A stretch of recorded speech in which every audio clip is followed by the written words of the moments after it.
Good evening, and welcome to Bedtime Stories with Lana. I'm Theo, and I'm so glad you're here tonight. Have you ever wondered what it truly means to live effortlessly, to let go of control and simply flow with life, like a river moving gracefully toward the sea? Tonight, we'll explore the profound wisdom of Chuang Tzu, a Daoist philosopher whose stories reveal the secrets of freedom, spontaneity, and harmony with nature. Imagine floating weightlessly, free from the worries of the world, just like a butterfly drifting on the wind. Now, take a deep breath. Inhale, exhale. Let go of your thoughts, and allow this gentle sleep story to carry you into peaceful slumber. Tonight's story: the philosophy of Chuang Tzu, exploring the art of living in harmony with nature. Now, relax, close your eyes, and let's begin.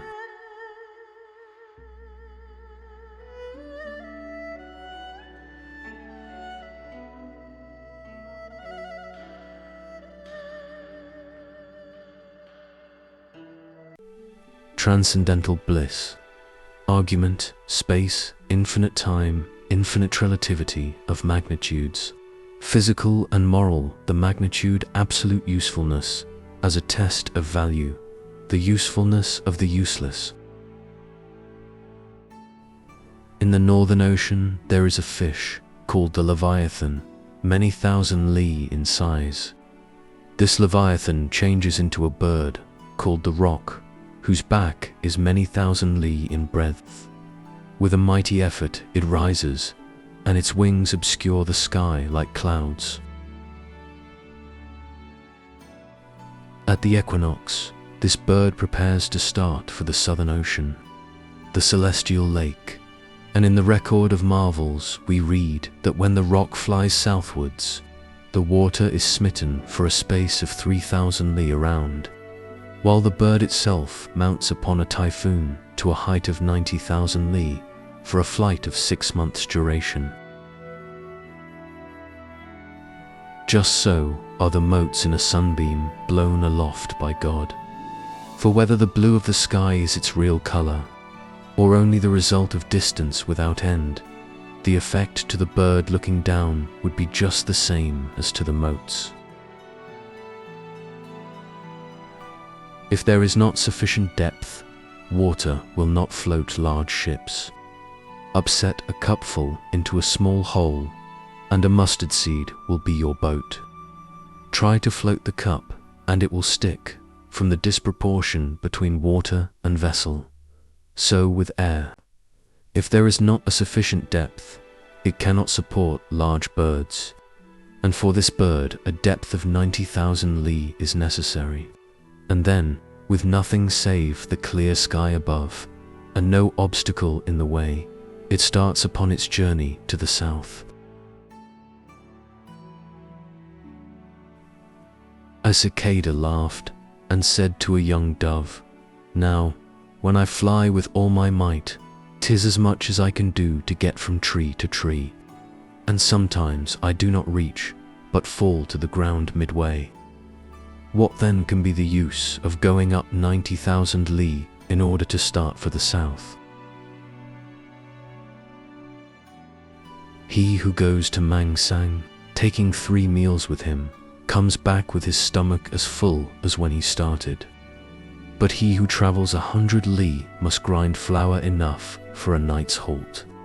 And he who travels 1,000 li must supply himself with provisions for 3 months. Those 2 little creatures, what should they know? Small knowledge has not the compass of great knowledge any more than a short year has the length of a long year."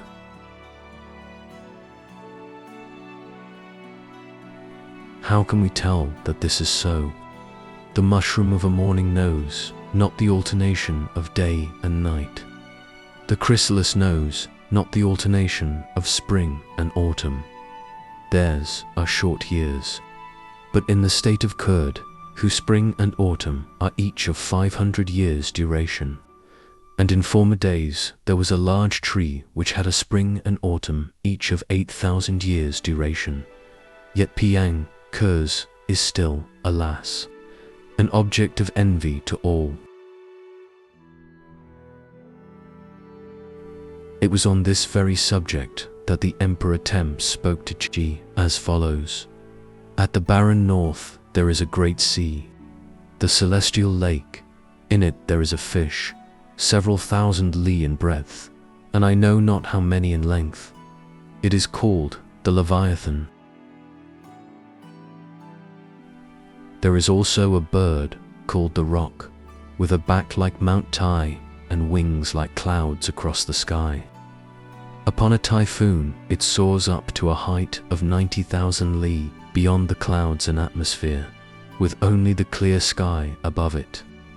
And then it directs its flight towards the South Pole. A quail laughed and said, "Pray, what may that creature be going to do? I rise but a few yards in the air and settle again after flying around among the reeds.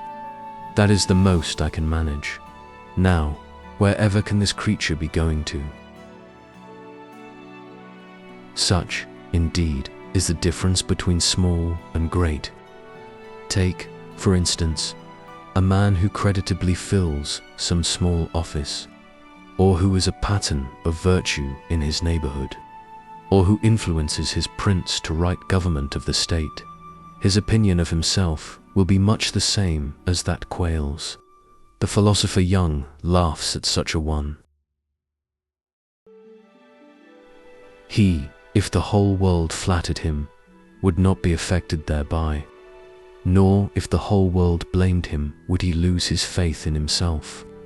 For Young can distinguish between the intrinsic and the extrinsic, between honor and shame, and such men are rare in their generation. But even he has not established himself. There was Li Tzu again. He could ride upon the wind and travel whithersoever he wished, staying away as long as 15 days. Among mortals who attain happiness, such a man is rare. Yet, although Li Tzu was able to dispense with walking, he was still dependent upon something. But had he been charioted upon the eternal fitness of heaven and earth, driving before him the elements as his team while roaming through the realms of forever, upon what, then, would he have had to depend? Thus it has been said, the perfect man ignores self, the divine man ignores action, the true sage ignores reputation. The Emperor Yao wished to abdicate in favor of Shu Yu, saying, "If, when the sun and moon are shining, you persist in lighting a torch, is not that a misapplication of fire? If, when the rainy season is at its height, you still continue to water the ground, is not this a waste of labor? Now, sir, do you assume the reins of government, and the empire will be at peace? I am but a dead body, conscious of my own deficiency. I beg you will ascend the throne." "Ever since you, sire, have directed the administration," replied Shu Yu, "the empire has enjoyed tranquility. Supposing, therefore, that I were to take your place now, should I gain any reputation thereby? Besides, reputation is but the shadow of reality, and should I trouble myself about the shadow? The tit, building its nest in the mighty forest, occupies but a single twig. The tapir slakes its thirst from the river, but drinks enough only to fill its belly. To you, sire, belongs the reputation. The empire has no need for me.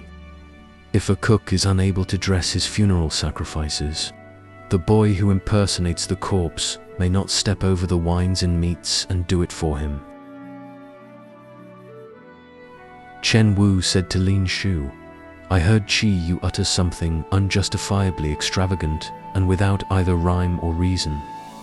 I was greatly startled at what he said, for it seemed to me boundless as the Milky Way, though very improbable and removed from the experiences of mortals. "What was it?" asked Lin Shu.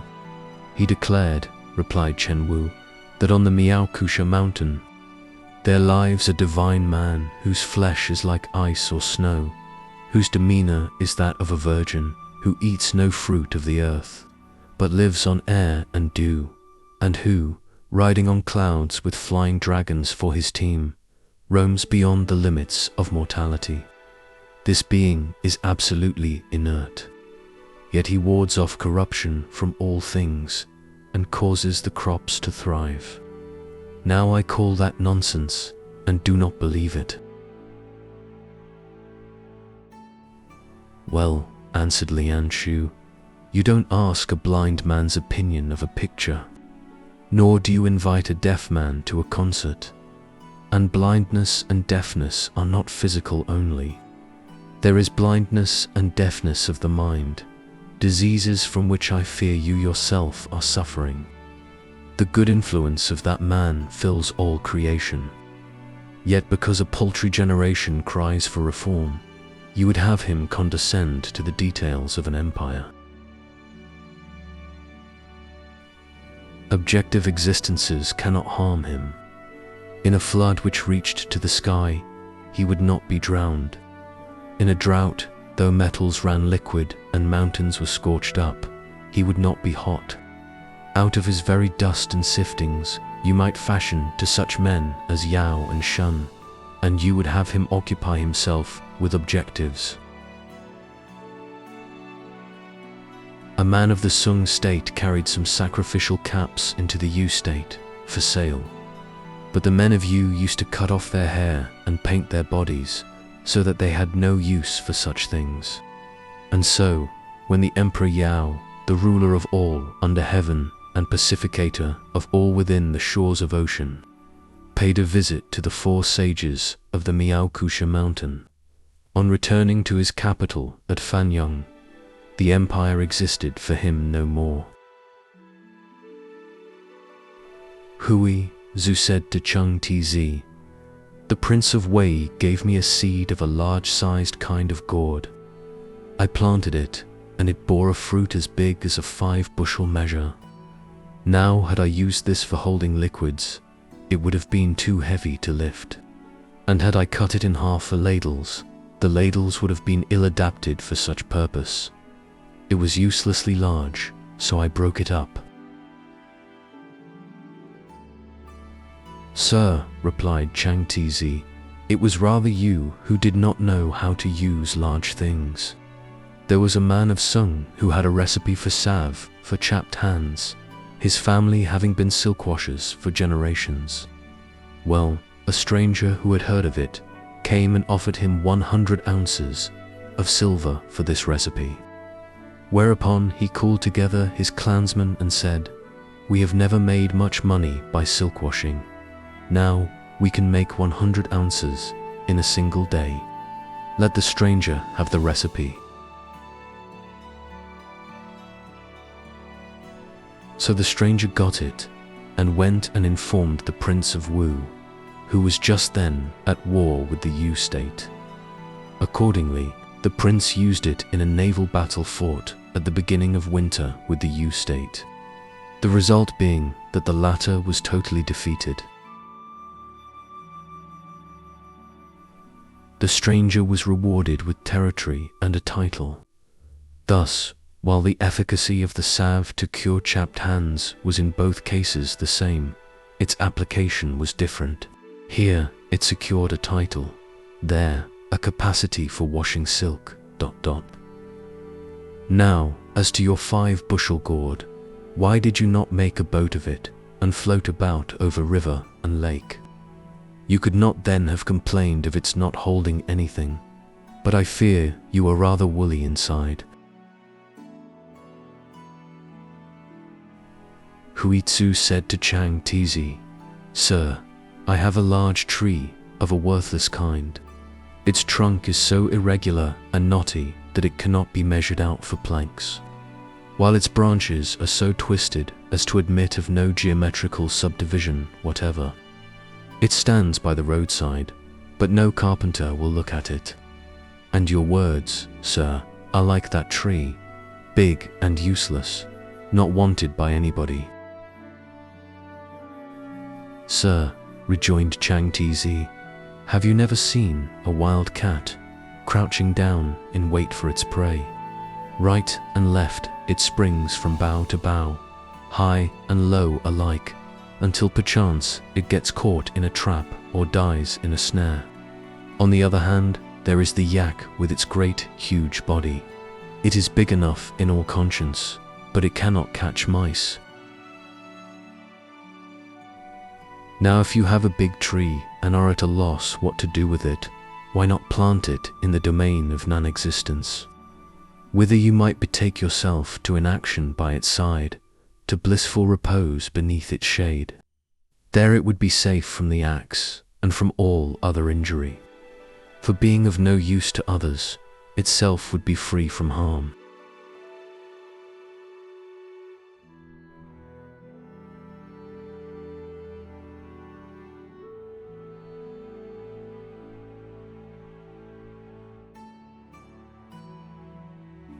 The identity of contraries. Argument: contraries spring from our subjective individuality, of subjective and objective, the center, where all distinctions are merged in one. How to reach this point? Peach, an obstacle, the negative state light, out of darkness. Desu, she, of non-core, sat leaning on a table. Looking up to heaven, he sighed and became absent, as though soul and body had parted. Yen Shang Suyu, who was standing by him, exclaimed, "What are you thinking about that your body should become thus like dry wood, your mind like dead ashes? Surely the man now leaning on the table is not he who was here just now." "My friend," replied Zushi, "your question is apposite. Today I have buried myself, ... Do you understand? Ah, perhaps you only know the music of man, and not that of earth. Or even if you have heard the music of earth, you have not heard the music of heaven." "Pray explain," said Tsuyu.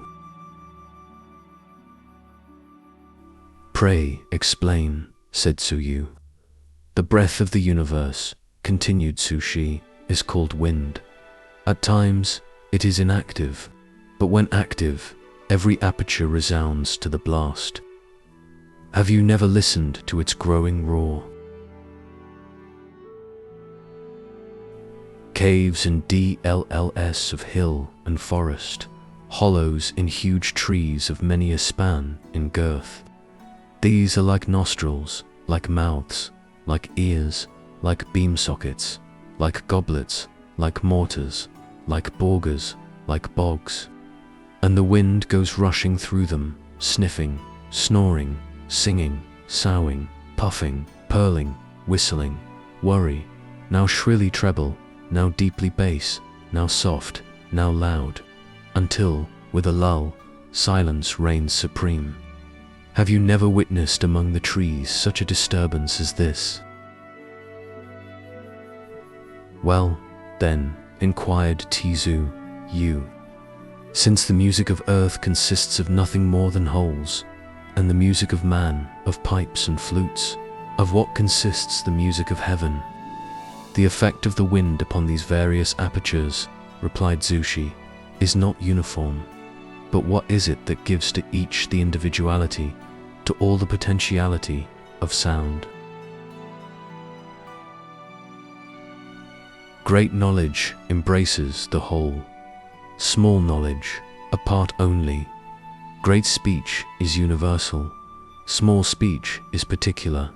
For whether when the mind is locked in sleep, or whether when in waking hours the body is released, we are subject to daily mental perturbations, indecision, want of penetration, concealment, fretting fear, and trembling terror. Now, like a javelin, the mind flies forth, the arbiter of right and wrong. Now, like a solemn covenanter, it remains firm, the guardian of right secured. Then, as under autumn and winter's blight comes gradual decay, a passing away like the flow of water, never to return. Finally, the block when all is choked up like an old drain, the failing mind which shall not see light again. Joy and anger, sorrow and happiness, caution and remorse come upon us by turns, with ever-changing mood. They come like music from hollowness, like mushrooms from damp. Daily and nightly they alternate within us, but we cannot tell whence they spring. Can we then hope in a moment to lay our finger upon their very cause? But for these emotions I should not be, but for me they would have no scope. So far we can go, but we do not know what it is that brings them into play. 'Twould seem to be a soul, but the clue to its existence is wanting. That such a power operates is credible enough, though we cannot see its form. It has functions without form. Take the human body with all its manifold divisions. Which part of it does a man love best? Does he not cherish all equally, or has he a preference? Do not all equally serve him? And do these servitors then govern themselves, or are they subdivided into rulers and subjects? Surely there is some soul which sways them all. But whether or not we ascertain what are the functions of this soul, it matters but little to the soul itself. For coming into existence with this mortal coil of mine, with the exhaustion of this mortal coil, its mandate will also be exhausted. To be harassed by the wear and tear of life, and to pass rapidly through it without possibility of arresting one's course, is not this pitiful indeed? To labor without ceasing, and then, without living to enjoy the fruit, worn out, to depart, suddenly, one knows not whither, is not that a just cause for grief? What advantage is there in what men call not dying? The body decomposes, and the mind goes with it. This is our real cause for sorrow. Can the world be so dull as not to see this? Or is it I alone who am dull, and others not so? If we are to be guided by the criteria of our own minds, who shall be without a guide? What need to know of the alternations of passion, when the mind thus affords scope to itself? Verily, even the minds of fools. Whereas, for a mind without criteria to admit the idea of contraries is like saying, I went to you today and got there yesterday. Or, like placing nowhere somewhere, topography which even the great you would fail to understand. How much more I? Speech is not mere breath. It is differentiated by meaning. Take away that, and you cannot say whether it is speech or not. Can you even distinguish it from the chirping of young birds? But how can Tao be so obscured that we speak of it as true and false? And how can speech be so obscured that it admits the idea of contraries? How can Tao go away and yet not remain? How can speech exist and yet be impossible? Tao is obscured by our want of grasp. Speech is obscured by the gloss of this world.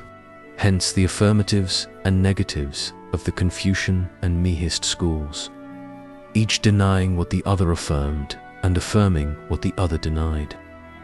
But he who would reconcile affirmative with negative and negative with affirmative must do so by the light of nature. There is nothing which is not objective. There is nothing which is not subjective.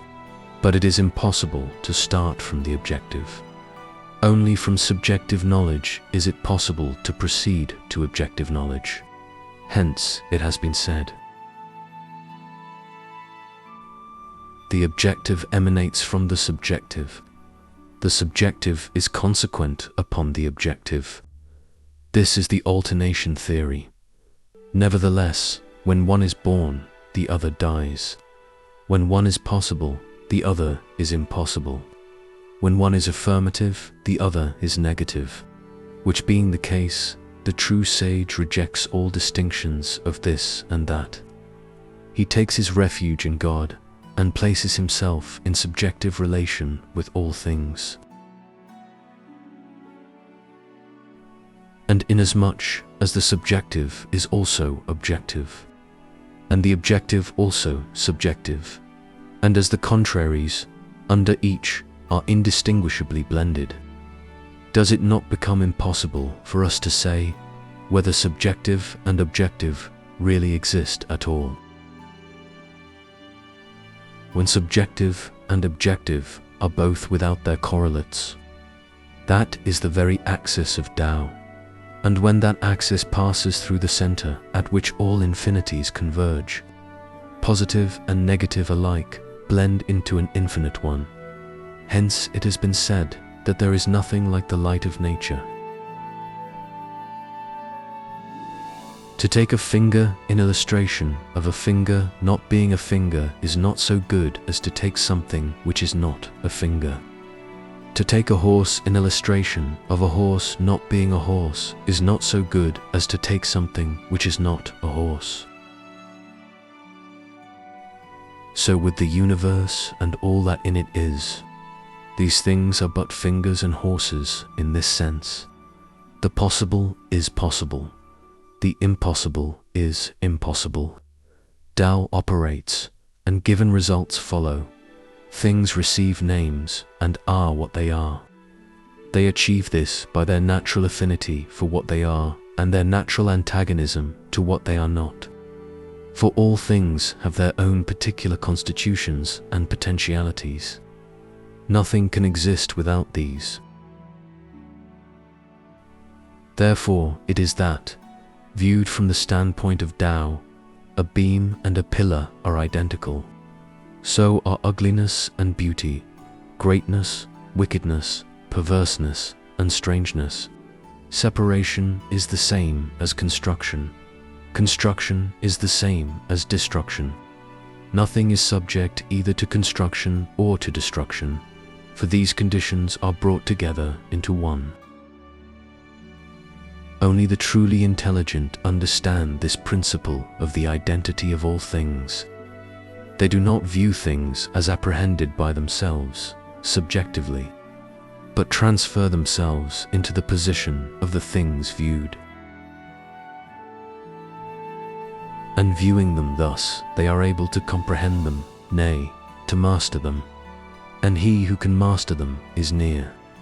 So it is that to place oneself in subjective relation with externals, without consciousness of their objectivity, this is Tao.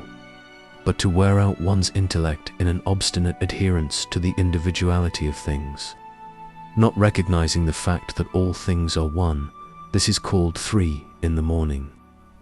What is 3 in the morning? Asked Tzu.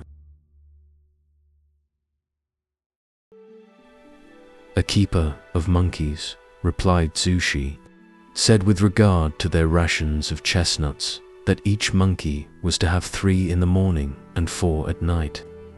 But at this the monkeys were very angry, so the keeper said they might have 4 in the morning and 3 at night, with which arrangement they were all well pleased.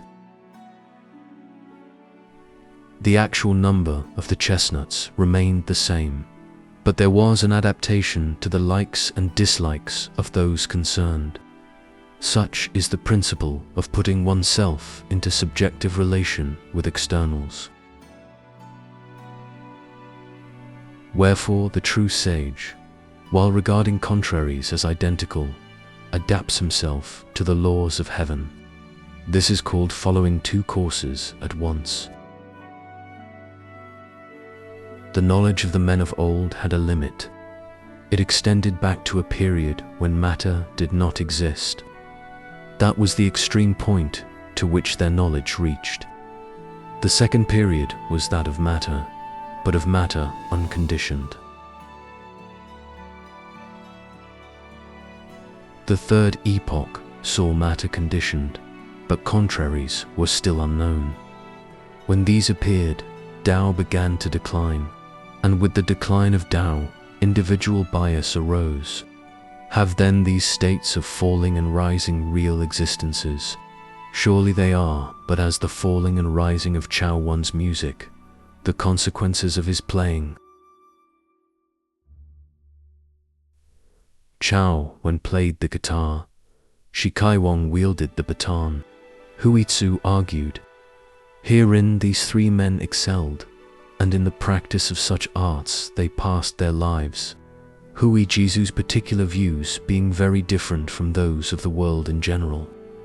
He was correspondingly anxious to enlighten people, but he did not enlighten them as he should have done, and consequently ended in the obscurity of the hard and white. Subsequently, his son searched his works for some clue, but never succeeded in establishing the principle. And indeed, if such were possible to be established, then even I am established. But if not, then neither I nor anything in the universe is established. Therefore, what the true sage aims at is the light which comes out of darkness. He does not view things as apprehended by himself, subjectively, but transfers himself into the position of the things viewed. This is called using the light. There remains, however, speech. Is that to be enrolled under either category of contraries or not? Whether it is so enrolled or not, it will in any case belong to one or the other, and thus be as though it had an objective existence. At any rate, I should like to hear some speech which belongs to neither category. If there was a beginning, then there was a time before that beginning, and a time before the time which was before the time of that beginning. If there is existence, there must have been non-existence. And if there was a time when nothing existed, then there must have been a time before that when even nothing did not exist.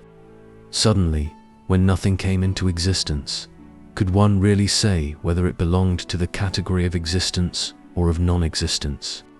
Even the very words I have just now uttered, I cannot say whether they have really been uttered or not.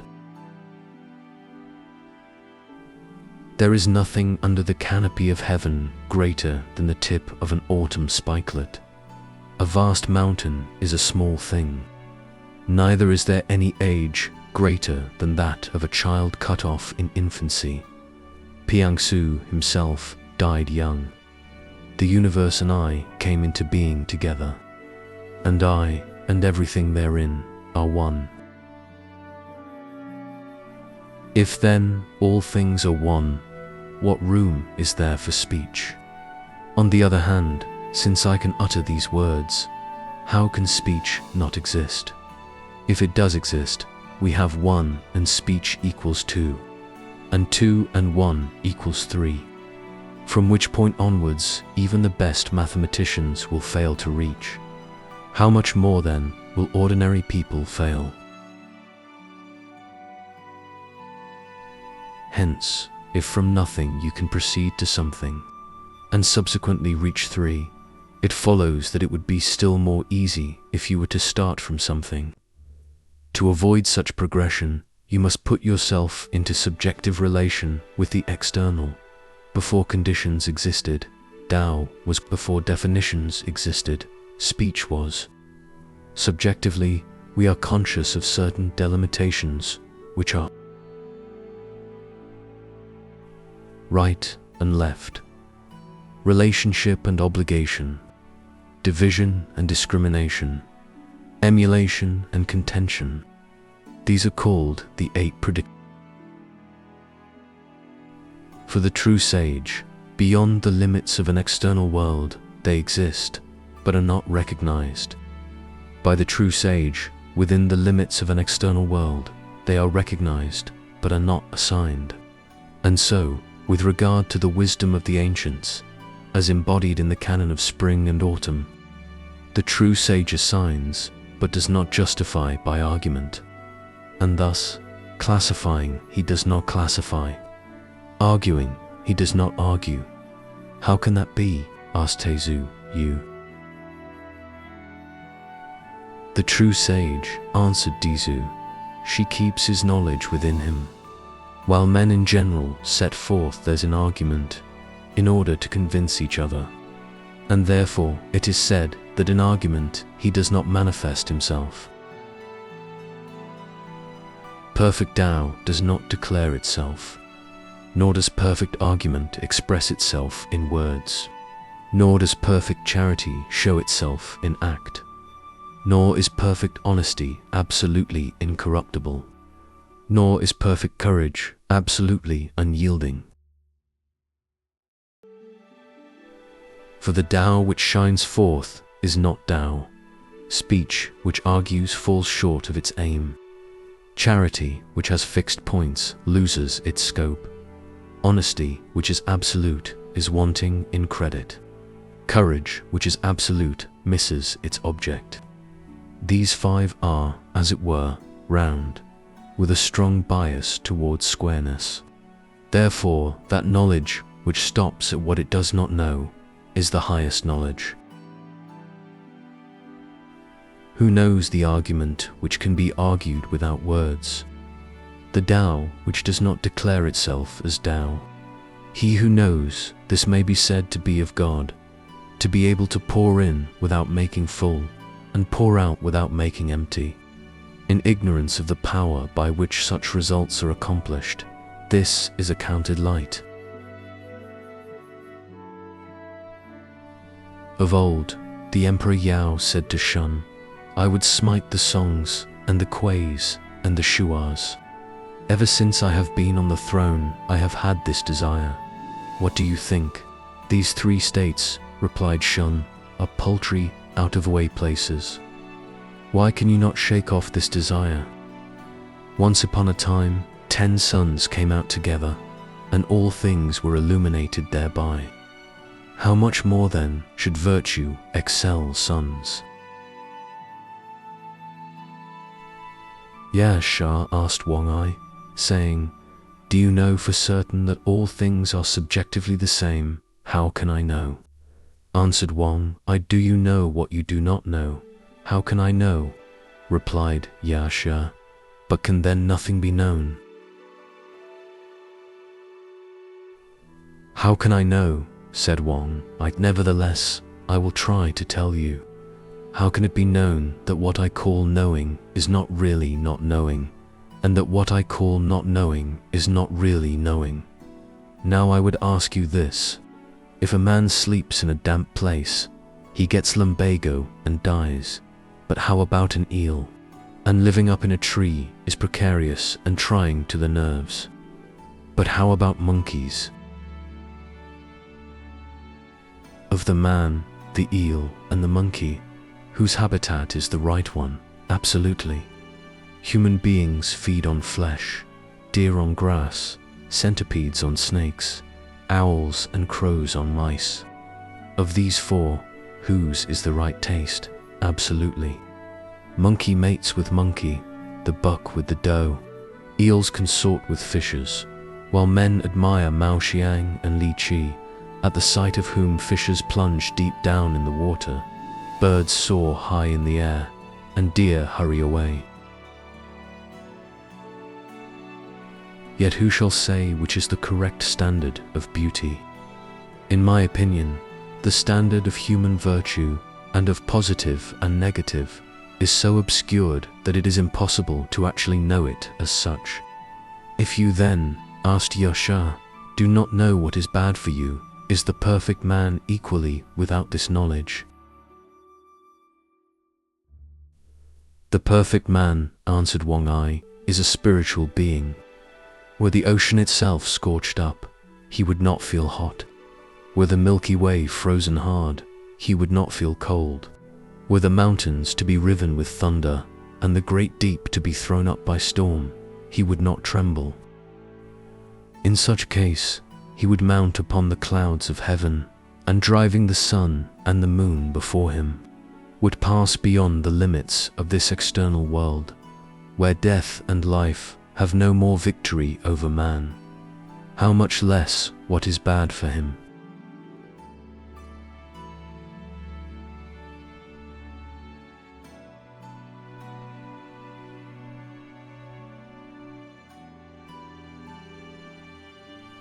Chu Shao addressed Changwu Chizu as follows. I heard Confucius say, the true sage pays no heed to mundane affairs. He neither seeks gain nor avoids injury. He asks nothing at the hands of man. He adheres, without questioning, to Tao. Without speaking, he can speak, and he can speak and yet say nothing. And so he roams beyond the limits of this dusty world. These, added Confucius, are wild words. Now to me they are the skillful embodiment of Tao. What, sir, is your opinion? Points upon which the Yellow Emperor doubted, replied Changwu Tz. How should Confucius know? You are going too fast. You see your egg and expect to hear it crow. You look at your crossbow and expect to have broiled duck before you. I will say a few words to you at random, and do you listen at random? How does the sage seat himself by the sun and moon, and hold the universe in his grasp? He blends everything into one harmonious whole, rejecting the confusion of this and that, rank and precedence, which the vulgar prize, the sage stolidly ignores. The revolutions of 10,000 years leave his unity unscathed. The universe itself may pass away, but he will flourish still.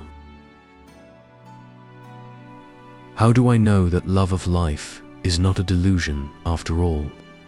How do I know but that he who dreads to die is not as a child who has lost the way and cannot find his home? The Lady Li Qi was the daughter of Ai Fang. When the Duke of Qin first got her, she wept until the bosom of her dress was drenched with tears. But when she came to the royal residence and lived with the Duke and ate rich food, she repented of having wept. How then do I know but that the dead repent of having previously clung to life? Those who dream of the banquet wake to lamentation and sorrow. Those who dream of lamentation and sorrow wake to join the hunt. While they dream, they do not know that they dream. Some will even interpret the very dream they are dreaming, and only when they awake do they know it was a dream. By and by comes the great awakening, and then we find out that this life is really a great dream. Fools think they are awake now, and flatter themselves they know if they are really princes or peasants. Confucius and you are both dreams, and I who say you are dreams, I am but a dream myself.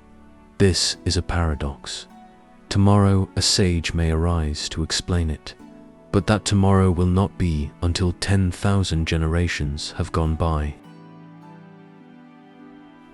Granting that you and I argue, if you beat me and not I you, are you necessarily right and I wrong? Or if I beat you and not you me, am I necessarily right and you wrong? Or are we both partly right and partly wrong? Or are we both wholly right and wholly wrong? You and I cannot know this, and consequently the world will be in ignorance of the truth.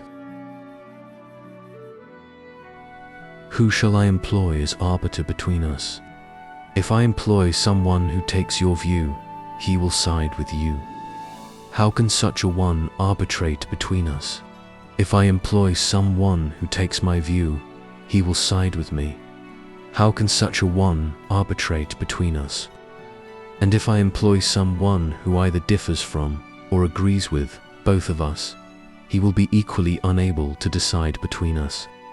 Since then you, and I, and man, cannot decide, must we not depend upon another? Such dependence is as though it were not dependence. We are embraced in the obliterating unity of God. There is perfect adaptation to whatever may eventuate, and so we complete our allotted span. But what is it to be embraced in the obliterating unity of God? It is this, with reference to positive and negative, to that which is so and that which is not so. If the positive is really positive, it must necessarily be different from its negative. There is no room for argument. And if that which is so really is so, it must necessarily be different from that which is not so. There is no room for argument.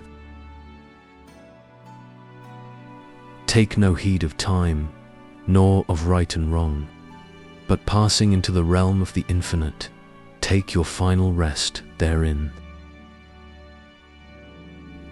The penumbra said to the umbra, "At one moment you move, at another you are at rest. At one moment you sit down, at another you get up. Why this instability of purpose?" "I depend," replied the umbra, "upon something which causes me to do as I do, and that something depends in turn upon something else which causes it to do as it does. My dependence is like that of a snake's scales or of a cicada's wings. How can I tell why I do one thing or why I do not do another? Once upon a time, I Chuang Tzu dreamt I was a butterfly fluttering hither and thither. To all intents and purposes, a butterfly. I was conscious only of following my fancies as a butterfly, and was unconscious of my individuality as a man. Suddenly, I awaked, and there I lay, myself again. Now I do not know whether I was then a man dreaming I was a butterfly, or whether I am now a butterfly dreaming I am a man.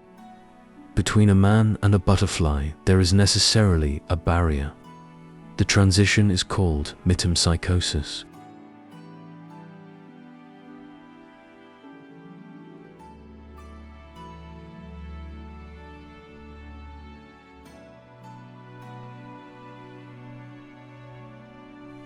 Nourishment of the soul.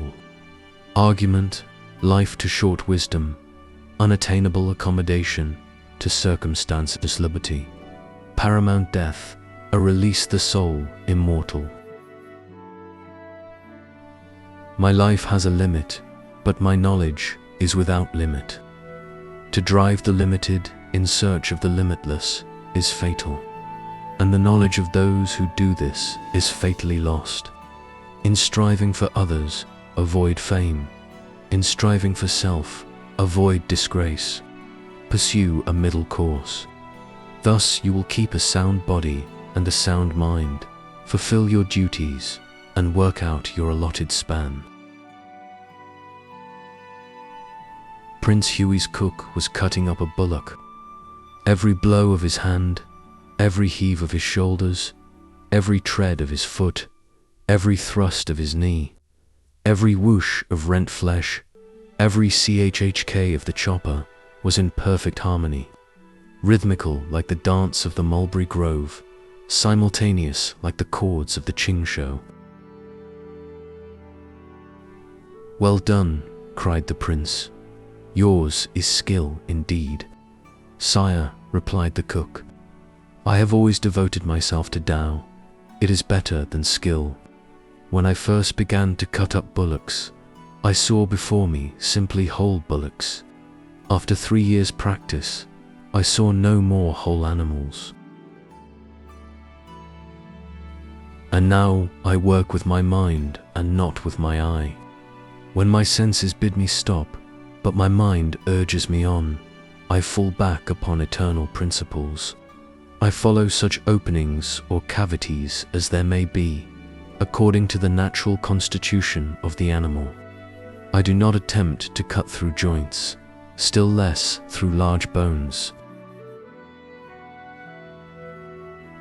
A good cook changes his chopper once a year because he cuts. An ordinary cook once a month because he hacks. But I have had this chopper 19 years, and although I have cut up many thousand bullocks, its edge is as if fresh from the whetstone. For at the joints there are always interstices, and the edge of a chopper being without thickness, it remains only to insert that which is without thickness into such an By these means the interstice will be enlarged, and the blade will find plenty of room. It is thus that I have kept my chopper for 19 years as though fresh from the whetstone. Nevertheless, when I come upon a hard part where the blade meets with a difficulty, I am all caution. I fix my eye on it. I stay my hand and gently apply my blade, until with a wha, the part yields like earth crumbling to the ground. Then I take out my chopper and stand up and look around and pause, until with an air of triumph I wipe my chopper and put it carefully away. "Bravo!" cried the prince. "From the words of this cook I have learnt how to take care of my life." When Shun, of the Kungwen family, beheld a certain official, he was horrified and said, "Who is that man?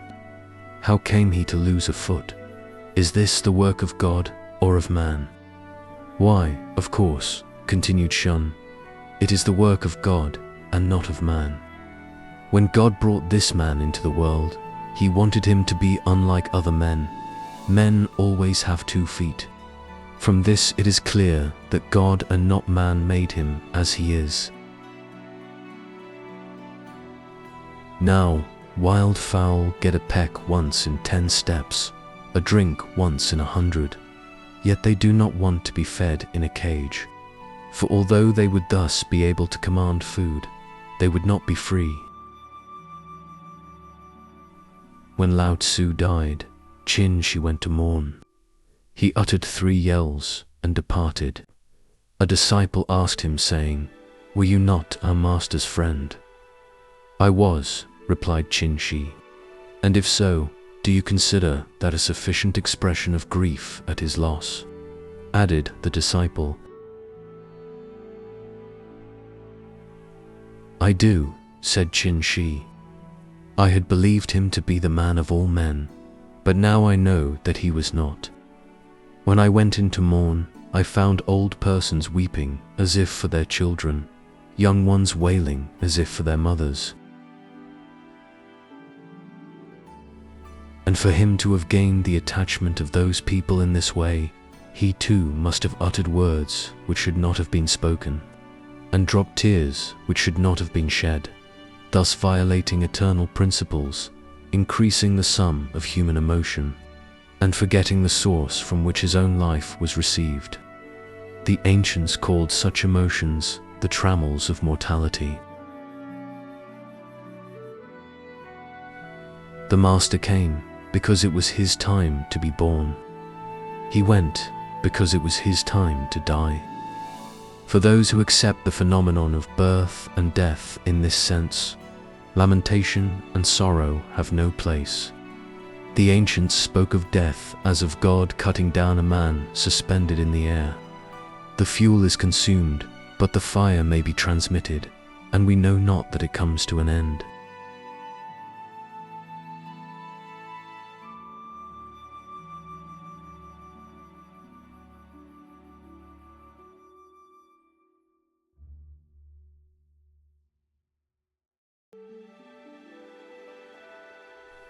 Man among men. Argument. Man must fall in with his mortal environment. His virtue should be passive. Not active he should be rather than due talents. A hindrance, but of petty uselessness, great usefulness is achieved. Yanhui went to take leave of Confucius, a disciple of the sage, also known as Zhu Yuan. "Whither are you bound?" asked the master. "I am going to the state of Wei," was the reply. And what do you propose to do there? Continued Confucius. I hear, answered Yen Hui, that the Prince of Wei is of mature age, but of an unmanageable disposition. He behaves as if the state were of no account, and will not see his own faults. Consequently, the people perish, and their corpses lie about like so much undergrowth in a marsh. They are at extremities. And I have heard you, sir, say that if a state is well governed, it may be neglected, but that if it is badly governed, then we should visit it.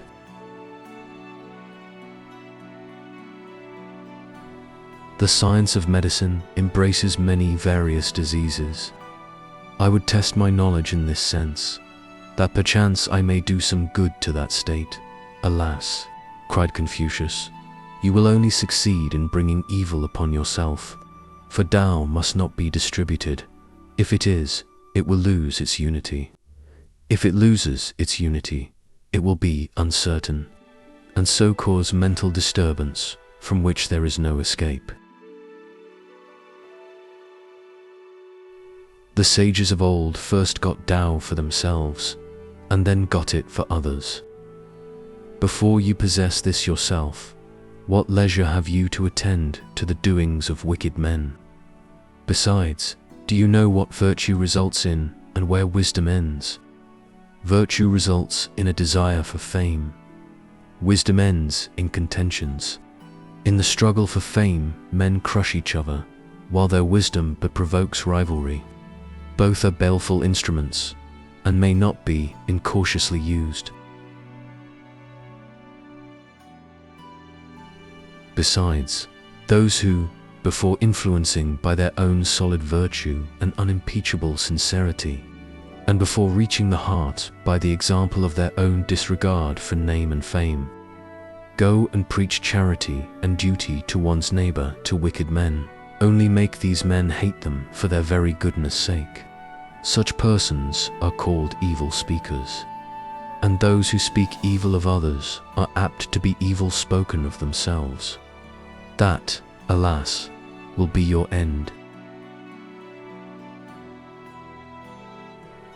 On the other hand, if the prince loves the good and hates the bad, what object will you have in inviting him to change his ways?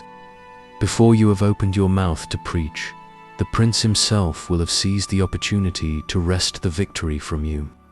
Your eye will fall, your expression fade, your words will stick, your face will change, and your heart will die within you.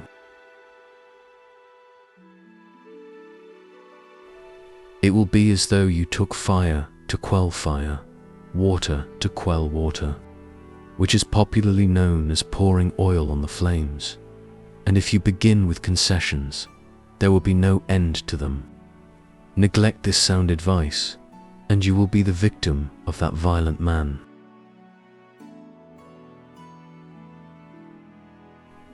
Of old, Qi murdered Quan Lung Fang, and Shu slew Prince Pai Can.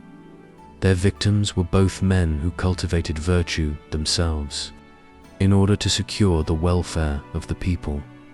But in doing this, they offended their superiors, and therefore, because of that very moral culture, their superiors got rid of them in order to guard their own reputations.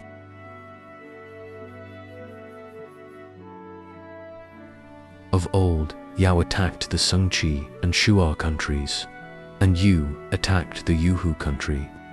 Homes were desolated and families destroyed by the slaughter of the inhabitants. Yet they fought without ceasing and strove for victory to the last. These are instances known to all. Now, if the sages of old failed in their efforts against this love of fame, this desire for victory, are you likely to succeed? But of course you have a scheme. Tell it to me. Gravity of demeanor, replied Yen Hui, and dispassionateness, energy and singleness of purpose, will this do? Alas, said Confucius, that will not do.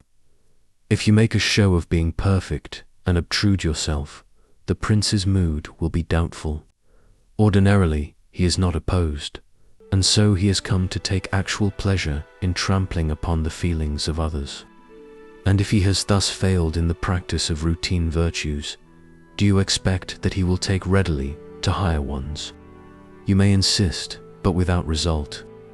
Outwardly you will be right, but inwardly wrong. How then will you make him mend his ways? Just so, replied Yen Hui. I am inwardly straight and outwardly crooked, completed after the models of antiquity. He who is inwardly straight is a servant of God, and he who is a servant of God knows that the Son of Heaven and himself are equally the children of God.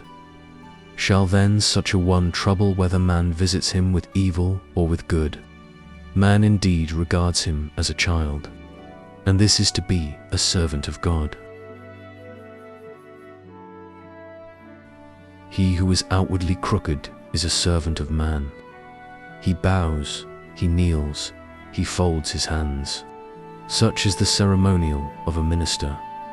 What all men do, shall I dare not to do. What all men do, none will blame me for doing. This is to be a servant of man. He who is completed after the models of antiquity is a servant of the sages of old. Although I utter the words of warning and take him to task, it is the sages of old who speak, and not I. Thus my uprightness will not bring me into trouble. The servant of the sages of old will this do. Alas, replied Confucius, no, your plans are too many and are lacking in prudence. However, your firmness will secure you from harm, but that is all. You will not influence him to such an extent that he shall seem to follow the dictates of his own heart. Then, said Yen Hui, I am without resource and venture to ask for a method. Confucius said, Fast. Let me explain. You have a method, but it is difficult to practice. Those which are easy are not from God. Well, replied Yen Hui, my family is poor, and for many months we have tasted neither wine nor flesh. Is not that fasting? The fasting of religious observance it is, answered Confucius, but not the fasting of the heart. And may I ask, said Yen Hui, in what consists the fasting of the heart? Cultivate unity, replied Confucius. You hear not with the ears, but with the mind, not with the mind, but with your soul. But let hearing stop with the ears. Let the working of the mind stop with itself. Then the soul will be a negative existence, passively responsive to externals. In such a negative existence, only Tao can abide, and that negative state is the fasting of the heart. Then, said Yen Hui, the reason I could not get the use of this method is my own individuality. If I could get the use of it, my individuality would have gone. Is this what you mean by the negative state? Exactly so, replied the master. Let me tell you, if you can enter this man's domain without offending his amour propre, cheerful if he hears you, passive if he does not, without science, without drugs, simply living there in a state of complete indifference, you will be near success. It is easy to stop walking. The trouble is to walk without touching the ground. As an agent of man, it is easy to deceive, but not as an agent of God. You have heard of winged creatures flying. You have never heard of flying without wings. You have heard of men being wise with wisdom. You have never heard of men wise without wisdom. Look at that window. Through it, an empty room becomes bright with scenery, but the landscape stops outside. Were this not so, we should have an exemplification of sitting still and running away at one and the same time. In this sense, you may use your ears and eyes to communicate within, but shut out all wisdom from the mind. And there where the supernatural can find shelter, shall not man find shelter too? This is the method for regenerating all creation. It was the instrument which you and Shun employed. It was the secret of the success of Fuxi and Chi Chu. Shall it not then be adopted by mankind in general? Dezu Cao, Duke of Sha, being about to go on a mission to the Shi state, asked Confucius, saying, "The mission my sovereign is sending me on is a most important one. Of course, I shall be received with all due respect, but they will not take the same interest in the matter that I shall. And as an ordinary person cannot be pushed, still less a prince, I am in a state of great alarm. Now you, sir, have told me that in all undertakings, great and small, Tao alone leads to a happy issue. Otherwise, that failing success, there is to be feared punishment from without, and with success, punishment from within, while exemption, in case either of success or non-success, falls only to the share of those who possess the virtue required." Well, I am not dainty with my food, neither am I always wanting to cool myself when hot. However, this morning I received my orders, and this evening I have been drinking iced water.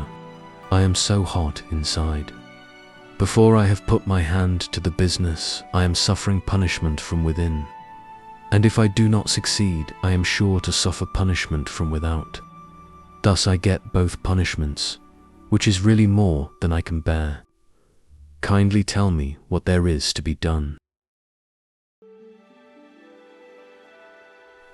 There exist two sources of safety, Confucius replied.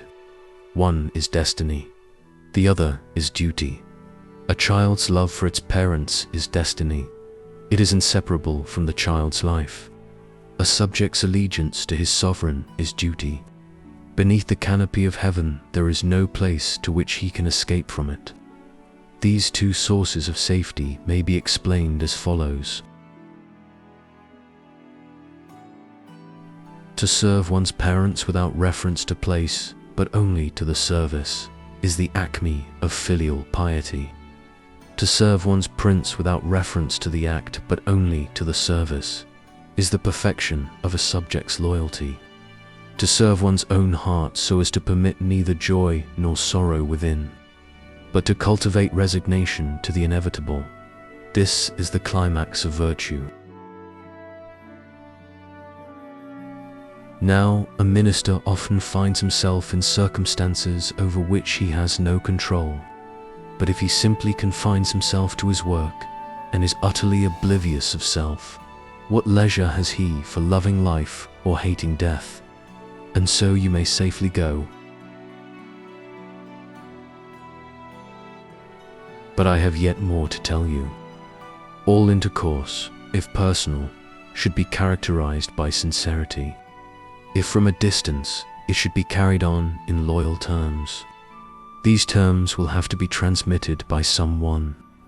Now the transmission of messages of good or ill will is the hardest thing possible. Messages of goodwill are sure to be overdone with fine phrases, messages of ill will with harsh ones. In each case, the result is exaggeration and a consequent failure to carry conviction, for which the envoy suffers. Therefore, it was said in the Fai Yin, confine yourself to simple statements of fact, shorn of all superfluous expression of feeling, and your risk will be small.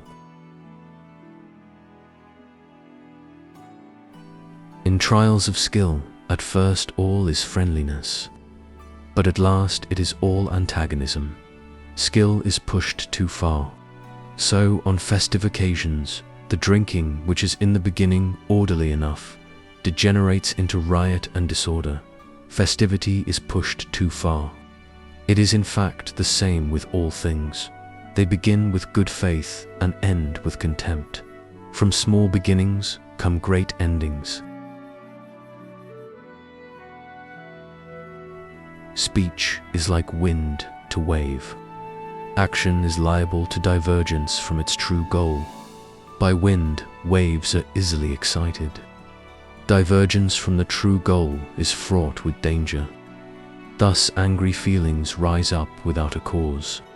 Specious words and dishonest arguments follow as the wild, random cries of an animal at the point of death. For where one party drives the other too much into a corner, resistance will always be provoked without apparent cause. And if the cause is not apparent, how much less will the ultimate effect be so? Therefore, it is said in the Fai Yin, neither deviate from nor travel beyond your instructions. To pass the limit is to go to excess. To deviate from or to travel beyond instructions may imperil the negotiation. A settlement to be successful must be lasting. It is too late to change an evil settlement once made. Therefore let yourself be carried along without fear, taking refuge in no alternative to preserve you from harm on either side. This is the utmost you can do. What need for considering your obligations? Better leave all to destiny, difficult as this may be. Yen Ho was about to become tutor to the eldest son of Prince Ling of the Wei state. Accordingly, he observed to Chu Po Yu, "Here is a man whose disposition is naturally of a low order. To let him take his own unprincipled way is to endanger the state. To try to restrain him is to endanger one's personal safety. He has just wit enough to see faults in others, but not to see his own. I am consequently at a loss what to do." "A good question indeed," replied Chu Po Yu. "You must be careful and begin by self-reformation. Outwardly you may adapt yourself, but inwardly you must keep up to your own standard. In this there are 2 points to be guarded against. You must not let the outward adaptation penetrate within, nor the inward standard manifest itself without.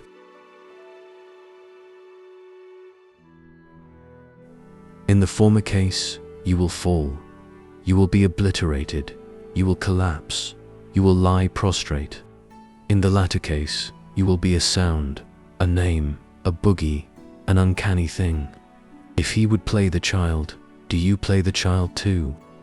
If he cast aside all sense of decorum, do you do so too? As far as he goes, do you go also? Thus you will reach him without offending him. Don't you know the story of the praying mantis? In its rage, it stretched out its arms to prevent a chariot from passing. Unaware that this was beyond its strength, so admirable was its energy, be cautious. If you are always offending others by your superiority, you will probably come to grief. Do you not know that those who keep tigers do not venture to give them live animals as food, for fear of exciting their fury when killing the prey? Also, that whole animals are not given for fear of exciting the tiger's fury when rending them. The periods of hunger and repletion are carefully watched in order to prevent such outbursts. The tiger is of a different species from man, but the latter too is manageable if properly managed, unmanageable if excited to fury. Those who are fond of horses surround them with various conveniences. Sometimes mosquitoes or flies trouble them, and then, unexpectedly to the animal, a groom will brush them off. The result being that the horse breaks his bridle and hurts his head and chest. The intention is good, but there is a want of real care for the horse.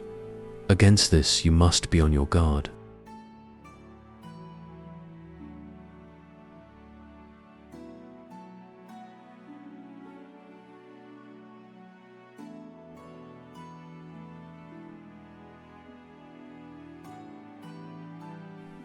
A certain artisan was traveling to the Shi state. On reaching Siechu Umlatuan, he saw a sacred li tree, large enough to hide an ox behind it, 100 spans in girth, towering up 10 cubits over the hilltop, and carrying behind it branches, many tens of the smallest of which were of a size 4 boats. Crowds stood gazing at it, but our artisan took no notice, and went on his way without even casting a look behind. His apprentice, however, gazed his fill, and when he caught up his master, said, "Ever since I have handled an adze in your service, I have never seen such a splendid piece of timber as that. How was it that you, sir, did not care to stop and look at it?" "It's not worth talking about," replied his master. "It's good for nothing. Make a boat of it, 'twould sink. A coffin, 'twould rot. Furniture, 'twould soon break down. A door, 'twould sweat.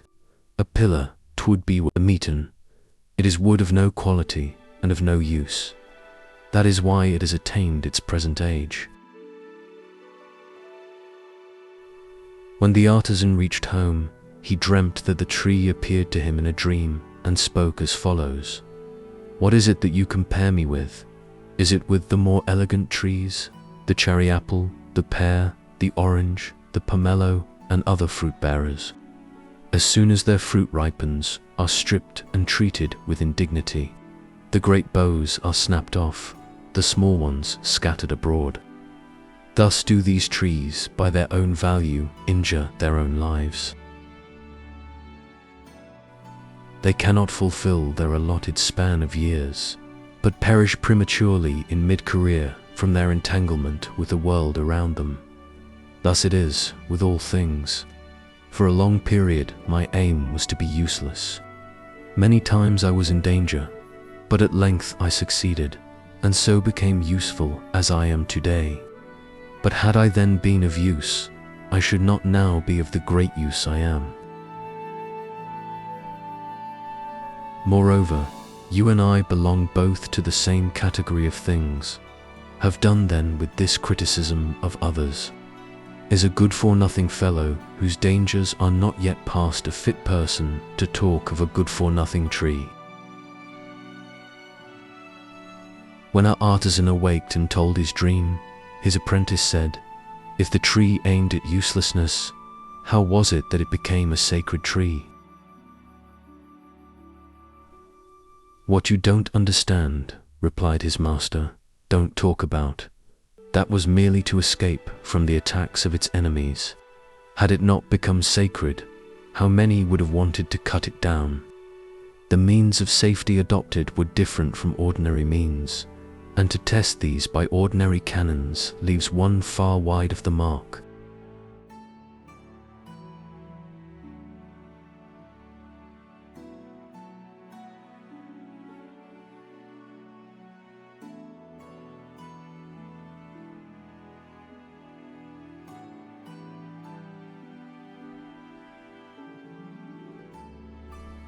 Dizushi of Nampo was traveling on the Shang mountain when he saw a large tree which astonished him very much. 1,000 chariot teams could have found shelter under its shade. "What tree is this?" cried Zushi. "Surely it must have unusually fine timber." Then looking up, he saw that its branches were too crooked for rafters, while as to the trunk he saw that its irregular grain made it valueless for coffins. He tasted a leaf, but it took the skin off his lips, and its odor was so strong that it would make a man, as it were, drunk for 3 days together. "Ah," said Zushi, "this tree is good for nothing, and that is how it has attained this size. A wise man might well follow its example." In the state of Sung, there is a place called Qingxi, where thrive the beech, the cedar, and the mulberry. Such as are of a one-handed span or so in girth are cut down for monkey cages. Those of 2 or 3 two-handed spans are cut down for the beams of fine houses. Those of 7 or 8 such spans are cut down for the solid sides of rich men's coffins. Thus they do not fulfill their allotted span of years, but perish in mid-career beneath the axe. Such is the misfortune which overtakes worth. For the sacrifices to the river god, neither bulls with white cheeks, nor pigs with large snouts, nor men suffering from piles, were allowed to be used. This had been revealed to the soothsayers, and these characteristics were consequently regarded as inauspicious. The wise, however, would regard them as extremely auspicious. There was a hunchback named Tzu. His jaws touched his navel. His shoulders were higher than his head. His hair not looked up to the sky. His viscera were upside down. His buttocks were where his ribs should have been. By tailoring or washing, he was easily able to earn his living. By sifting rice, he could make enough to support a family of 10. When orders came down for a conscription, the hunchback stood unconcerned among the crowd. And similarly, in matters of public works, his deformity shielded him from being employed. On the other hand, when it came to donations of grain, the hunchback received as much as 3 chung, and of firewood 10 faggots. And if physical deformity was thus enough to preserve his body until its allotted end, how much more would not moral and mental deformity avail? When Confucius was in the Chu state, the eccentric Chi Yu passed his door, saying, "O ph nix, O ph nix, how has thy virtue fallen?" Unable to wait for the coming years or to go back into the past. If Tao prevails on earth, prophets will fulfill their mission. If Tao does not prevail, they will but preserve themselves. At the present day, they will but just escape. The honors of this world are light as feathers, yet none estimate them at their true value. The misfortunes of this life are weighty as the earth itself, yet none can keep out of their reach. No more, no more, seek to influence by virtue. Beware, beware, move cautiously on. O ferns, wound not my steps. Through my tortuous journey wound not my feet. Hills suffer from the trees they produce. Fat burns by its own combustibility. Cinnamon trees furnish food, therefore they are cut down. The lacquer tree is felled for use. All men know the use of useful things, but they do not know the use of useless things.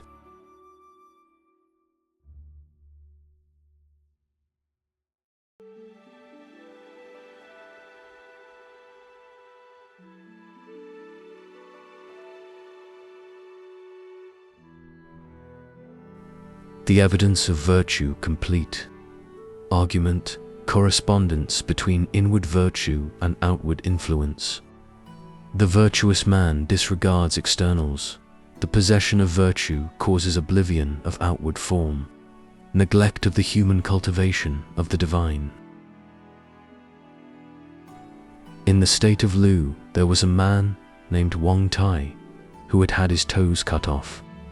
His disciples were as numerous as those of Confucius. Changchi asked Confucius, saying, "This Wang Tai has been mutilated, yet he divides with you, sir, the teaching of the Lu state. He neither preaches nor discusses, yet those who go to him empty depart full. He must teach the doctrine which does not find expression in words. And although his shape is imperfect, his mind is perhaps complete. What manner of man is this? He is a prophet, replied Confucius, whose instruction I have been late in seeking. I will go and learn from him. And if I, why not those who are not equal to me?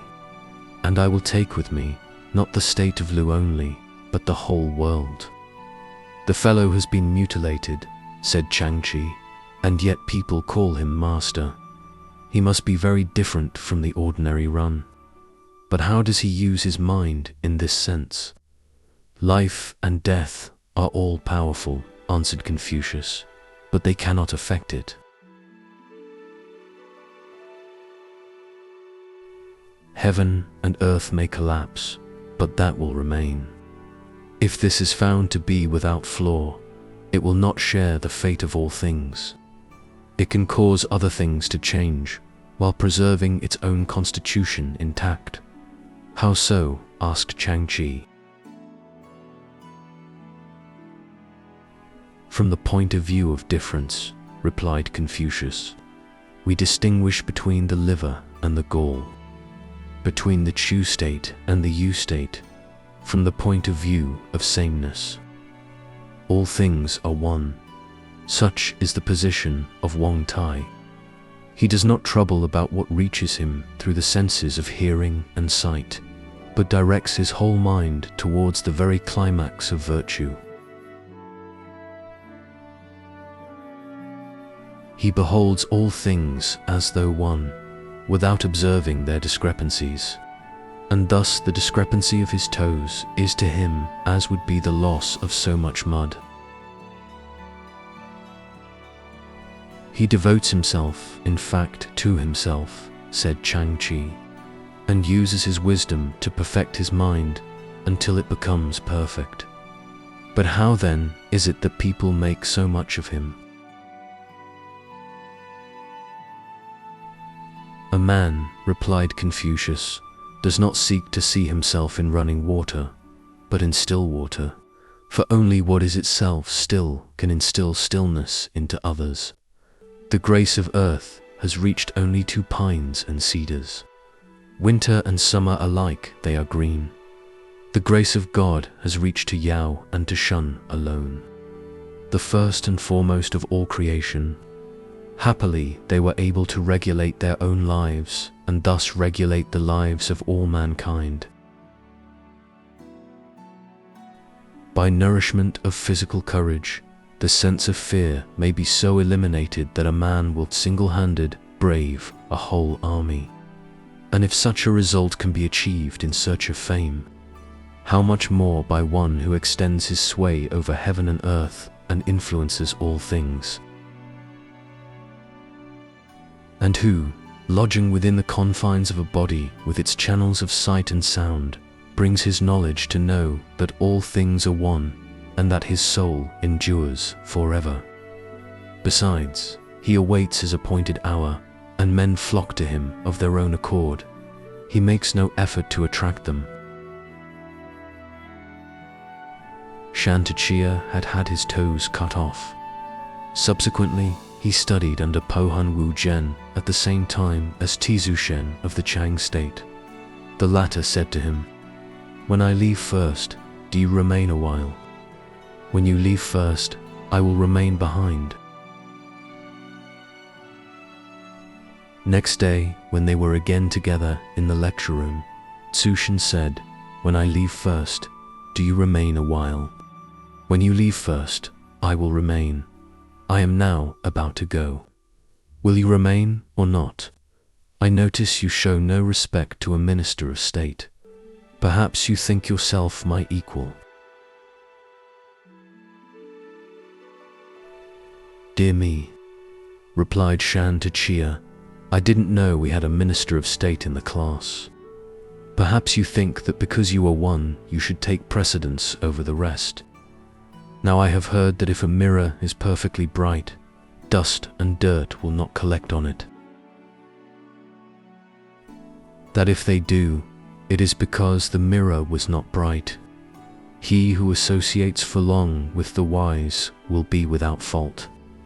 Now you have been improving yourself at the feet of our master, yet you can utter words like these. Is not the fault in you? You are a fine fellow, certainly, retorted Tsujin. You will be emulating the virtue of Yao next. To look at you, I should say you had enough to do to attend to your own shortcomings. Those who disguise their faults, said Shantachia, so as not to lose their toes, are many in number. Those who do not disguise their faults, and so fail to keep them, are few.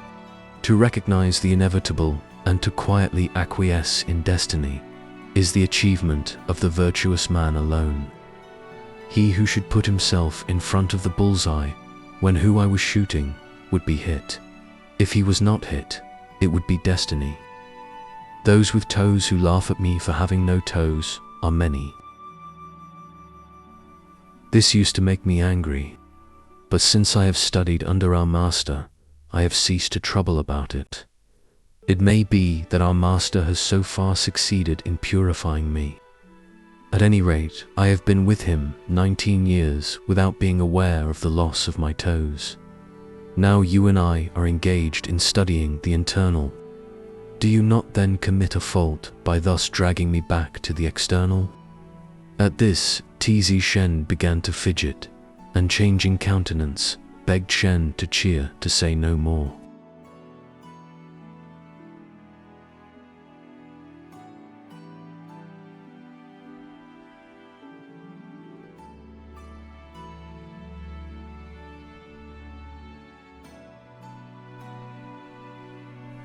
There was a man of the Lu state who had been mutilated, Shushan Notos. He came walking on his heels to see Confucius. But Confucius said, "You did not take care, and so brought this misfortune upon yourself. What is the use of coming to me now?" "In my ignorance," replied Notos, "I made free with my body and lost my toes. But I come with something more precious than toes, which I now seek to keep. There is no man, but heaven covers him. There is no man, but earth supports him. And I thought that you, sir, would be as heaven and earth. I little expected to hear these words from you." "I must apologize," said Confucius. "Pray, walk in and let us discuss." But Notos walked out. "There," said Confucius to his disciples, "there is a criminal without toes who seeks to learn in order to make atonement for his previous misdeeds. And if he, how much more those who have no misdeeds for which to atone?" Notos went off to Lao Tzu and said, "Is Confucius a sage, or is he not? How is it he has so many disciples? He aims at being a subtle dialectician, not knowing that such a reputation is regarded by real sages as the fetters of a criminal. Why do you not meet him with the continuity of life and death, the identity of can and cannot?" answered Lao Tzu, "and so release him from these fetters." "He has been thus punished by God," replied Notos. "It would be impossible to release him." Duke Ai of the Lu state said to Confucius, "In the Wei state there is a leper named Aiti. The men who live with him like him and make no effort to get rid of him. Of the women who have seen him, many have said to their parents, 'Rather than be another man's wife, I would be his concubine.' He never preaches at people, but puts himself into sympathy with them. He wields no power by which he may protect men's bodies. He has at his disposal no appointments by which to gratify their hearts. He is loathsome to a degree. He sympathizes, but does not instruct. His knowledge is limited to his own state. Yet males and females alike all congregate around him. So thinking that he must be different from ordinary men, I sent for him, and saw that he was indeed loathsome to a degree.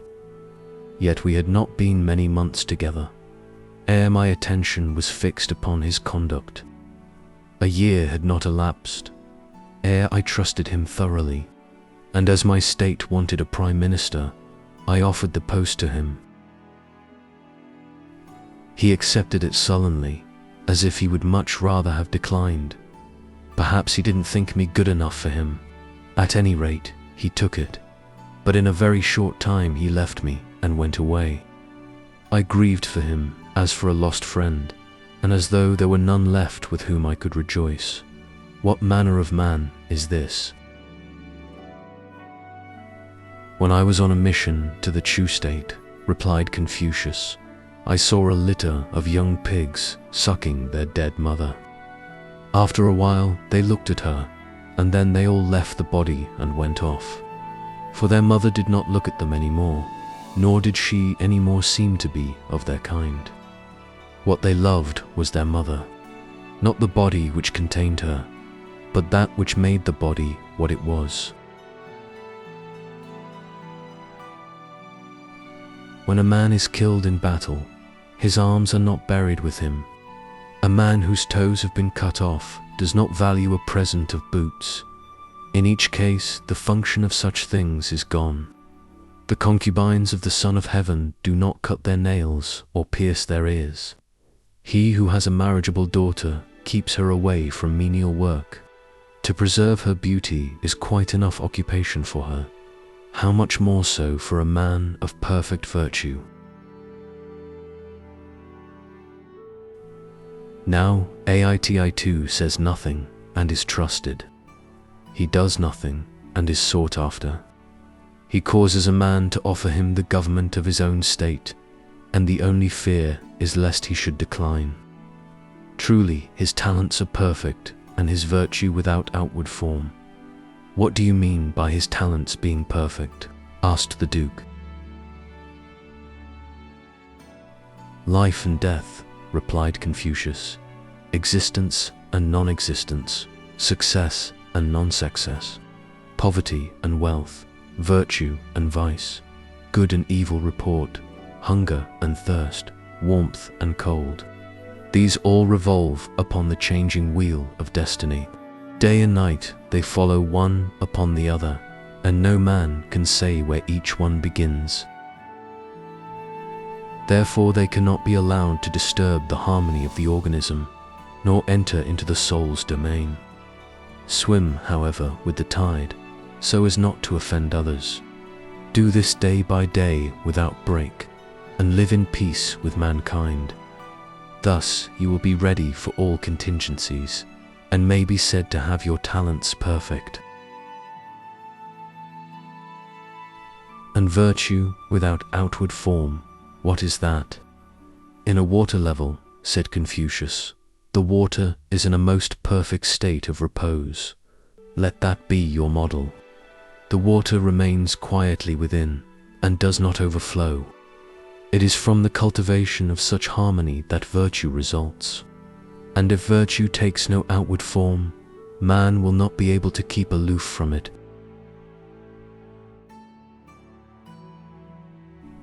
Some days afterwards, Duke Ai told Minsu, saying, when first I took the reins of government in hand, I thought that in caring for my people's lives, I had done all my duty as a ruler. But now that I have heard what a perfect man is, I fear that I have not been succeeding, but foolishly using my body and working destruction to my state.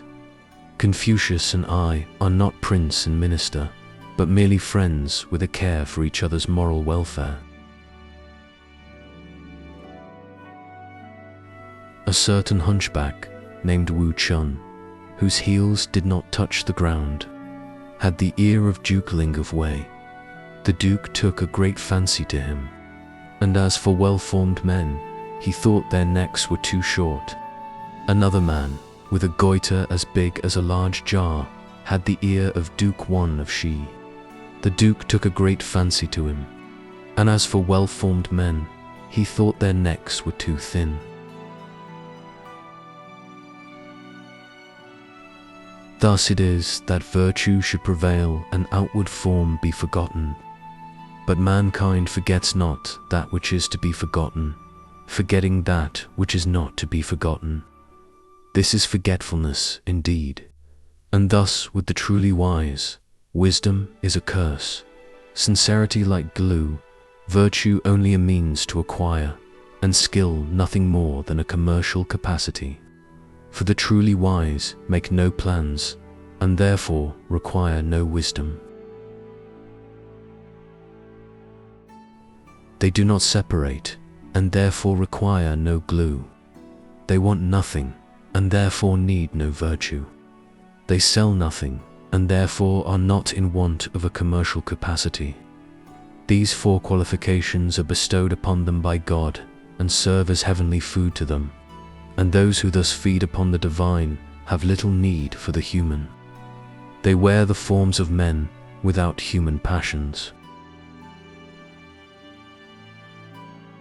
Because they wear the forms of men, they associate with men. Because they have not human passions, positives and negatives find in them no place. Infinitesimal, indeed, is that which makes them man. Infinitely great is that which makes them divine. Hui, Tzu said to Chuang Tzu, "Are there then men who have no passions?" Chuang Tzu replied, "Certainly. But if a man has no passions," argued Hui Tzu, "what is it that makes him a man?" "Tao," replied Chuang Tzu, "gives him his expression, and God gives him his form. How should he not be a man? If then he is a man," said Hui Tzu, "how can he be without passions?" "What you mean by passions," answered Chuang Tzu, "is not what I mean. By a man without passions, I mean one who does not permit good and evil to disturb his internal economy, but rather falls in with whatever happens as a matter of course, and does not add to the sum of his mortality." "But whence is man to get his body?" asked Hui Tzu, "if there is to be no adding to the sum of mortality?" "Tao gives him his expression," said Chuang Tzu, "and God gives him his form. He does not permit good and evil to disturb his internal economy. But now you are devoting your intelligence to externals and wearing out your mental powers. You prop yourself against a tree and mutter, or lean over a table with half-closed eyes. God has made you a shapely sight, yet your only thought is the hard and white.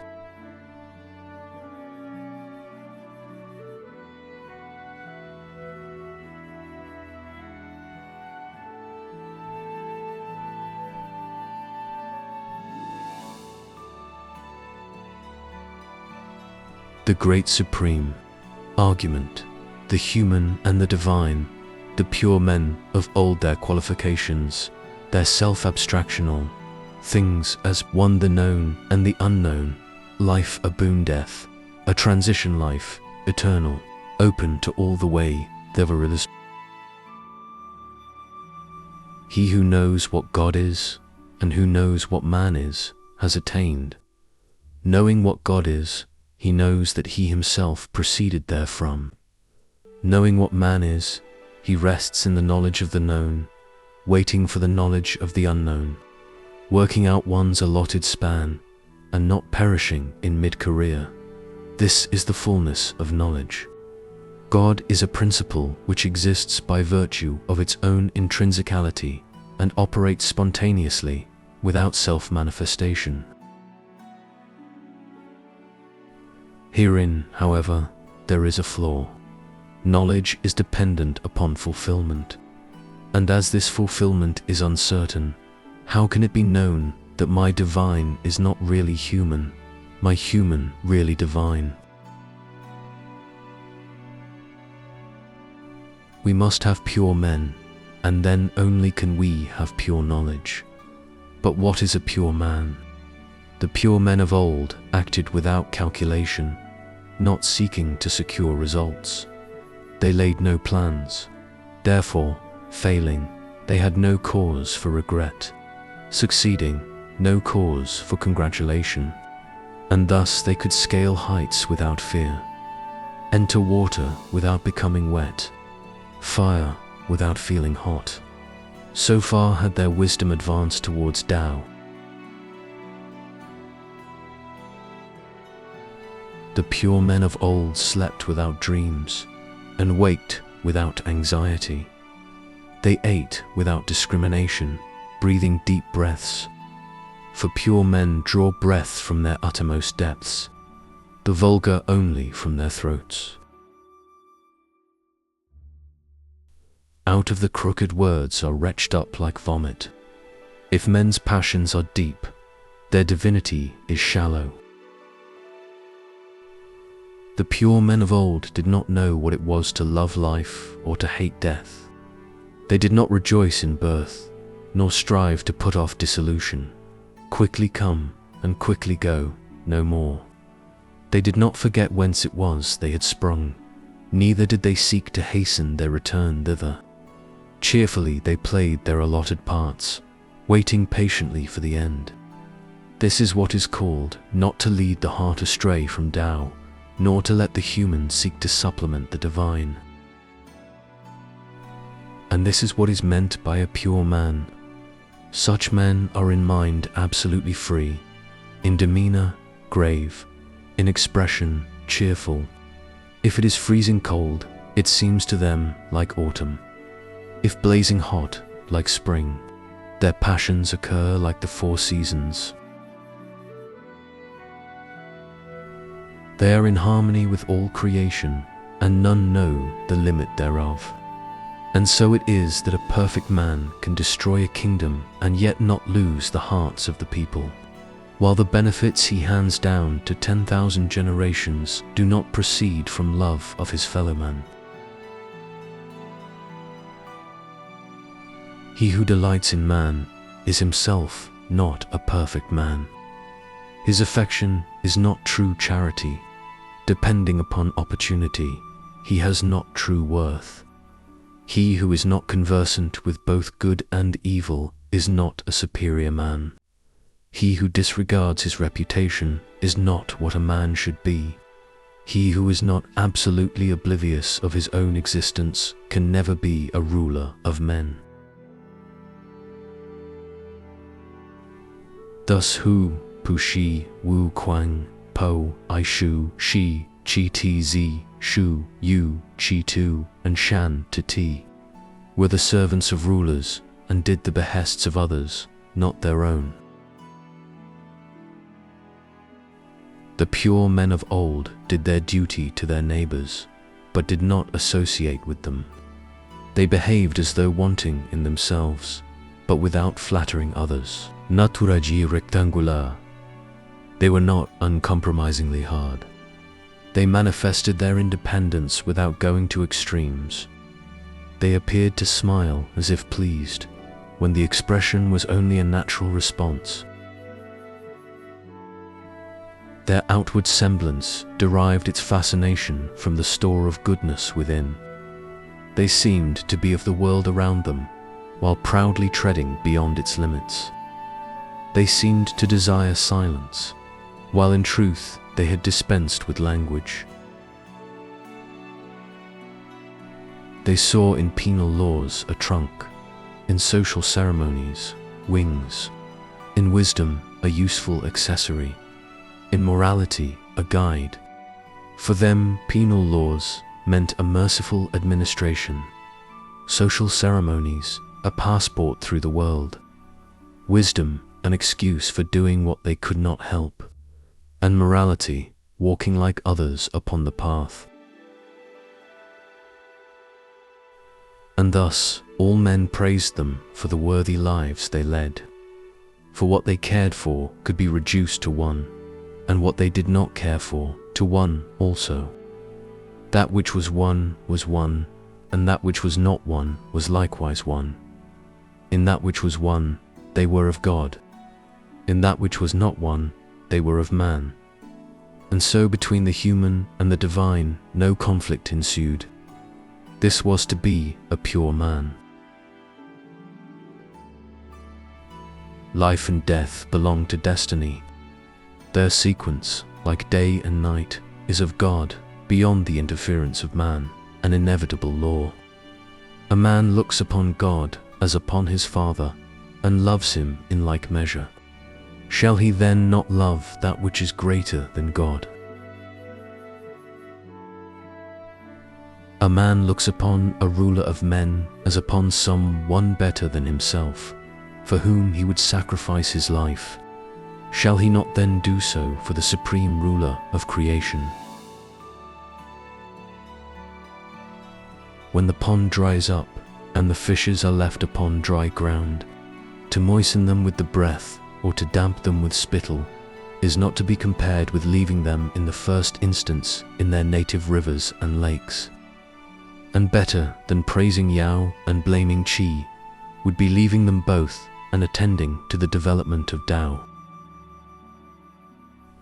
Tao gives me this form, this toil in manhood, this repose in old age, this rest in death.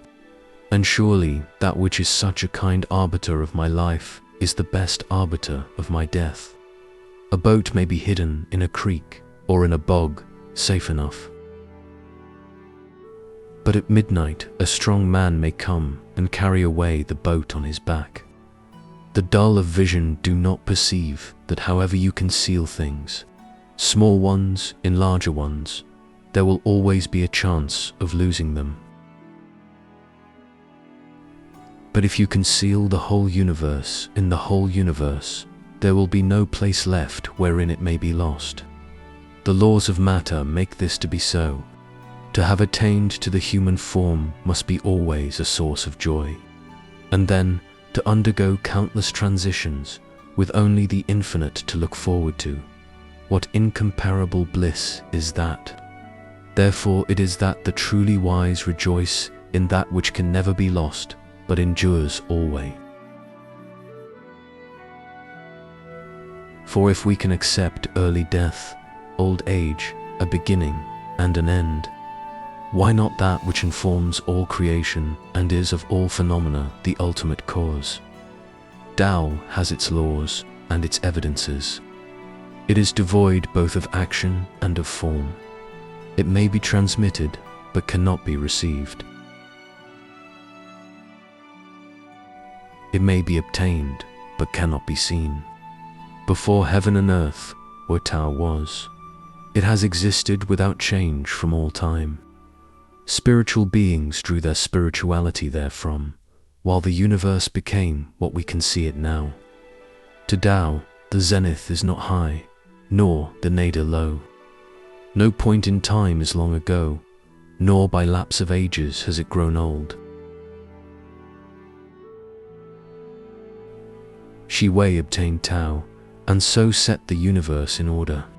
Fu Shi obtained it, and was able to establish eternal principles. The Great Bear obtained it, and has never erred from its course. The sun and moon obtained it, and have never ceased to revolve. Cain Pi obtained it, and established the Canelan Mountains. Pingai obtained it, and rules over the streams. Chen Wu obtained it, and dwells on Mount Tai. The Yellow Emperor obtained it, and soared upon the clouds to heaven. Chuang Tzu obtained it, and dwells in the Dark Palace. Yu Shang obtained it, and fixed himself at the North Pole. Shi Wangmu obtained it, and settled at Shaoquang. Since when, no one knows. Until when, no one knows either. Piong Su obtained it, and lived from the time of Shun until the time of the 5 princes. Fu Yu obtained it, and as the minister of Wu Ting got the empire under his control, and now, charioted upon one constellation and drawn by another, he has been enrolled among the stars of heaven.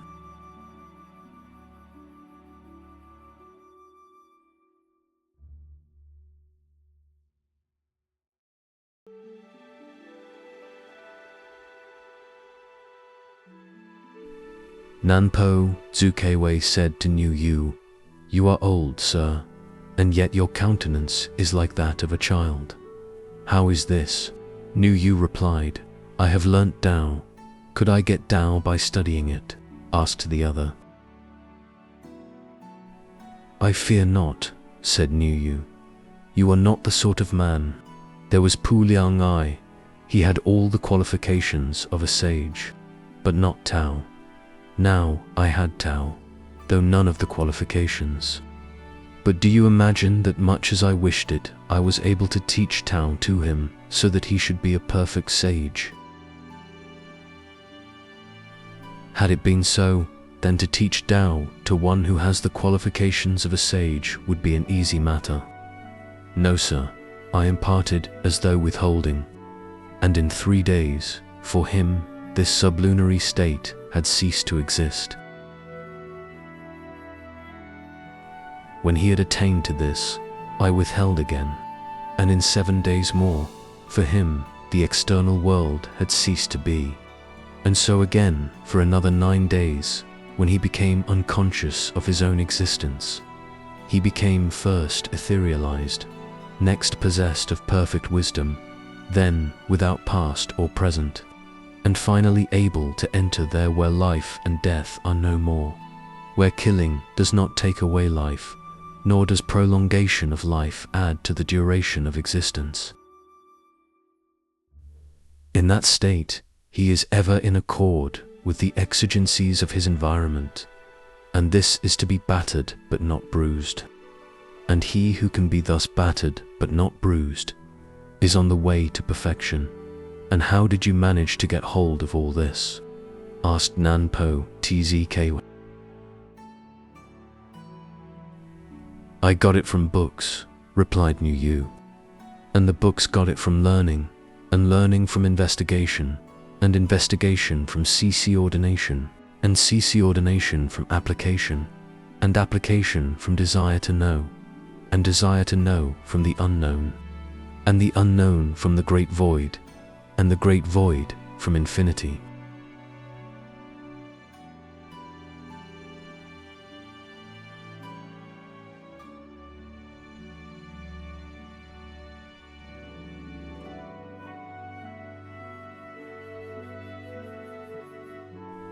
For men were conversing together, when the following resolution was suggested: whosoever can make inaction the head, life the backbone, and death the tail of his existence, that man shall be admitted to friendship with us.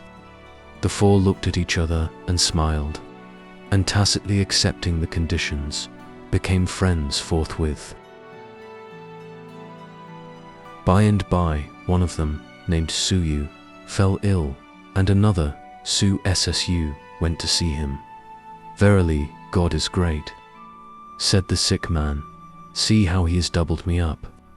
My back is so hunched that my viscera are at the top of my body. My cheeks are level with my navel. My shoulders are higher than my neck. My hair grows up towards the sky. The whole economy of my organism is deranged. Nevertheless, my mental equilibrium is not disturbed. So saying, he dragged himself painfully to a well, where he could see himself, and continued, Alas, that God should have doubled me up like this. Are you afraid? Asked Su Ssu. I am not, replied Su Yu. What have I to fear? Ere long I shall be decomposed. My left shoulder will become a cock, and I shall herald the approach of morn.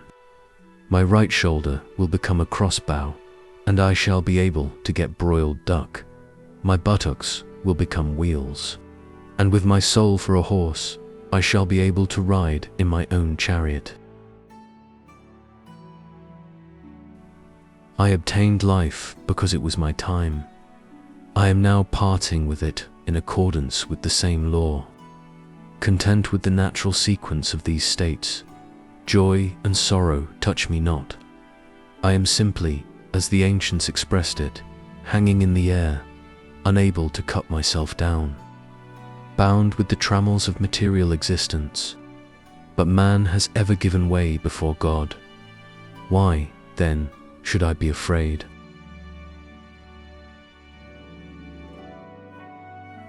By and by, another of the four, named Chuang Tzu, fell ill, and lay gasping for breath, while his family stood weeping around. The fourth friend, Chuang Tzu, went to see him. "Chut," cried he to the wife and children. "Begone, you balk his decomposition." Then, leaning against the door, he said, "Verily, God is great. I wonder what he will make of you now. I wonder whither you will be sent.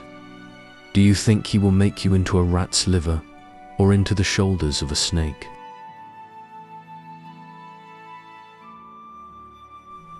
"A son," answered Sule, "must go whithersoever his parents bid him. Nature is no other than a man's parents.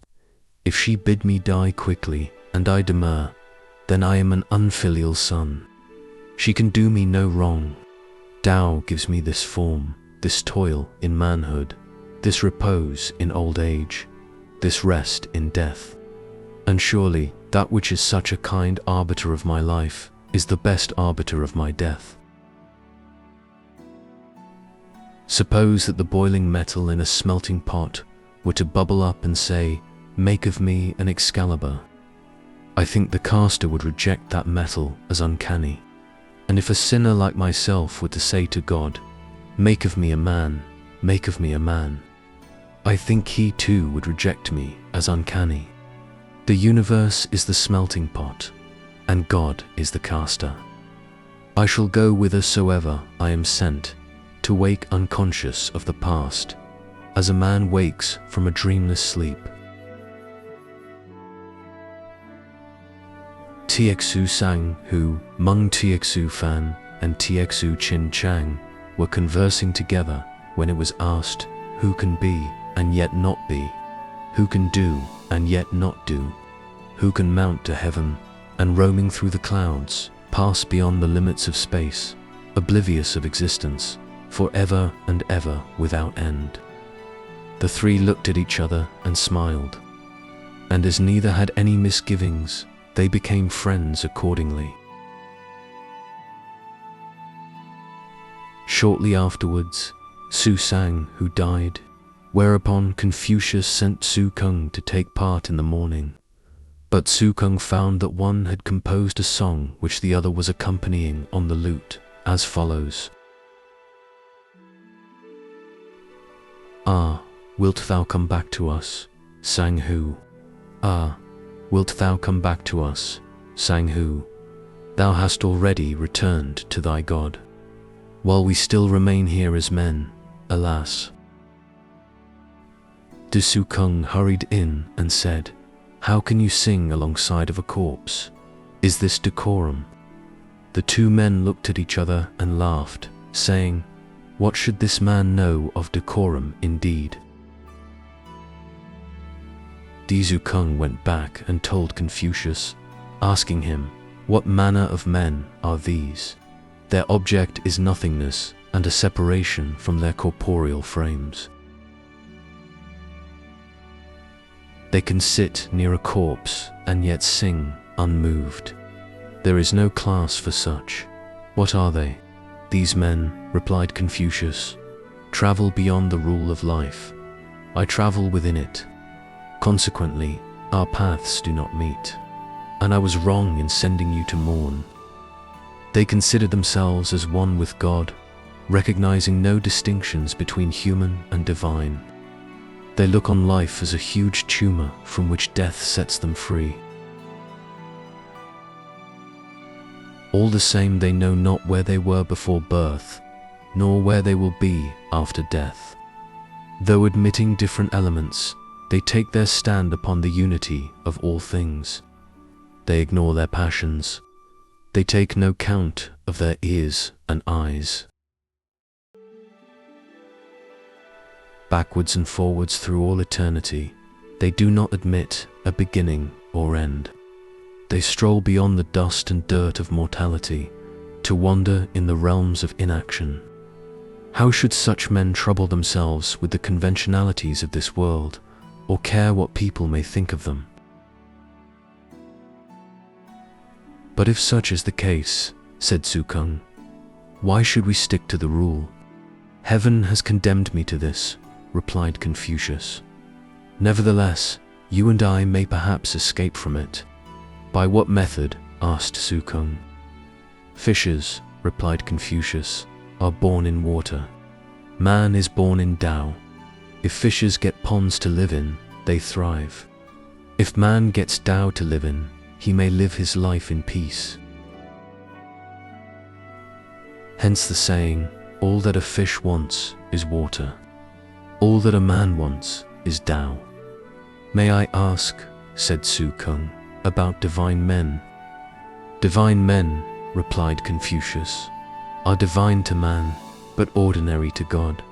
Hence the saying that the meanest being in heaven would be the best on earth, and the best on earth the meanest in heaven. Yen Hui said to Confucius, when Meng Sun Saya's mother died, he wept, but without sniveling. He grieved, but his grief was not heartfelt. He wore mourning, but without howling. Yet, although wanting in these 3 points, he is considered the best mourner in the state of Lu. Surely this is the name and not the reality. I am astonished at it. Meng Sun, said Confucius, did all that was required. He has made an advance towards wisdom. He could not do less, while all the time actually doing less. Meng Sun knows not whence we come nor whither we go. He knows not whether the end will come early or late. Passing into life as a man, he quietly awaits his passage into the unknown. What should the dead know of the living, or the living know of the dead? Even you and I may be in a dream from which we have not yet awaked. Then again, he adapts himself physically, while avoiding injury to his higher self. He regards a dying man simply as one who is going home. He sees others weep, and he naturally weeps too. Besides, a man's personality is something of which he is subjectively conscious. It is impossible for him to say if he is really that which he is conscious of being. You dream you are a bird and soar to heaven. You dream you are a fish and dive into the ocean's depths. And you cannot tell whether the man now speaking is awake or in a dream. A pleasurable sensation precedes the smile it evokes. The smile itself is not dependent upon a reminding nudge. Resign yourself, unconscious of all changes, and you shall enter into the pure, the divine, the one.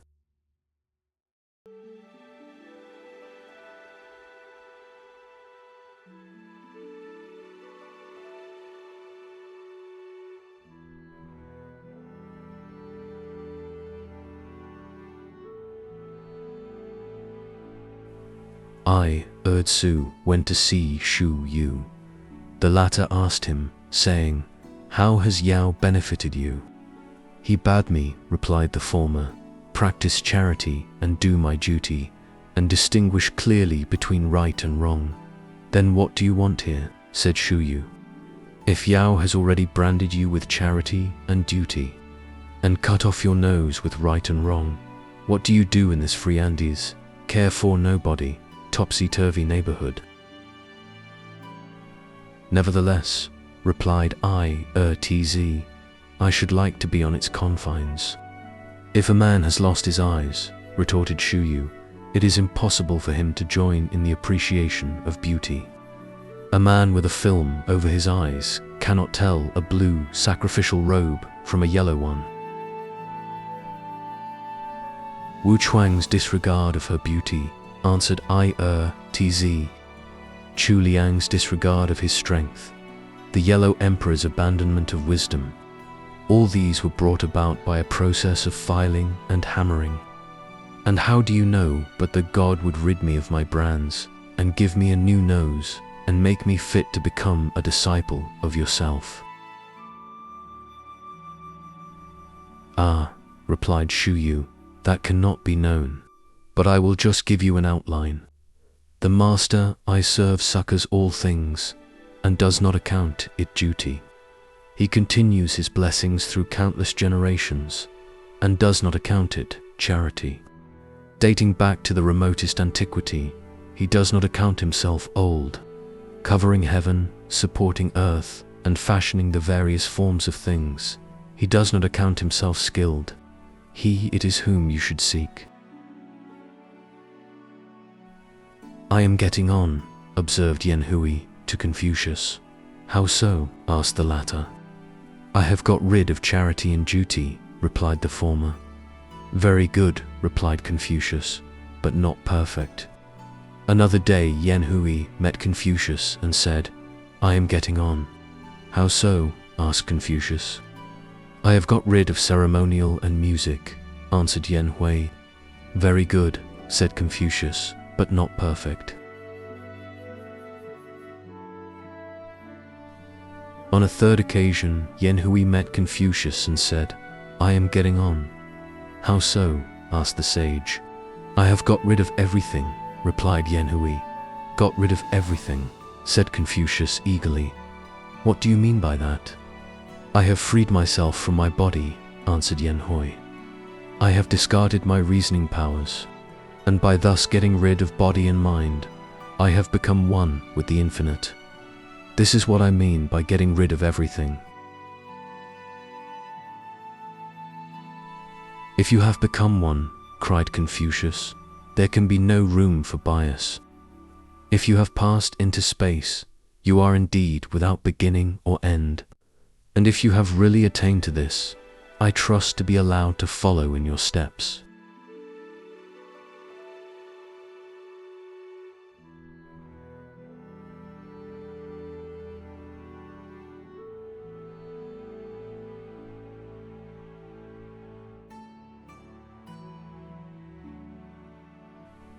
Desu, you and Desu Sang were friends. Once, when it had rained for 10 days, Desu, you said, Desu Sang is dangerously ill. So he packed up some food and went to see him. Arriving at the door, he heard something between singing and lamentation, accompanied with the sound of music, as follows: "O Father, O Mother, O Heaven, O Man." These words seemed to be uttered with a great effort. Whereupon Tizi you went in and asked what it all meant. "I was trying to think who could have brought me to this extreme," replied Zhu Sang, "but I could not guess. My father and mother would hardly wish me to be poor. Heaven covers all equally. Earth supports all equally. How can they make me, in particular, poor? I was seeking to know who it was, but without success. Surely then I am brought to this extreme by destiny."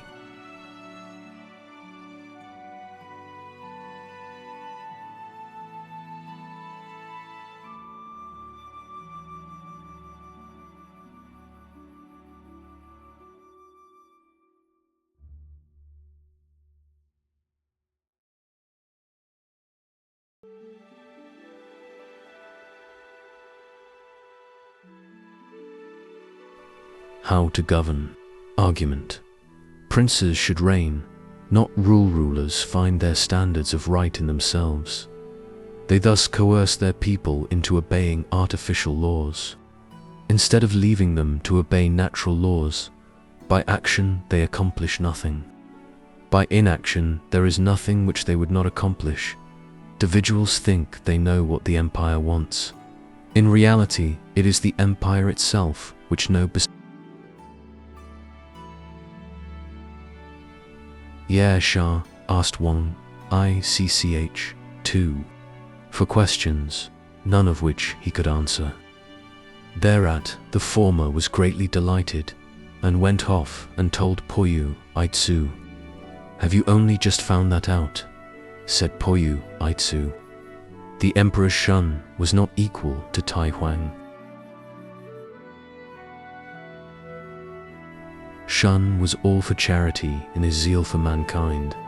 But although he succeeded in government, he himself never rose above the level of artificiality. Now, Ti Huang was peaceful when asleep and inactive when awake. At one time he would think himself a horse, at another an ox. His wisdom was substantial and above suspicion. His virtue was genuine indeed, and yet he never sank to the level of artificiality.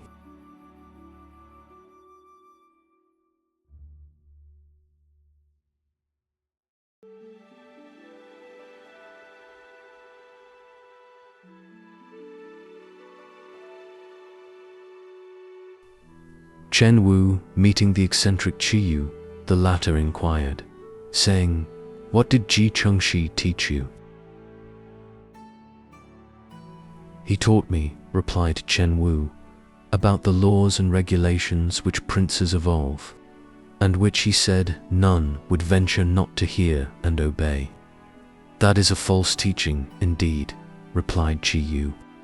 "To attempt to govern mankind thus, as well try to wade through the sea, to hew a passage through a river, or make a mosquito fly away with a mountain. The government of the truly wise man has no concern with externals. He first perfects himself, and then by virtue thereof, he is enabled to accomplish what he wants.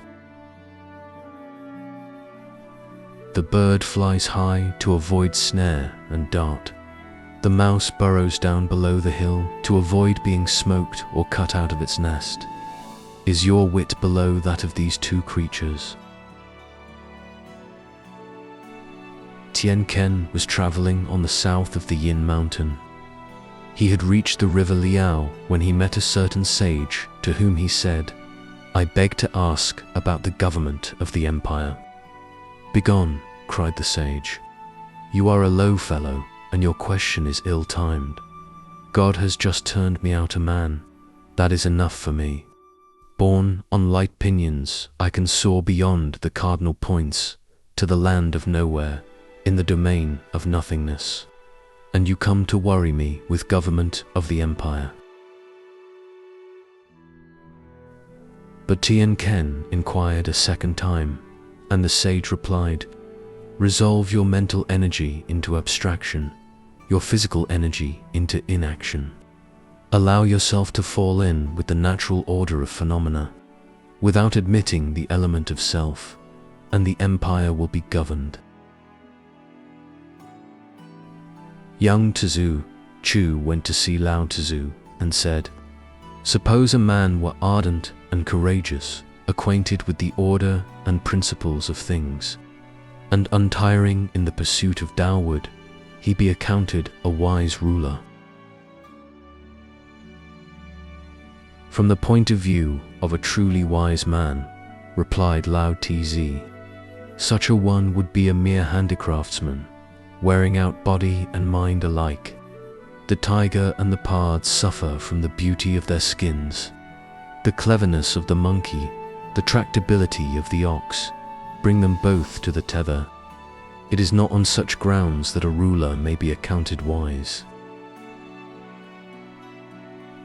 "But in what, then," cried Yang Tzu, "does the government of a wise man consist?" "The goodness of a wise ruler," answered Lao Tzu, "covers the whole empire, yet he himself seems to know it not. It influences all creation, yet none is conscious thereof. It appears under countless forms, bringing joy to all things. It is based upon the baseless, and travels through the realms of nowhere."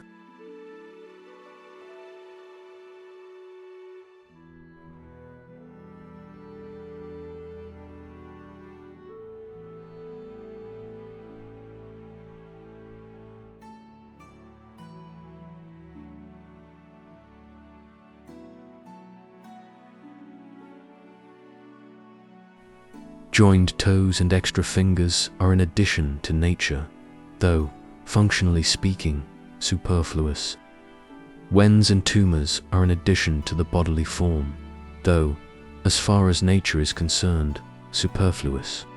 And similarly, to include charity and duty to one's neighbor among the functions of man's organism is not true Tao. For just as joined toes are but useless lumps of flesh, and extra fingers but useless excrescences, so are any artificial additions to our internal economy but harmful adjuncts to real charity and duty to one's neighbor, and are, moreover, prejudicial to the right use of intelligence. People with extra keenness of vision muddle themselves over the 5 colors, exaggerate the value of shades and of distinctions of greens and yellows for sacrificial robes. Of such was Li Chu. People with extra keenness of hearing muddle themselves over the 5 notes, exaggerate the tonic differences of the 6 pitch pipes and the various timbres of metal, stone, silk, and bamboo, of the huangjong and of the tala. Of such was Shika. People who graft on charity force themselves to display this virtue in order to gain reputation and to enjoy the applause of the world for that which is of no account. Of such were Tsang and Shi. People who refine in argument do but pile up tiles or knot ropes in their maunderings over the hard and white, the like and the unlike, wearing themselves out over mere useless terms. Of such were Yang and Me. Therefore, every addition to or deviation from nature belongs not to the ultimate perfection of all. He who would attain to such perfection never loses sight of the natural conditions of his existence. With him, the joined is not united, nor the separated apart, nor the long in excess, nor the short wanting. For just as a duck's legs, though short, cannot be lengthened without pain to the duck, and a crane's legs, though long, cannot be shortened without misery to the crane, so that which is long in man's moral nature cannot be cut off, nor that which is short be lengthened. All sorrow is thus avoided. Intentional charity and intentional duty to one's neighbor are surely not included in our moral nature. Yet what sorrow these have involved! Divide your joined toes and you will howl. Bite off your extra finger and you will scream. In one case there is too much, in the other too little. But the sorrow is the same. And the charitables of the age go about sorrowing over the ills of the age, while the non-charitable cut through the natural conditions of things in their greed after place and wealth. Surely then, intentional charity and duty to one's neighbor are not included in our moral nature. Yet from the time of the 3 dynasties downwards, what a fuss has been made about them. Those who cannot make perfect without arc, line, compasses, and square injure the natural constitution of things. Those who require cords to bind and glue to stick interfere with the natural functions of things, and those who seek to satisfy the mind of man by hampering with ceremonies and music and preaching charity and duty to one's neighbor, thereby destroy the intrinsicality of things. For such intrinsicality does exist, in this sense: things which are curved require no arcs, things which are straight require no lines, things which are round require no compasses, things which are rectangular require no squares, things which stick require no glue, things which hold together require no cords. And just as all things are produced, and none can tell how they are produced, so do all things possess their own intrinsic qualities, and none can tell how they possess them. From time immemorial, this has always been so, without variation. Why then should charity and duty to one's neighbor be as it were glued or corded on, and introduced into the domain of Tao to give rise to doubt among mankind? Lesser doubts change the rule of life. Greater doubts change man's nature. How do we know this? By the fact that ever since the time when Shun bid for charity and duty to one's neighbor in order to secure the empire, men have devoted their lives to the pursuit thereof. Is it not then charity and duty to one's neighbor which change the nature of man? Therefore, I have tried to show that from the time of the three dynasties, it has always been the external which has changed the nature of man. If a mean man, he will die for gain. If a superior man, he will die for fame. If a man of rank, he will die for his ancestral honors. If a sage, he will die for the world. The pursuits and ambitions of these men differ, but the injury to their natures involved in the sacrifice of their lives is the same. Sang and Ku were shepherds, both of whom lost their flocks. On inquiry, it appeared that Sang had been engaged in reading, while Ku had gone to take part in some trials of strength. Their occupations had been different, but the result was in each case loss of the sheep. Po I died for fame at the foot of Mount Shozhong. Robber Cha died for gain on Mount Tai. Their deaths were not the same, but the injury to their lives and natures was in each case the same. How then can we applaud the former and blame the latter? And so, if a man dies for charity and duty to his neighbor, the world calls him a noble fellow. But if he dies for gain, the world calls him a low fellow. The dying being the same, one is nevertheless called noble and the other low. But in point of injury to life and nature, the robber, Che, and Po are one. Where then does the distinction of noble and low come in? Were a man to apply himself to charity and duty towards his neighbor until he were the equal of Sang or Shi, this would not be what I mean by perfection, or two flavors, until he were the equal of Yu, or to sounds, until he were the equal of Shi Wang, or to colors, until he were the equal of Li Ku. What I mean by perfection is not what is meant by charity and duty to one's neighbor. It is found in the cultivation of Tao. And those whom I regard as cultivators of Tao are not those who cultivate charity and duty to one's neighbor. They are those who yield to the natural conditions of things. What I call perfection of hearing is not hearing others, but oneself. What I call perfection of vision is not seeing others, but oneself. For a man who sees not himself, but others, takes not possession of himself, but of others, thus taking what others should take, and not what he himself should take. Instead of being himself, he in fact becomes someone else. And if a man thus becomes someone else instead of himself, this is a fatal error of which both the robber Cha and Po I can be equally guilty, and so, conscious of my own deficiency in regard to Tao, I do not venture at my best to practice the principles of charity and duty to my neighbor, nor at my worst to fall into the fatal error above mentioned.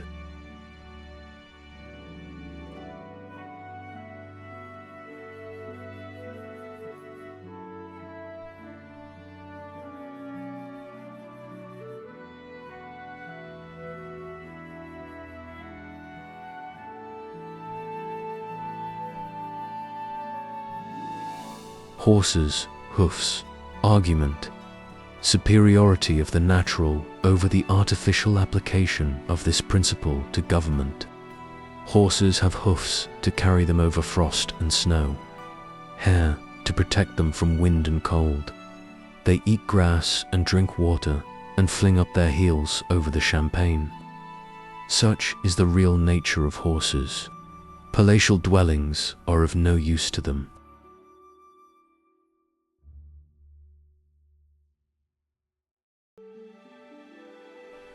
One day Polo appeared, saying, "I understand the management of horses."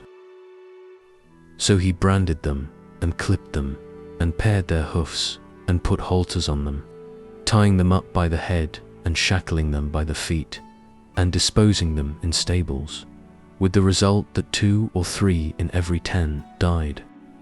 Then he kept them hungry and thirsty, trotting them and galloping them and grooming and trimming, with the misery of the tasseled bridle before and the fear of the knotted whip behind, until more than half of them were dead. The potter says, "I can do what I will with clay. If I want it round, I use compasses. If rectangular, a square." The carpenter says, "I can do what I will with wood. If I want it curved, I use an arc. If straight, a line." But on what grounds can we think that the natures of clay and would desire this application of compasses and square, of arc and line? Nevertheless, every age extols Polo for his skill in managing horses, and potters and carpenters for their skill with clay and wood. Those who govern the empire make the same mistake.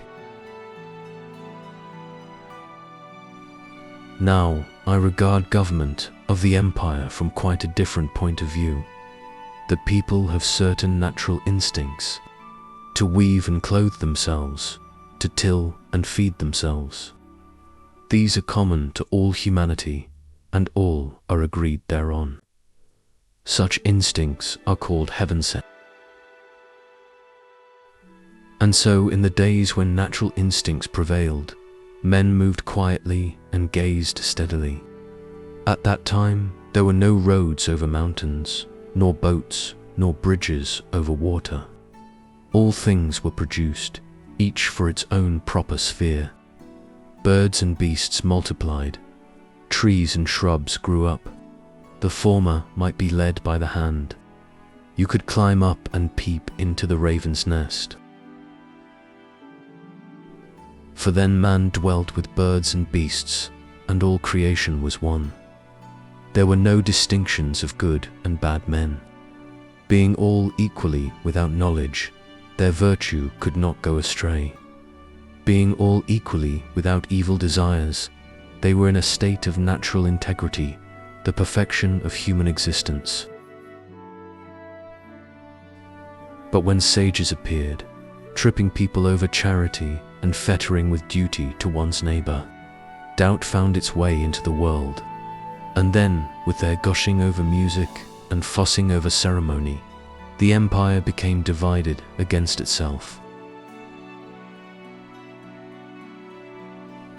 Were the natural integrity of things left unharmed, who could make sacrificial vessels? Were white jade left unbroken, who could make the regalia of courts? Were Tao not abandoned, who could introduce charity and duty to one's neighbor? Were man's natural instincts his guide, what need would there be for music and ceremonies? Were the 5 colors not confused, who would practice decoration? Were the 5 notes not confused, who would adopt the 6 pitch pipes? Destruction of the natural integrity of things, in order to produce articles of various kinds. This is the fault of the artisan. Annihilation of Tao in order to practice charity and duty to one's neighbor. This is the error of the sage. Horses live on dry land, eat grass and drink water. When pleased, they rub their necks together. When angry, they turn around and kick up their heels at each other. Thus far only do their natural dispositions carry them. But bridled and bitted, with a plate of metal on their foreheads, they learn to cast vicious looks, to turn the head, to bite, to resist, to get the bit out of the mouth or the bridle into it. and thus their natures become depraved, the fault of Polo.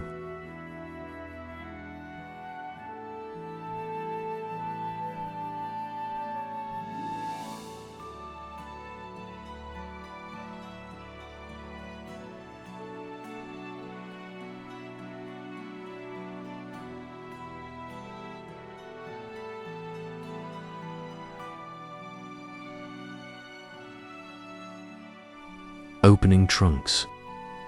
Argument. All restrictions artificial, and therefore deceptive only. By shaking off such fetters, and reverting to the natural, can man hope to attain. The precautions taken against thieves who open trunks, search bags, or ransack tills consist of securing with cords and fastening with bolts and locks. This is what the world calls wit. But a strong thief comes who carries off the till on his shoulders, with box and bag to boot. And his only fear is that the cords and locks should not be strong enough. Therefore, what the world calls wit simply amounts to assistance given to the strong thief. And I venture to state that nothing of that which the world calls wit is otherwise than serviceable to strong thieves, and that nothing of that which the world calls wisdom is other than a protection to strong thieves. How can this be shown?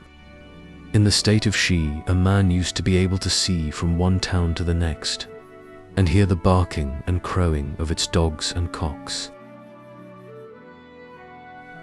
The area covered by the nets of fishermen and fowlers and pricked by the plough was a square of 2,000 and odd li, and within its four boundaries not a temple or shrine was dedicated, nor a district or hamlet governed, but in accordance with the rules laid down by the sages. Yet one morning Tian Shangzu slew the prince of Shi and stole his kingdom, and not his kingdom only, but the wisdom tricks which he had got from the sages as well, so that although Tian Shangzu acquired the reputation of a thief, he lived as comfortably as ever did either Yao or Shun. The small states did not venture to blame, nor the great states to punish him, and so for 12 generations his descendants ruled over Shi. Was not this stealing the state of Shi and the wisdom tricks of the sages as well in order to secure himself from the consequences of such theft? This amounts to what I have already said, namely that nothing of what the world esteems great wit is otherwise than serviceable to strong thieves, and that nothing of what the world calls great wisdom is other than a protection to strong thieves. Let us take another example. Of old, Lung Fang was beheaded, Pai Kan was disemboweled, Chang Hung was sliced to death, Jushu was chopped to mincemeat. All these four were sages, but their wisdom could not preserve them from death. An apprentice to Robert Shah asked him, saying, "Is there then Tao in thieving?" "Pray tell me of something in which there is not," Tao Che replied. "There is the wisdom by which booty is located, the courage to go in first, and the heroism of coming out last. There is the shrewdness of calculating success and justice in the equal division of the spoil. There has never yet been a great robber who was not possessed of these five. Thus the doctrine of the sages is equally indispensable to good men and to Ka. But good men are scarce and bad men plentiful, so that the good the sages do to the world is little and the evil great. Therefore it has been said, if the lips are gone, the teeth will be cold. It was the thinness of the wine of Lu which caused the siege of Han Tan. It was the appearance of sages which caused the appearance of great robbers. Drive out the sages and leave the robbers alone, then only will the empire be governed. As when the stream ceases, the gully dries up, and when the hill is leveled, the chasm is filled. So when sages are extinct, there will be no more robbers, but the empire will rest in peace. On the other hand, unless sages disappear, neither will great robbers disappear. Nor, if you double the number of sages wherewithal to govern the empire, will you do more than double the profits of robber chur. If pecks and bushels are used for measurement, they will also be stolen.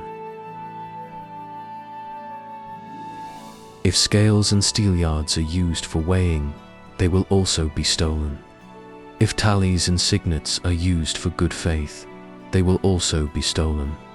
If charity and duty to one's neighbor are used for rectification, they will also be stolen. How is this so? One man steals a purse and is punished. Another steals a state and becomes a prince. But charity and duty to one's neighbor are integral parts of princedom. Does he not then steal charity and duty to one's neighbor together with the wisdom of the sages? So it is that to attempt to drive out great robbers is simply to help them to steal principalities, charity, duty to one's neighbor, together with measures, scales, tallies, and signets. No reward of official regalia and uniform will dissuade, nor dread of sharp instruments of punishment will deter such men from their course. These do but double the profits of robbers like chur, and make it impossible to get rid of them, for which the sages are responsible. Therefore it has been said, fishes cannot be taken away from water. The instruments of government cannot be delegated to others. In the wisdom of sages, the instruments of government are found. This wisdom is not fit for enlightening the world. Away then with wisdom and knowledge, and great robbers will disappear. Discard jade and destroy pearls, and petty thieves will cease to exist. Burn tallies and break signets, and the people will revert to their natural integrity. Split measures and smash scales, and the people will not fight over quantities. Utterly abolish all the restrictions of sages, and the people will begin to be fit for the reception of Tao. Confuse the 6 pitch pipes, break up organs and flutes, stuff up the ears of Shikawang, and each man will keep his own sense of hearing to himself. Put an end to decoration, disperse the 5 categories of color, glue up the eyes of Li Ku, and each man will keep his own sense of sight to himself. Destroy arcs and lines, fling away square and compasses, snap off the fingers of Kung Chuai, and each man will use his own natural skill. Wherefore the saying, great skill is as clumsiness. Restrain the actions of Sang and Shi, stop the mouths of Yang and Me. Get rid of charity and duty to one's neighbor, and the virtue of the people will become one with God. If each man keeps to himself his own sense of sight, the world will escape confusion. If each man keeps to himself his own sense of hearing, the world will escape entanglements. If each man keeps his knowledge to himself, the world will escape doubt. If each man keeps his own virtue to himself, the world will avoid deviation from the true path. Sung, Shi, Yang, Mi, Shi Kawan, Kung Chuai, and Li Shiku all set up their virtue outside themselves and involve the world in such angry discussions that nothing definite is accomplished.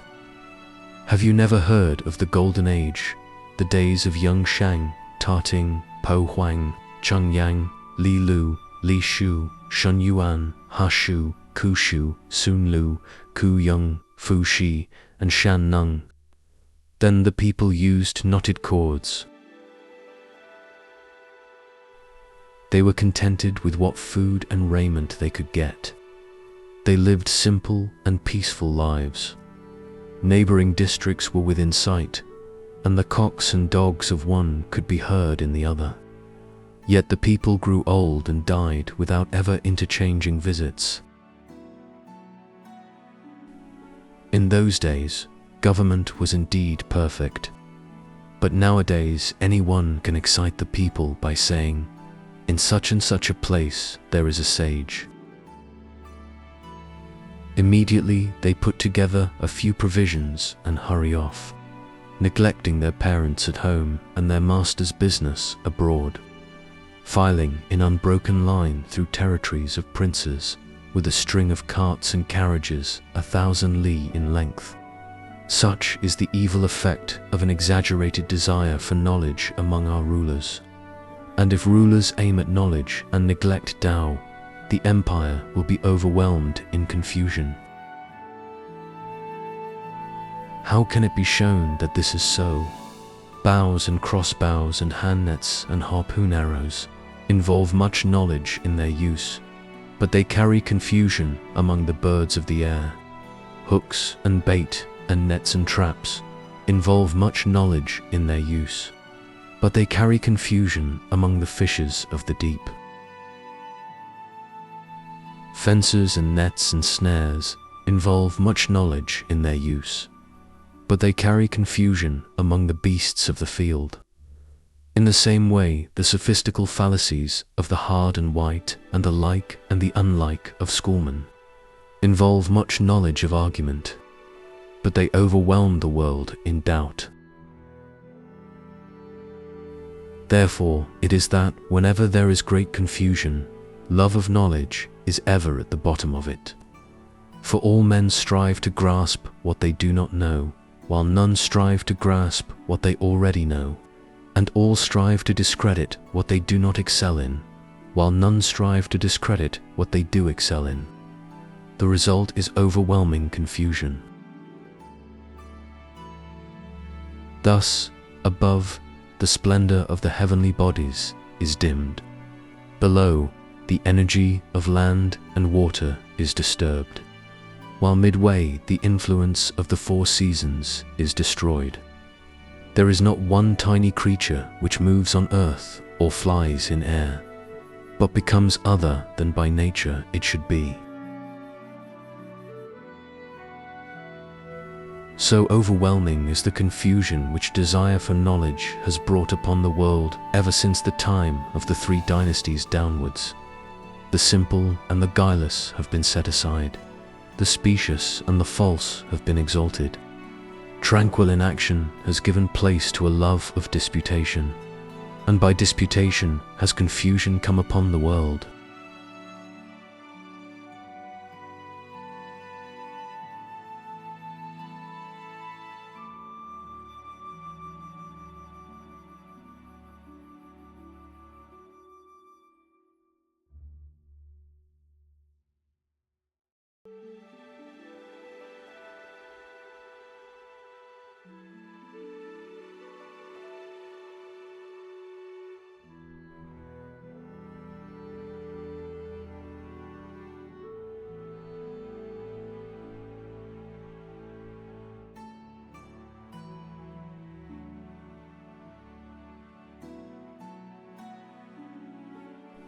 On letting alone argument, the natural conditions of our existence require no artificial aids. The evils of government, failure of coercion Tao, the refuge in action, the secret the action of inaction.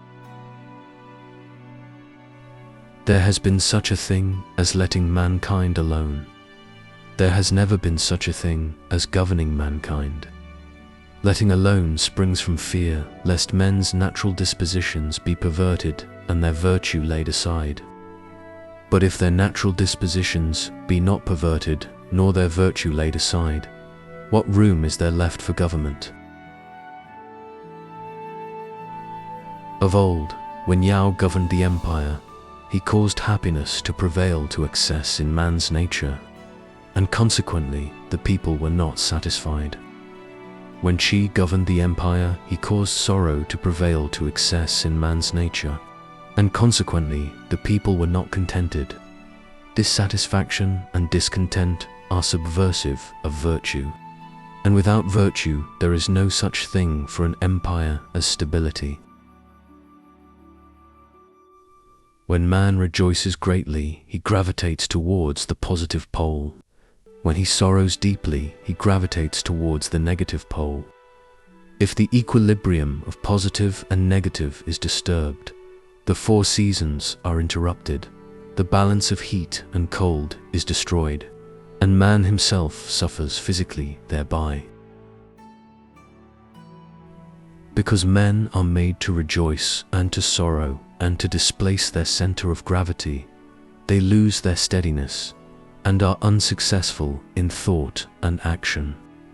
And thus it is that the idea of surpassing others first came into the world, followed by the appearance of such men as Robber, Cha, Sang, and Shi. The result being that the whole world could not furnish enough rewards for the good nor distribute punishments enough for the evil among mankind. And as this great world is not equal to the demand for rewards and punishments, and as, ever since the time of the 3 dynasties downwards, men have done nothing but struggle over rewards and punishments, what possible leisure can they have had for adapting themselves to the natural conditions of their existence? Besides, over-refinement of vision leads to debauchery in color. Over-refinement of hearing leads to debauchery in sound. Over-refinement of charity leads to confusion in virtue. Over-refinement of duty towards one's neighbor leads to perversion of principle. Over-refinement of ceremonial leads to divergence from the true object. Over-refinement of music leads to lewdness of thought. Over-refinement of wisdom leads to an extension of mechanical art. And over-refinement of shrewdness leads to an extension of vice. If people adapt themselves to the natural conditions of existence, the above 8 may be or may not be, it matters not. But if people do not adapt themselves to the natural conditions of existence, then these 8 become hindrances and spoilers and throw the world into confusion. In spite of this, the world reverences and cherishes them, thereby greatly increasing the sum of human error, and not as a passing fashion, but with admonitions in words, with humility in prostrations, and with the stimulus of music and song. What then is left for me? Therefore, for the perfect man who is unavoidably summoned to power over his fellows, there is naught like inaction. By means of inaction, he will be able to adapt himself to the natural conditions of existence. And so it is that he who respects the state as his own body is fit to support it, and he who loves the state as his own body is fit to govern it. And if I can refrain from injuring my internal economy and from taxing my powers of sight and hearing, sitting like a corpse while my dragon power is manifested around, in profound silence while my thunder voice resounds, the powers of heaven responding to every phase of my will, as under the yielding influence of inaction all things are brought to maturity and thrive, what leisure then have I to set about governing the world? Suai Chu asked Lao Tzu, saying, "If the empire is not to be governed, how are men's hearts to be kept in order?" "Be careful," replied Lao Tzu, "not to interfere with the natural goodness of the heart of man. Man's heart may be forced down or stirred up. In each case, the issue is fatal. By gentleness, the hardest heart may be softened, but try to cut and polish it. 'Twill glow like fire or freeze like ice. In the twinkling of an eye, it will pass beyond the limits of the 4 seas. in repose, profoundly still, in motion, far away in the sky. No bolt can bar, no bond can bind.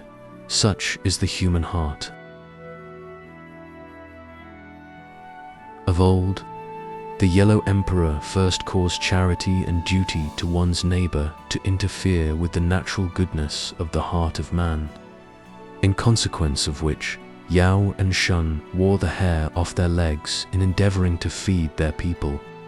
They disturbed their internal economy in order to find room for charity and duty to one's neighbor.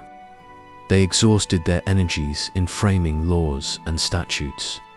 Still, they did not succeed. Thereupon, Yao confined Wan Tu on Mount Sung, drove the chief of San Miao and his people into Sanwei and kept them there, and banished the minister of works to Yu Island.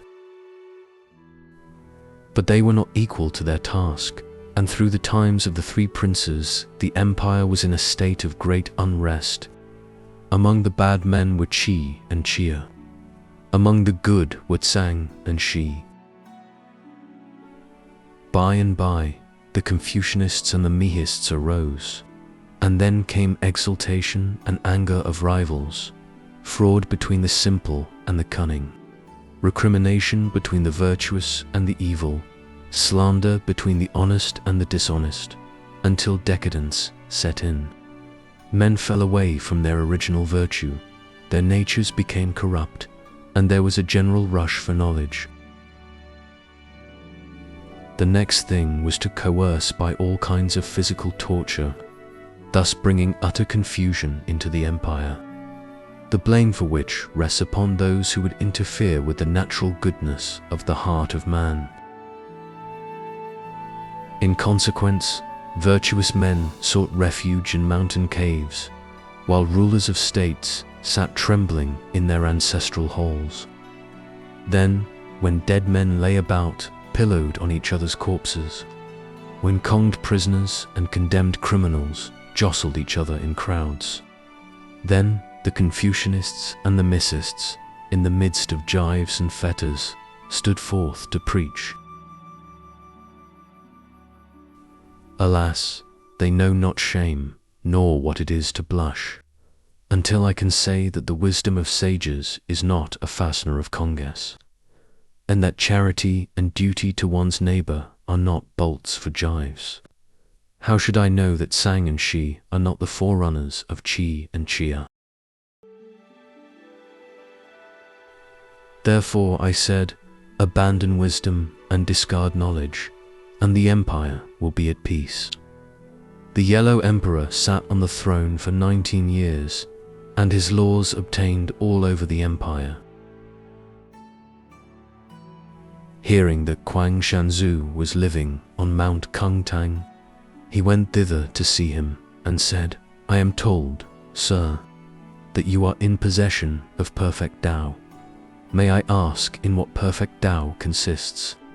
I desire to avail myself of the good influence of heaven and earth in order to secure harvests and feed my people. I should also like to control the two powers of nature in order to the protection of all living things. How can I accomplish this? What you desire to avail yourself of, replied Kwangshan Tzu, is the primordial integrity of matter. What you wish to control are the disintegrators thereof. Ever since the empire has been governed by you, the clouds have rained without waiting to thicken. The foliage of trees has fallen without waiting to grow yellow.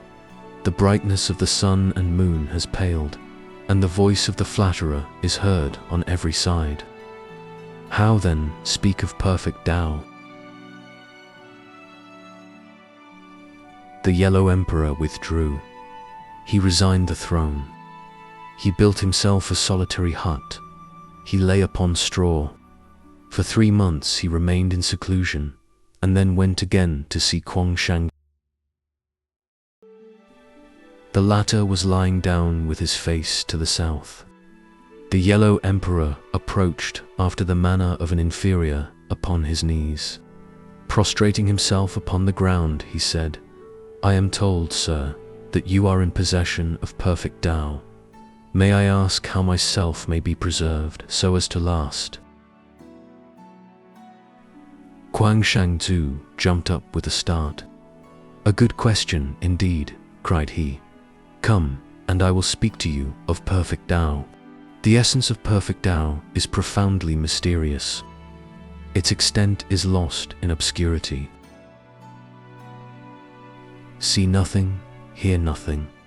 Let your soul be wrapped in quiet, and your body will begin to take proper form. Let there be absolute repose and absolute purity. Do not weary your body nor disturb your vitality, and you will live forever. For if the eye sees nothing, and the ear hears nothing, and the mind thinks nothing, the soul will preserve the body, and the body will live forever. Cherish that which is within you, and shut off that which is without, for much knowledge is a curse. Then I will place you upon that abode of great light which is the source of the positive power, and escort you through the gate of profound mystery which is the source of the negative power. These powers are the controllers of heaven and earth, and each contains the other. Cherish and preserve your own self, and all the rest will prosper of itself. I preserve the original one while resting in harmony with externals. It is because I have thus cared for myself now for 1200 years that my body has not decayed." The Yellow Emperor prostrated himself and said, "Chuang Tzu is surely God...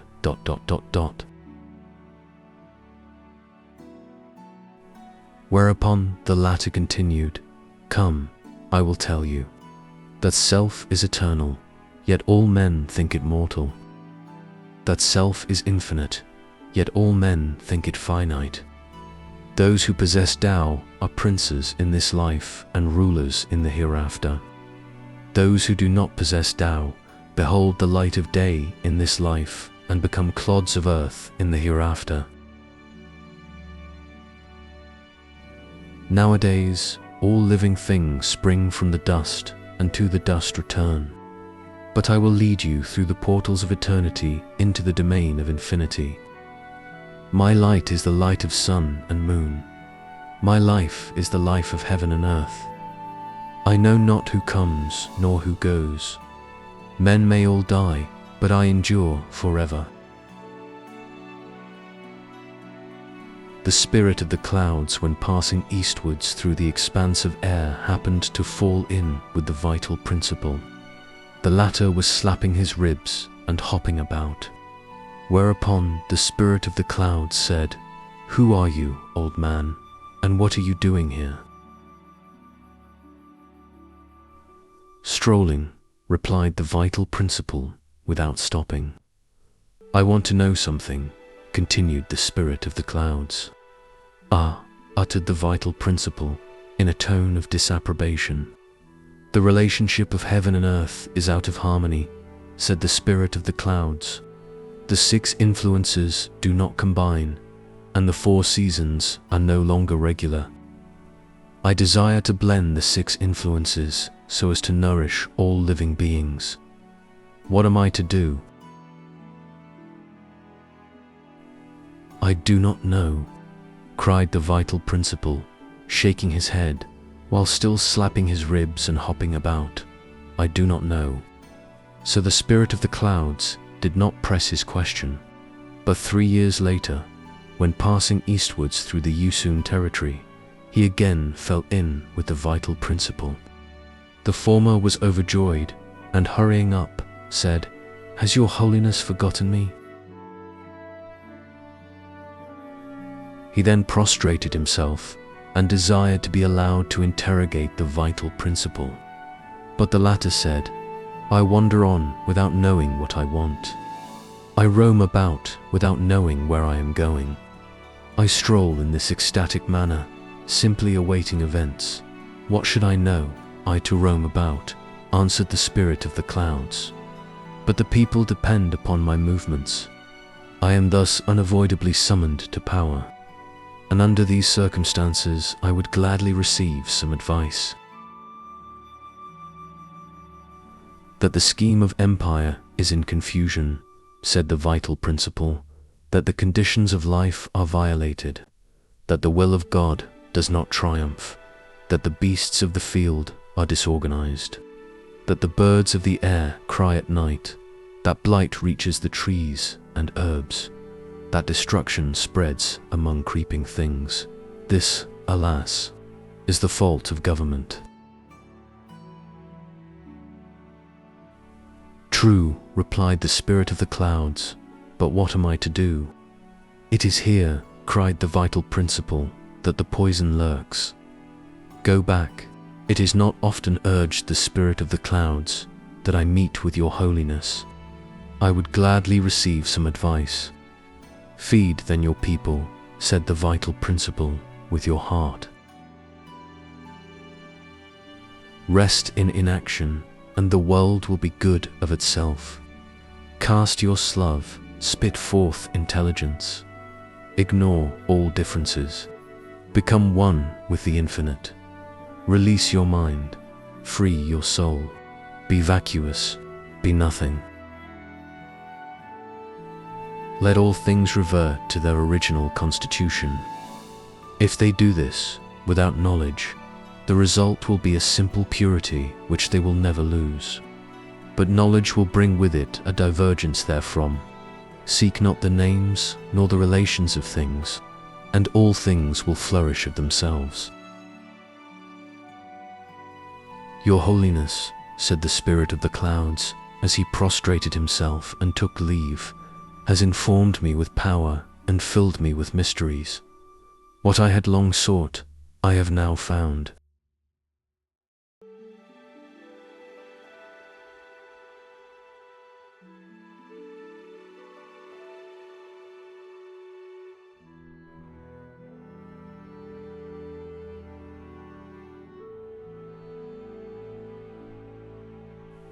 The men of this world all rejoice in others being like themselves, and object to others not being like themselves. Those who make friends with their likes and do not make friends with their unlikes are influenced by a desire to differentiate themselves from others. But those who are thus influenced by a desire to differentiate themselves from others, how will they find it possible to do so? To subordinate oneself to the majority in order to gratify personal ambition is not so good as to let that majority look each one after his own affairs. Those who desire to govern kingdoms clutch at the advantages of the three princes without seeing the troubles involved. In fact, they trust to luck, but in thus trusting to luck not to destroy the kingdom, their chances of preserving it do not amount to 1 in 10,000, while their chances of destroying it are 10,000 to nothing and even more. Such, alas, is the ignorance of rulers. For, given territory, there is the great thing man. Given man, he must not be managed as if he were a mere thing, though by not managing him at all, he may actually be managed as if he were a mere thing. And for those who understand that the management of man as if he were a mere thing is not the way to manage him, the issue is not confined to mere government of the empire. Such men may wander at will between the 6 limits of space or travel over the continent of earth, unrestrained in coming and in going. This is to be distinguished from one's fellows, and this distinction is the highest attainable by man. The doctrine of the perfect man is to him as shadow to form, as echo to sound. Ask, and it responds, fulfilling its mission as the helpmate of humanity. Noiseless in repose, objectless in motion, it guides you to the goal, free to come and free to go, forever without end. Alone in its exits and its entrances, it rivals the eternity of the sun. As for his body, that is in accordance with the usual standard. Being in accordance with the usual standard, it is not distinguished in any way. But if not distinguished in any way, what becomes of the distinction by which he is distinguished? Those who see what is to be seen, of such were the perfect men of old. Those who see what is not to be seen, they are the chosen of the universe. Low in the scale, but still to be allowed for, matter. Humble, but still to be followed, mankind. Of others, but still to be attended to, affairs. Harsh, but still necessary to be set forth, the law. Far off, but still claiming our presence, duty to one's neighbor. Near, but still claiming extension, charity. Of sparing use, but still to be of bounteous store, ceremony. Of middle course, but still to be of lofty scope, virtue. One, but not to be without modification, Tao. Spiritual, yet not to be devoid of action, God. Therefore, the true sage looks up to God, but does not offer to aid. He perfects his virtue, but does not involve himself. He guides himself by Tao, but makes no plans. He identifies himself with charity, but does not rely on it.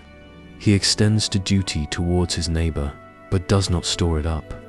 He responds to ceremony without tabooing it.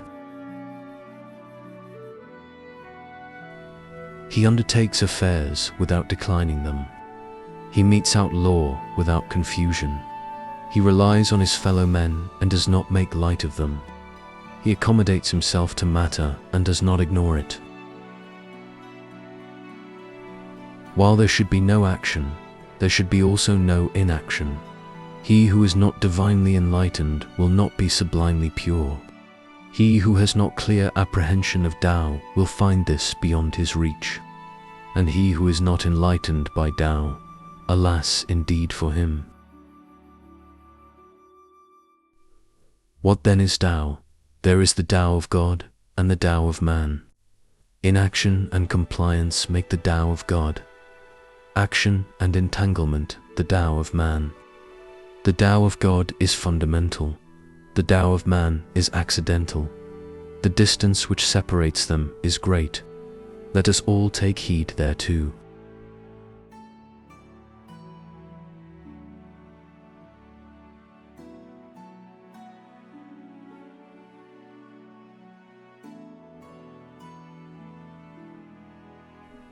The universe, argument, the prominence of all things informed thereby the true. Sage illumined thereby, his attributes, his perfection man's, senses, his benign illustrations. Vast as is the universe, its phenomena are regular. Countless though its contents, the laws which govern these are uniform. Many though its inhabitants, that which dominates them is sovereignty. Sovereignty begins in virtue and ends in God.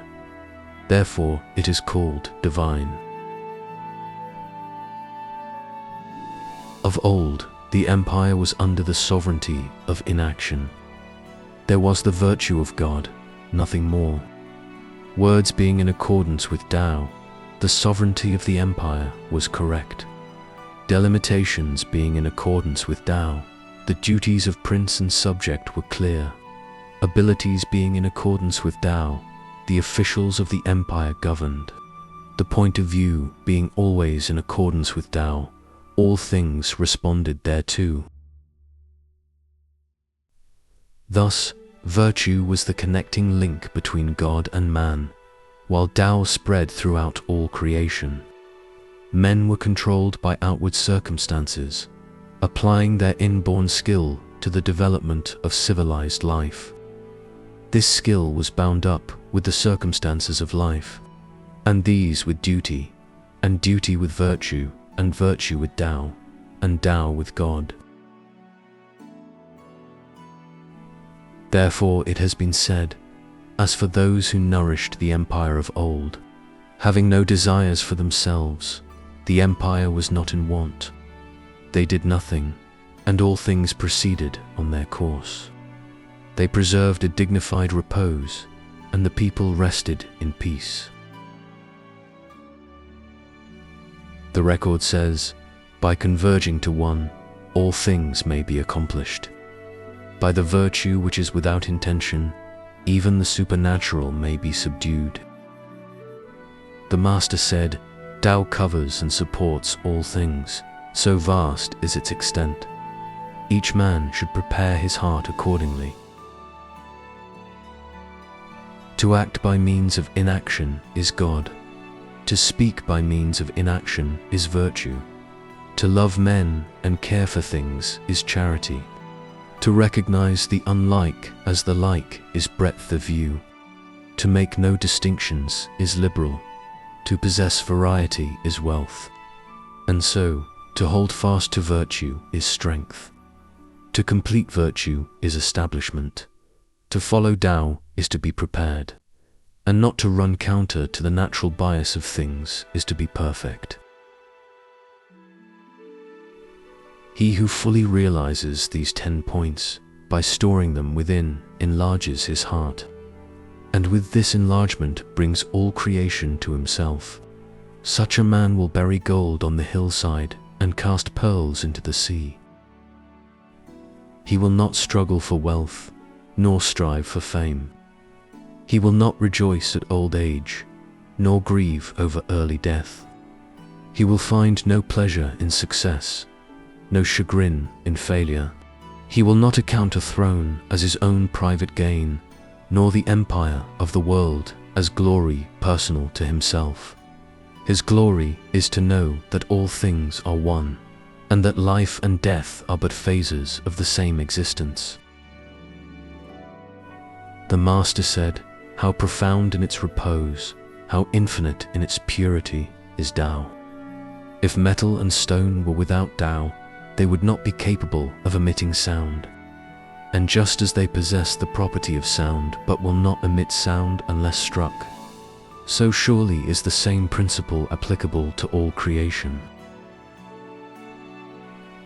The man of complete virtue remains blankly passive as regards what goes on around him. He is as originally by nature, and his knowledge extends to the supernatural. Thus, his virtue expands his heart, which goes forth to all who come to take refuge therein. Without Tao, form cannot be endued with life. Without virtue, life cannot be endued with intelligence. To preserve one's form, live out one's life, establish one's virtue, and realize Tao is not this complete virtue. Issuing forth spontaneously, moving without premeditation, all things following in his wake, such is the man of complete virtue. He can see where all is dark. He can hear where all is still. In the darkness, he alone can see light. In the stillness, he alone can detect harmony. He can sink to the lowest depths of materialism. To the highest heights of spirituality he can soar. This because he stands in due relation to all things. Though a mere abstraction, he can minister to their wants, and ever and anon receive them into rest, the great, the small, the long, the short, forever without end. The Yellow Emperor traveled to the north of the Red Lake and ascended the Kyanlan Mountains. Returning south, he lost his magic pearl. He employed intelligence to find it, but without success. He employed sight to find it, but without success. He employed speech to find it, but without success. Finally, he employed nothing, and nothing got it. Strange indeed, quoth the emperor, that nothing should have been able to get it. Yao's tutor was Shuyu, the latter's tutor was Yasha, and Yasha's tutor was Wang Ai, whose tutor was Pei Ai. Yao inquired of Shuyu, saying, "Would Yasha do to be emperor? I am going to get Wang Ai to ask him." "Alas," cried Shu Yu, "that would be bad indeed for the empire." "Yeah, Shah is a clever and capable man. He is by nature better than most men, but he seeks by means of the human to reach the divine. He strives to do no wrong, but he is ignorant of the source from which wrong springs." Emperor, forsooth. He avails himself of the artificial and neglects the natural. He lacks unity in himself. He worships intelligence and is always in a state of ferment. He is a slave to circumstances and to things. Wherever he looks, his surroundings respond. He himself responds to his surroundings. He is always undergoing modifications and is wanting in fixity. How should such a one be fit for emperor?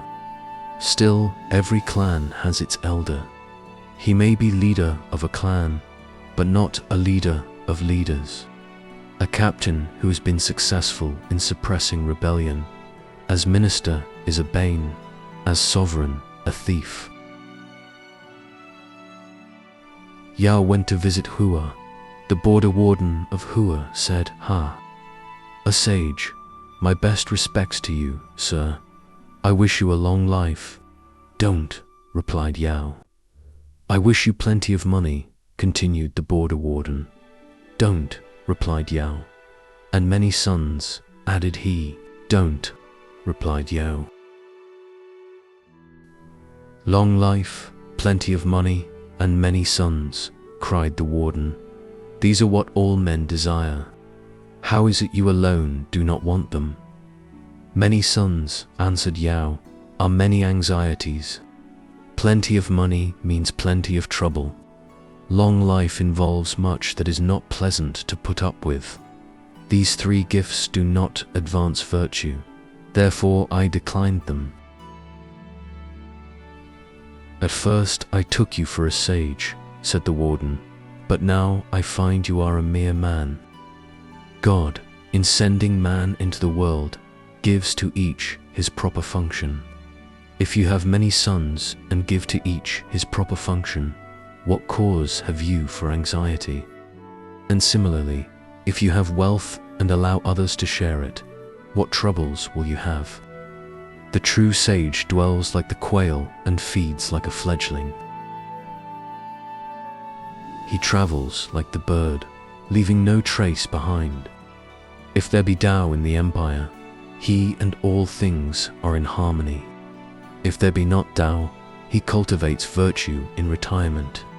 After 1,000 years of this weary world, he mounts aloft, and riding upon the white clouds, passes into the kingdom of God, whither the three evils do not reach, and where he rests secure in eternity. What is there to put up with in that?" Thereupon the border warden went off, and Yao followed him, saying, "May I ask?" To which the warden only replied, "Begone."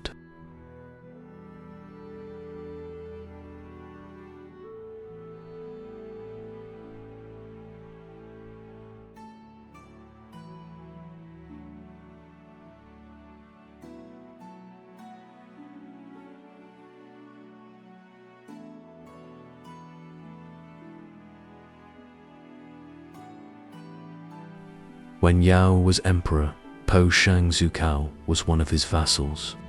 But when Yao handed over the empire to Shun, and Shun to the great Yu, Po Shang Zu, Cao resigned his fief and betook himself to agriculture.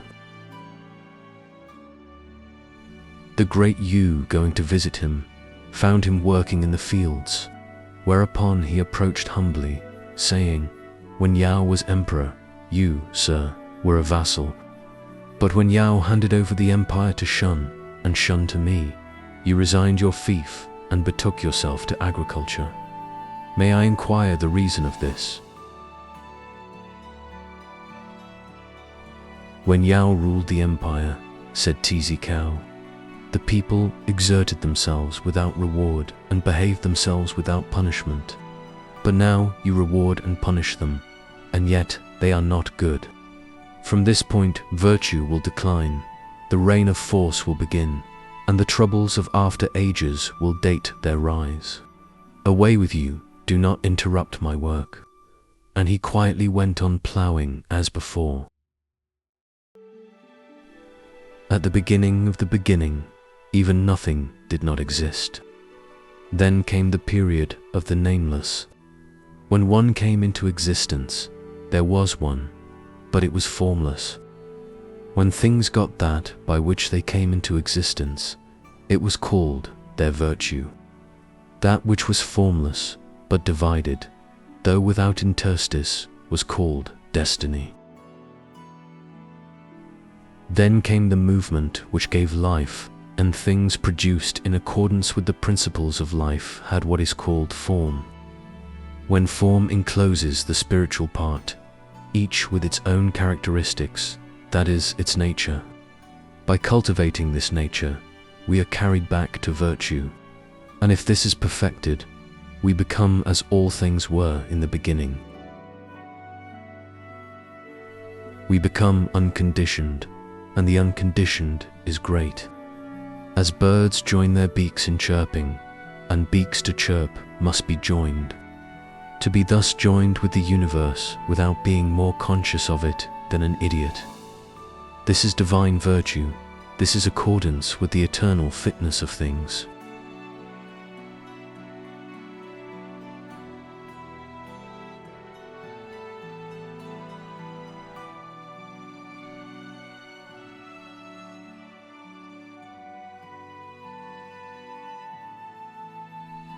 Confucius asked Lao Tzu, saying, "There are persons who cultivate Tao according to fixed rules of possible and impossible, fit and unfit, just as the schoolmen speak of separating hardness from whiteness, as though these could be hung up on different pegs.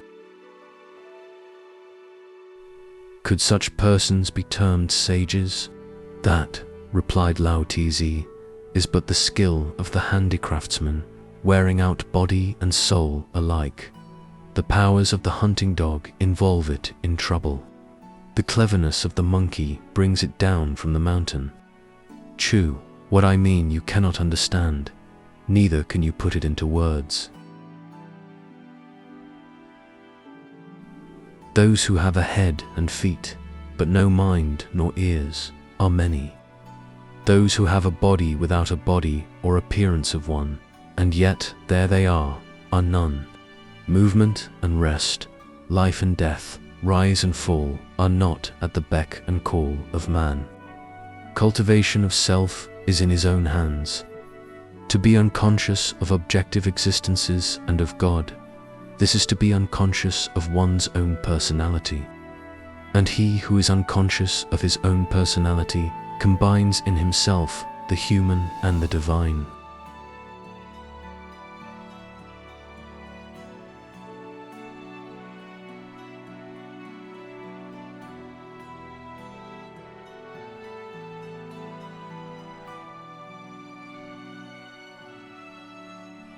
Chang Lamin went to see Chaisha and said, "The Prince of Lu begged me to instruct him, but I declined. However, he would take no refusal, so I was obliged to do so.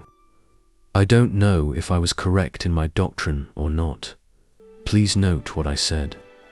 I told him to be decorous and thrifty, to advance the public spirited and loyal, and to have no partialities. Then, I said, no one would venture to oppose him." Chaisha sniggered and said, "Your remarks on the virtues of princes may be compared with the mantis stretching out its feelers and trying to stop a carriage, not likely to affect the object proposed.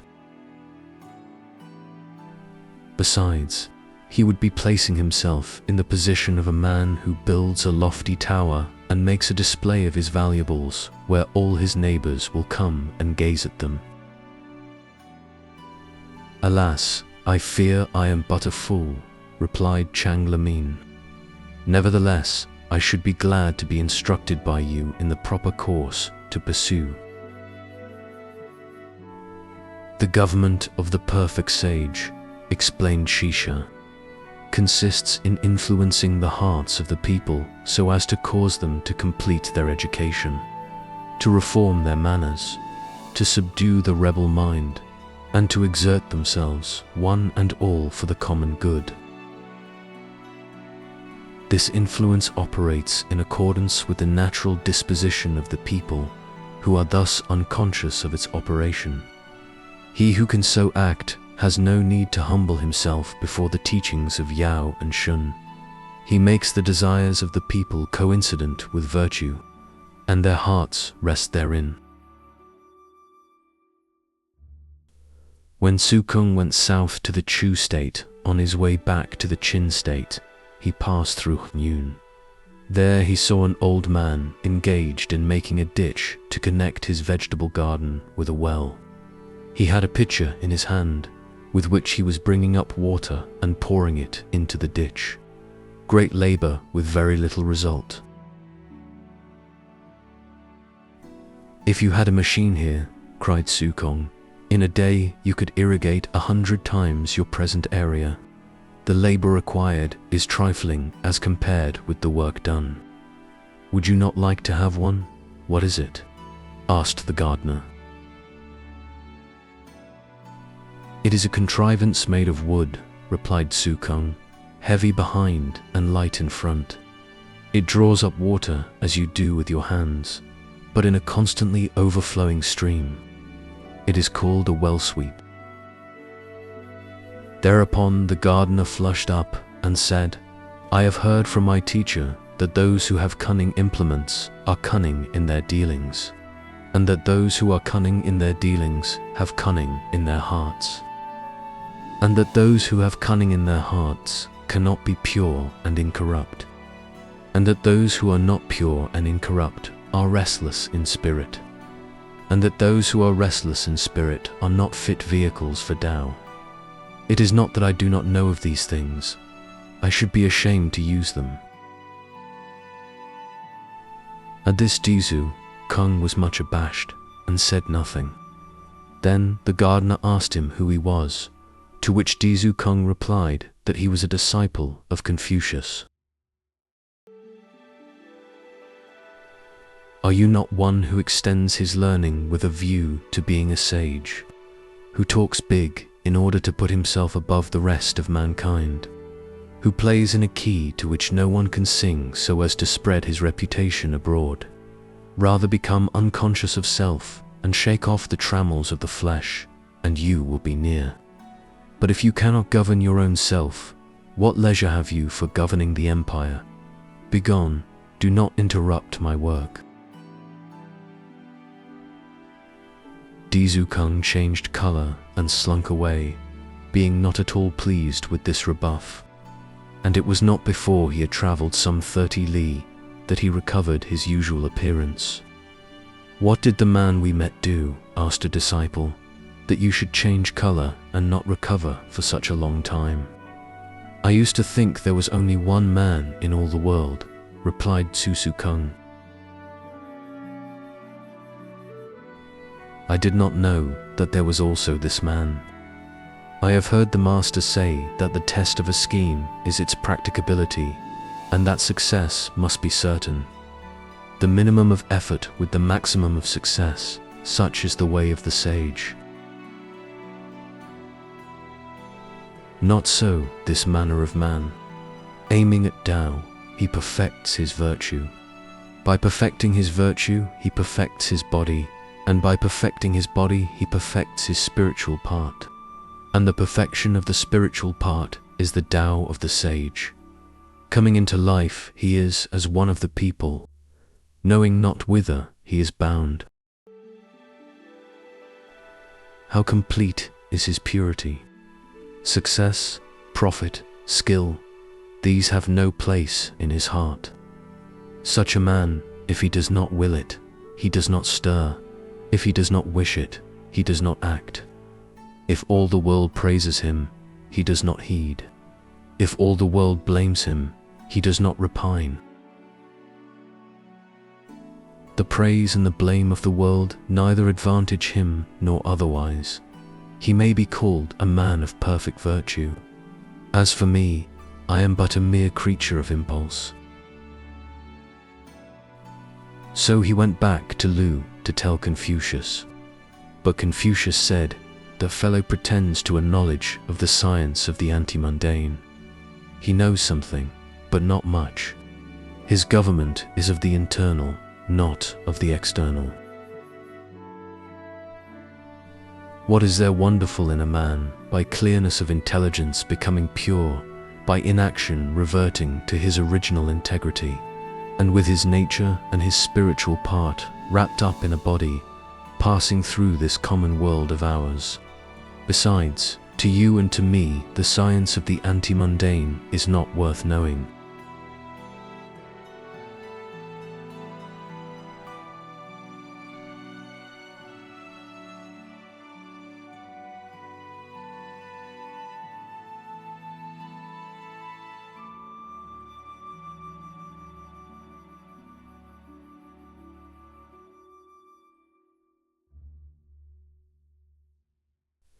As Chen Mang was starting eastwards to the ocean, he fell in with Yuan Fang on the shore of the Eastern Sea.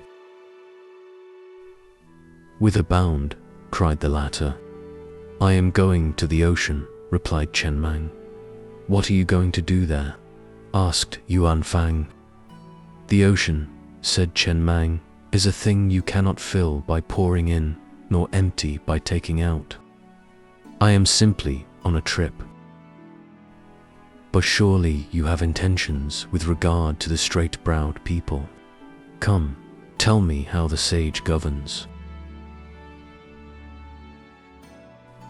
"Oh, the government of the sage," answered Chen Mang. "The officials confine themselves to their functions. Ability is secure of employment. The voice of the people is heard, and action is taken accordingly. Men's words and deeds are their own affairs, and so the empire is at peace. A beck or a call, and the people flock together from all sides. This is how the sage governs." "Tell me about the man of perfect virtue," said Yuan Fang. "The man of perfect virtue," replied Chen Mang, "in repose has no thoughts, in action no anxiety. He recognizes no right, nor wrong, nor good, nor bad. Within the four seas, when all profit, that is his pleasure. When all share, that is his repose. Men cling to him as children who have lost their mothers. They rally round him as wayfarers who have missed their road. He has wealth and to spare, but he knows not whence it comes. He has food and drink more than sufficient, but knows not who provides it. Such is a man of virtue." "And now," said Yuan Fang, "tell me about the divine man." "The divine man," replied Chen Mang, "rides upon the glory of the sky where his form can no longer be discerned. This is called absorption into light. He fulfills his destiny. He acts in accordance with his nature. He is at one with God and man. For him all affairs cease to exist, and all things revert to their original state. This is called envelopment in darkness." MDN Wu Kui and Shi Changman Chi were looking at Wu Wang's troops. "He is not equal to the great Yu," said the latter, "and consequently we are involved in all these troubles." "May I ask," replied MDN Wu Kui, "if the empire was under proper government when the great Yu began to govern it, or had he first to quell disorder and then to proceed to government?" "If the empire had all been under proper government," said the other, "what would there have been for the great Yu to do? He was as ointment to a sore. Only bald men use wigs. Only sick people want doctors. And the sage blushes when a filial son, with anxious look, administers medicine to cure his loving father.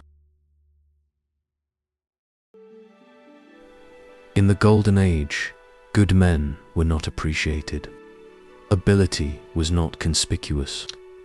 Rulers were mere beacons, while the people were free as the wild deer. They were upright without being conscious of duty to their neighbors. They loved one another without being conscious of charity.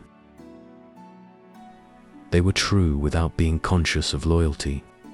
They were honest without being conscious of good faith. They acted freely in all things without recognizing obligations to anyone. Thus, their deeds left no trace. Their affairs were not handed down to posterity. A filial son does not humor his parents.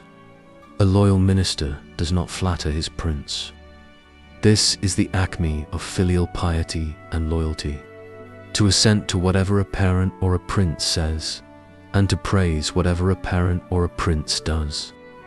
This is what the world calls unfilial and disloyal conduct, though apparently unaware that the principle is of universal application. For though a man assents to whatever the world says, and praises whatever the world does, he is not dubbed a toady, from which one might infer that the world is severer than a father and more to be respected than a prince. If you tell a man he is a wheedler, he will not like it. If you tell him he is a flatterer, he will be angry, yet he is everlastingly both. But all such sham and pretense is what the world likes, and consequently people do not punish each other for doing what they do themselves. For a man to arrange his dress, or make a display, or suit his expression so as to get into the good graces of the world, and yet not to call himself a flatterer, to identify himself in every way with the yeas and nays of his fellows, and yet not call himself one of them, this is the height of folly. A man who knows that he is a fool is not a great fool. A man who knows his error is not greatly in error. Great error can never be shaken off. A great fool never becomes clear-headed. If 3 men are traveling and one man makes a mistake, they may still arrive at their destination, error being in the minority.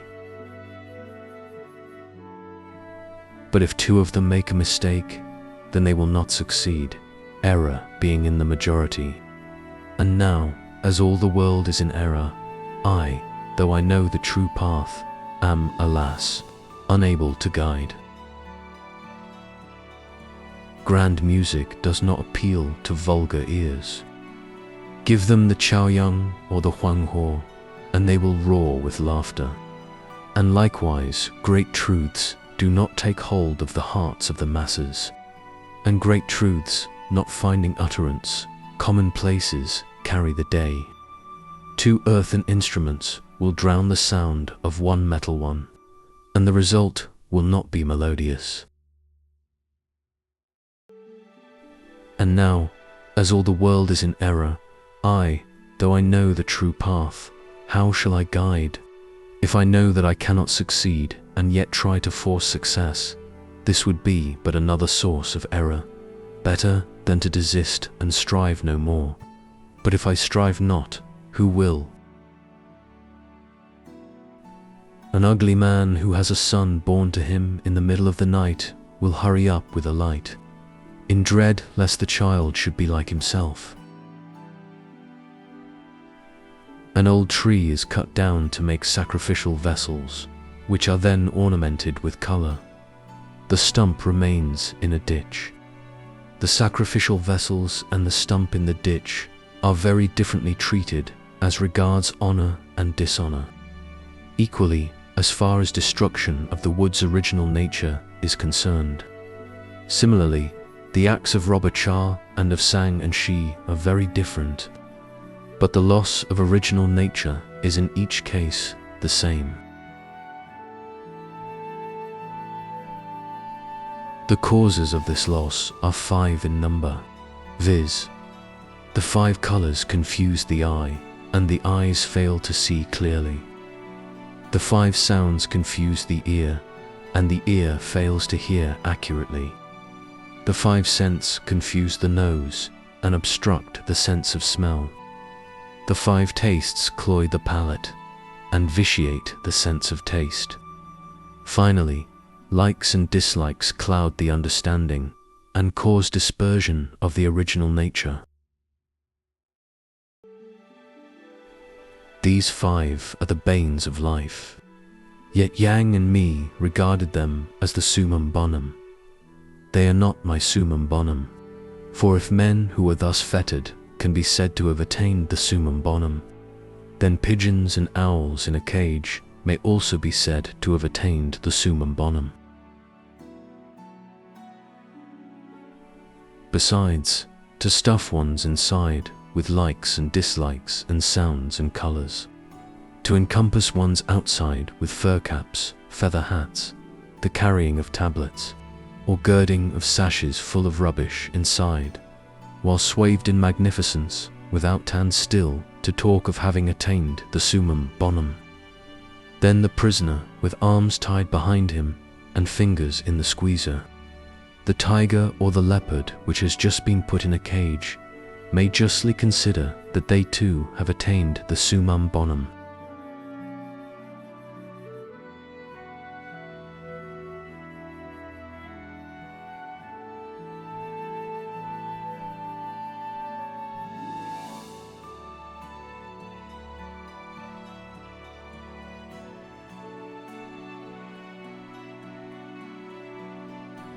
The Tao of God. Argument. Tao is repose, the secret of the universe, cultivation of essentials, neglect of accidentals.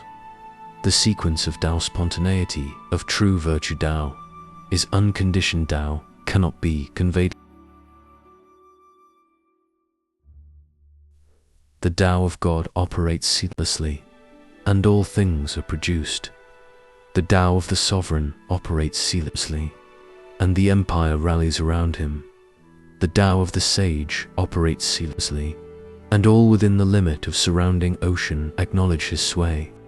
He who apprehends God, who is in relation with the sage, and who recognizes the radiating virtue of the sovereign, his actions will be to him unconscious, the actions of repose.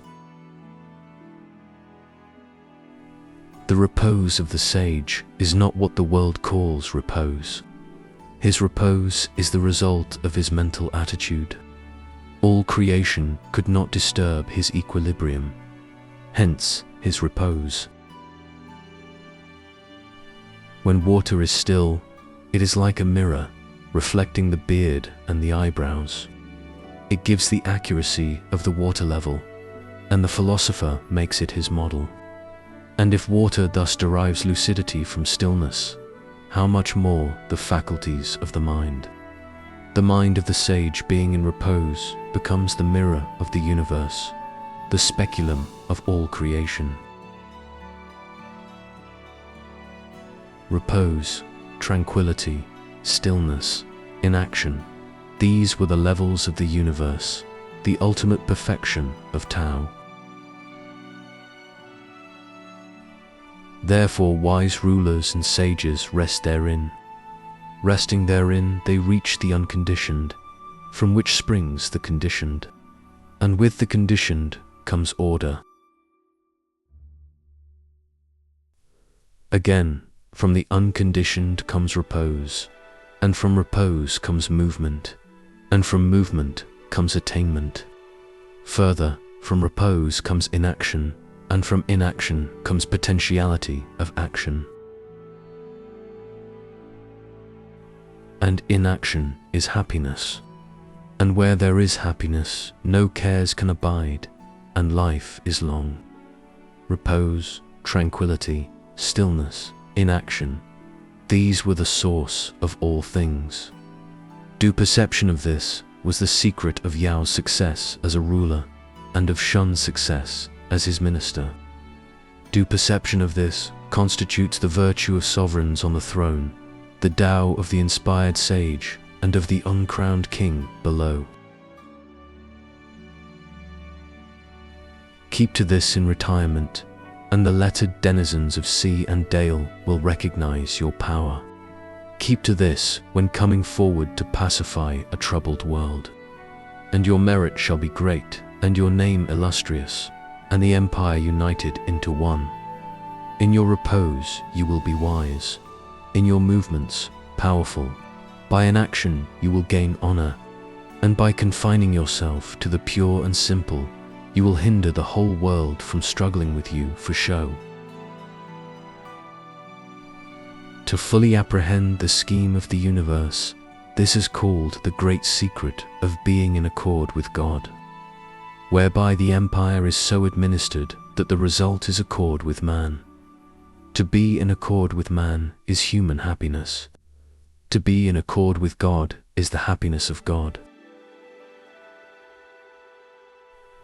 Chuang Tzu said, "O my exemplar, thou who destroyest all things, and dost not account it cruelty, thou who benefitest all time, and dost not account it charity, thou who art older than antiquity, and dost not account it age, thou who supportest the universe, shaping the many forms therein, and dost not account it skill, this is the happiness of God." Therefore, it has been said, those who enjoy the happiness of God, when born into the world, are but fulfilling their divine functions. When they die, they do but undergo a physical change. In repose, they exert the influence of the negative. In motion, they wield the power of the positive. Thus, those who enjoy the happiness of God have no grievance against God, no grudge against man. Nothing material injures them, nothing spiritual punishes them. Accordingly, it has been said, their motion is that of heaven, their repose is that of earth. Mental equilibrium gives them the empire of the world. Evil spirits do not harass them without demons, do not trouble them within. Mental equilibrium gives them sovereignty over all creation, which signifies that in repose to extend to the whole universe and to be in relation with all creation. This is the happiness of God. This enables the mind of the sage to cherish the whole empire. For the virtue of the wise ruler is modeled upon the universe, is guided by Tao, and is ever occupied in inaction. By inaction, he administers the empire and has energy to spare. But by action, he finds his energy inadequate to the administration of the empire. Therefore the men of old set great store by inaction. But if rulers practice inaction and the ruled also practice inaction, the ruled will equal the rulers and will not be as their subjects. On the other hand, if the ruled practice action and rulers also practice action, rulers will assimilate themselves to the ruled and will not be as their masters. Rulers must practice inaction in order to administer the empire. The ruled must practice action in order to subserve the interests of the empire. This is an unchangeable law. Thus, the men of old, although their knowledge did not extend throughout the universe, were not troubled in mind. Although their intellectual powers beautified all creation, they did not rejoice. Although their abilities exhausted all things within the limits of ocean, they did not act. Heaven has no parturitions, yet all things are evolved. Earth knows no increment, yet all things are nourished. The wise ruler practices inaction, and the empire applauds him. Therefore it has been said, there is nothing more mysterious than heaven, nothing richer than earth, nothing greater than the wise ruler. Wherefore also it has been said, The virtue of the wise ruler makes him the peer of heaven and earth. Charioted upon the universe, with all creation for his team, he passes along the highway of mortality. The essential is in the ruler, the accidental in the ruled. The ultima ratio lies with the prince. Representation is the duty of the minister. Appeal to arms is the lowest form of virtue. Rewards and punishments are the lowest form of education. Ceremonies and laws are the lowest form of government. Music and fine clothes are the lowest form of happiness. Weeping and mourning are the lowest form of grief. These five should follow the movements of the mind. The ancients indeed cultivated the study of accidentals, but they did not allow it to precede that of essentials. The prince precedes, the minister follows. The father precedes, the son follows. The elder brother precedes, the younger follows. Seniors precede, juniors follow. Men precede, women follow. Husbands precede, wives follow. Distinctions of rank and precedence are part of the scheme of the universe, and the sage adopts them accordingly. In point of spirituality, heaven is honorable, earth is lowly. Spring and summer precede autumn and winter. Such is the order of the seasons. In the constant production of all things, there are phases of existence. There are the extremes of maturity and decay, the perpetual tide of change. And if heaven and earth, divinest of all, admit of rank and precedence, how much more man?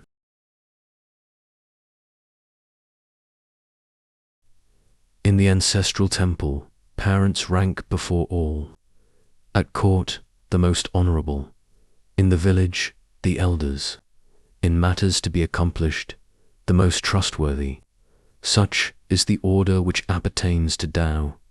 He who, in considering Tao, disregards this order, thereby disregards Tao. And he who in considering Tao disregards Tao, whence will he secure Tao?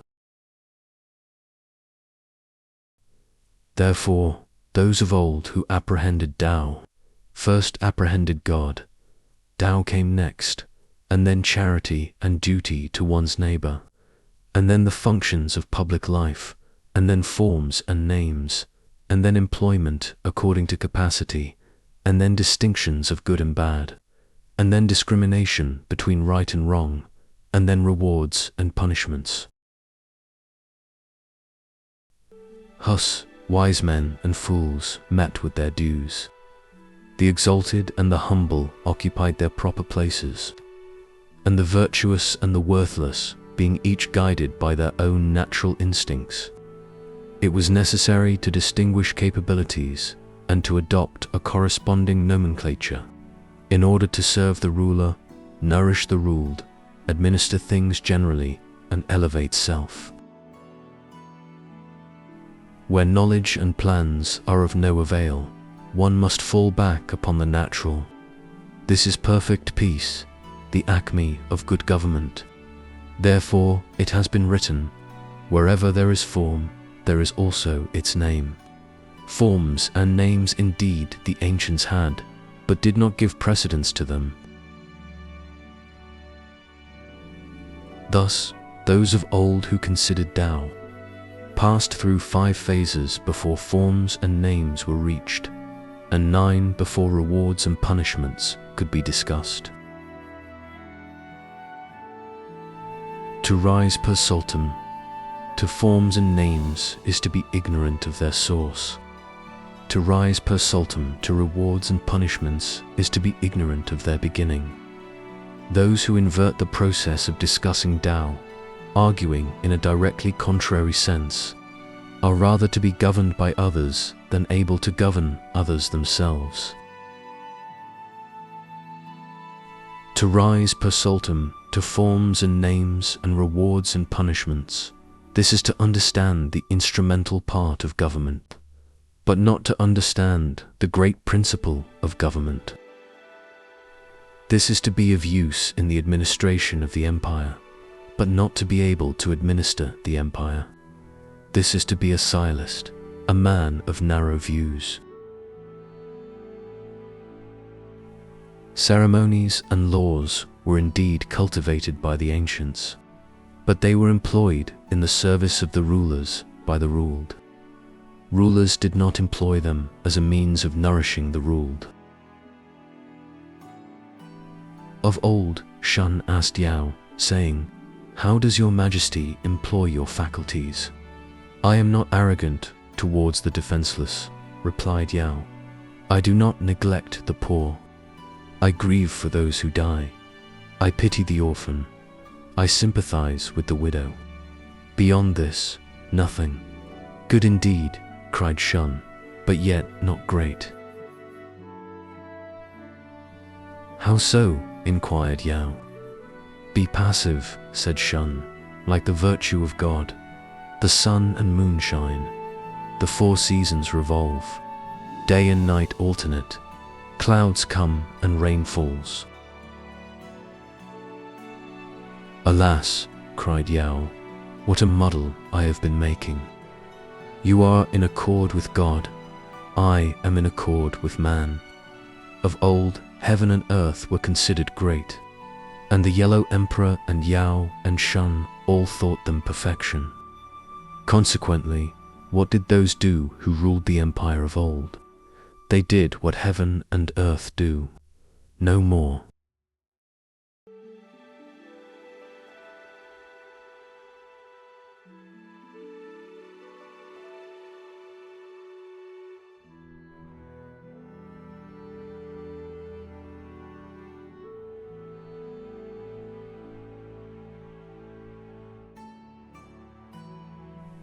When Confucius was going west to place his works in the imperial library of the House of Shu, Tzu Lu counseled him, saying, "I have heard that a certain librarian of the Chang department, by name Lao Tan, has resigned and retired into private life.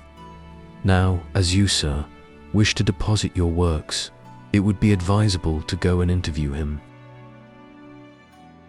"Certainly," said Confucius. And he thereupon went to see Lao Tzu. The latter would not hear of the proposal, so Confucius began to expound the doctrines of his 12 canons in order to convince Lao Tzu. "This is all nonsense," cried Lao Tzu, interrupting him. "Tell me, what are your criteria?" "Charity," replied Confucius, "and duty towards one's neighbor." "Tell me, please," asked Lao Tzu, "are these part of man's original nature?" "They are," answered Confucius. "Without charity, the superior man could not become what he is. Without duty to one's neighbor, he would be of no effect. These two belong to the original nature of a pure man. What further would you have?" "Tell me," said Lao Tzu, "in what consists charity and duty to one's neighbor?" "They consist," answered Confucius, "in a capacity for rejoicing in all things, in universal love, without the element of self. These are the characteristics of charity and duty to one's neighbor." "What stuff!" cried Lao Tzu. "Does not universal love contradict itself? Is not your elimination of self a positive manifestation of self? Sir, if you would cause the empire not to lose its source of nourishment, there is the universe, its regularity is unceasing. There are the sun and moon, their brightness is unceasing. There are the stars, their groupings never change. There are birds and beasts, they flock together without varying. There are trees and shrubs, they grow upwards without exception. Be like these. Follow Tao, and you will be perfect. Why then these vain struggles after charity and duty to one's neighbor, as though beating a drum in search of a fugitive? Alas, sir, you have brought much confusion into the mind of man. Shangxi visited Lao Tzu and addressed him, saying, "Having heard, sir, that you were a sage, I put aside all thought of distance to come and visit you. Traveling many stages, the soles of my feet thickened, but I did not venture to rest. And now I see you are not a sage. While rats feasted off your leavings, you turned your sister out of doors. This is not charity, though you have no lack of food, raw and cooked, you are stingy beyond all bounds." At this, Lao Tzu was silent and made no reply. And the next day, she came again and said, "Before, I was rude to you. Now, I am sorry. How is this?" "I have no pretension," replied Lao Tzu, "to be possessed of cunning knowledge, nor of divine wisdom. Had you yesterday called me an ox, I should have considered myself an ox. Had you called me a horse, I should have considered myself a horse. For if men class you in accordance with truth, and you reject the classification, you only double the reproach.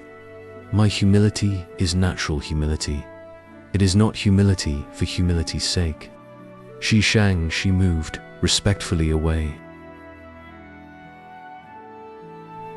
Then he advanced again, also respectfully, and said, "May I ask you about personal cultivation?" Lao Tzu said, "Your countenance is a strange one.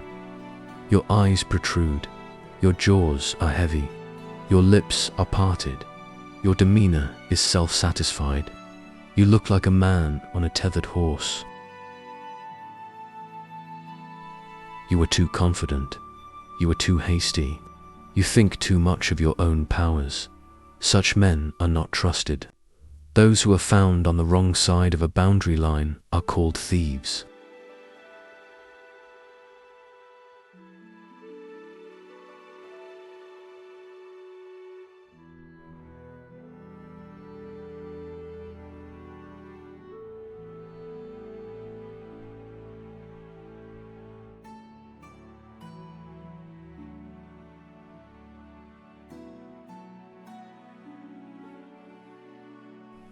Lao Tzu said, "Tao is not too small for the greatest, nor too great for the smallest.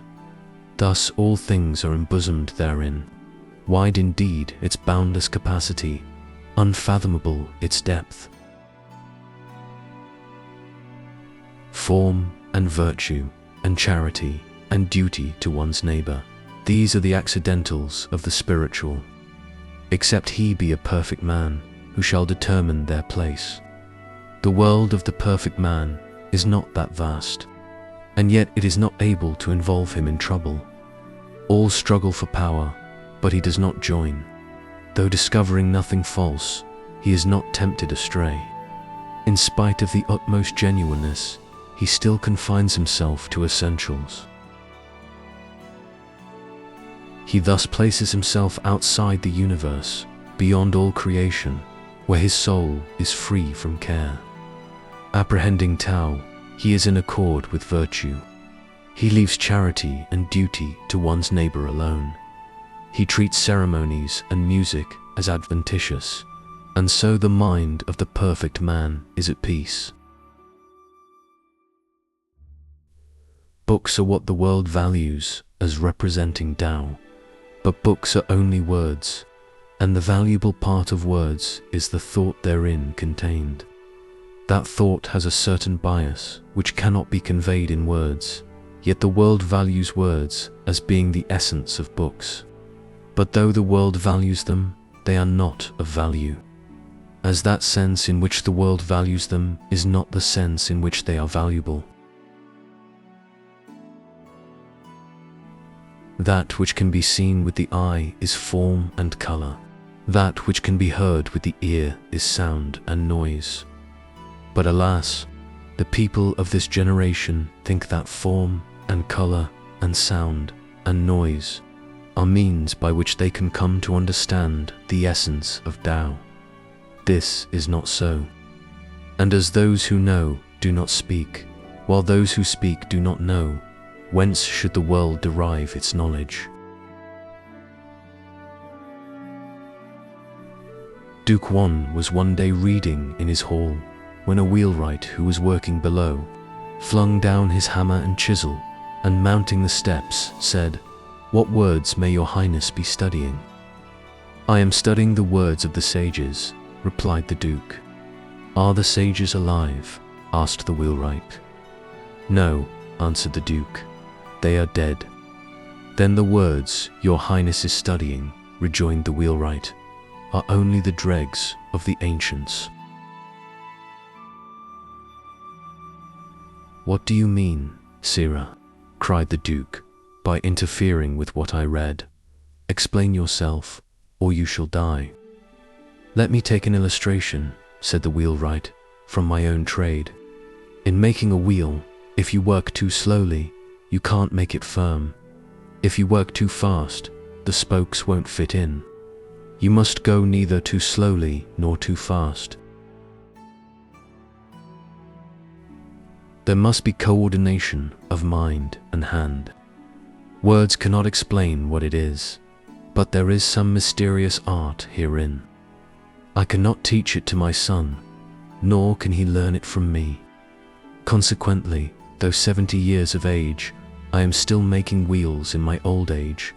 If the ancients, together with what they could not impart, are dead and gone, then what your highness is studying must be the dregs."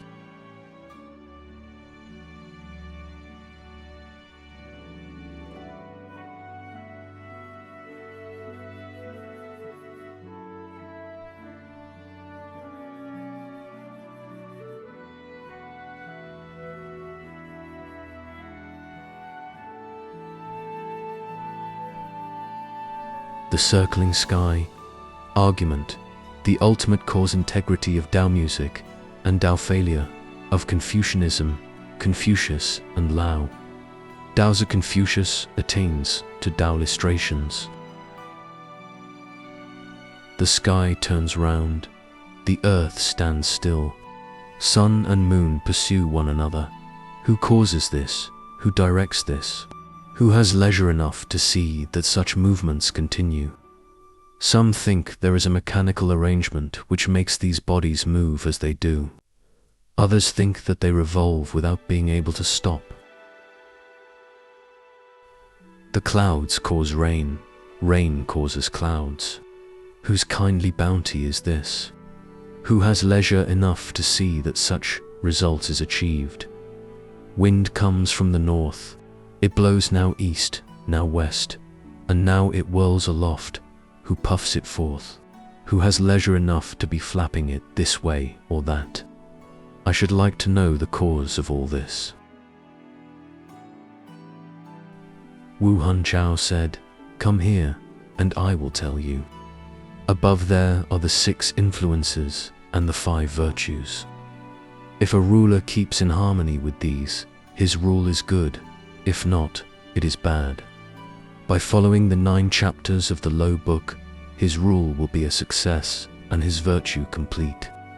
He will watch over the interests of his people, and all the empire will owe him gratitude. This is to be an eminent ruler."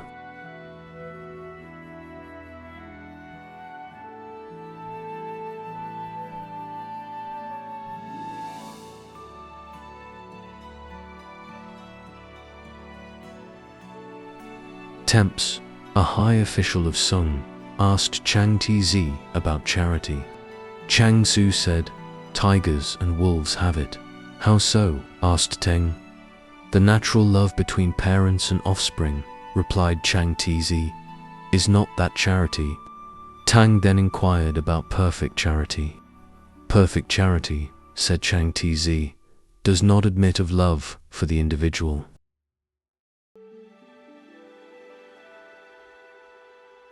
"Without such love," replied Thames, "it appears to me there would be no such thing as affection, and without affection, no filial piety. Does perfect charity not admit of filial piety?" "Not so," said Chuang Tzu. Perfect charity is the more extensive term. Consequently, it was unnecessary to mention filial piety. It was not that filial piety was omitted, it was merely not particularized. A man who travels southwards to Ying cannot see Mount Ming in the north. Why? Because he is too far off. Therefore, it has been said that it is easy to be respectfully filial, but difficult to be affectionately filial. But even that is easier than to become unconscious of one's natural obligations, which is in turn easier than to cause others to be unconscious of the operations thereof.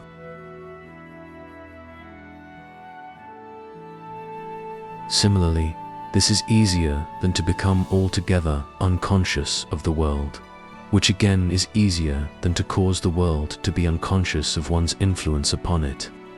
True virtue does nothing, yet it leaves Yao and Shun far behind. Its good influence extends to 10,000 generations, yet no man knoweth it to exist. What boots it then to sigh after charity and duty to one's neighbor?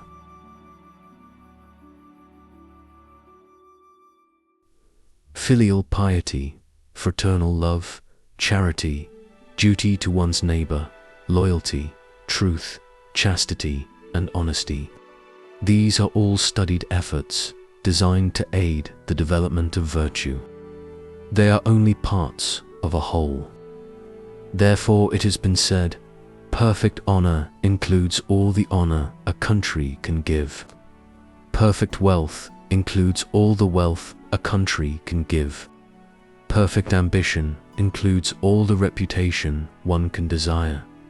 And by parity of reasoning, Tao does not admit of subdivision.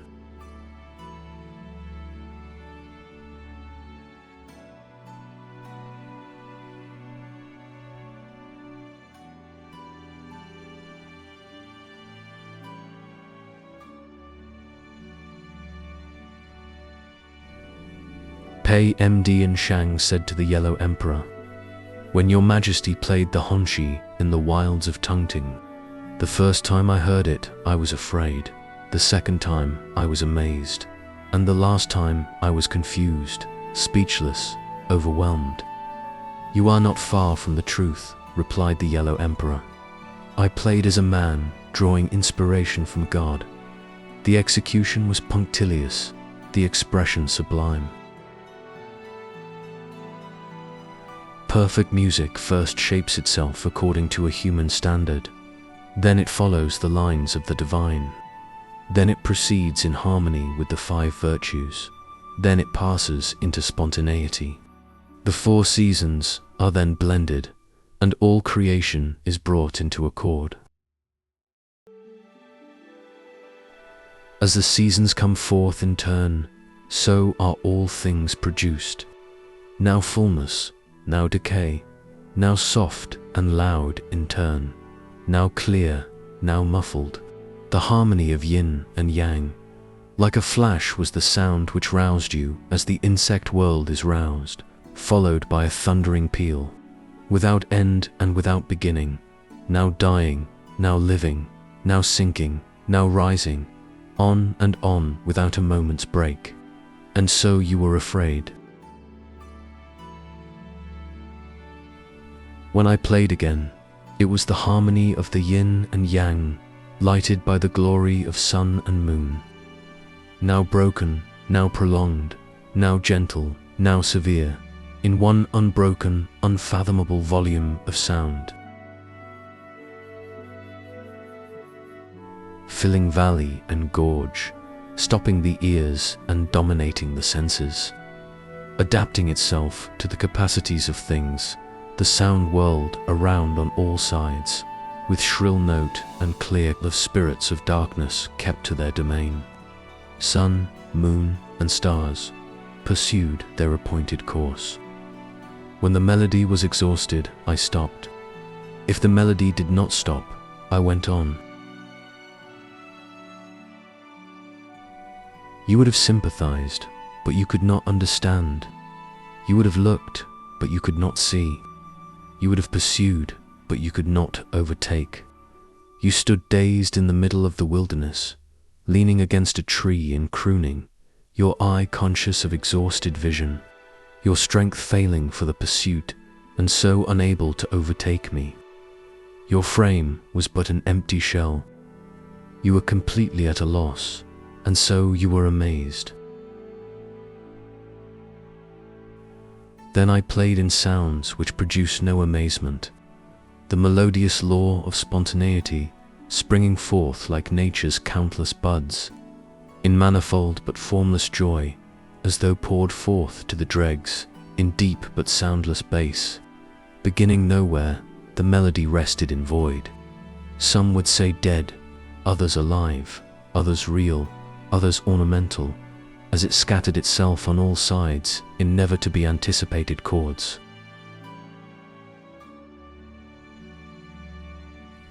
The wondering world inquires of the sage. He is in relation with its variations and follows the same eternal law. When no machinery is set in motion, and yet the instrumentation is complete. This is the music of God. The mind awakes to its enjoyment without waiting to be called. Accordingly, UPO praised it, saying, "Listening, you cannot hear its sound. Gazing, you cannot see its form."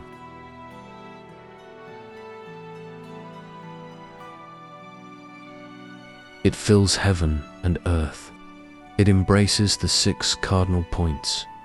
Now you desired to listen to it, but you were not able to grasp its existence, and so you were confused. My music first induced fear, and as a consequence, respect. I then added amazement, by which you were isolated, and lastly, confusion. For confusion means absence of sense, and absence of sense means Tao, and Tao means absorption therein.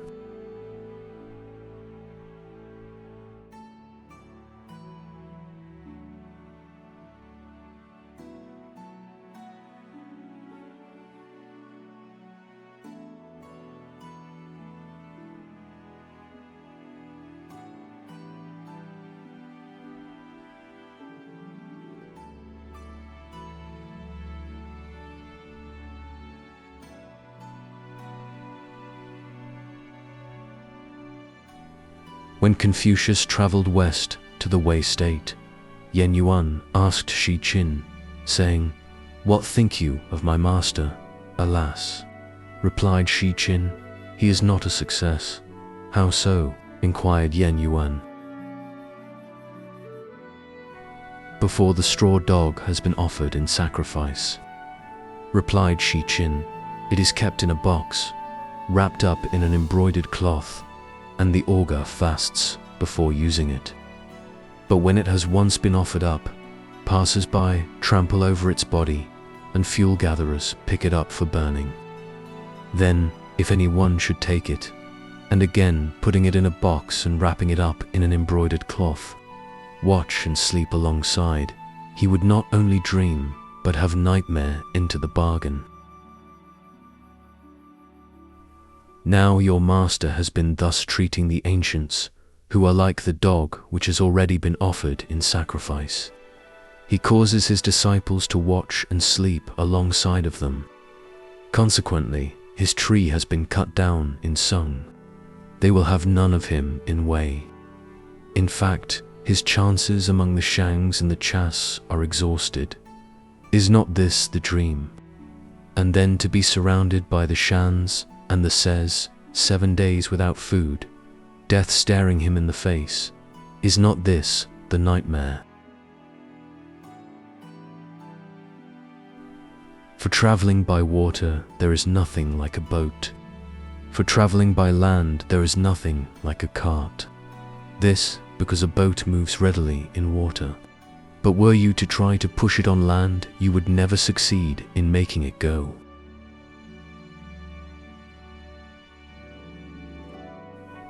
Now, ancient and modern times may be likened unto water and land, Shu and Lu to the boat and the cart. To try to make the customs of Shu succeed in Lu is like pushing a boat on land. Great trouble and no result except certain injury to oneself. Your master has not yet learnt the doctrine of non-angularity, of self-adaptation to externals. Have you never seen a well sweep? You pull it, and down it comes. You release it, and up it goes. It is the man who pulls the well sweep, and not the well sweep which pulls the man. So that both in coming down and going up, it does not run counter to the wishes of the man.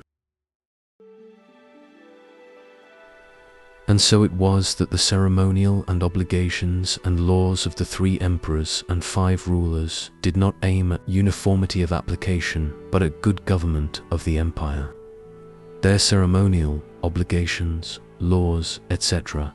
were like the cherry apple, the pear, the orange, and the pomelo, all differing in flavor but each palatable. They changed with the changing season.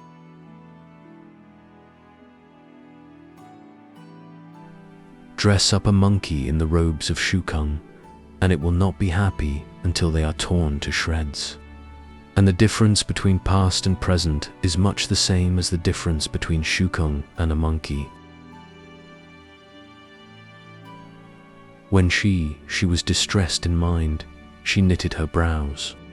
An ugly woman of the village, seeing how beautiful she looked, went home, and having worked herself into a fit frame of mind, knitted her brows. The result was that the rich people of the place barred up their doors and would not come out, while the poor people took their wives and children and departed elsewhere. That woman saw the beauty of knitted brows, but she did not see wherein the beauty of knitted brows lay. Alas, your master is emphatically not a success.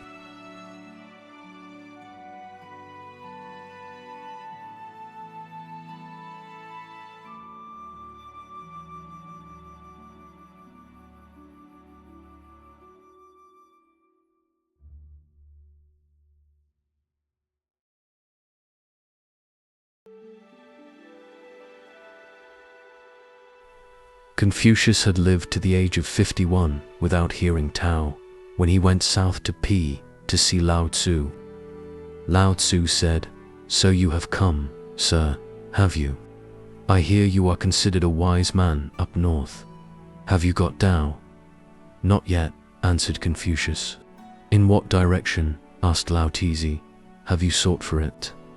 "I sought it for 5 years," replied Confucius, "in the science of numbers, but did not succeed."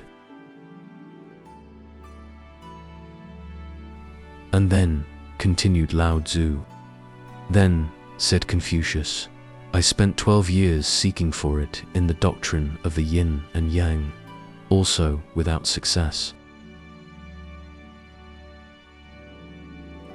"Just so," rejoined Lao Tzu.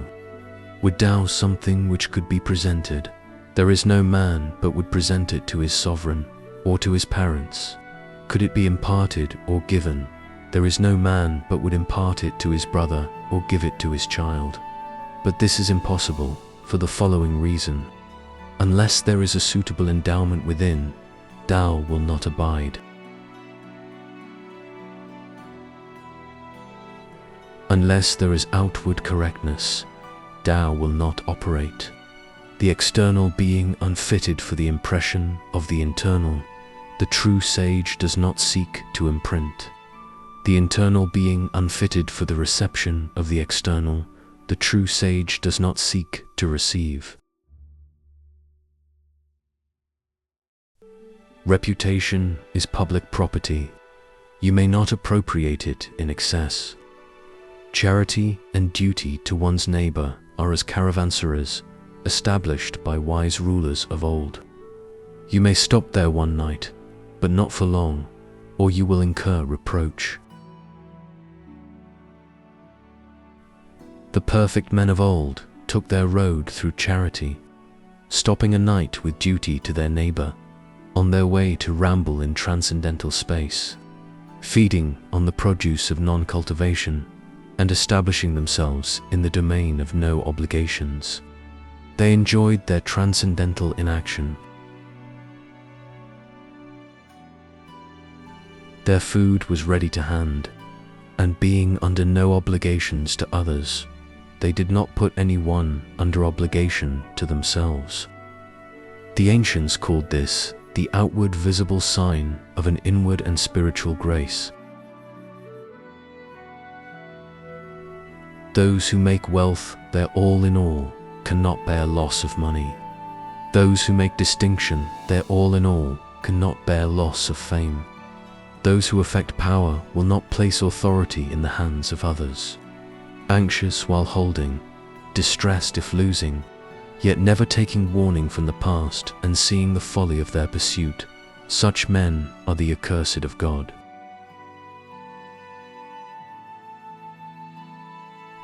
Resentment, gratitude, taking, giving, censure of self, instruction of others, power of life and death.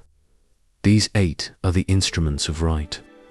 But only he who can adapt himself to the vicissitudes of fortune without being carried away is fit to use them. Such a one is an upright man among the upright. And he whose heart is not so constituted, the door of divine intelligence is not yet opened for him.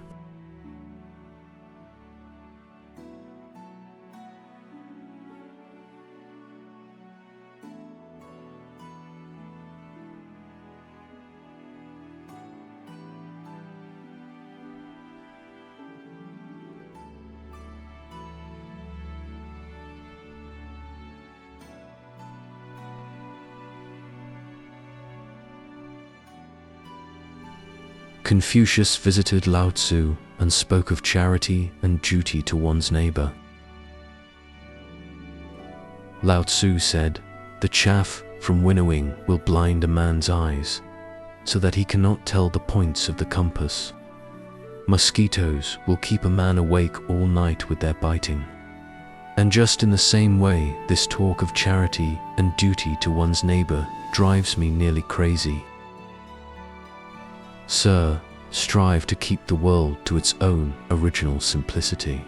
And as the wind bloweth where it listeth, so let virtue establish itself.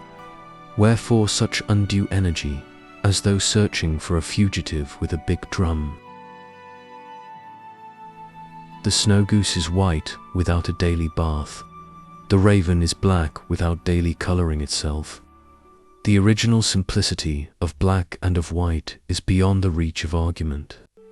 The vista of fame and reputation is not worthy of enlargement.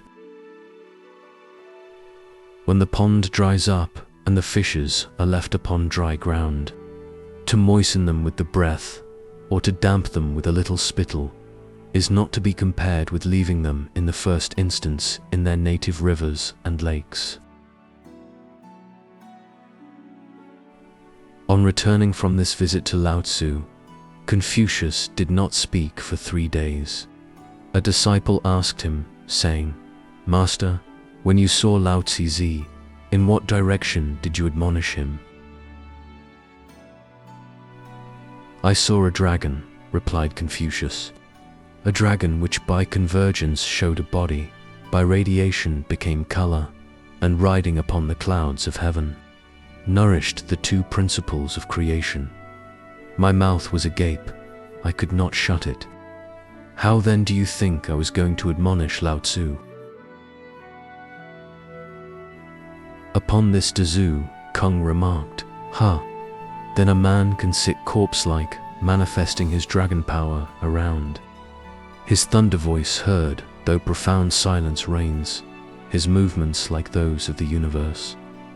I too would go and see him." So, on the strength of his connection with Confucius, Tzu Kung obtained an interview.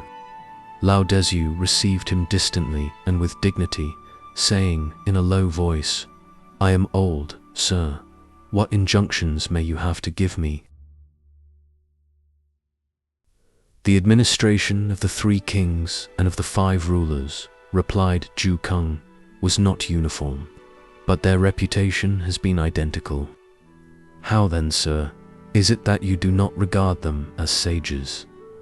"Come nearer, my son," said Lao Tzu. "What mean you by not uniform?" Yao handed over the empire to Shun, replied Su Kung, and Shun to you. You employed labor, and Temps employed troops. When Wang followed Shu Xin and did not venture to oppose him, Wu Wang opposed him and would not follow. Therefore I said not uniform. Come nearer, my son, said Lao Tzu, and I will tell you about the 3 kings and the 5 rulers. The Yellow Emperor's administration caused the affections of the people to be Catholic. Nobody wept for the death of his parents, and nobody found fault. The administration of Yao diverted the affections of the people into particular channels. If a man slew the slayer of his parents, nobody blamed him. The administration of Shun brought a spirit of rivalry among the people. Children were born after 10 months gestation. When 5 months old, they could speak, and ere they were 3 years of age, could already tell one person from another. And so early death came into the world. The administration of Y wrought a change in the hearts of the people. Individuality prevailed, and force was called into play. Killing robbers was not accounted murder, and throughout the empire, people became subdivided into classes. There was great alarm on all sides, and the Confucianists and the Maihists arose. At first, the relationships were duly observed. But what about the women of today? Let me tell you, the government of the 3 kings and 5 rulers was so only in name. In reality, it was utter confusion. The wisdom of the 3 kings was opposed to the brilliancy of the sun and moon above, destructive of the energy of land and water below, and subversive of the influence of the 4 seasons between. That wisdom is more harmful than a hornet's tail, preventing the very animals from putting themselves into due relation with the conditions of their existence, and yet they call themselves sages. Is not their shamelessness shameful indeed? At this, Tz Kung became ill at ease.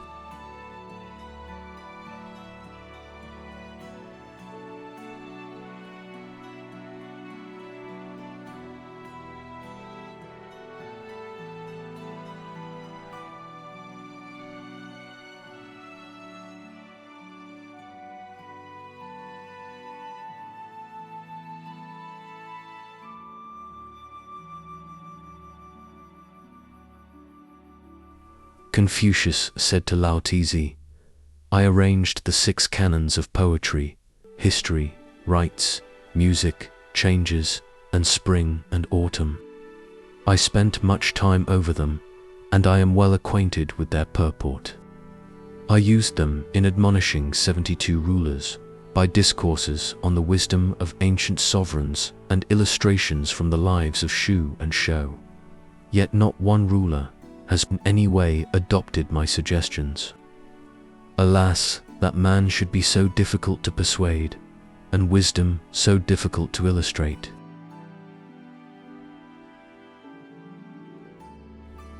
It is well for you, sir, replied Lao Tzu, that you did not come across any real ruler of mankind.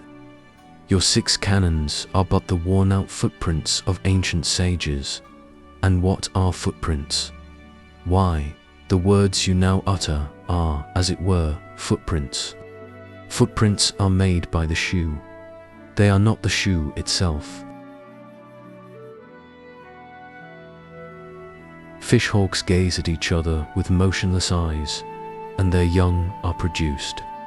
The male of a certain insect chirps with the wind, while the female chirps against it, and their offspring is produced. There is another animal which, being an hermaphrodite, produces its own offspring. Nature cannot be changed. Destiny cannot be altered. Time cannot stop. Tao cannot be obstructed. Once attain to Tao, and there is nothing which you cannot accomplish. Without it, there is nothing which you can accomplish. For 3 months after this, Confucius did not leave his house. Then he again visited Lao Tzu and said, "I have attained. Birds lay eggs, fish spawn, insects undergo metamorphosis, and mammals suckle their young. For a long time, I have not been enlightened, and he who is not enlightened himself, how should he enlighten others?" Lao Tzu said, "Chu, you have attained."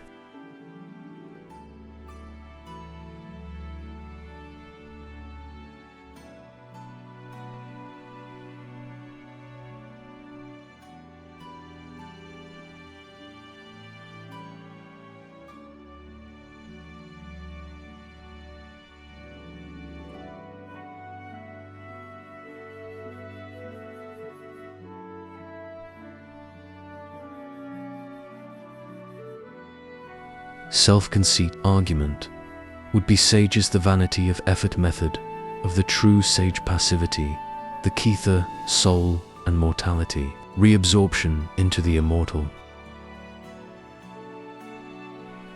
Self-conceit and assurance, which lead men to quit society and be different from their fellows, to indulge in tall talk and abuse of others.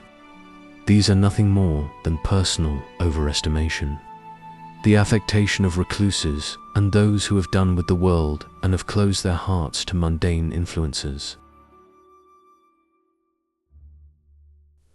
Preaching of charity and duty to one's neighbor, of loyalty and truth, of respect, of economy, and of humility, this is but moral culture, affected by would-be pacificators and teachers of mankind, and by scholars at home or abroad.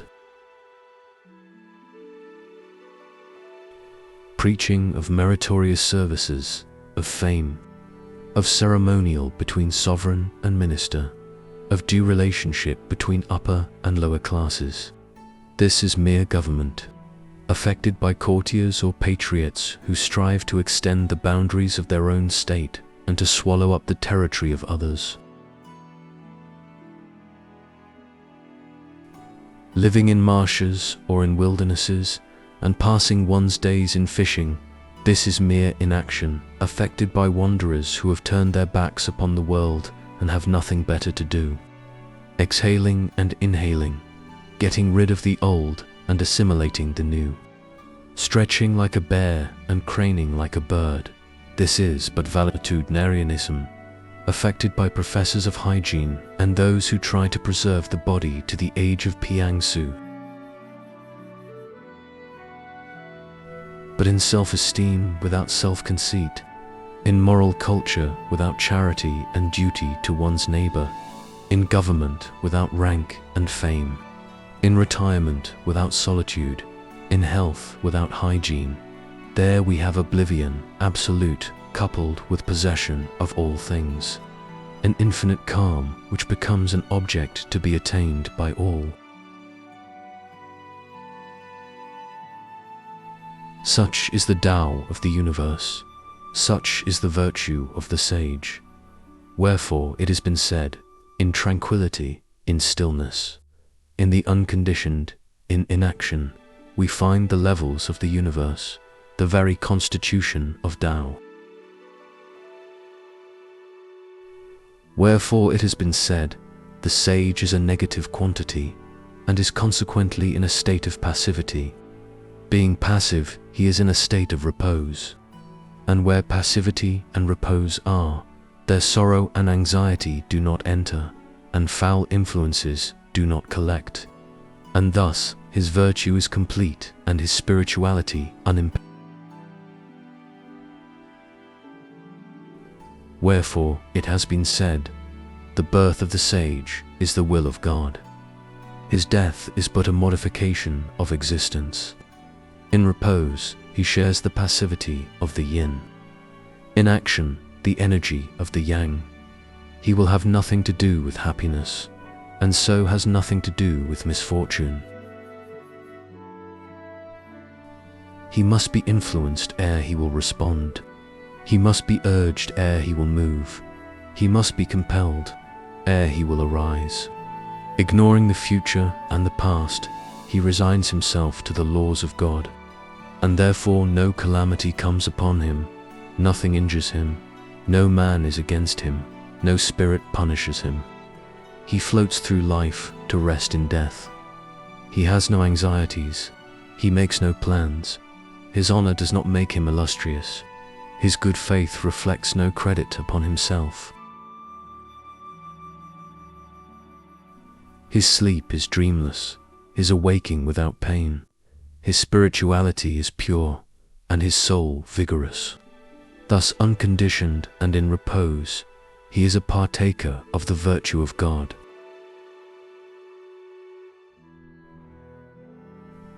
Wherefore, it has been said, sorrow and happiness are the heresies of virtue.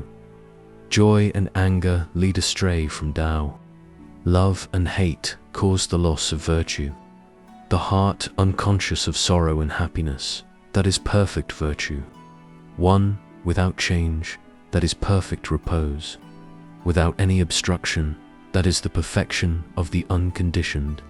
Holding no relations with the external world, that is perfection of the negative state. Without blemish of any kind, that is the perfection of purity. Wherefore, it has been said, if the body toils without rest, it dies. If the mind is employed without ceasing, it becomes wearied, and being wearied, its power is gone. Pure water is by nature clear. If untouched, it is smooth. If dammed, it will not flow, neither will it be clear. It is an emblem of the virtue of God.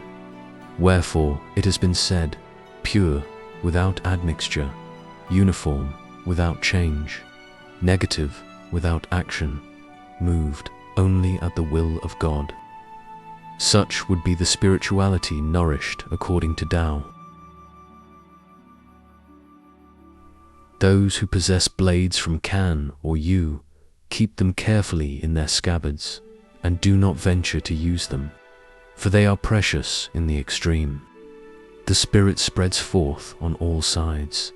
There is no point to which it does not reach, attaining heaven above, embracing earth beneath, influencing all creation. Its form cannot be portrayed. Its name is then of God.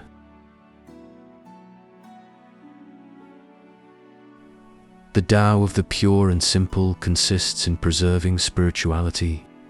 He who preserves his spirituality and loses it not, becomes one with that spirituality. And through that unity, the spirit operates freely and comes into due relationship with God. A vulgar saying has it, the masses value money, honest men, fame, virtuous men, resolution, and sages, the soul. Thus, the pure is that in which there is nothing mixed. The simple is that which implies no injury to the spirituality. And he who can keep the pure and simple within himself, he is a divine man.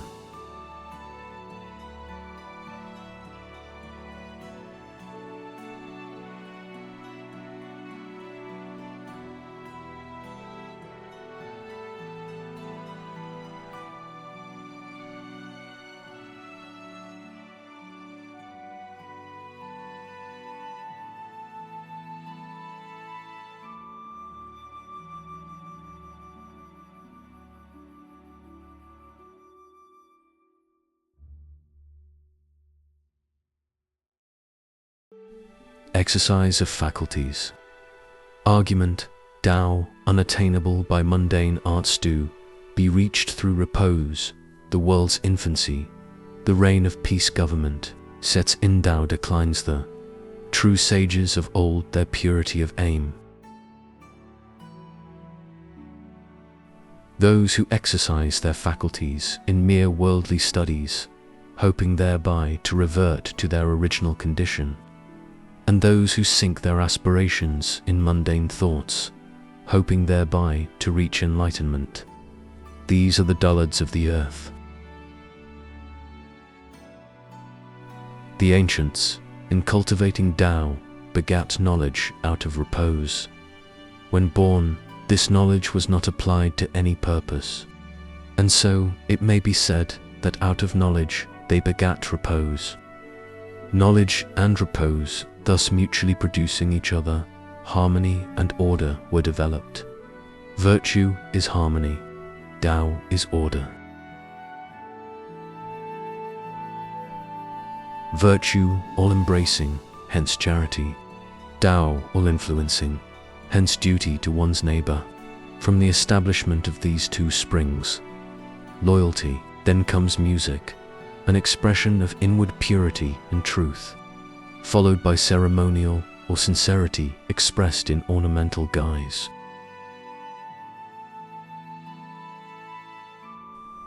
If music and ceremonial are ill-regulated, the empire is plunged into confusion, and to attempt to correct others while one's own virtue is clouded is to set one's own virtue a task for which it is inadequate, the result being that the natural constitution of the object will suffer. Primeval man enjoyed perfect tranquility throughout life. In his day, the positive and negative principles were peacefully united. Spiritual beings gave no trouble. The 4 seasons followed in due order. Nothing suffered any injury. Death was unknown. Men had knowledge, but no occasion to use it. This may be called perfection of unity.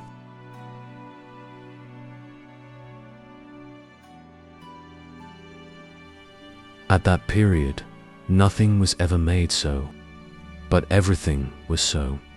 By and by, virtue declined. Sui, Zhen, and Fu, she ruled the empire. There was still natural adaptation, but the unity was gone. A further decline in virtue.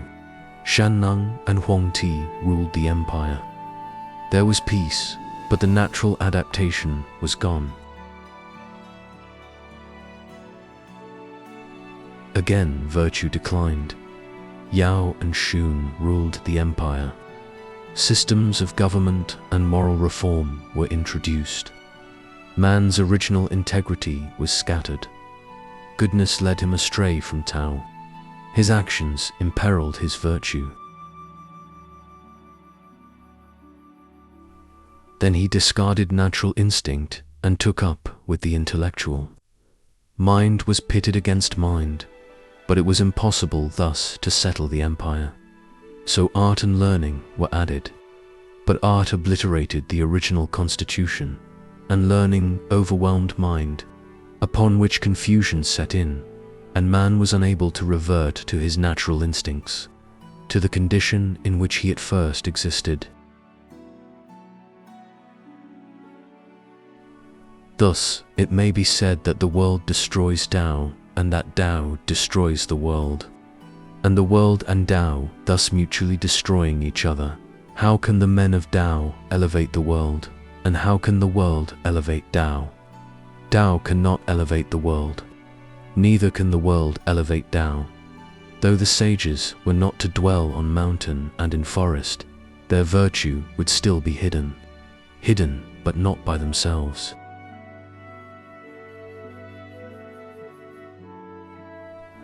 Those of old who were called retired scholars were not men who hid their bodies, or kept back their words, or concealed their wisdom. It was that the age was not suitable for their mission. If the age was suitable and their mission a success over the empire, they simply effaced themselves in the unity which prevailed. If the age was unsuitable and their mission at failure, they fell back upon their own resources and waited. Such is the way to preserve oneself. Those of old who preserved themselves did not ornament their knowledge with rhetoric. They did not exhaust the empire with their knowledge. They did not exhaust virtue. They kept quietly to their own spheres and reverted to their natural instincts. What then was left for them to do? Tao does not deal with detail. Virtue does not take cognizance of trifles. Trifles injure virtue. Detail injures Tao. Wherefore, it has been said, self-reformation is enough. He whose happiness is complete has attained his desire. Of old, attainment of desire did not mean office. It meant that nothing could be added to the sum of happiness. But now it does mean office, though office is external and is not a part of oneself. That which is adventitious comes. Coming, you cannot prevent it. Going, you cannot arrest it. Therefore, not to look on office as the attainment of desire, and not because of poverty to become a toady, but to be equally happy under all conditions. This is to be without sorrow. But nowadays, both having and not having are causes of unhappiness, from which we may infer that even happiness is not exempt from sorrow. Wherefore, it has been said, those who overestimate the external and lose their natural instincts in worldliness, these are the people of Topsy.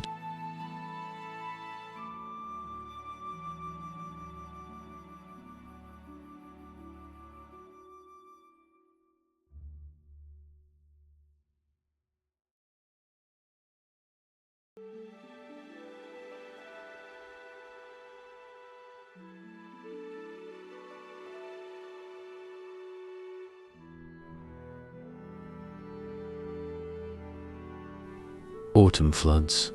Argument. Greatness and smallness, always relative, time and space, infinite abstract. Dimensions do not exist, their expression is concrete.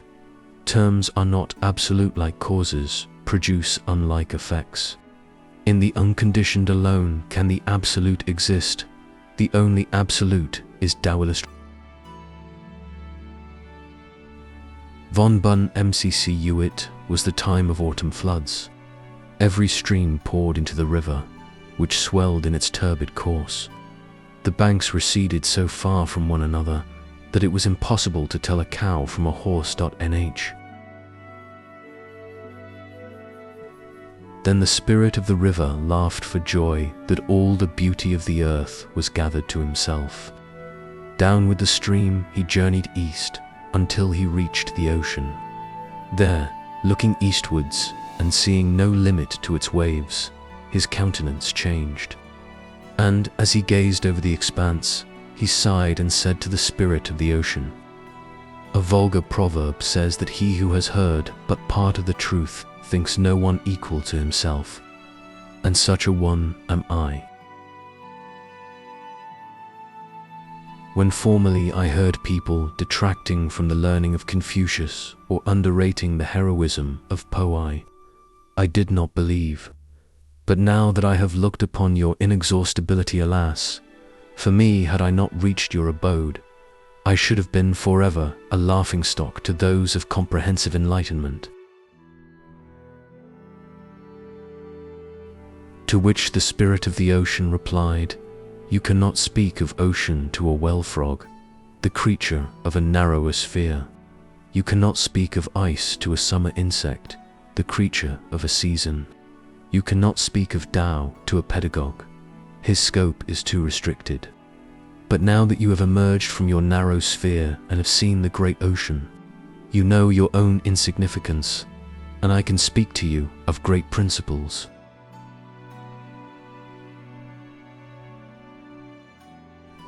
There is no body of water beneath the canopy of heaven which is greater than ocean. All streams pour into it without cease, yet it does not overflow. It is constantly being drained off, yet it is never empty. Spring and autumn bring no change. Floods and droughts are equally unknown.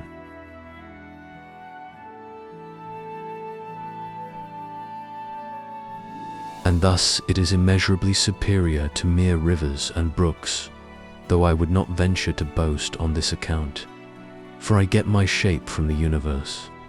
my vital power from the yin and yang. In the universe I am but as a small stone or a small tree on a vast mountain. And conscious thus of my own insignificance, what is there of which I can boast?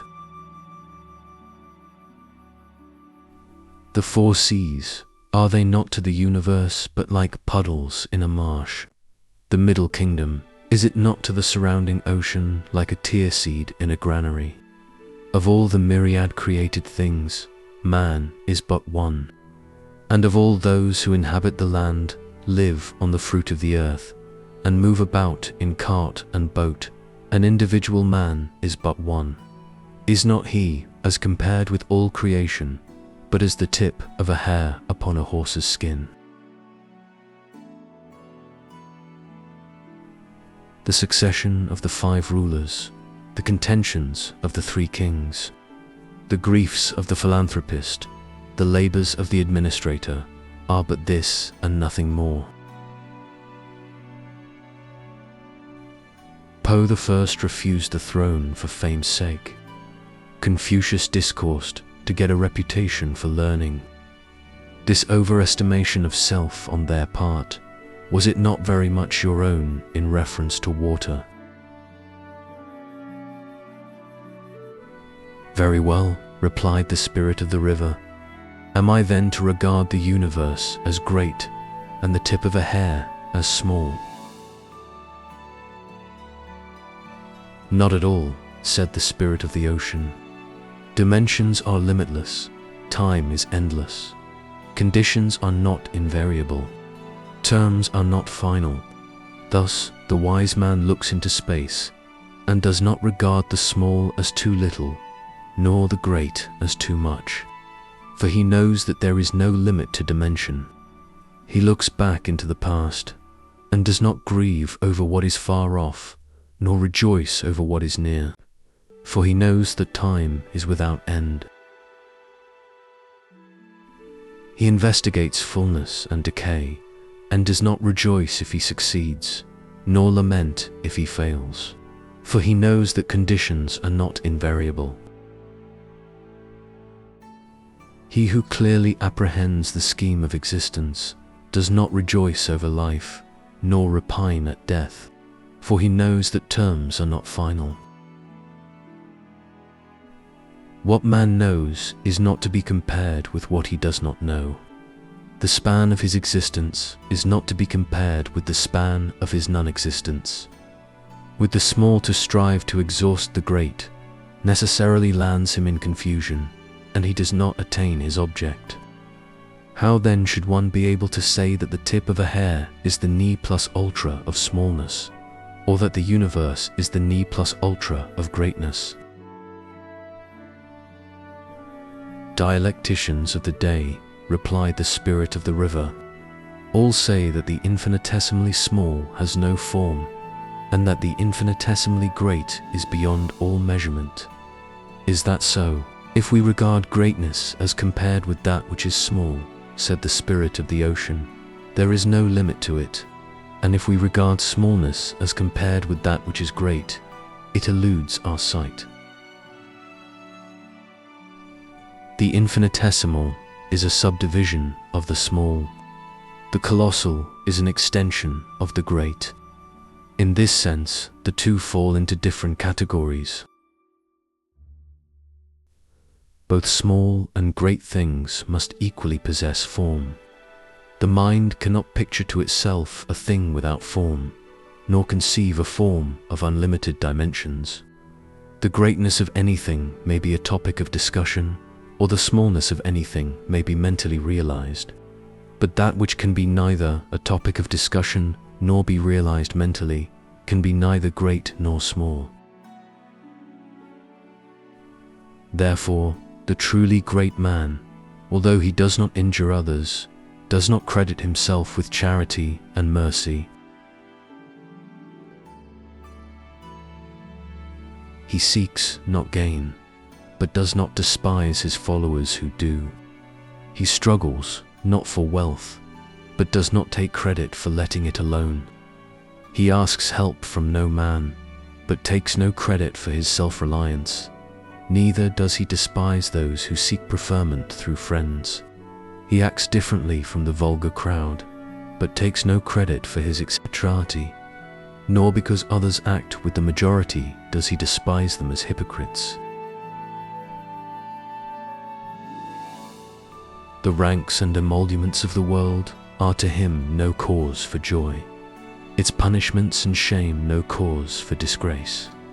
He knows that positive and negative cannot be distinguished, that great and small cannot be defined. The ranks and emoluments of the world are to him no cause for joy, its punishments and shame no cause for disgrace. He knows that positive and negative cannot be distinguished, that great and small cannot be defined.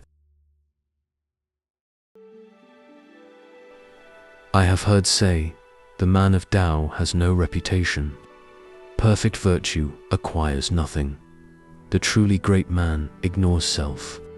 This is the height of self-discipline. But how then, asked the spirit of the river, are the internal and external extremes of value and worthlessness, of greatness and smallness, to be determined?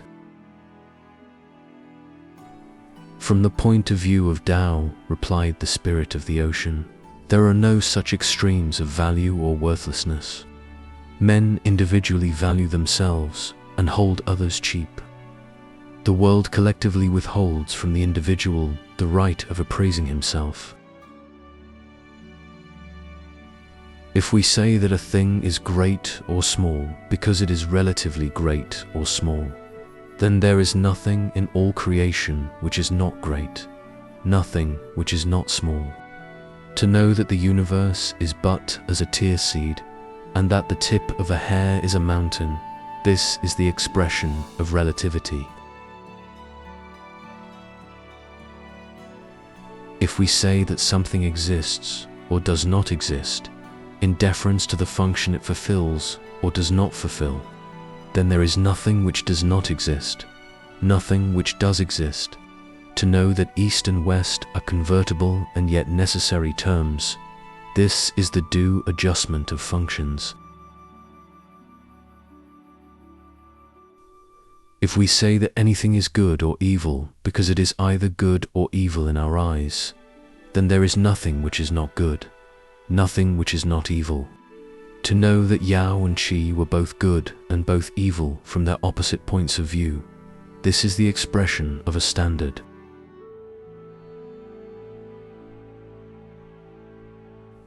Of old Yao abdicated in favor of Shun, and the latter ruled.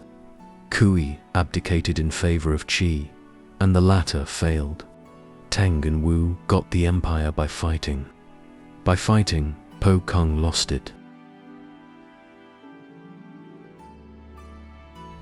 From which it may be seen that the rationale of abdicating or fighting, of acting like Yao or like Qi, must be determined according to the opportunity, and may not be regarded as a constant quantity.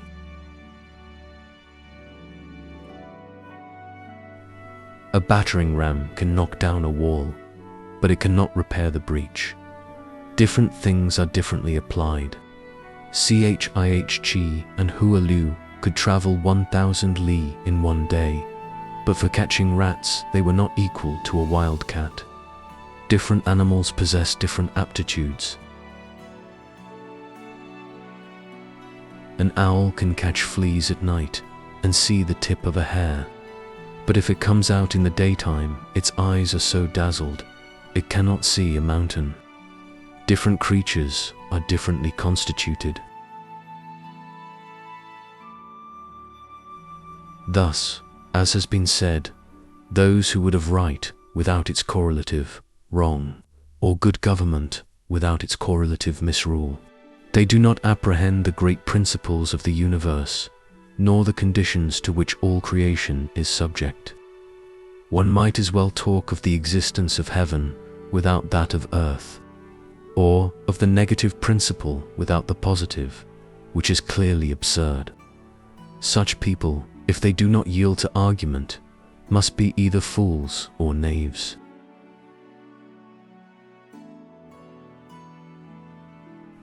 Rulers have abdicated under different conditions. Dynasties have been continued under different conditions.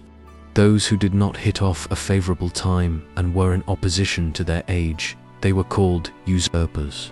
Those who did hit off the right time and were in harmony with their age, they were called patriots. Fair and softly, my river friend. What should you know of value and worthlessness, of great and small? In this case, replied the spirit of the river, what am I to do and what am I not to do? How am I to arrange my declinings and receivings, my takings hold and my lettings go? From the point of view of Tao, said the spirit of the ocean, value and worthlessness are like slopes and plains.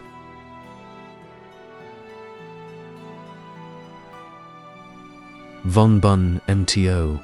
Consider either as absolutely such would involve great injury to Tao. Few and many are like giving and receiving presents. These must not be regarded from one side, or there will be great confusion to Tao. P.C. Hun.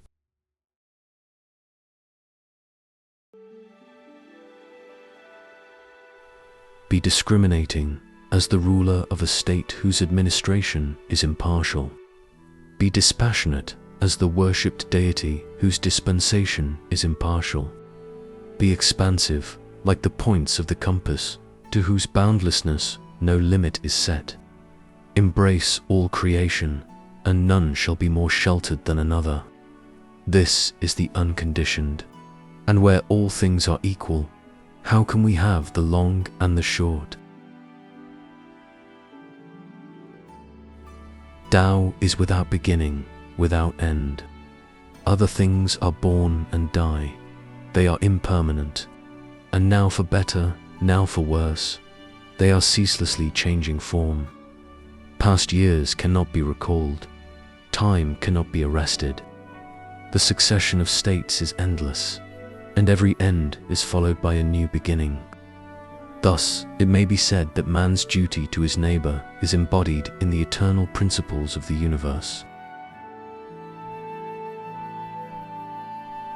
The life of man passes by like a galloping horse, changing at every turn, at every hour. What should he do, or what should he not do, other than let his decomposition go on? If this is the case, retorted the spirit of the river, pray what is the value of Tao? Those who understand Tao, answered the spirit of the ocean, must necessarily apprehend the eternal principles above mentioned and be clear as to their application. Consequently, they do not suffer any injury from without. The man of perfect virtue cannot be burnt by fire, nor drowned in water, nor hurt by frost or sun, nor torn by wild bird or beast. Not that he makes light of these, but that he discriminates between safety and danger, happy under prosperous and adverse circumstances alike, cautious as to what he discards and what he accepts. Nothing can harm him.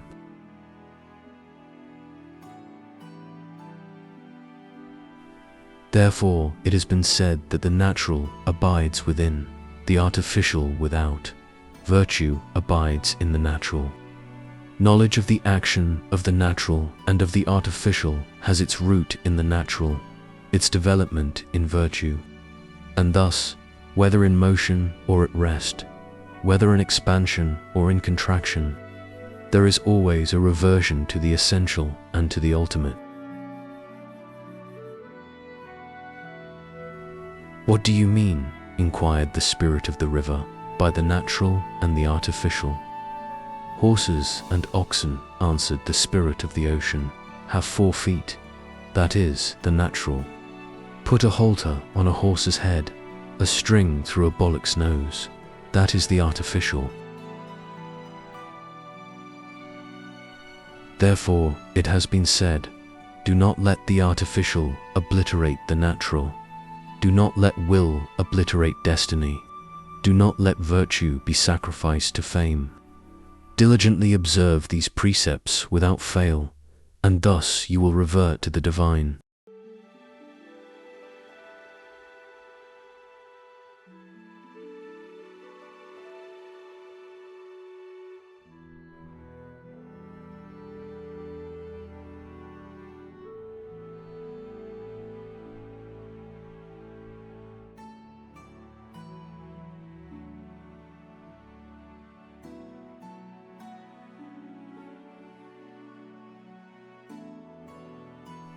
The walrus envies the centipede, its many legs and nimble gait.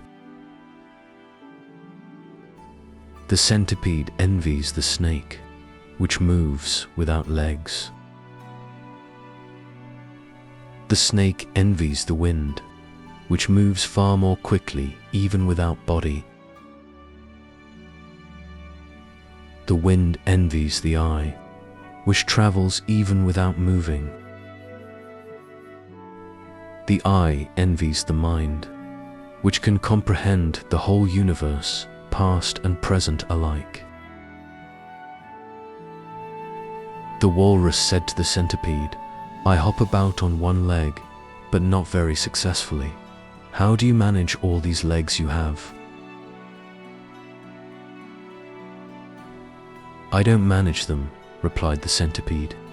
"Have you never seen saliva? When it is ejected, the big drops are the size of pearls, the small ones like mist. They fall promiscuously on the ground and cannot be counted. And so it is that my mechanism works naturally, without my being conscious of the fact." The centipede said to the snake, "With all my legs, I do not move as fast as you with none. How is that?" "One's natural mechanism," replied the snake, "is not a thing to be changed. What need have I for legs?" The snake said to the wind, "I can manage to wriggle along, but I have a form. Now you come blustering down from the North Sea to bluster away to the South Sea, and you seem to be without form. How is that?" "'Tis true," replied the wind, "that I bluster, as you say, but anyone who can point at me or kick at me excels me."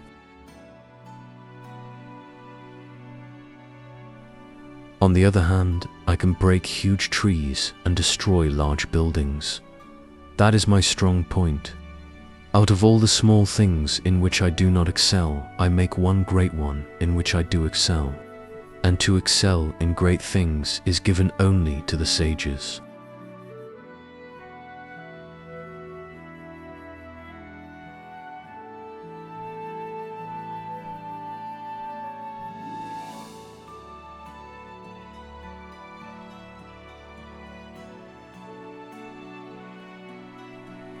When Confucius visited Kaiwong, the men of Sung surrounded him closely, yet he went on playing and singing to his guitar without ceasing.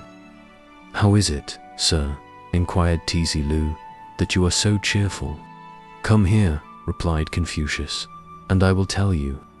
For a long time I have been struggling against failure, but in vain. Fate is against me. For a long time I have been seeking success, but in vain. The hour has not come. In the days of Yao and Shun, no man throughout the empire was a failure, though no one was conscious of the gain. In the days of Qi and Shu, no man throughout the empire was a success, though no one was conscious of the loss. The times and circumstances were adapted accordingly. To travel by water and not avoid sea serpents and dragons, this is the courage of the fisherman. To travel by land and not avoid the rhinoceros and the tiger, this is the courage of hunters. When bright blades cross, to look on death as on life, this is the courage of the hero. To know that failure is fate and that success is opportunity, and to remain fearless in great danger, this is the courage of the sage. You rest in this. My destiny is cut out for me. Shortly afterwards, the captain of the troops came in and apologized, saying, "We thought you were Yang Hu. Consequently, we surrounded you. We find we have made a mistake."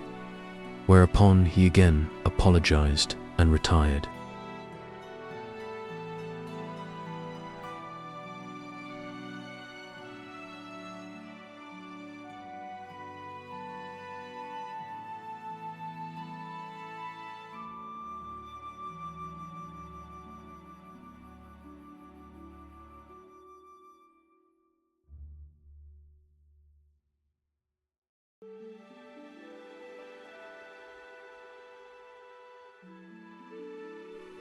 Kung Sun Lung said to Mo of Wei, "When young I studied the Tao of the ancient sages.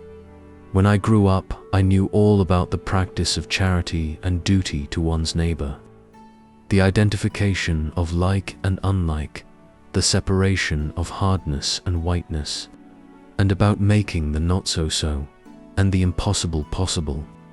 I vanquished the wisdom of all the philosophies.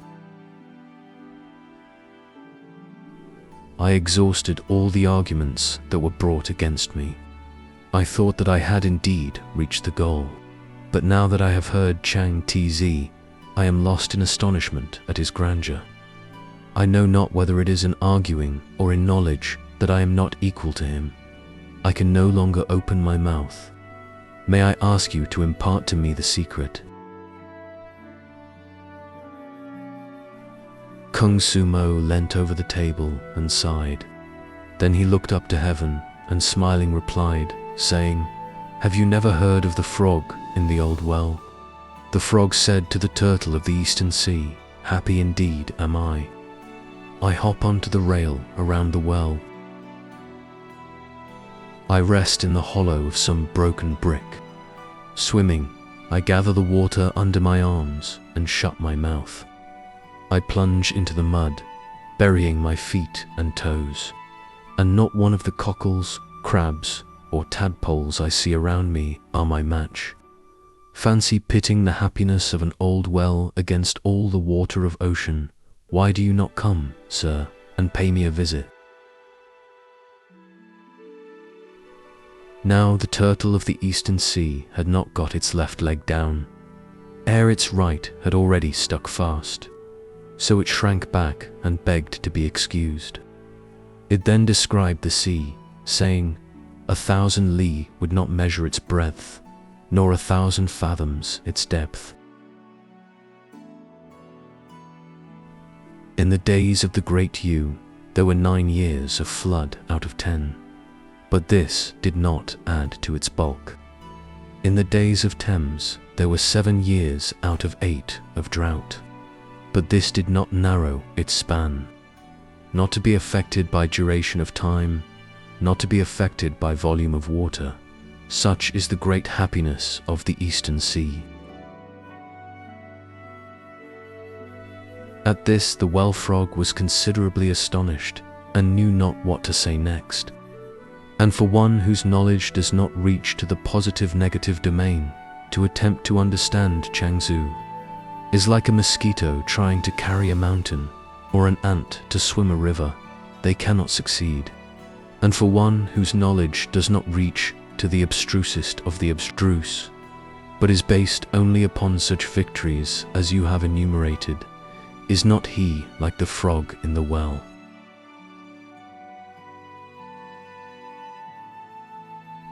Chuang Tzu moves in the realms below while soaring to heaven above. For him north and south do not exist. The 4 points are gone. He is engulfed in the unfathomable. For him east and west do not exist. Beginning with chaos, he has gone back to Tao, and yet you think you are going to examine his doctrines and meet them with argument. This is like looking at the sky through a tube, or pointing at the earth with an awl, a small result. Have you never heard how the youth of Sholing went to study at Hontan? They did not learn what they wanted at Hontan, and forgot all they knew before into the bargain, so that they returned home in disgrace. And you, if you do not go away, you will forget all you know and waste your time into the bargain. Kung Sun Lung's jaw dropped, his tongue clave to his palate, and he slunk away. Chuang Tzu was fishing in the Pu, when the Prince of Chu sent 2 high officials to ask him to take charge of the administration of the Chu state. Chuang Tzu went on fishing, and without turning his head, said, "I have heard that in Chu there is a sacred tortoise which has been dead now some 3,000 years, and that the prince keeps this tortoise carefully enclosed in a chest on the altar of his ancestral temple.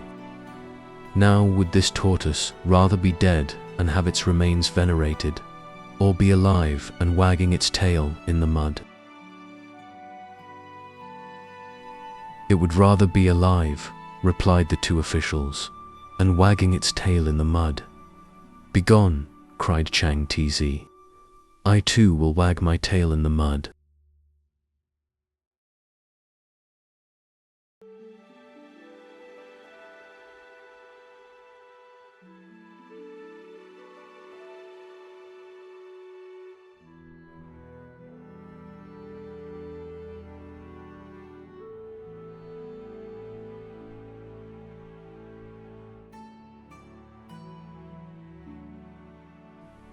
Hui Tzu was prime minister in the Liang state. Chuang Tzu went thither to visit him. Someone remarked, Chuang Tzu has come. He wants to be minister in your place. Thereupon Hui Tzu was afraid and searched all over the state for 3 days and 3 nights to find him. Then Chuang Tzu went to see Hui Tzu and said, In the south there is a bird. It is a kind of phoenix. Do you know it? It started from the South Sea to fly to the North Sea. Except on the Wutang tree, it would not alight. It would eat nothing but the fruit of the bamboo, drink nothing but the purest spring water. An owl, which had got the rotten carcass of a rat, looked up as the phoenix flew by and screeched, Are you not screeching at me over your kingdom of Liang?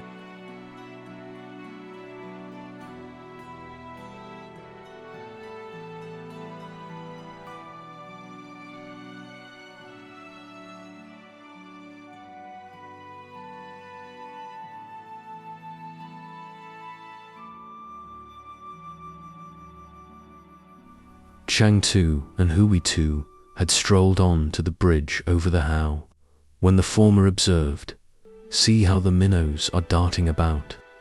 That is the pleasure of fishes. You not being a fish yourself, said Hui Tzu, how can you possibly know in what consists the pleasure of fishes? And you not being I, retorted Chuang Tzu, how can you know that I do not know?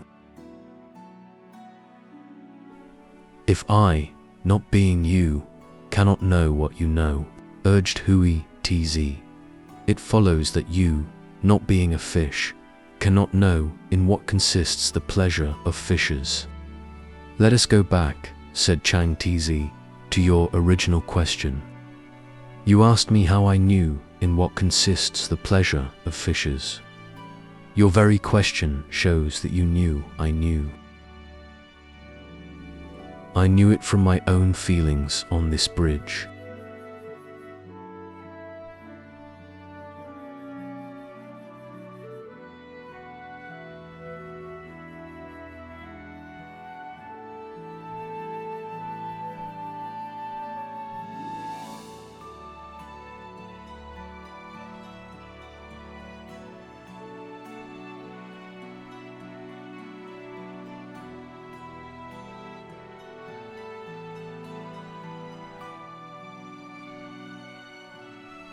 Perfect happiness.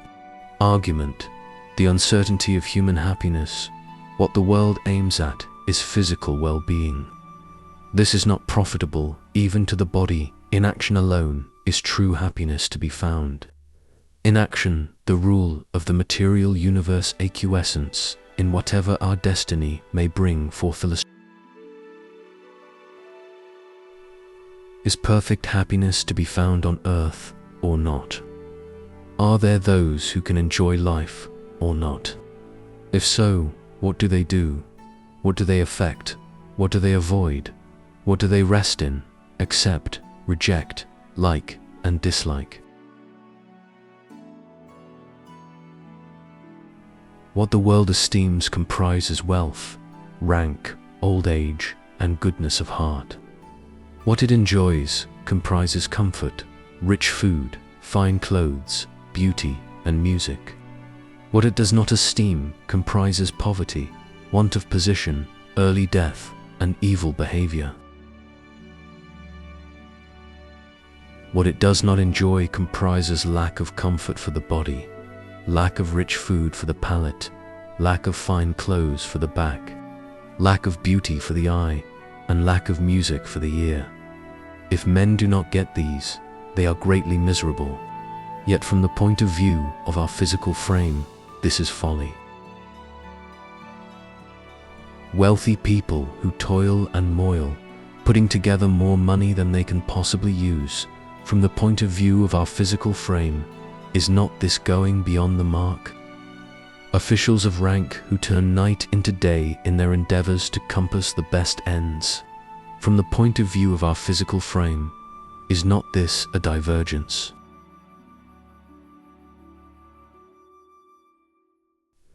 Man is born to sorrow, and what misery is theirs whose old age with dulled faculties only means prolonged sorrow?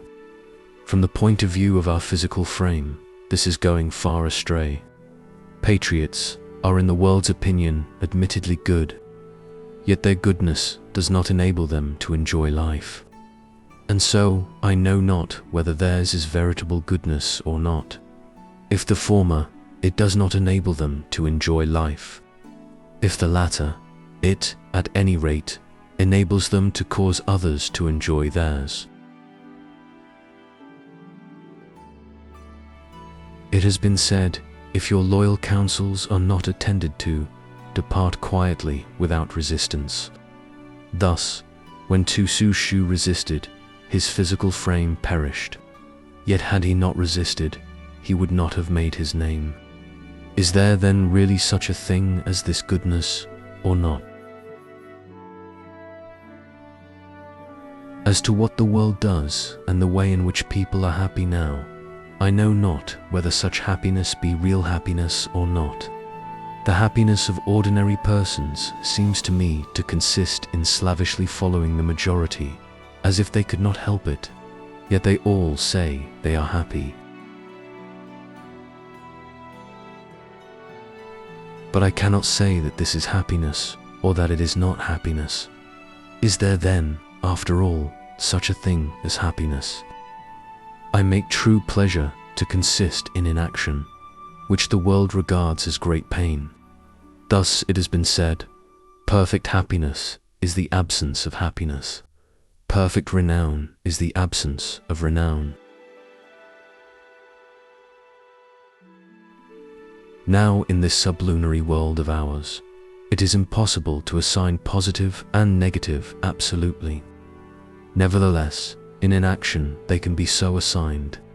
Perfect happiness and preservation of life are to be sought for only in inaction. Let us consider, heaven does nothing, yet it is clear. Earth does nothing, yet it enjoys repose. From the inaction of these two proceed all the modifications of things. How vast, how infinite is inaction, yet without source. How infinite, how vast, yet without form. Von Bach, endless varieties of things around us all spring from inaction. Therefore it has been said, heaven and earth do nothing, yet there is nothing which they do not accomplish. But among men who can attain to inaction, an MCC Hun. When Chuang Tzu's wife died, Hui Tzu went to condole. He found the widower sitting on the ground, singing, with his legs spread out at a right angle, and beating time on a bowl. To live with your wife, exclaimed Hui Tzu, and see your eldest son grow up to be a man, and then not to shed a tear over her corpse, this would be bad enough, but to drum on a bowl and sing, surely this is going too far. Not at all, replied Chuang Tzu. When she died, I could not help being affected by her death. Soon, however, I remembered that she had already existed in a previous state before birth, without form or even substance. That while in that unconditioned condition, substance was added to spirit. That this substance then assumed form, and that the next stage was birth. And now, by virtue of a further change, she is dead, passing from one phase to another, like the sequence of spring, summer, autumn, and winter. And while she is thus lying asleep in eternity, for me to go about weeping and wailing would be to proclaim myself ignorant of these natural laws. Therefore, I refrain.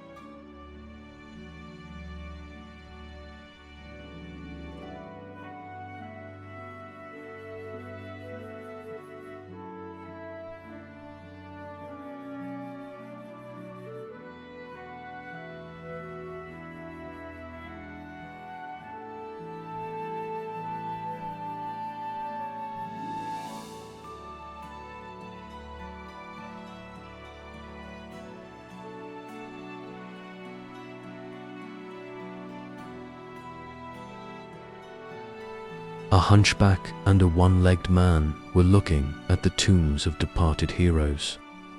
On the K'anlun Mountains, where the Yellow Emperor rests, suddenly ulcers broke out upon their left elbows of a very loathsome description.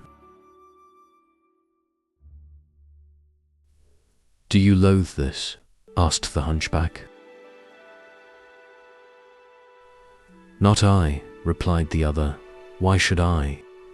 Life is a loan with which the borrower does but add more dust and dirt to the sum total of existence. Life and death are as day and night. And while you and I stand gazing at the evidences of mortality around us, if the same mortality overtakes me, why should I loathe it?"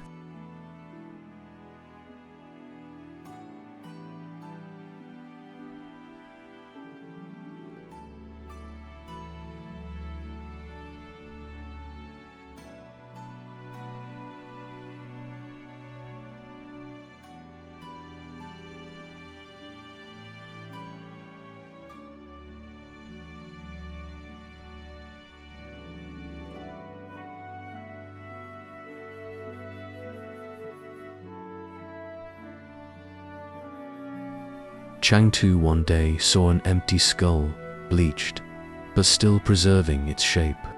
Striking it with his riding whip, he said, "Wert thou once some ambitious citizen whose inordinate yearnings brought him to this pass?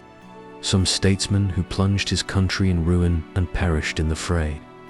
Some wretch who left behind him a legacy of shame? Some beggar who died in the pangs of hunger and cold? Or didst thou reach this state by the natural course of old age?"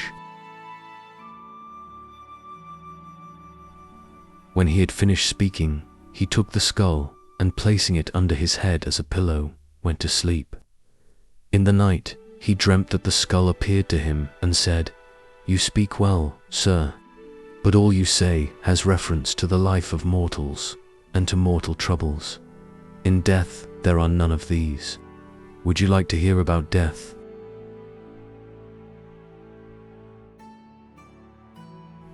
Chuang Tzu, having replied in the affirmative, the skull began, "In death, there is no sovereign above and no subject below. The workings of the four seasons are unknown. Our existences are bounded only by eternity. The happiness of a king among men cannot exceed that which we enjoy."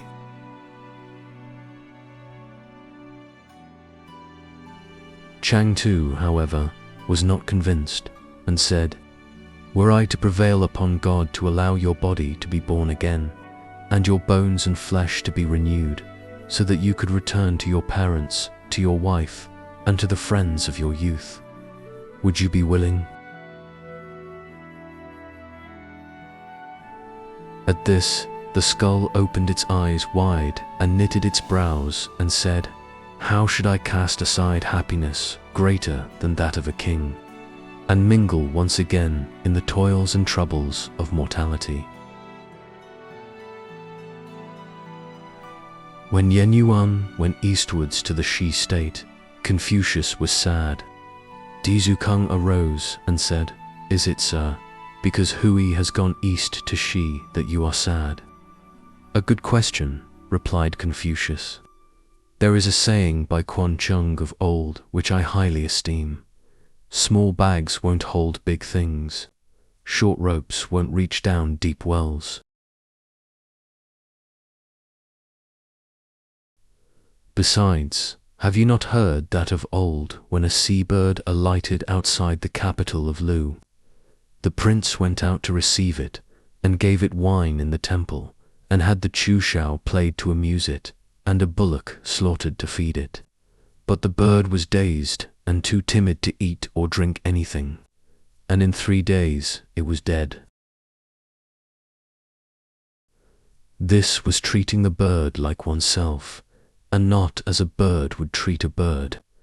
Had he treated it as a bird would have treated a bird, he would have put it to roost in a deep forest, to wander over a plain, to swim in a river or lake, to feed upon fish, to fly in order, and to settle leisurely. When the bird was already terrified at human voices, fancy adding music, play the xinxi or the chūshao in the wilds of Tungting, and birds will fly away, beasts will take themselves off, and fishes will dive down below, but men will collect to hear. Water, which is life to fishes, is death to man. Being differently constituted, their likes and dislikes are different. Therefore the sages of the past favored not uniformity of skill or of occupation. Reputation was commensurate with reality. Means were adapted to the end. This was called a due relationship with others, coupled with advantage to oneself.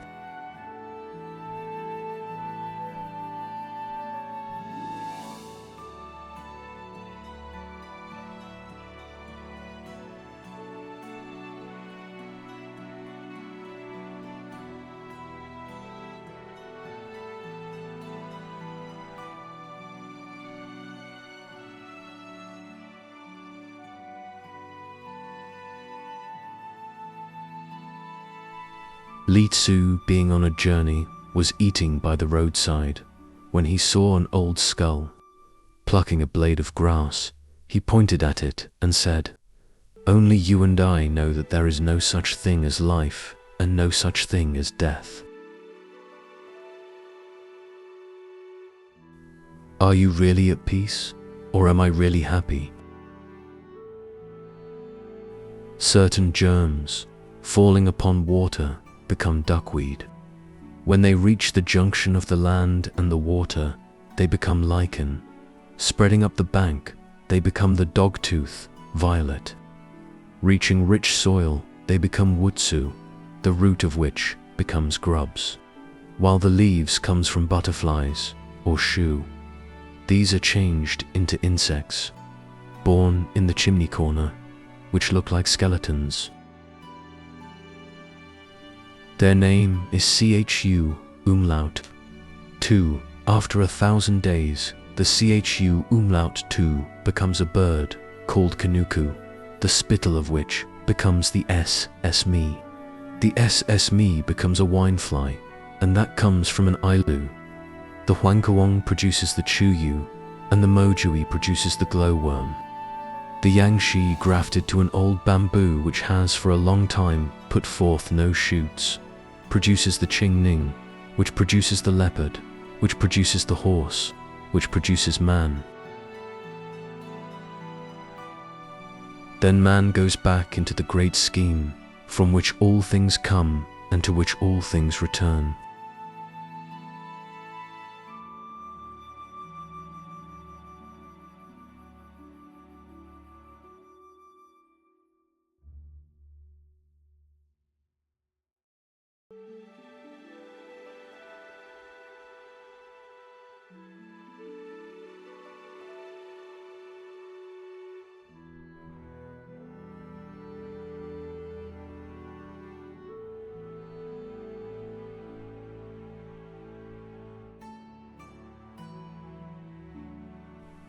The secret of life. Argument. The soul is from God-man's body, its vehicle. The soul, quickening the body, is life. Care of the internal and of the external must be simultaneous in due nourishment of both is Tao. Those who understand the conditions of life devote no attention to things which life cannot accomplish. Those who understand the conditions of destiny devote no attention to things over which knowledge has no control. For the due nourishment of our physical frames, certain things are needful. Yet where such things abound, the physical frame is not always nourished. For the preservation of life, it is necessary that there should be no abandonment of the physical frame. Yet where the physical frame is not abandoned, life does not always remain. Life comes and cannot be declined. It goes and cannot be stopped. But alas, the world thinks that to nourish the frame is enough to keep life. And if indeed it is not enough, what then is the world to do? Although not enough, it must still be done. It cannot be neglected. For if one is to neglect the physical frame, better far to retire at once from the world. By renouncing the world, one gets rid of the cares of the world. The result is a natural level, which is equivalent to a rebirth. And he who is reborn is near. But what inducement is there to renounce the affairs of men, to become indifferent to life? In the first case, the physical body suffers no wear and tear. In the second, the vitality is left unharmed. And he whose physical frame is perfect and whose vitality is in its original purity, he is one with God. Heaven and earth are the father and mother of all things. When they unite, the result is shape. When they disperse, the original condition is renewed. But if body and vitality are both perfect, this state is called fit for translation. Such perfection of vitality goes back to the minister of God.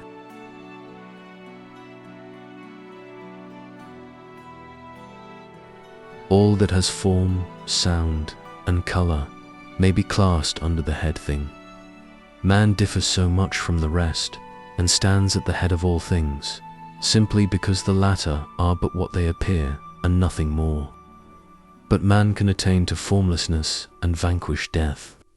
And with that which is in possession of the eternal, how can mere things compare? Man may rest in the eternal fitness. He may abide in the everlasting and roam from the beginning to the end of all creation. He may bring his nature to a condition of one. He may nourish his strength. He may harmonize his virtue and so put himself into partnership with God. Then, when his divinity is thus assured and his spirit closed in on all sides, how can anything find a passage within? A drunken man who falls out of a cart, though he may suffer, does not die.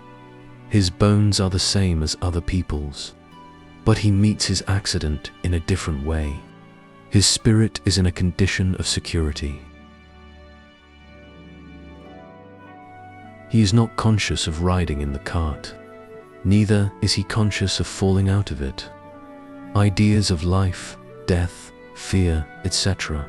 cannot penetrate his breast, and so he does not suffer from contact with objective existences. And if such security is to be got from wine, how much more is it to be got from God? It is in God that the sage seeks his refuge, and so he is free from harm. An avenger does not snap in twain the murderous weapon. Neither does the most spiteful man carry his resentment to a tile which may have hit him on the head. And by the extension of this principle, the empire would be at peace. No more confusion of war, no more punishment of death. Do not develop your artificial intelligence, but develop that intelligence which is from God. From the latter results virtue, from the former, cunning. And those who do not shrink from the natural, nor wallow in the artificial, they are near to perfection.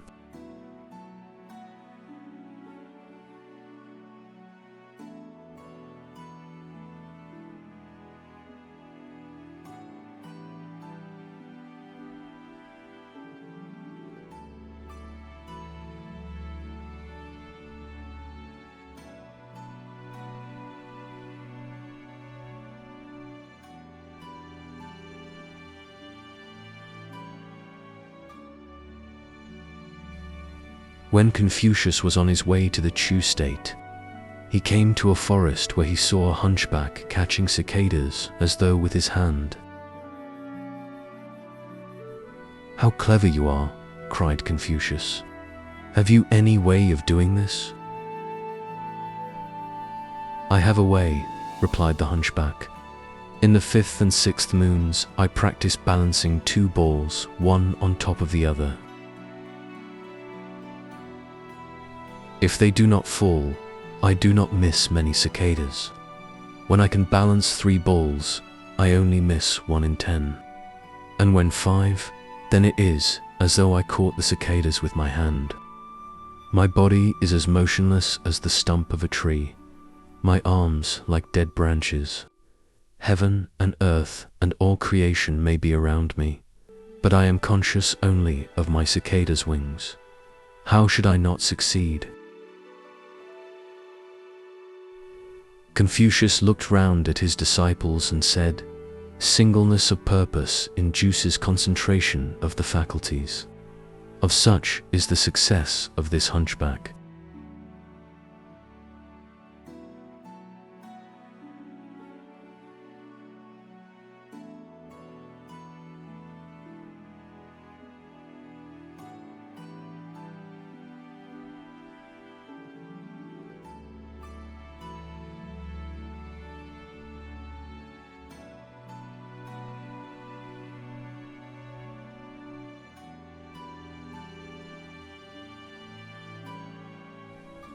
Yen Yuan said to Confucius when I crossed over the Shongshan Rapid.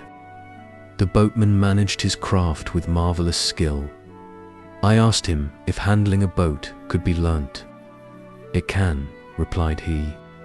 "The way of those who know how to keep you afloat is more like sinking you. They row as if the boat wasn't there." I inquired what this meant, but he would not tell me. May I ask its signification? "It means," answered Confucius, "that such a man is oblivious of the water round him. He regards the rapid as though dry land. He looks upon an upset as an ordinary cart accident. And if a man can but be impervious to capsizings and accidents in general, whither should he not be able comfortably to go?"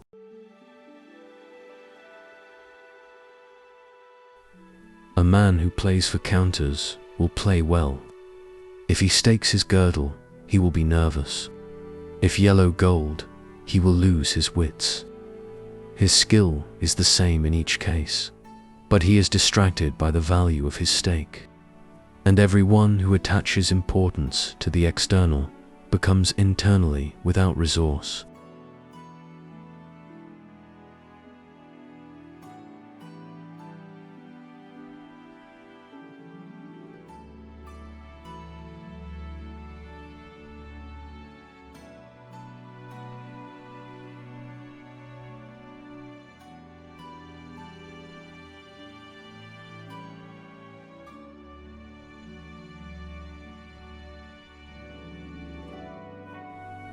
Tian had an audience of Duke Wei of Shu.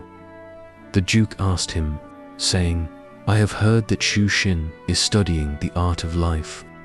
As you are a companion of his, pray tell me anything you know about it." "I do but ply the broom at his outer gate," replied Tian. "What should I know about my master's researches?"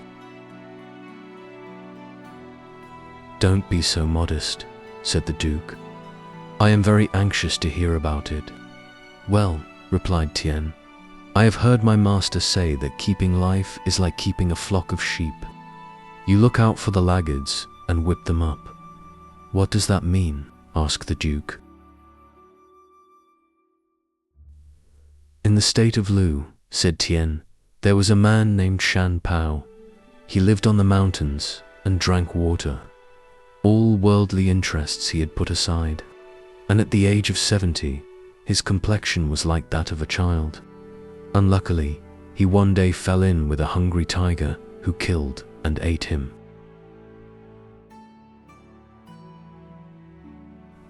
There was also a man named Chang I, who frequented the houses of rich and poor alike.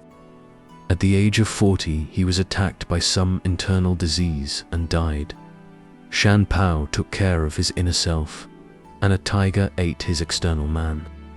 Chang I took care of himself externally, but disease attacked him internally. These two individuals both omitted to whip up the laggards. Confucius said, "Neither affecting obscurity nor courting prominence, but unconsciously occupying the happy mean, he who can attain to these three will enjoy a surpassing fame. In dangerous parts, where one wayfarer out of 10 meets his death, fathers and sons and brothers will counsel each other not to travel without a sufficient escort. Is not this wisdom? And there where men are also greatly in danger, in the lists of passion, in the banquet hour, not to warn them is error indeed." The Grand Augur, in his ceremonial robes, approached the shambles and thus addressed the pigs. "How can you object to die? I shall fatten you for 3 months. I shall discipline myself for 10 days and fast for 3. I shall strew fine grass and place you bodily upon a carved sacrificial dish. Does not this satisfy you?"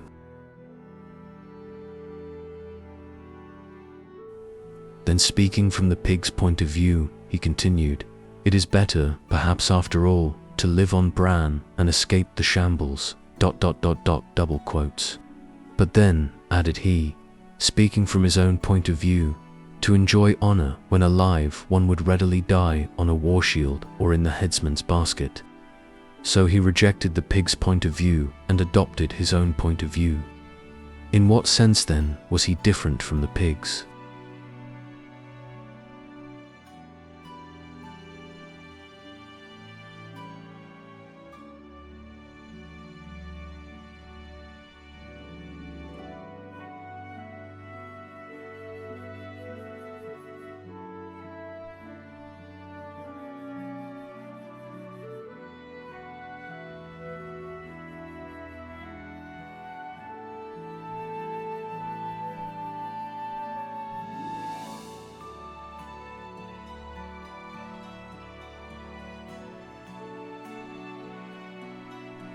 When Du Quan was out hunting, with Quan Chung as his charioteer, he saw a bogey.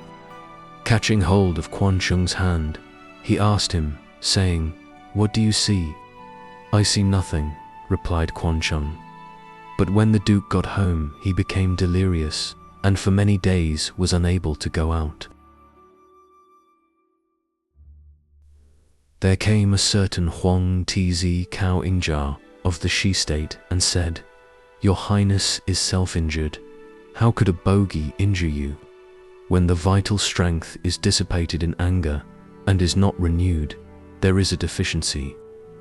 When its tendency is in one direction upwards, the result is to incline men to wrath.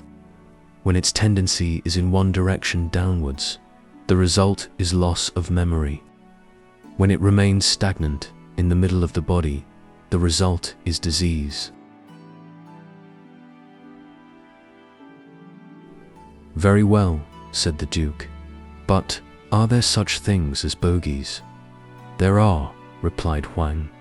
"There is the mud spirit Li, the fire spirit Cao, Lei Ting, the spirit of the dustbin, Pai, O, and Hua Lung, sprites of the northeast, Yi Yang of the northwest, Wang Shang of the water, the Xin of the hills, the Kaiyui of the mountain, the Piang Huang of the moor, the Wei I of the marsh.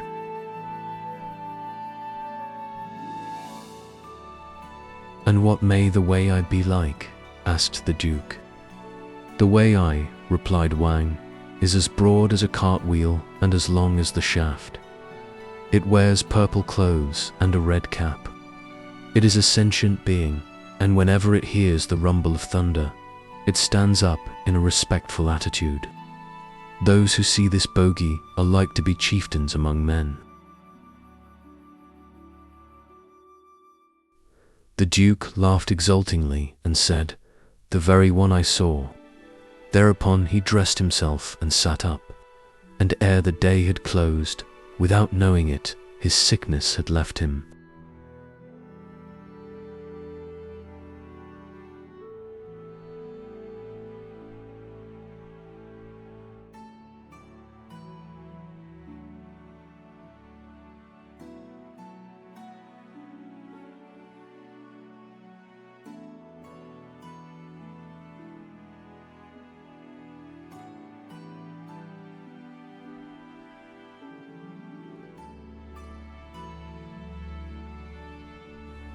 Qixing Tz was training fighting cocks for the prince. At the end of 10 days, the latter asked if they were ready. "Not yet," replied Qi. "They are in the stage of seeking fiercely for a foe." Again 10 days elapsed, and the prince made a further inquiry. "Not yet," replied Qi. "They are still excited by the sounds and shadows of other cocks." 10 days more, and the prince asked again. "Not yet," answered Qi. "The sight of an enemy is still enough to excite them to rage." But after another 10 days, when the prince again inquired, Qi said, "They will do. Other cocks may crow, but they will take no notice. To look at them, one might say they were of wood. Their virtue is complete. Strange cocks will not dare meet them, but will run."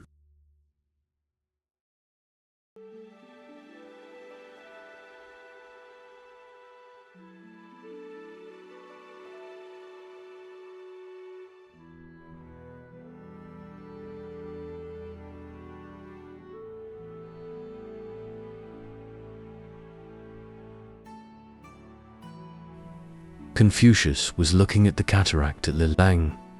It fell from a height of 30 gen, and its foam reached 40 li away. No scaly, finny creature could enter therein. Yet Confucius saw an old man go in, and thinking that he was suffering from some trouble and desirous of ending his life, bade a disciple run along the side to try and save him. The old man emerged about 100 paces off, and with flowing hair went caroling along the bank. Confucius followed him and said, "I had thought, sir, you were a spirit, but now I see you are a man. Kindly tell me, is there any way to deal thus with water?"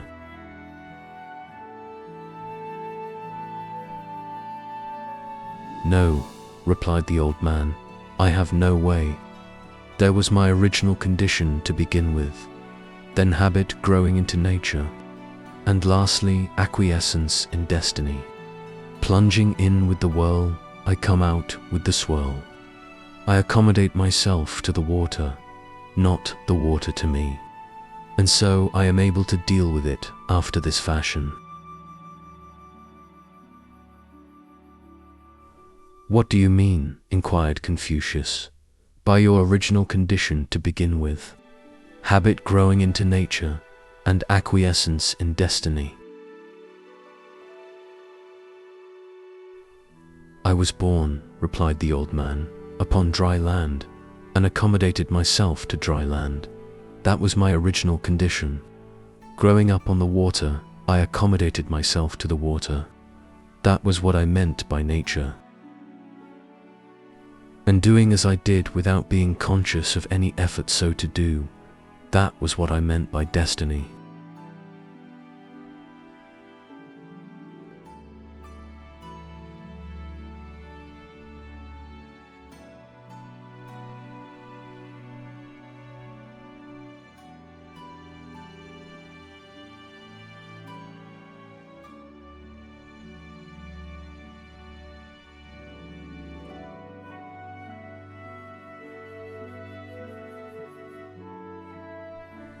Ching, the chief carpenter, was carving wood into a stand for hanging musical instruments.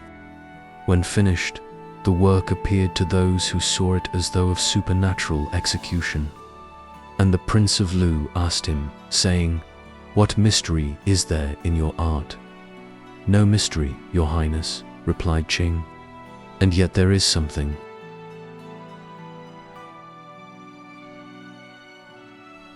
When I am about to make such a stand, I guard against any diminution of my vital power.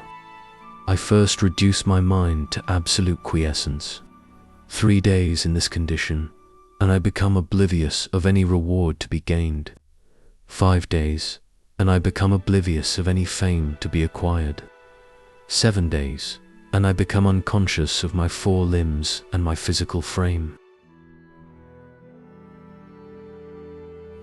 Then, with no thought of the court present to my mind, my skill becomes concentrated, and all disturbing elements from without are gone. I enter some mountain forest. I search for a suitable tree. It contains the form required, which is afterwards elaborated. I see the stand in my mind's eye, and then set to work. Otherwise, there is nothing. I bring my own natural capacity into relation with that of the wood. What was suspected to be of supernatural execution in my work was due solely to this. Tung Yachi exhibited his charioteering skill before Duke Shang. Backwards and forwards he drove in lines which might have been ruled, sweeping round at each end in curves which might have been described by compasses. The Duke, however, said that this was nothing more than weaving, and bidding him drive round and round 100 times, returned home.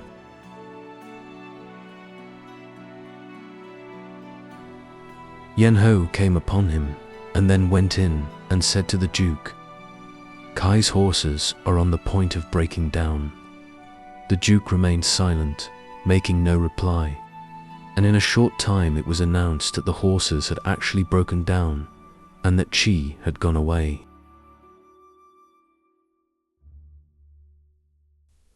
"How could you tell this?"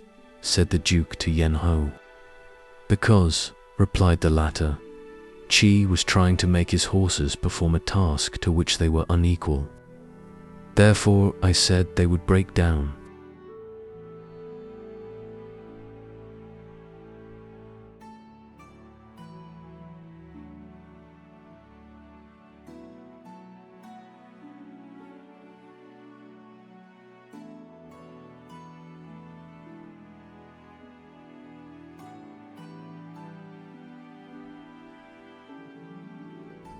Tuai, the artisan, could draw circles with his hand better than with compasses. His fingers seemed to accommodate themselves so naturally to the thing he was working at that it was unnecessary to fix his attention. His mental faculties thus remained one and suffered no hindrance.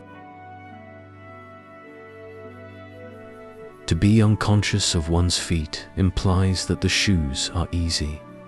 To be unconscious of a waist implies that the girdle is easy. The intelligence being unconscious of positive and negative implies that the heart is at ease.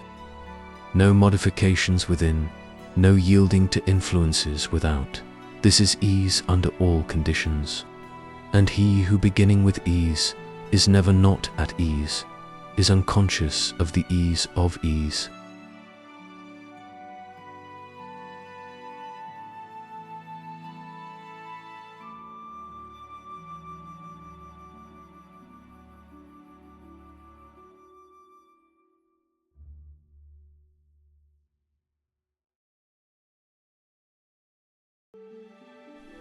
A certain Sun Tzu went to the house of Chuang Tzu and complained, saying, "In peace I am not considered wanting in propriety. In times of trouble I am not considered wanting in courage. Yet my crops fail, and officially I am not a success. From my village an outcast, I am an outlaw from my state. How have I offended against God that he should visit me with such a fate?"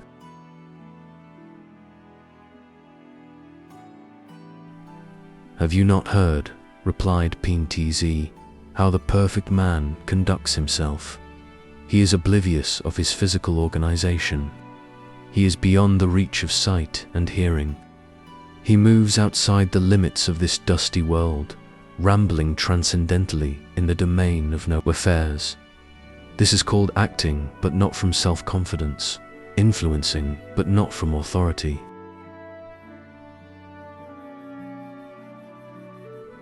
But you make a show of your knowledge in order to startle fools. You cultivate yourself in contrast to the degradation of others, and you blaze along as though the sun and moon were under your arms.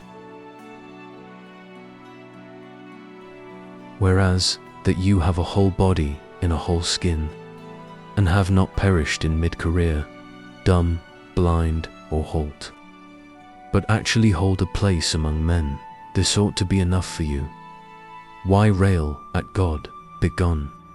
Sun Tzu went away, and Chuang Tzu went in and sat down.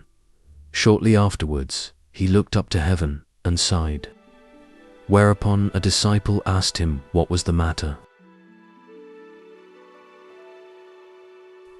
"When Shu was here just now," answered Chuang Tzu, "I spoke to him of the virtue of the perfect man. I fear lest he be startled and so driven on to doubt." "No, sir," answered the disciple. "If he was right and you were wrong, wrong will never drive right into doubt. If, on the other hand, he was wrong and you were right, he brought his doubt with him, and you are not responsible." "Not so," said Chuang Tzu. "Of old, when a bird alighted outside the capital of Lu, the prince was delighted, and killed an ox to feed it, and had the Chu Shao played to entertain it.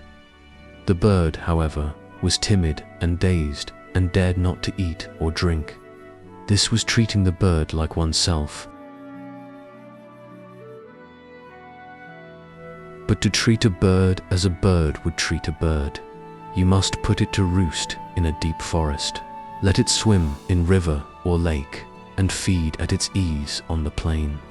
Now Sun Tzu is a man of small understanding, and for me to speak to him of the perfect man is like setting a mouse to ride in a coach or a band of music to play to a quail. How should he not be startled?"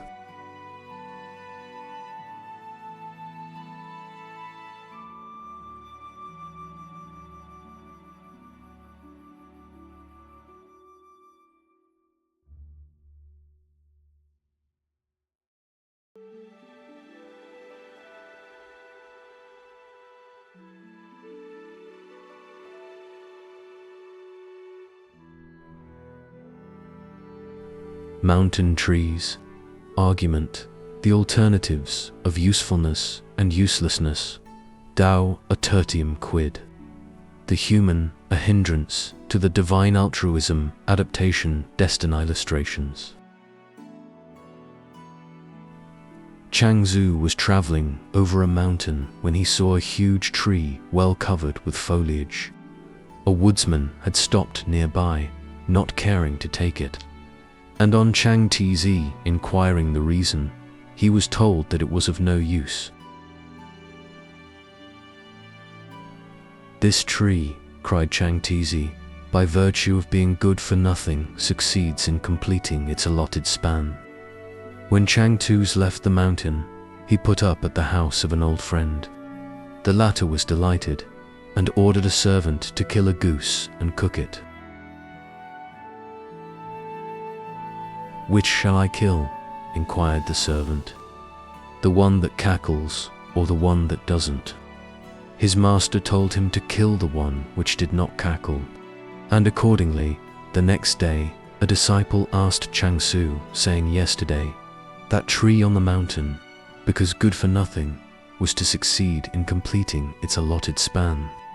But now, our host's goose, which is good for nothing, has to die. Upon which horn of the dilemma will you rest?"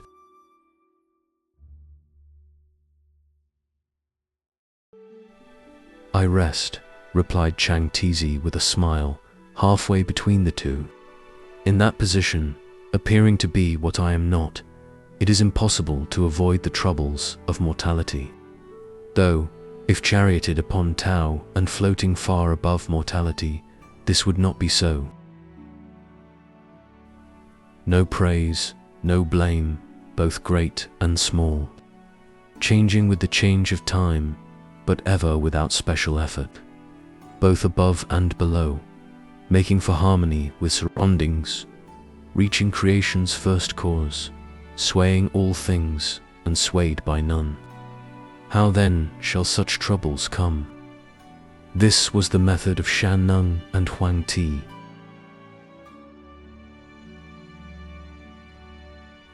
But amidst the mundane passions and relationships of man, such would not be the case. For where there is union, there is also separation.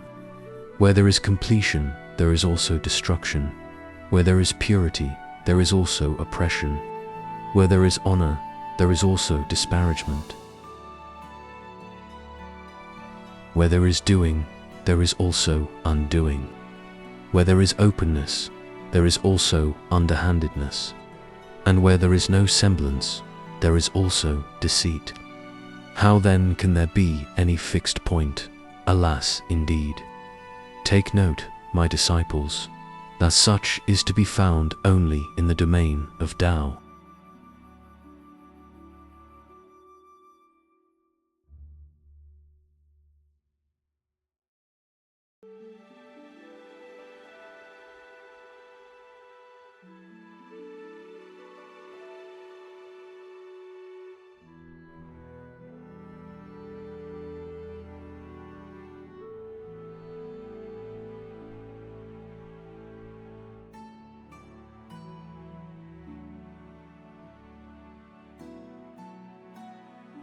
I, Liao of Shinan, paid a visit to the Prince of Lu. The latter wore a melancholy look, whereupon the philosopher of Shinan inquired what was the cause. "I studied the doctrines of the ancient sages," replied the prince. "I carry on the work of my predecessors. I respect religion. I honor the good. Never, for a moment, do I relax in these points. Yet I cannot avoid misfortune, and consequently I am sad."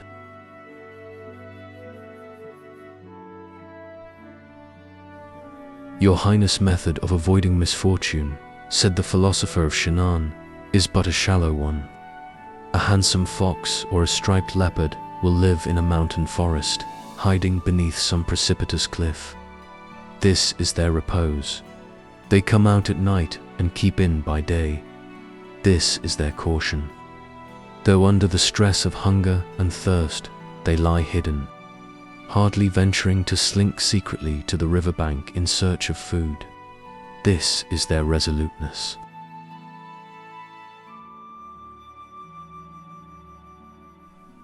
Nevertheless, they do not escape the misfortune of the net and the trap. But what crime have they committed? 'Tis their skin which is the cause of their trouble. And is not the state of Lu your Highness' skin? I would have your Highness put away body and skin alike, and cleansing your heart and purging it of passion. Betake yourself to the land where mortality is not.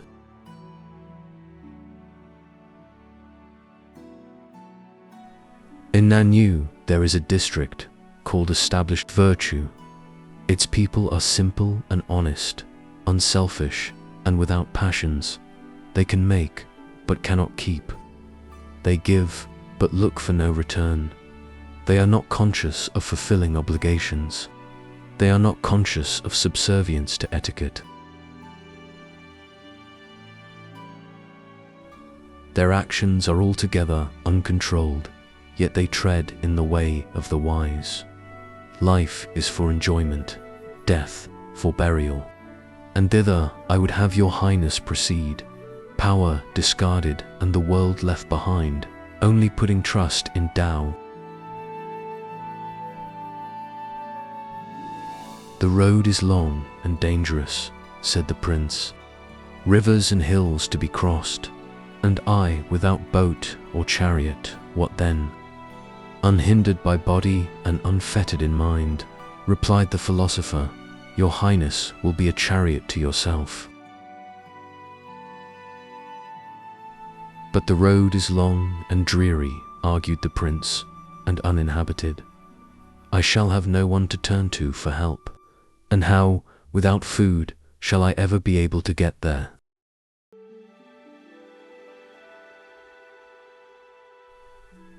Decrease expenditure and lessen desires, answered the philosopher, and even though without provisions, there will be enough.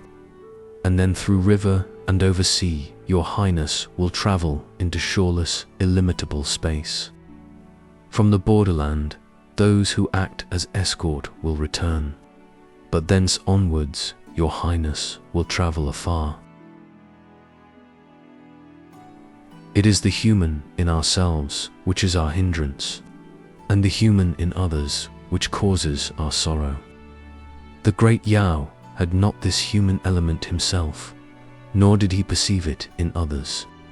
And I would have your highness put off this hindrance and rid yourself of this sorrow, and roam with Tao alone through the realms of infinite naught. Suppose a boat is crossing a river, and another empty boat is about to collide with it. Even an irritable man would not lose his temper. But supposing there was someone in the second boat, then the occupant of the first would shout to him to keep clear. And if the other did not hear the first time, nor even when called 2-3 times, bad language would inevitably follow. In the first case there was no anger, in the second there was. Because in the first case the boat was empty, and in the second it was occupied. And so it is with man.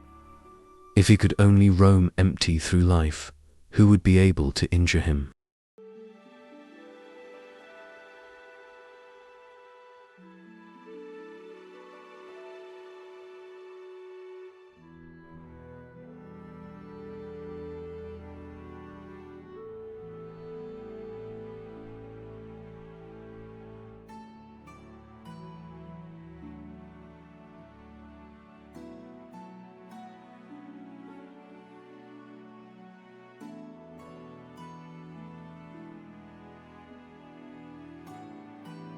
Pei Kung Sha, minister to Duke Ling of Wei, levied contributions for making bells. An altar was built outside the city gate, and in 3 months the bells, upper and lower, were all hung. When Wang Tuzu Ching Chi saw them, he asked, saying, "How, sir, did you manage this?" "In the domain of one," replied Sha, "there may not be managing. I have heard say that which is carved and polished reverts nevertheless to its natural condition, and so I made allowances for ignorance and for suspicion. I betrayed no feeling when welcomed or dismissed. I forbade not those who came, nor detained those who went away. I showed no resentment towards the unwilling, nor gratitude towards those who gave. Every one subscribed what he liked, and thus in my daily collection of subscriptions, no injury was done. How much more then those who have the great way?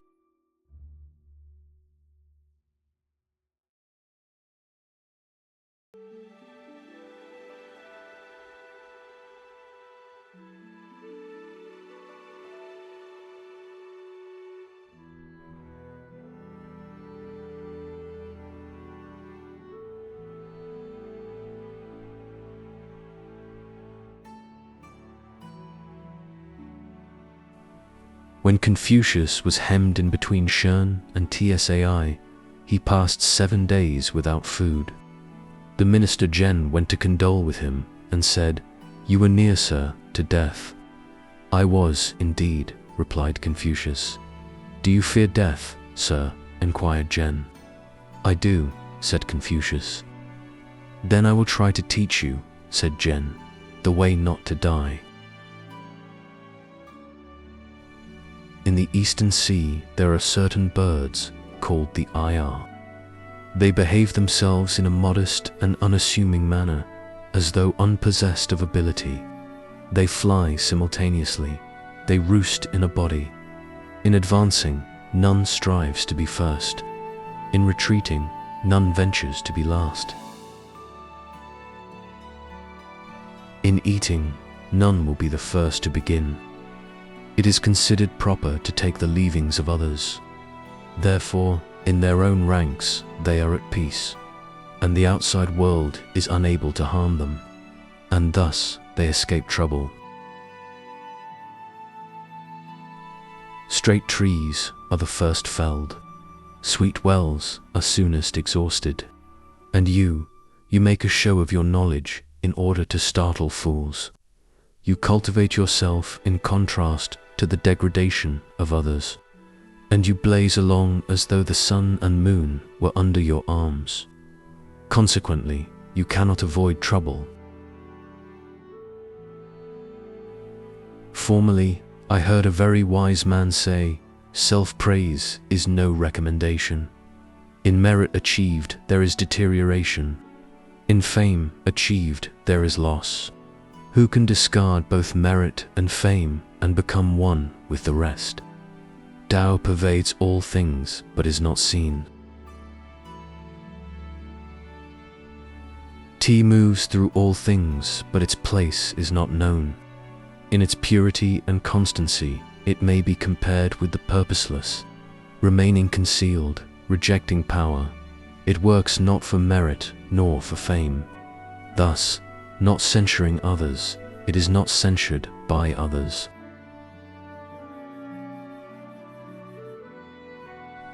And if the perfect man cares not for fame, why, sir, should you take pleasure in it?" "Good indeed," replied Confucius. And forthwith he took leave of his friends and dismissed his disciples and retired to the wilds, where he dressed himself in skins and serged and fed on acorns and chestnuts. He passed among the beasts and birds, and they took no heed of him. And if so, how much more among men? Confucius asked Su Sanghu, saying, "I have been twice expelled from Lu. My tree was cut down in Sung. I have been tabooed in Wei. I am a failure in Chong and Shu. I was surrounded between Shun and Sai. And in addition to all these troubles, my friends have separated from me, and my disciples are gone. How is this?" "Have you not heard," replied Sanghu, "how when the men of Kuo fled, one of them, named Lin Hui, cast aside most valuable regalia and carried away his child upon his back? Someone suggested that he was influenced by the value of the child, but the child's value was small, or by the inconvenience of the regalia, but the inconvenience of the child would be much greater. Why then did he leave behind the regalia and carry off the child?" Lin Hui himself said, "The regalia involved a mere question of money. The child was from God. And so it is that in trouble and calamity, mere money questions are neglected, while we ever cling nearer to that which is from God, and between neglecting and clinging to, the difference is great."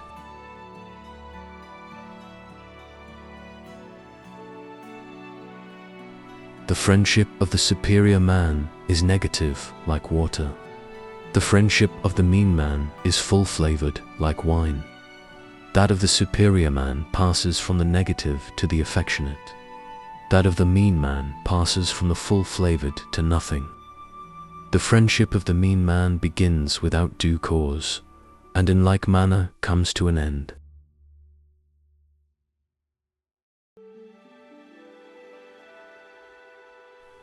I hear and obey, replied Confucius, and forthwith he went quietly home, put an end to his studies, and cast aside his books.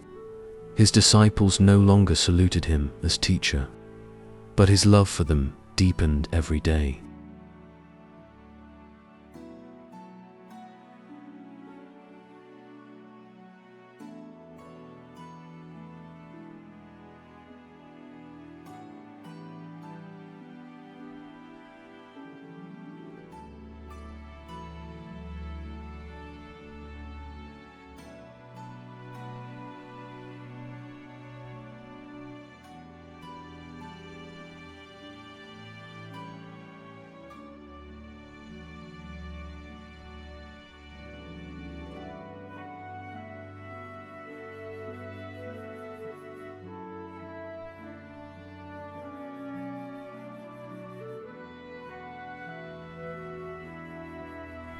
On another occasion, Songhu said to him again when Shun was about to die.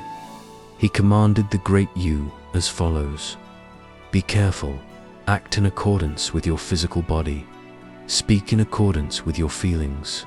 You will thus not get into difficulty with the former, nor suffer annoyance in the latter.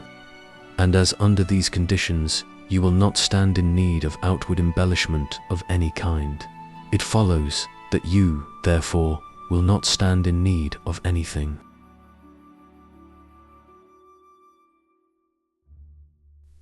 Chuang Tzu put on cotton clothes with patches in them, and arranging his girdle and tying on his shoes, went to see the Prince of Wei. "How miserable you look, sir," cried the prince.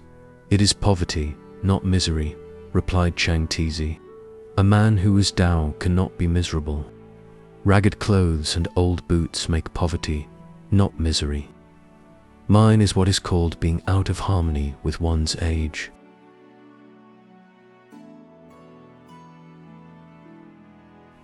Has your highness never seen a climbing ape? Give it some large tree, and it will twist and twirl among the branches as though monarch of all its surveys. Yi and Fang Meng can never catch a glimpse of it.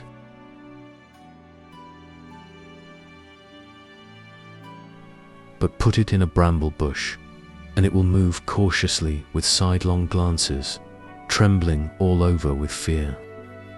Not that its muscles relax in the face of difficulty, but because it is at a disadvantage as regards position, and is unable to make use of its skill. And how should anyone, living under foolish sovereigns and wicked ministers, help being miserable, even though he might wish not to be so? It was under such circumstances that Pai Kan was disemboweled.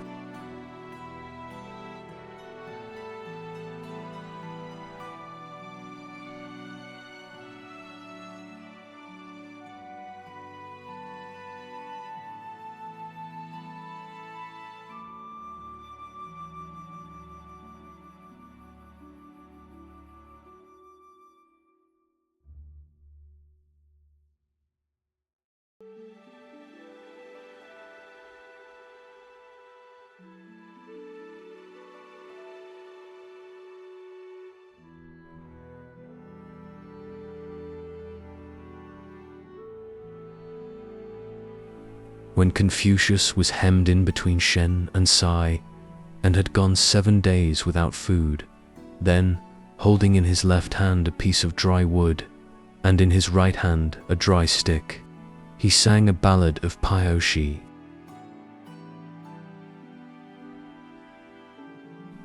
He had an instrument, but the gamut was wanting.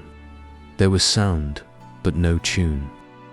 The sound of the wood, accompanied by the voice of the man, yielded a harsh result, but it was in keeping with the feelings of his audience.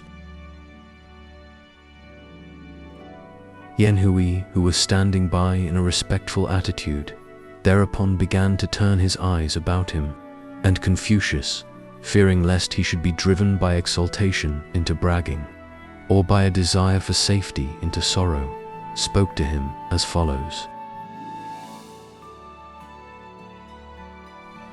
Hui, it is easy to escape injury from God. It is difficult to avoid the benefits of man. There is no beginning and there is no end. Man and God are one. Who then was singing just now? Pray, sir, what do you mean, asked Yen Hui, by saying that it is easy to escape injury from God? Hunger, thirst, cold, and heat, replied Confucius, are but as fetters in the path of life. They belong to the natural laws which govern the universe, and in obedience thereto I pass on my allotted course. The subject dares not disregard the mandates of his prince, and if this is man's duty to man, how much more shall it be his duty to God?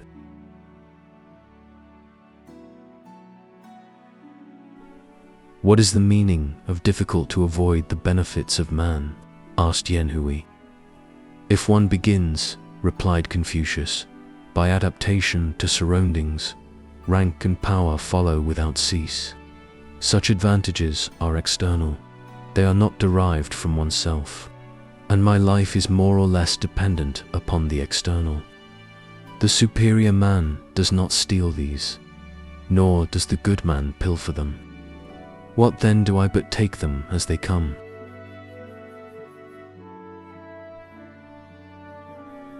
Therefore it has been said that no bird is so wise as the swallow. If it sees a place unfit to dwell in, it will not bestow a glance thereon. And even though it should drop food there, it will leave the food and fly away. Now swallows fear man, yet they dwell among men, because there they find their natural abode. And what is the meaning, inquired Yen Hui, of no beginning and no end? The work goes on, replied Confucius, and no man knoweth the cause. How then shall he know the end or the beginning? There is nothing left to us but to wait, and that man and God are one, said Yen Hui. What does that mean? That man is, replied Confucius, is from God. That God is also from God. That man is not God, is his nature.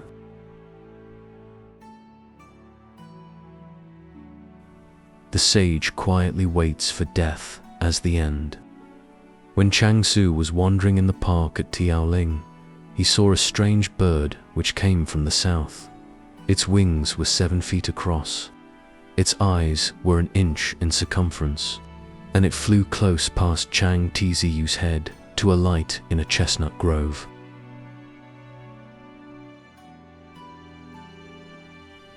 What manner of bird is this? Cried Chuang Tzu. With strong wings it does not fly away. With large eyes it does not see. So he picked up his skirts and strode towards it with his crossbow, anxious to get a shot.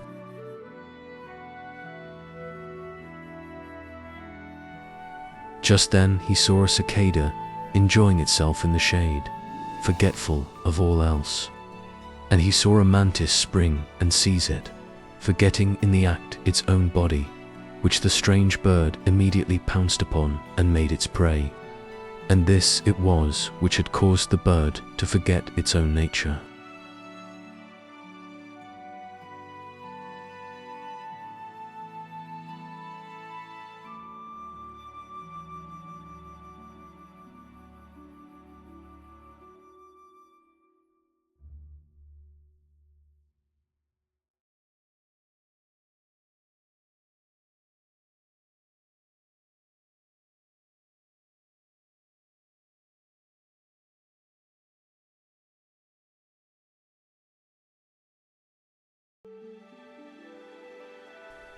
Alas, cried Chuang Tzu with a sigh, how creatures injure one another.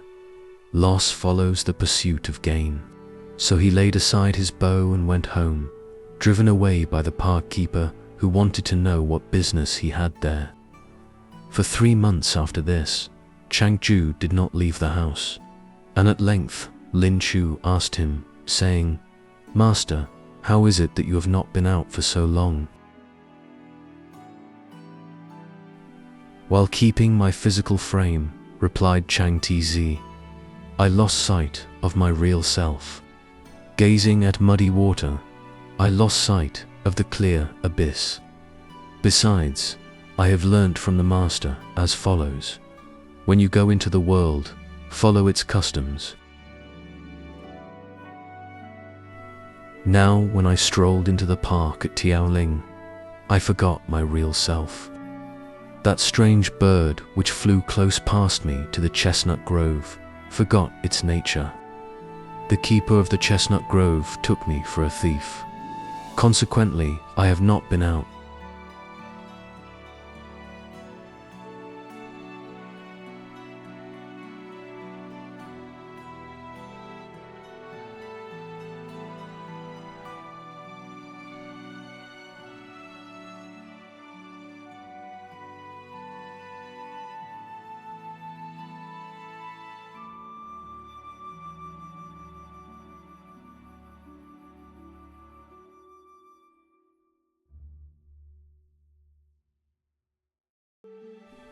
Now, when I strolled into the park at Tiaoling, I forgot my real self. That strange bird which flew close past me to the chestnut grove forgot its nature. The keeper of the chestnut grove took me for a thief. Consequently, I have not been out.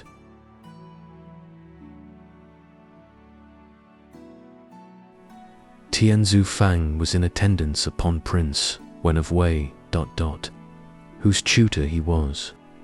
He kept on praising Shi Kung until at length Prince Wen said, Is Shi Kung your tutor?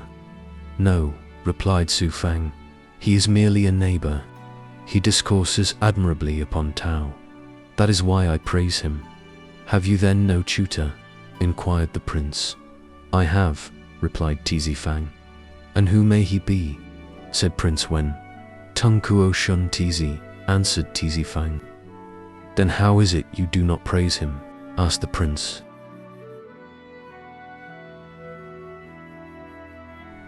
He is perfect, replied Su Fang. In appearance, a man. In reality, God. Unconditioned himself, he falls in with the conditioned to his own greater glory. Pure himself, he can still tolerate others. If men are without Tao, by a mere look he calls them to a sense of error and causes their intentions to melt away. How could I praise him?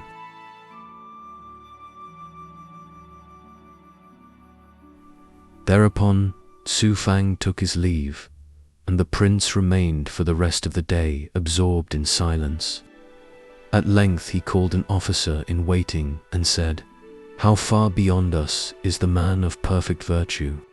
Hitherto I have regarded the discussion of holiness and wisdom, and the practice of charity and duty to one's neighbor as the utmost point attainable. But now that I have heard of Tizi Fang's tutor, my body is relaxed and desires not movement. My mouth is closed and desires not speech. All I have learnt, verily it is mere undergrowth, and the kingdom of Wei is my bane.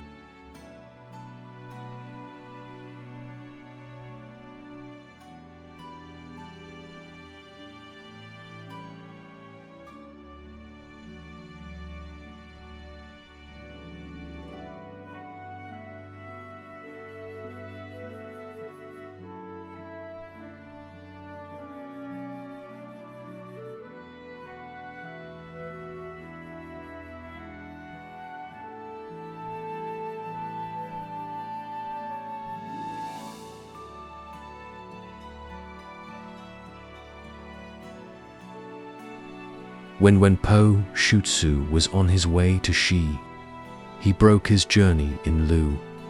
A certain man of Lu begged for an interview, but Wenpo Shutsu said, No, I have heard that the gentlemen of the Middle Kingdom are experts in ceremonies and obligations, but wanting in knowledge of the human heart.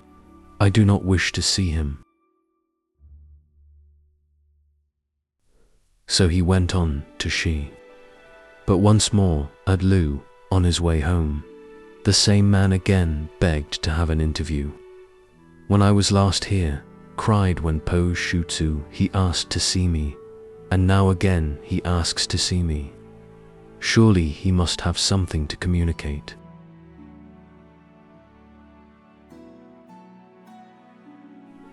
Whereupon he went and received the stranger, and on returning gave vent to sighs. Next day he received him again, and again after the interview gave vent to sighs. Then his servant asked him, saying, "How is it that whenever you receive this stranger, you always sigh afterwards?"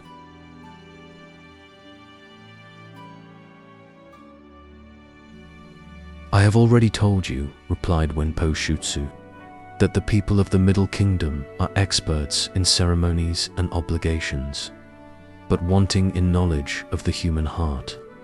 The man who visited me came in and went out as per compasses and square. His demeanor was now that of the dragon, now that of the tiger. He criticized me as though he had been my son. He admonished me as though he had been my father. Therefore I gave vent to sighs."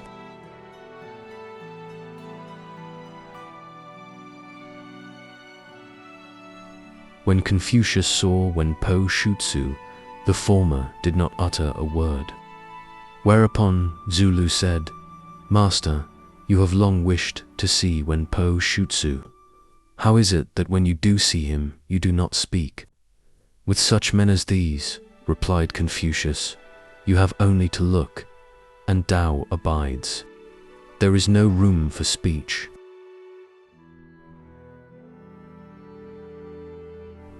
Yen Yuan asked Confucius, saying, "Master, when you go at a walk, I go at a walk.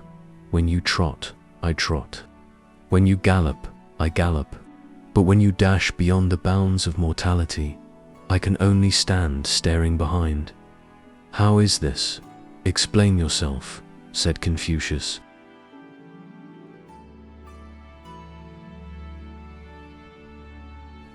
"I mean," continued Yen Yuan, "that as you speak, I speak. As you argue, I argue. As you preach Tao, so I preach Tao. And by when you dash beyond the bounds of mortality, I can only stand staring behind. I mean that without speaking, you make people believe you. Without striving, you make people love you. Without factitious attractions, you gather people around you. I cannot understand how this is so."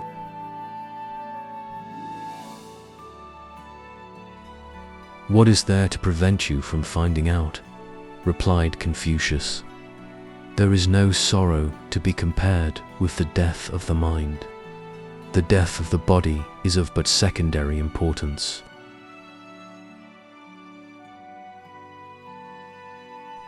The sun rises in the east and sets in the west. There is no place which he does not illuminate, and those who have eyes and feet depend upon him to use them with success. When he comes forth, that is existence. When he disappears, that is non-existence. And every human being has that upon which he depends for death or for life.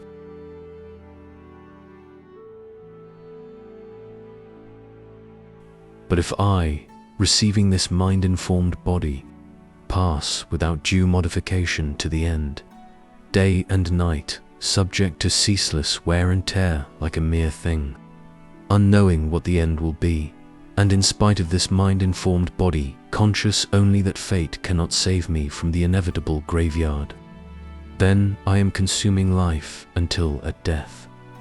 It is as though you and I had but once linked arms to be finally parted forever. Is not that indeed a cause for sorrow?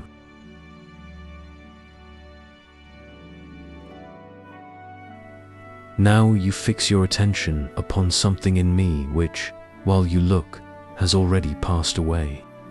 Yet you seek for it as though it must be still there, like one who seeks for a horse in a marketplace. What I admire in you is transitory. Nevertheless, why should you grieve? Although my old self is constantly passing away, there remains that which does not pass away.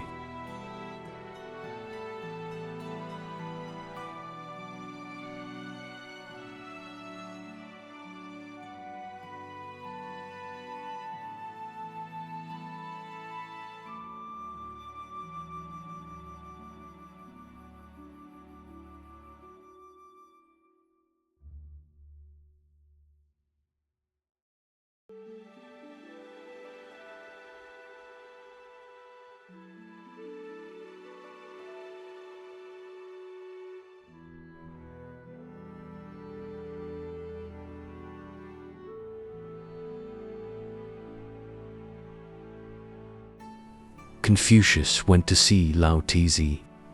The latter had just washed his head, and his hair was hanging down his back to dry. He looked like a lifeless body. So Confucius waited a while, but at length approached and said, "Do my eyes deceive me, or is this really so? Your frame, sir, seems like dry wood, as if it had been left without that which informs it with the life of man." "I was wondering," replied Lao Tzu, "in the unborn." "What does that mean?" asked Confucius. "My mind is trammeled," replied Lao Tzu, "and I cannot know. My mouth is closed, and I cannot speak. But I will try to tell you what is probably the truth. The perfect negative principle is majestically passive. The perfect positive principle is powerfully active. Passivity emanates from heaven above. Activity proceeds from earth beneath. The interaction of the two results in that harmony by which all things are produced. There may be a first cause, but we never see his form. His report fills space. There is darkness and light. Days come and months go. Work is being constantly performed, yet we never witness the performance. Life must bring us from somewhere, and death must carry us back. Beginning and end follow ceaselessly one upon the other, and we cannot say when the series will be exhausted. If this is not the work of a first cause, what is it? "Kindly explain," said Confucius, "what is to be got by wandering, as you said." "The result," answered Lao Tzu, "is perfect goodness and perfect happiness. And he who has these is a perfect man." "And by what means," inquired Confucius, "can this be attained?" "Animals," said Lao Tzu, "that eat grass do not mind a change of pasture. Creatures that live in water do not mind a change of pond. A slight change may be effected so long as the essential is untouched."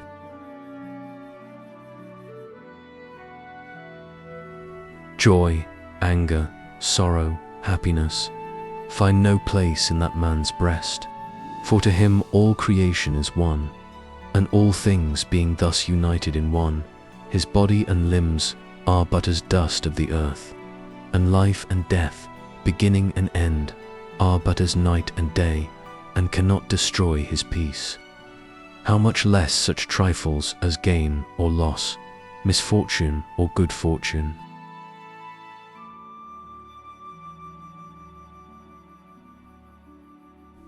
He rejects rank as so much mud, for he knows that if a man is of honorable rank, the honor is in himself, and cannot be lost by change of condition, nor exhausted by countless modifications of existence.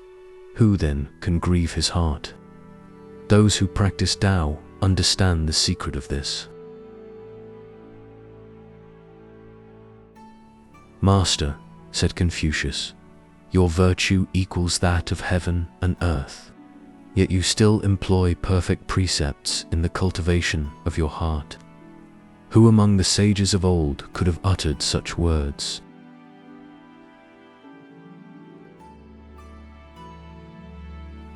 "Not so," answered Lao Tzu. "The fluidity of water is not the result of any effort on the part of the water, but is its natural property. And the virtue of the perfect man is such that even without cultivation there is nothing which can withdraw from his sway. Heaven is naturally high, the earth is naturally solid, the sun and moon are naturally bright. Do they cultivate these attributes?"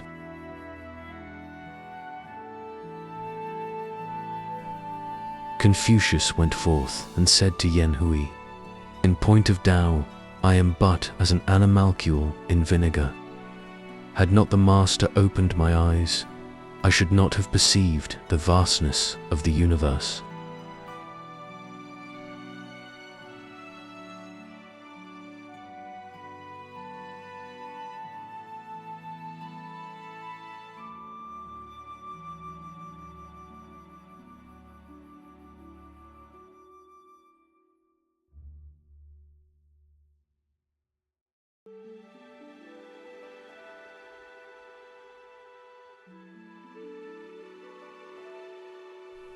When Chuang Tzu was at an interview with Duke Ai of Lu, the latter said, "We have many scholars, sir, in Lu, but few of your school."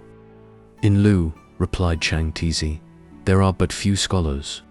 "Look at the number who wear scholars' robes," said the Duke. "How can you say they are few?" "Scholars who wear round hats," answered Chuang Tzu, "know the seasons of heaven. Scholars who wear square shoes know the shape of earth."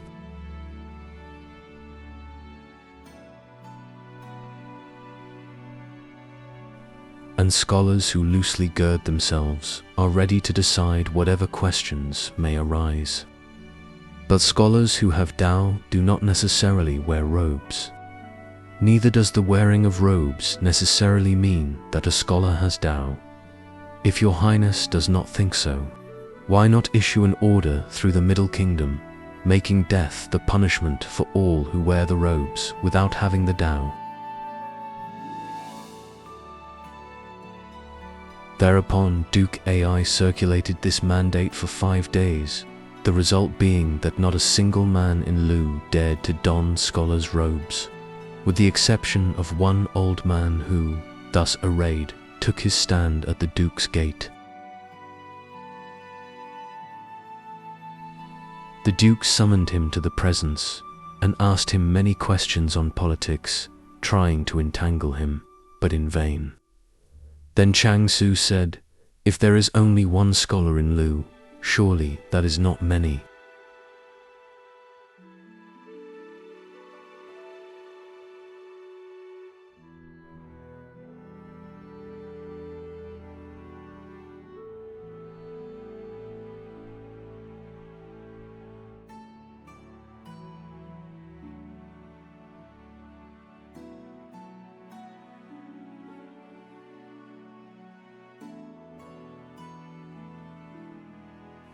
Prince Yuan of Sung desiring to draw a map, the officials of that department presented themselves, and after making obeisance, stood waiting for the order, more than half of them already licking their brushes and mixing their ink.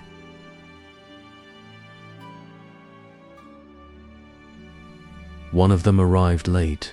He sauntered in without hurrying himself, and when he had made obeisance, did not wait but went off home. The prince sent a man to see what he did. He took off his clothes and squatted down barebacked. "He will do," cried the prince. "He is a true artist."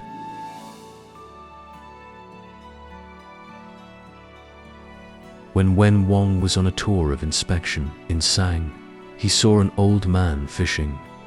But his fishing was not real fishing, for he did not fish to catch fish, but to amuse himself. So when Wang wished to employ him in the administration of government, but feared lest his own ministers, uncles, and brothers might object. On the other hand, if he let the old man go, he could not bear to think of the people being deprived of such an influence.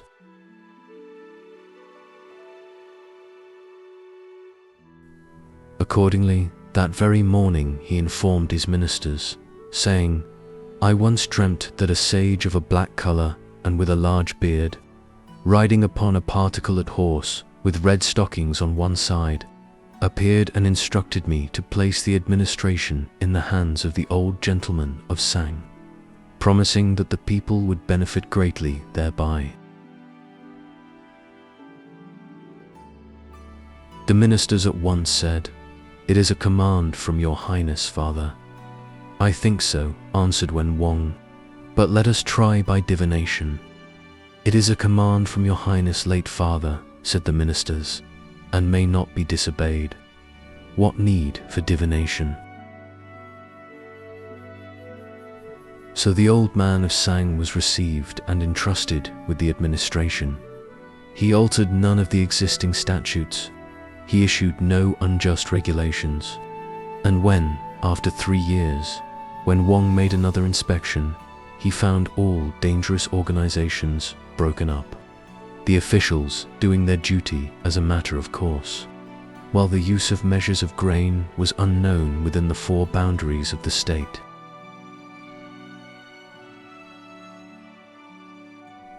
There was thus unanimity in the public voice, singleness of official purpose, and identity of interests to all. So when Wang appointed the old man Grand Tutor, and then, standing with his face to the north, asked him, saying, "Can such government be extended over the empire?" The old man of Sang was silent and made no reply. He then abruptly took leave, and by the evening of that same day had disappeared, never to be heard of again.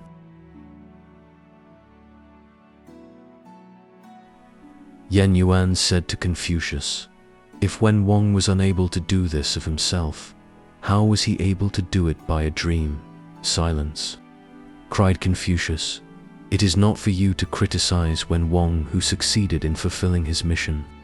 The dream was merely to satisfy the vulgar mind."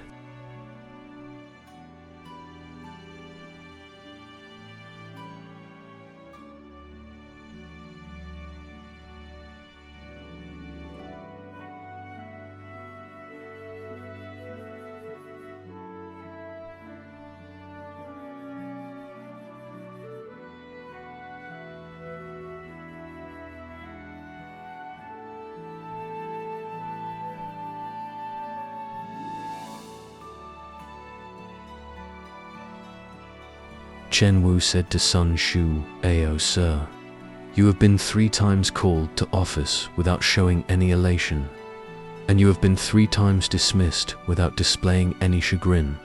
At first, I doubted you, but now I notice that your breathing is perfectly regular. How do you manage thus to control your emotions?"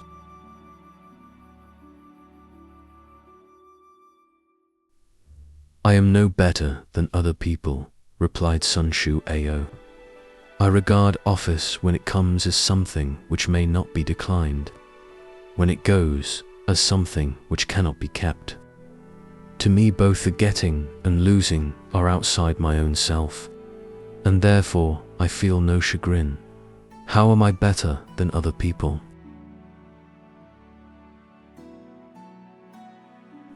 "Besides, I am not conscious of office being either in the hands of others or in my own. If it is in the hands of others, my own personality disappears, if in mine, theirs. And amidst the cares of deliberation and investigation, what leisure has one for troubling about rank?"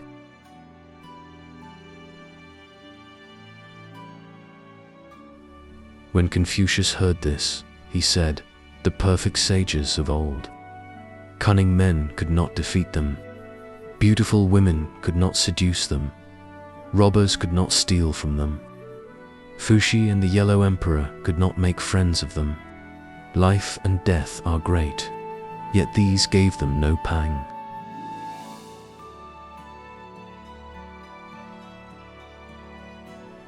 How much less than rank and power? The souls of such men pierced through huge mountains as though they had been nothing, descended into the abyss without getting wet, occupied lowly stations without chagrin. They filled the whole universe, and the more they gave to others, the more they had themselves.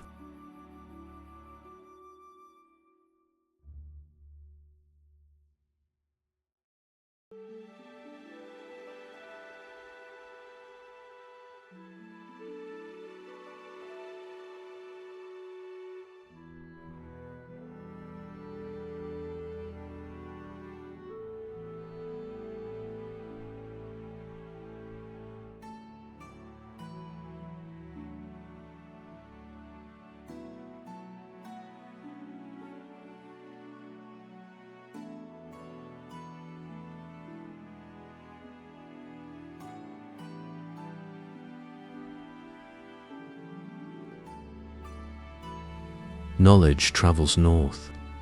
Argument, inaction and Daoist. Universe, our model spontaneity, our watchword, model knee presence, and indivisibility of Tao external activity. Internal passivity, man's knowledge, finite.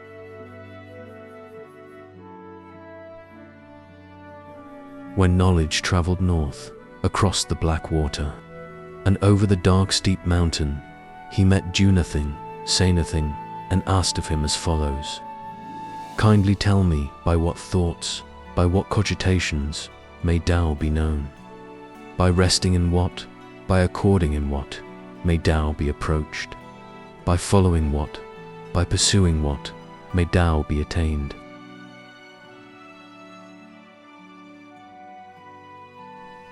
To these three questions, do nothing, say nothing returned no answer.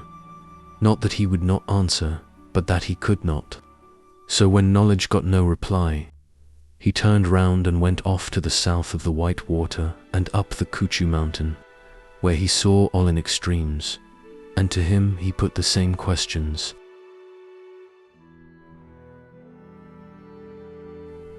"Ha," cried all in extremes, "I know, I will tell you." But just as he was about to speak, he forgot what he wanted to say. So when knowledge got no reply, he went back to the palace and asked the Yellow Emperor. The latter said, "By no thoughts, by no cogitations, Tao may be known. By resting in nothing, by according in nothing, Tao may be approached. By following nothing, by pursuing nothing, Tao may be attained."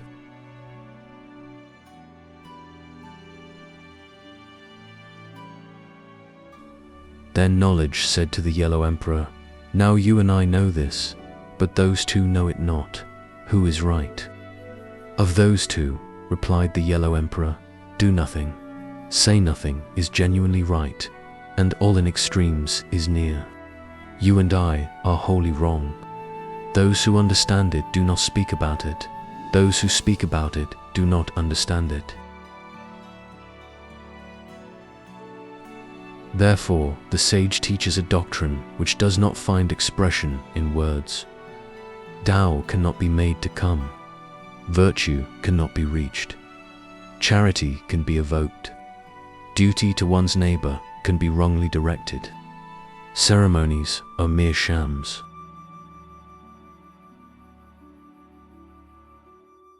Therefore, it has been said, if Tao perishes, then tea will perish. If tea perishes, then charity will perish. If charity perishes, then duty to one's neighbor will perish. If duty to one's neighbor perishes, then ceremonies will perish. Ceremonies are but a showy ornament of Tao, while oft-times the source of trouble. Therefore, it has been said, those who practice Tao suffer daily loss. If that loss proceeds until inaction ensues, then by that very inaction there is nothing which cannot be done. Now, we are already beings. And if we desire to revert to our original condition, how difficult that is. 'Tis a change to which only the greatest among us are equal. Life follows upon death. Death is the beginning of life. Who knows when the end is reached? The life of man results from convergence of the vital fluid. Its convergence is life, its dispersion, death. If then life and death are but consecutive states, what need have I to complain? Therefore all things are one. What we love is animation. What we hate is corruption. But corruption in its turn becomes animation, and animation once more becomes corruption. Therefore, it has been said, the world is permeated by a single vital fluid, and sages accordingly venerate one.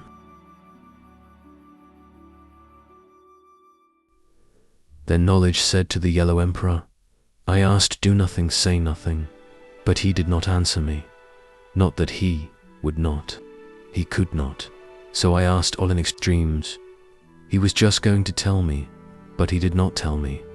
Not that he would not, but just as he was going to do so, he forgot what he wanted to say.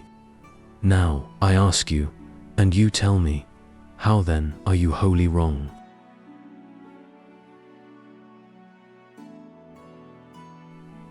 Of those two, replied the Yellow Emperor, the former was genuinely right, inasmuch as he did not know. The latter was near, inasmuch as he forgot. You and I are wholly wrong, inasmuch as we know. When Olan Extremes heard of this, he considered that the Yellow Emperor had spoken well.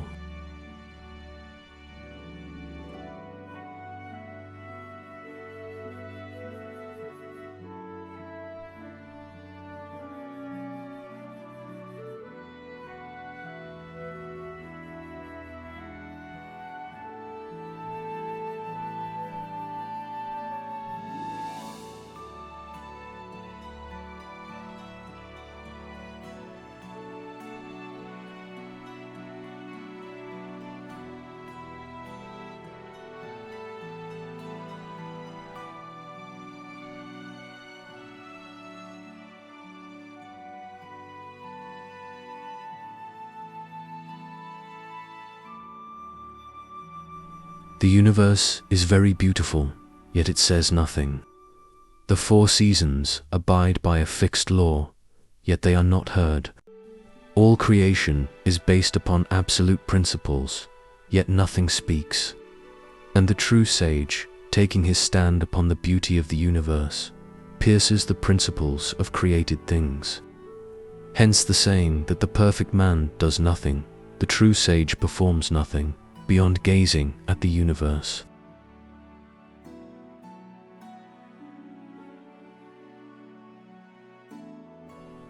For man's intellect, however keen, face to face with the countless evolutions of things, their death and birth, their squareness and roundness, can never reach the root.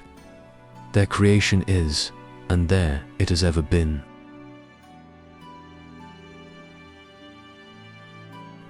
The 6 cardinal points, reaching into infinity, are ever included in Tao.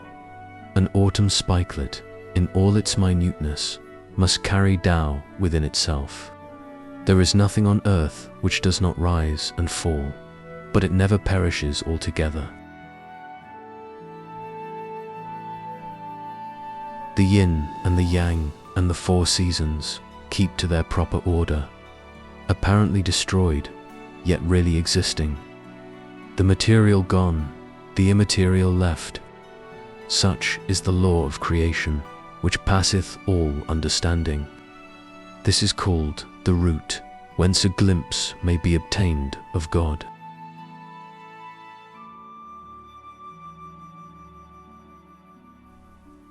Shah inquired of Pi about Tao. The latter said, "Keep your body under proper control, your gaze concentrated upon one, and the peace of God will descend upon you. Keep back your knowledge, and concentrate your thoughts upon one, and the Holy Spirit shall abide within you. Virtue shall beautify you, Tao shall establish you, aimless as a newborn calf, which recks not how it came into the world."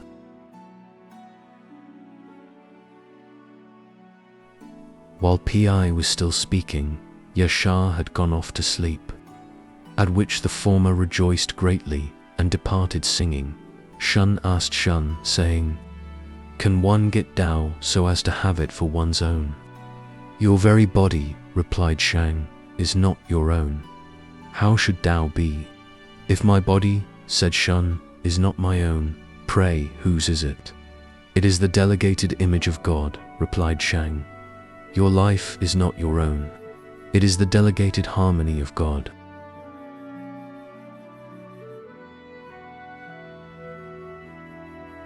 "Your individuality is not your own.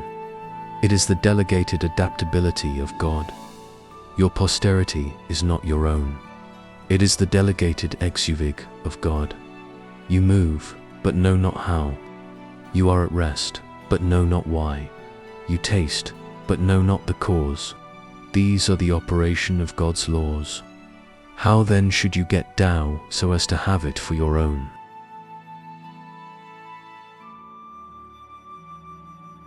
Confucius said to Lao Tzu, "Today you are at leisure.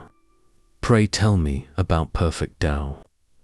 "Purge your heart by fasting and discipline," answered Lao Tzu. "Wash your soul as white as snow. Discard your knowledge." Tao is abstruse and difficult of discussion. I will try, however, to speak to you of its outline. Light is born of darkness. Classification is born of formlessness. The soul is born of Tao. The body is born of the vital essence.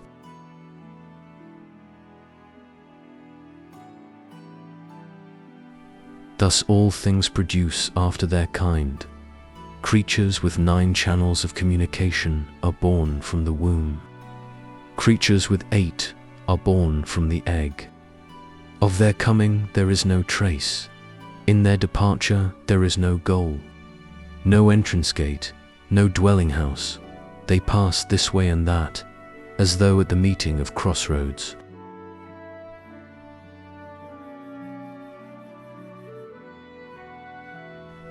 Those who enter herein become strong of limb, subtle of thought, and clear of sight and hearing.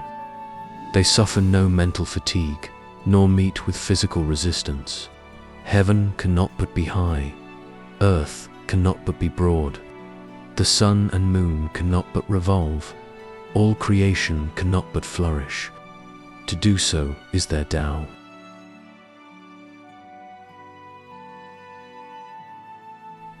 But it is not from extensive study that this may be known, nor by dialectic skill that this may be made clear. The true sage will have none of these.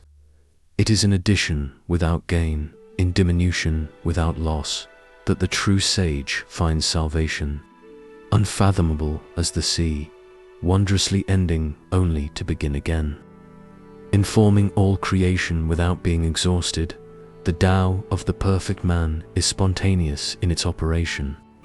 That all creation can be informed by it without exhaustion is its Tao.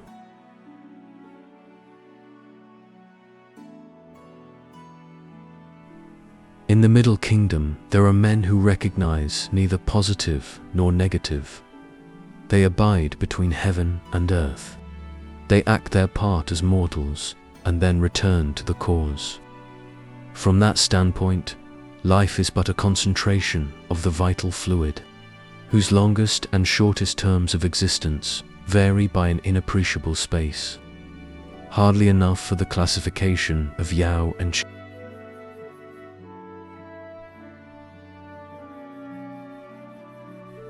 Tree fruits and plant fruits exhibit order in their varieties, and the relationships of man, though more difficult to be dealt with, may still be reduced to order. The true sage who meets with these does not violate them, neither does he continue to hold fast by them. Adaptation by arrangement is Ti. Spontaneous adaptation is Tao, by which sovereigns flourish and princes succeed.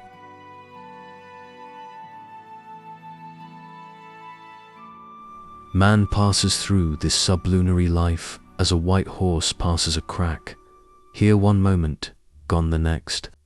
Neither are there any not equally subject to the ingress and egress of mortality. One modification brings life, then another, and it is death. Living creatures cry out, human beings sorrow. The bow sheath is slipped off, the clothes bag is dropped, and in the confusion the soul wings its flight, and the body follows on the great journey home.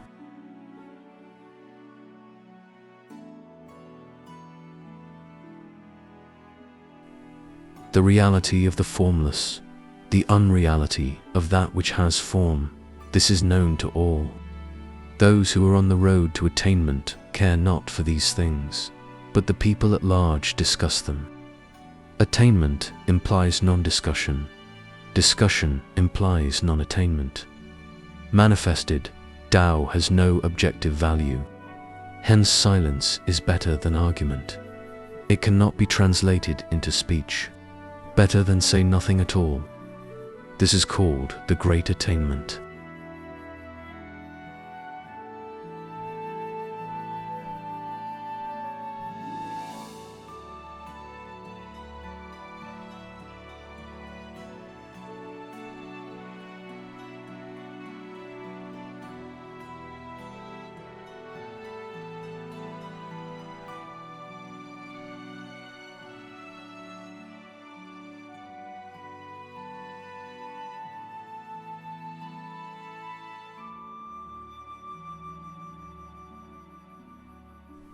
Chuang Tzu asked Chuang Tzu, saying, "What you call Tao, where is it?" "There is nowhere," replied Chuang Tzu, "where it is not." "Tell me one place at any rate where it is," said Chuang Tzu. "It is in the ant," replied Chuang Tzu. "Why go so low down?" asked Chuang Tzu. "It is in a tear," said Chuang Tzu.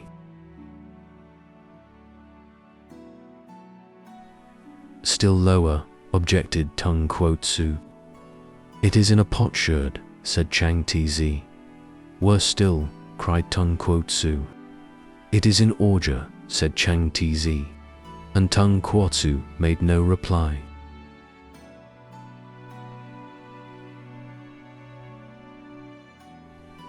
"Sir," continued Chuang Tzu, "your question does not touch the essential. When Huo, inspector of markets, asked the managing director about the fatness of pigs, the test was always made in parts least likely to be fat. Do not therefore insist in any particular direction, for there is nothing which escapes. Such is perfect Tao, and such also is ideal speech. Whole, entire, all are three words which sound differently, but mean the same. Their purport is one.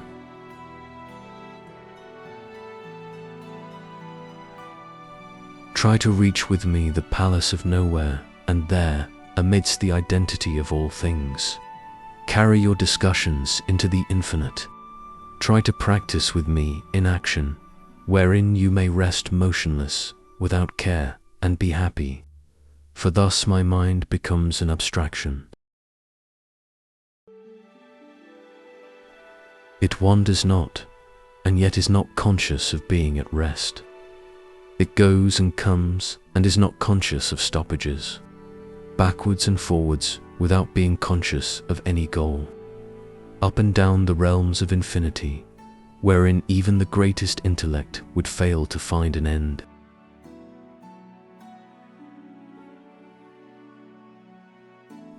That which makes things the things they are is not limited to such things. The limits of things are their own limits insofar as they are things. The limits of the limitless, the limitlessness of the limited, these are called fullness and emptiness, renovation and decay. Tao causes fullness and emptiness, but it is not either. It causes renovation and decay, but it is not either. It causes beginning and end, but it is not either. It causes accumulation and dispersion, but it is not either.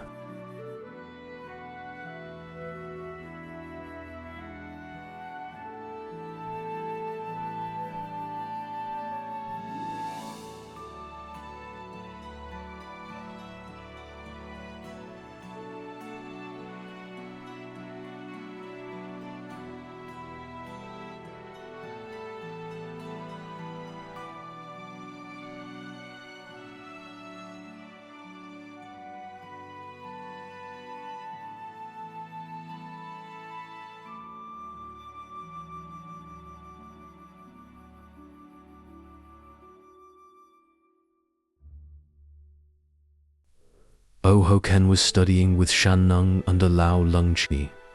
Shan Nung used to remain shut up with his head on the table, absorbed in daydreams. On one occasion, Hoken knocked at the door, and entering said, "Lao Lung is dead."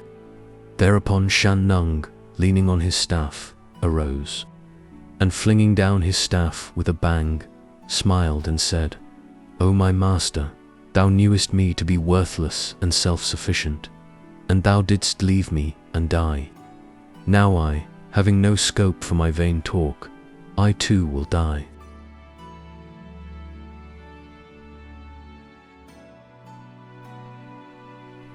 When Yenkang Tiao heard this, he said, "Those who exemplify Tao are sought after by all the best men in the empire.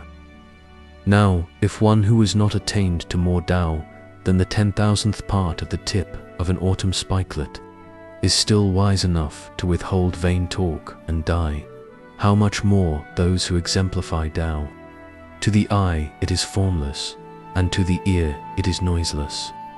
Those who discuss it speak of it as the obscure, but the mere fact of discussing Tao makes it not Tao."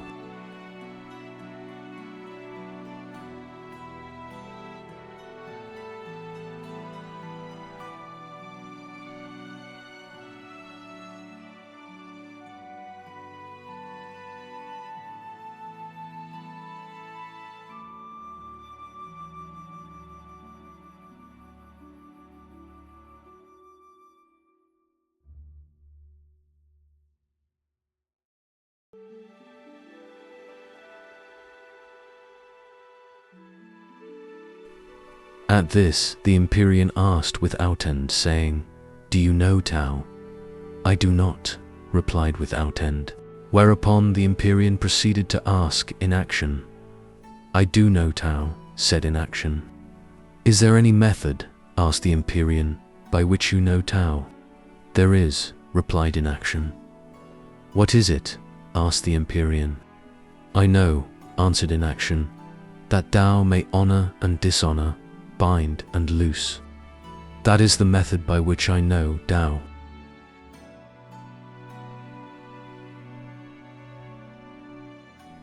The Empyrean repeated these words to No Beginning, and asked him which was right, the ignorance of without end or the knowledge of inaction. "Not to know," replied No Beginning, "is profound. To know is shallow. Not to know is internal. To know is external."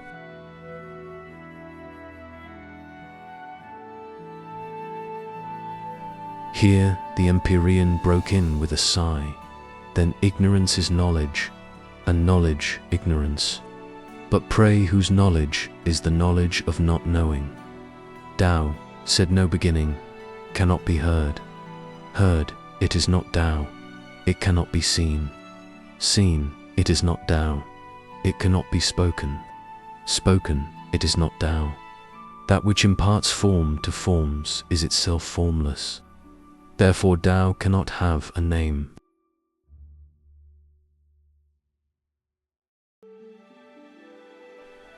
No Beginning continued, "He who replies to one asking about Tao does not know Tao, although one may hear about Tao. He does not really hear about Tao. There is no such thing as asking about Tao. There is no such thing as answering such questions.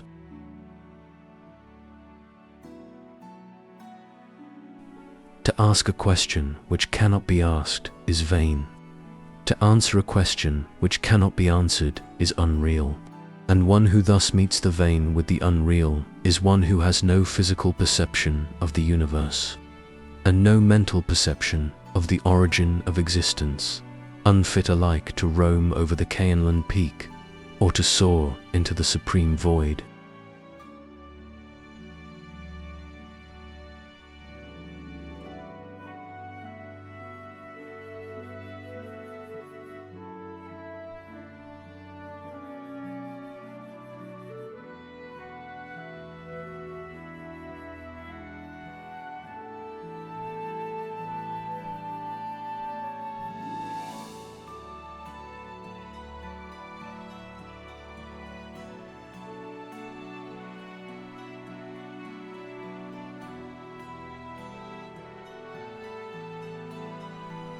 Zhen Chu asked Confucius, saying, "Can we know about the time before the universe existed?"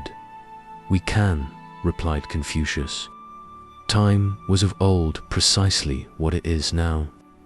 At this rebuff, Zhen Chu withdrew. Next day he again visited Confucius and said, Yesterday, when I asked you that question and you answered me, I was quite clear about it. Today, I am confused. How is this?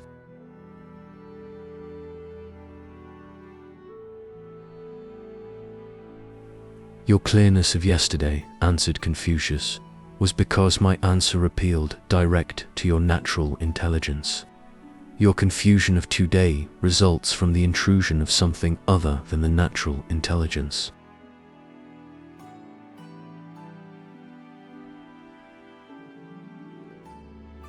There is no past, no present, no beginning, no end. To have posterity before one has posterity, is that possible? Zhen Chu made no answer, and Confucius continued, "That will do. Do not reply. If life did not give birth to death, and if death did not put an end to life, surely life and death would be no longer correlates, but would each exist independently.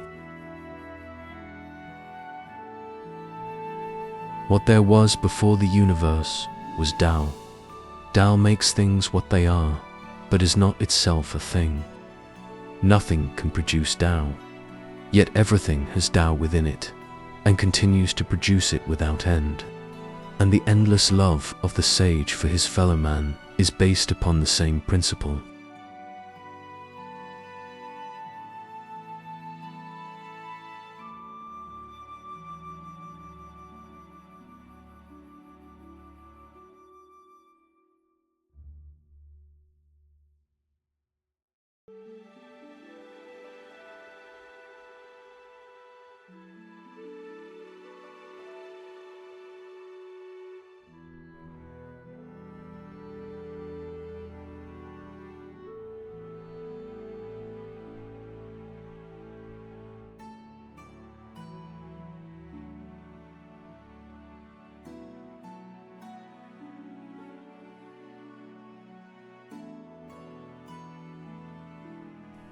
Yen Yuan asked Confucius, saying, "Master, I have heard you declare that there may be no eagerness to conform, no effort to adapt.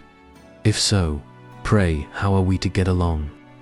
"The men of old," replied Confucius, "practiced physical, but not moral, modification. The men of today practice moral, not physical modification. Let your modification extend to the external only. Internally, be constant without modification."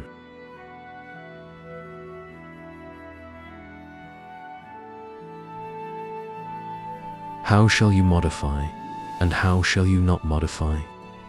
How reconcile the divergence? By not admitting division. There was the garden of Shiwei, the park of the Yellow Emperor, the palace of Shun, the halls of Thames and Wu.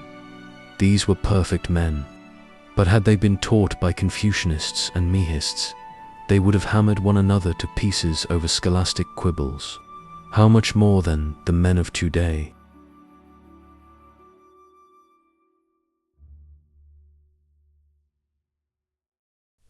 The perfect sage, in his relations with the external world, injures nothing. Neither does anything injure him. And only he who is thus exempt can be trusted to conform and to adapt. Mountain forests and loamy fields swell my heart with joy. But ere the joy be past, sorrow is upon me again.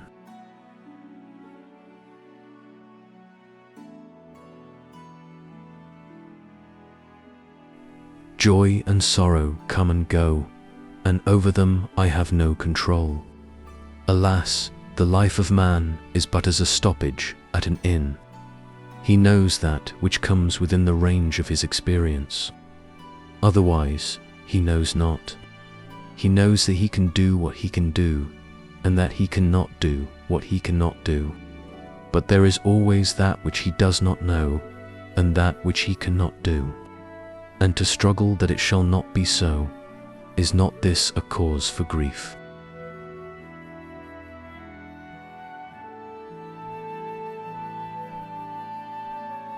The best language is that which is not spoken.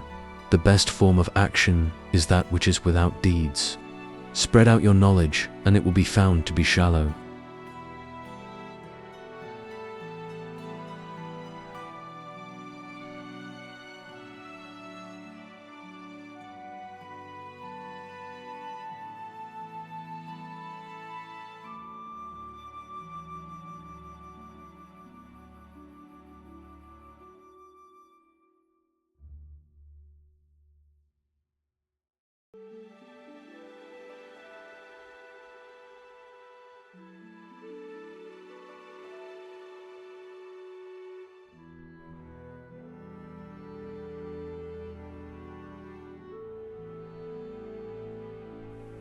Chuang Tzu. Argument. The operation of Tao is not seen spheres of action. Very Tao remains the same spontaneity. Essential Tao can be divided, but remains entire. It is infinite. As time and space it is unconditioned.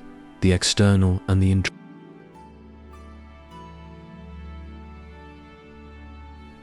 Among the disciples of Lao Tzu was one named Chuang Tzu.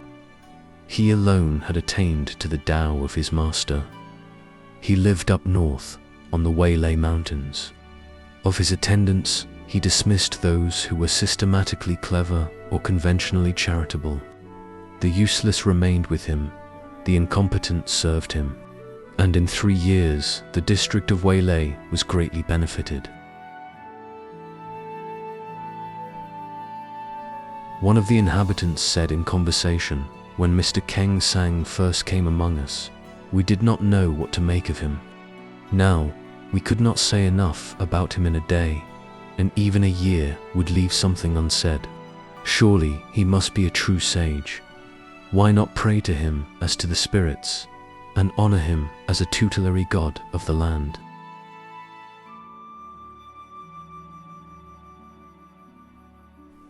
On hearing of this, Chuang Tzu turned his face to the south in shame, at which his disciples were astonished. But Chuang said, "What cause have you for astonishment? The influence of spring quickens the life of plants, and autumn brings them to maturity. In the absence of any agent, how is this so? It is the operation of Tao."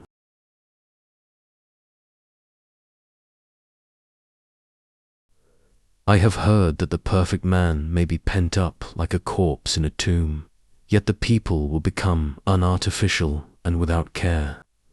But now these poor people of Huilei wish to exalt me among their wise and good. Surely then I am but a shallow vessel, and therefore I was shamed for the doctrine of Lao Tzu.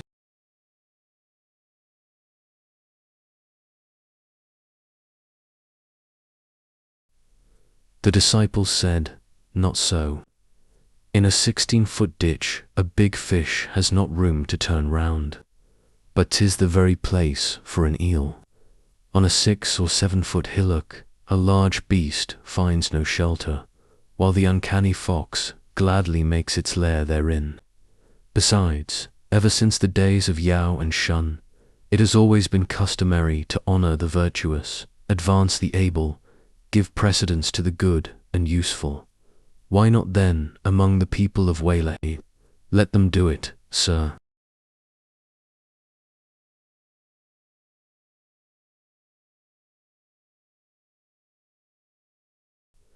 "Come here, my children," said Chuang Tzu. "A beast big enough to swallow a cart, if it wanders alone from the hills, will not escape the sorrow of the snare. A fish big enough to gulp down a boat, if stranded on the dry shore, will become a prey to ants. Therefore it is that birds and beasts love height, and fishes and turtles love depth. And the man who cares for himself hides his body. He loves the occult. As to Yao and Shun, what claim have they to praise? Their fine distinctions simply amounted to knocking a hole in a wall in order to stop it up with brambles, to combing each individual hair, to counting the grains for a rice pudding. How in the name of goodness did they profit their generation? If the virtuous are honored, emulation will ensue. If knowledge be fostered, the result will be theft.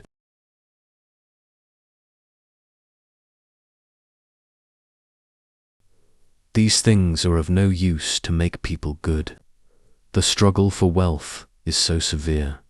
Sons murder their fathers, ministers their princes, men rob in broad daylight, and bore through walls at high noon. I tell you that the root of this great evil is from Yao and Shun, and that its branches will extend into 1,000 ages to come. 1,000 ages hence, man will be feeding upon man.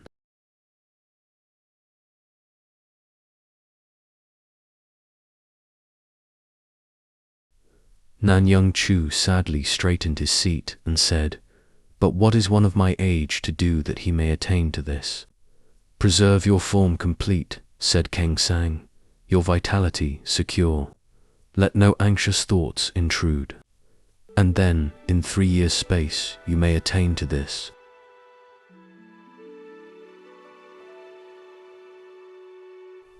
"I do not know," said Nanyang, "that there is any difference in the form of eyes.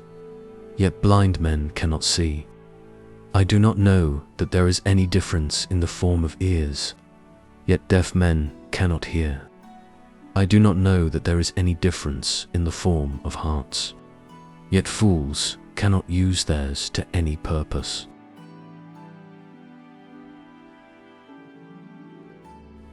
The forms are alike, yet there is something which differentiates them. One will succeed, and another will not. Yet you tell me to preserve my form complete, my vitality secure, and let no anxious thoughts intrude. But so far, I only hear Tao with my ears.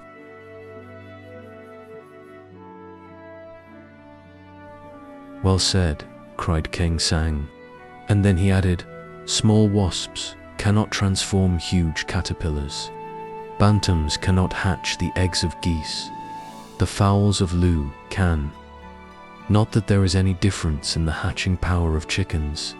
One can and another cannot, because one is naturally fitted for working on a large, the other on a small scale. My talents are of the latter order. I cannot transform you. Why not go south and see Lao Tzu?"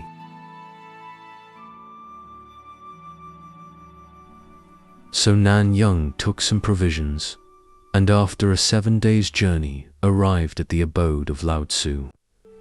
"Have you come from Keng Sang Chu?" said the latter. "I have," replied Nanyang. "But why?" said Lao Tzu. "Bring all these people with you." Nanyang looked back in alarm, and Lao Tzu continued, "Do you not understand what I say?" Nanyang bent his head, abashed, and then looking up, said with a sigh, "I have now forgotten how to answer, in consequence of missing what I came to ask." "What do you mean?" said Lao Tzu. "If I do not know," replied Nanyang, "men call me a fool. If I do know, I injure myself. If I am not charitable, I injure others. If I am, I injure myself. If I do not do my duty to my neighbor, I injure others. If I do it, I injure myself. My trouble lies in not seeing how to escape from these 3 dilemmas. On the strength of my connection with Keng Sang, I would venture to ask advice."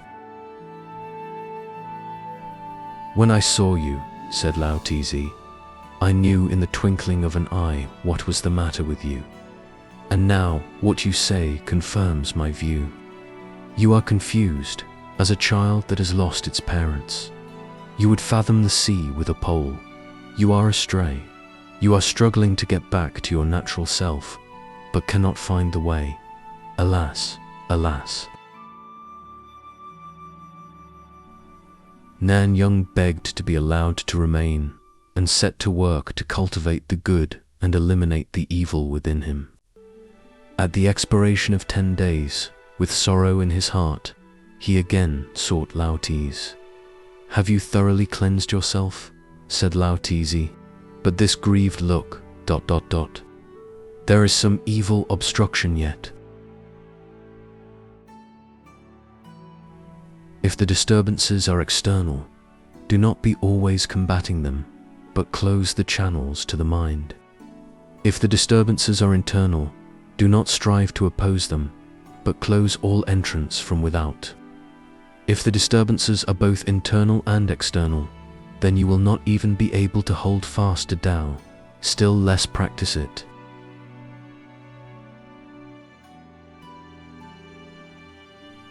If a rustic is sick, said Nanyang, and another rustic goes to see him, and if the sick man can say what is the matter with him, then he is not seriously ill. Yet my search after Tao is like swallowing drugs, which only increase the malady. I beg, therefore, merely to ask the art of preserving life. The art of preserving life, replied Lao Tzu, consists in being able to keep all in one, to lose nothing, to estimate good and evil without divination, to know when to stop and how much is enough, to leave others alone and attend to oneself, to be without cares and without knowledge, to be in fact as a child. A child will cry all day and not become hoarse because of the perfection of its constitutional harmony.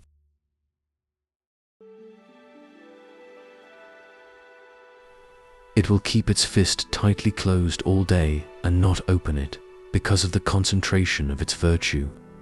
It will gaze all day without taking off its eyes because its sight is not attracted by externals. In motion, it knows not whither it is bound. At rest, it is not conscious of doing anything, but unconsciously adapts itself to the exigencies of its environment. This is the art of preserving life. Is this then the virtue of the perfect man? Cried Nanyang. Not so, said Lao Tzu. I am, as it were, but breaking the ice. The perfect man shares the food of this earth, but the happiness of God. He does not incur trouble, either from men or things. He does not join in censuring, in plotting, in toading. Free from care he comes, and unconscious he goes. This is the art of preserving life.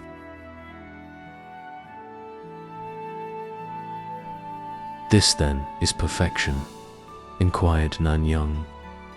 Not yet, said Lao Tzu. I specially asked if you could be as a child. A child acts without knowing what it does, moves without knowing whither. Its body is like a dry branch, its heart like dead ashes. Thus, good and evil fortune find no lodgment therein. And there, where good and evil fortune are not, how can the troubles of mortality be?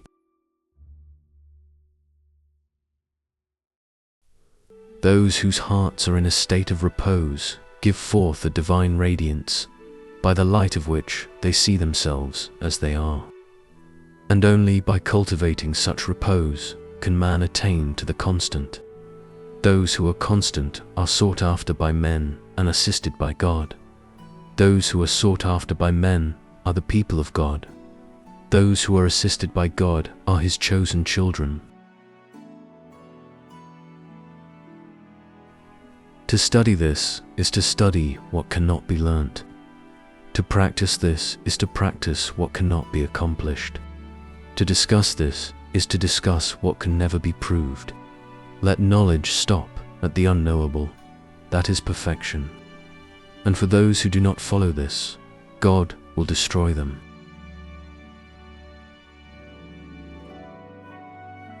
With such defenses for the body, ever prepared for the unexpected, deferential to the rights of others, if then calamities overtake you, these are from God, not from man. Let them not disturb what you have already achieved. Let them not penetrate into the soul's abode. For there resides the will, and if the will knows not what to will, it will not be able to will.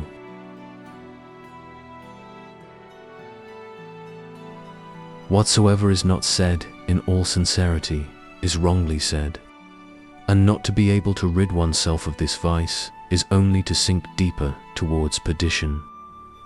Those who do evil in the open light of day, men will punish them.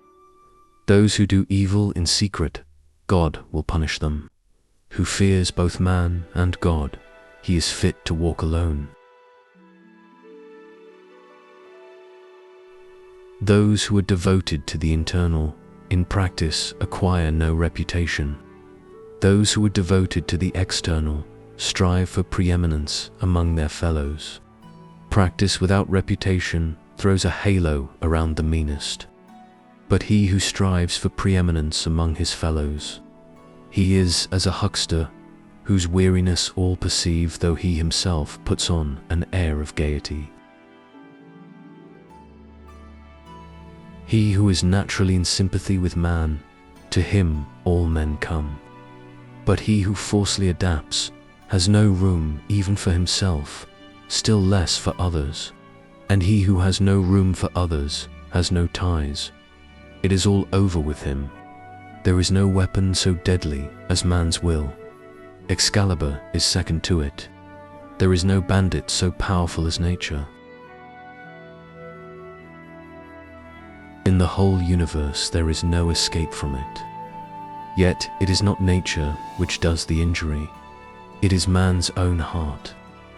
Tao informs its own subdivisions, their successes and their failures. What is feared in subdivision is separation. What is feared in separation is further separation. Thus, to issue forth without return, this is development of the supernatural. To issue forth and attain the goal, this is called death. To be annihilated and yet to exist, this is convergence of the supernatural into one. To make things which have form appear to all intents and purposes formless. This is the sum of all things. Birth is not a beginning, death is not an end. There is existence without limitation. There is continuity without a starting point. Existence without limitation is space. Continuity without a starting point is time. There is birth, there is death, there is issuing forth, there is entering in.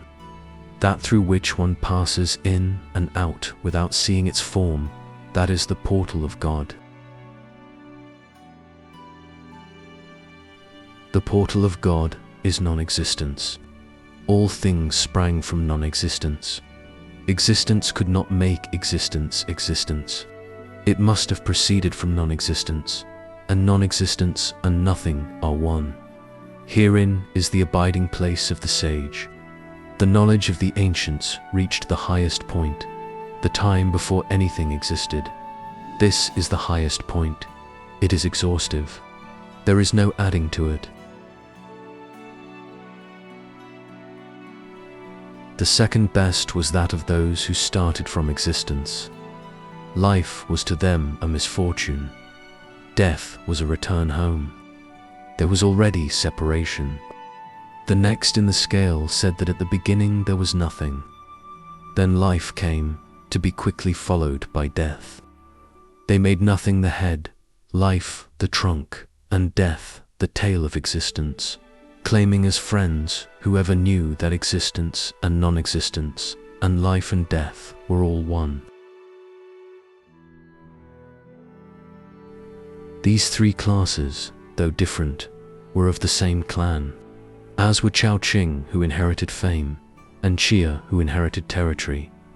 Man's life is as the soot on a kettle, yet men speak of the subjective point of view. But this subjective point of view will not bear the test.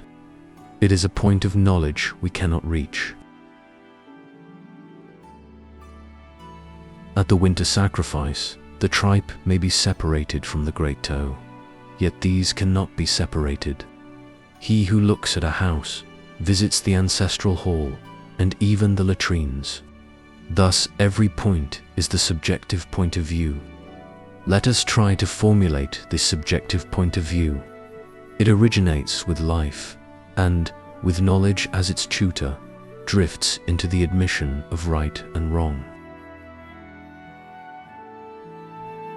But one's own standard of right is the standard, and others have to adapt themselves to it.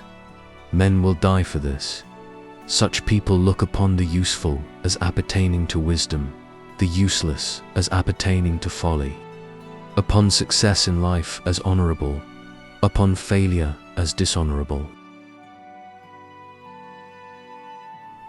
The subjective point of view is that of the present generation, who, like the cicada and the young dove, see things only from their own standpoint. If a man treads upon a stranger's toe in the marketplace, he apologizes on the score of hurry. If an elder brother does this, he is quit with an exclamation of sympathy. And if a parent does so, nothing whatever is done. Therefore, it has been said, perfect politeness is not artificial. Perfect duty to one's neighbor is not a matter of calculation. Perfect wisdom takes no thought. Perfect charity recognizes no ties. Perfect trust requires no pledges. Discard the stimuli of purpose. Free the mind from disturbances. Get rid of entanglements to virtue. Pierce the obstructions to Tao. Honors, wealth, distinction, power, fame, gain, these six stimulate purpose. Mean, carriage, beauty, arguments, influence, opinions, these six disturb the mind. Hate, ambition, joy, anger, sorrow, pleasure, these six are entanglements to virtue. Rejecting, adopting, receiving, giving, knowledge, ability, these six are obstructions to Tao. If these 24 be not allowed to run riot, then the mind will be duly ordered. And being duly ordered, it will be in repose. And being in repose, it will be clear of perception. And being clear of perception, it will be unconditioned. And being unconditioned, it will be in that state of inaction by which there is nothing which cannot be accomplished. Tao is the sovereign lord of tea. Life is the glorifier of tea.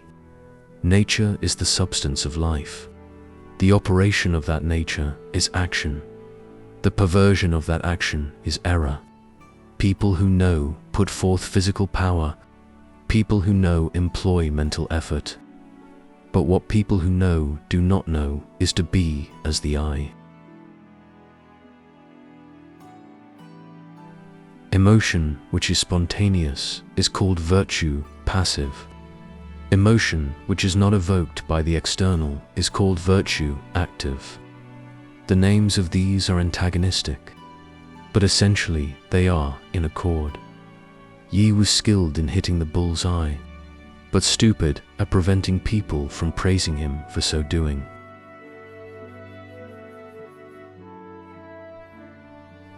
The sage devotes himself to the natural and neglects the artificial, for only the perfect man can devote himself profitably to the natural and artificial alike.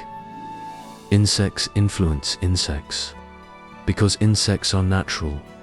When the perfect man hates the natural, it is the artificially natural which he hates.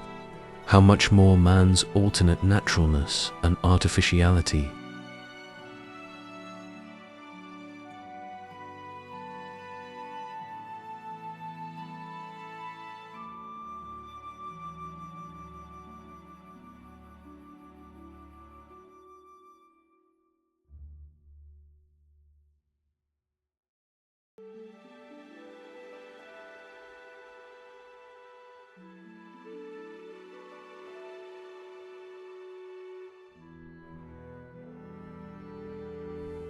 Shu Wu Kui.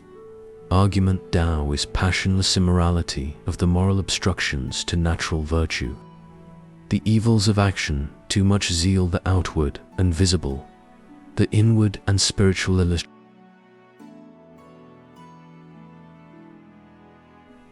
Shu Wu Kui, introduced by Niu Shang, went to see Wu Hu of Wei.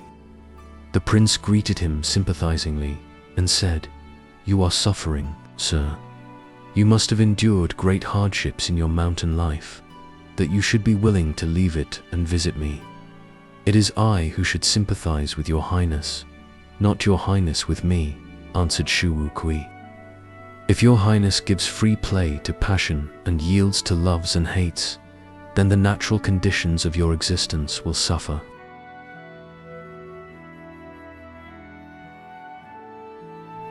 And if your highness puts aside passion and abjures loves and hates, then your senses of sight and hearing will suffer. It is I who should sympathize with your highness, not your highness with me."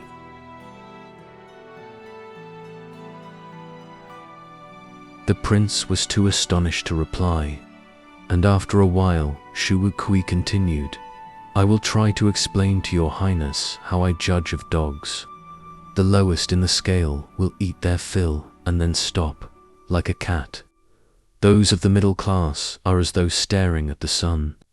The highest class are as though they had parted with their own individuality.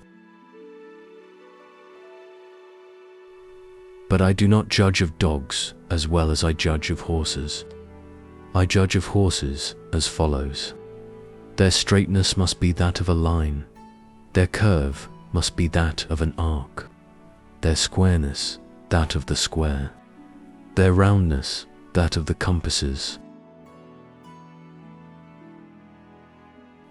These are the horses of the state. They are not equal to the horses of the empire.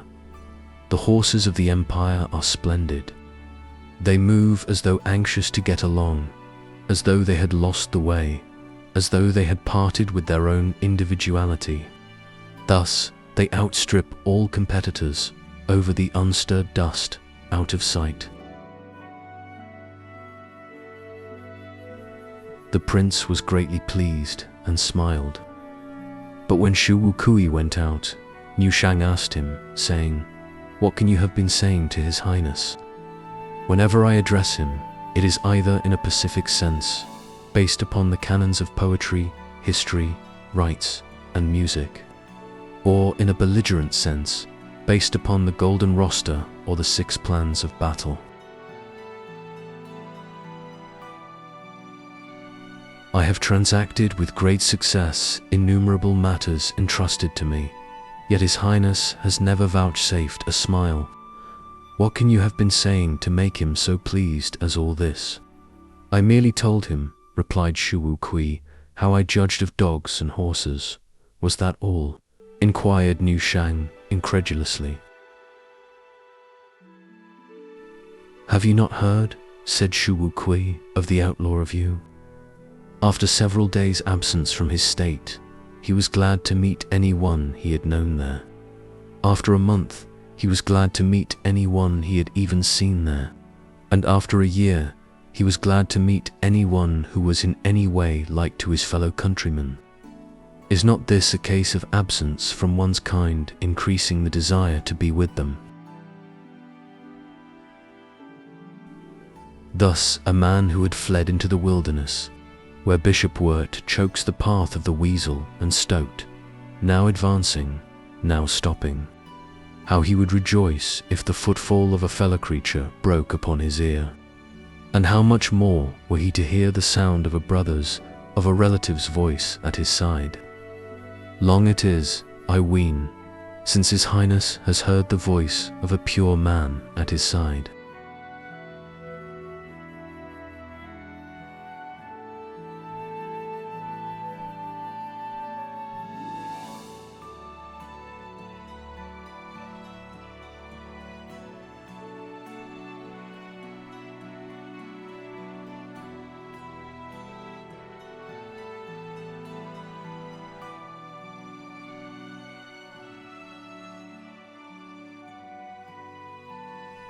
Shu Wu Kui went to visit the prince. The latter said, "Living, sir, up in the hills, and feeding upon berries or satisfying yourself with leeks, you have long neglected me. Are you now growing old, or do you hanker after fleshpots and wine? Or is it that mine is such a well-governed state? I am of lowly birth, replied Shu Kui. I could not venture to eat and drink your highness, meat and wine. I came to sympathize with your highness. What do you mean? Cried the prince. What is there to sympathize about? About your highness' soul and body, replied Shu Kui. Pray explain, said the prince. Nourishment is nourishment, said Shu Kui.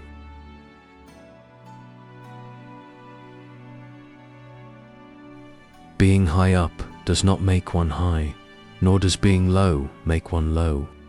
Your highness is the ruler of a large state, and you oppress the whole population thereof, in order to satisfy your sensualities. But your soul is not a party to this. The soul loves harmony and hates disorder, for disorder is a disease. Therefore I came to sympathize. How is it that your highness alone is suffering?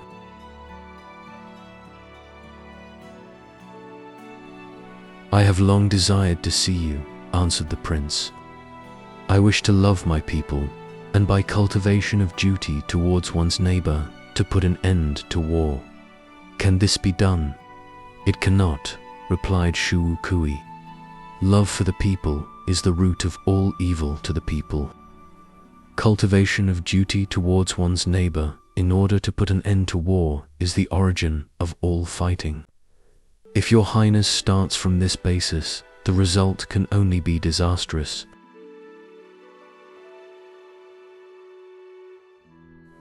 Everything that is made good turns out bad. And although your highness should make charity and duty to one's neighbor, I fear they would be spurious articles, for the inward intention would appear in the outward manifestation. The adoption of a fixed standard would lead to complications, and revolutions within lead to fighting without. Surely your highness would not make a bower into a battlefield, nor a shrine of prayer into a scene of warfare. Have nothing within which is obstructive of virtue. Seek not to vanquish others in cunning, in plotting, in war. If I slay a whole nation and annex the territory in order to find nourishment for my passions and for my soul, irrespective of military skill, wherein does the victory lie? If your highness will only abstain, that will be enough. Cultivate the sincerity that is within your breast, so as to be responsive to the conditions of your environment, and be not aggressive. The people will thus escape death. And what need then to put an end to war? When the Yellow Emperor went to see Tao upon the Chutzu mountain, Fang Ming was his charioteer, Chang Yu sat on his right, Chang Zhou and Shi Piang were his outriders, and Keon Han and Hua Qi brought up the rear. On reaching the wilds of Shangshan, these 7 sages lost their way, and there was no one of whom to ask the road. By and by, they fell in with a boy who was grazing horses, and asked him, saying, "Do you know the Chutizi mountain?" "I do," replied the boy. "And can you tell us," continued the sages, "where Tao abides?" "I can," replied the boy. "This is a strange lad," cried the Yellow Emperor. "Not only does he know where the Chutizi mountain is, but also where Tao abides. Come tell me, pray, how would you govern the empire?" "I should govern the empire," said the boy, "just the same as I look after my horses. What else should I do?" When I was a little boy and used to live within the points of the compass, my eyes got dim of sight. An old man advised me to mount the chariot of the sun and visit the wilds of Shangxi NG. My sight is now much better, and I continue to dwell without the points of the compass. I should govern the empire in just the same way. What else should I do? "Of course," said the Yellow Emperor, "government is not your trade. Still, I should be glad to hear what you would do." The boy declined to answer, but on being again urged, cried out, "What difference is there between governing the empire and looking after horses? See that no harm comes to the horses, that is all." Thereupon the emperor prostrated himself before the boy, and addressing him as divine teacher, took his leave.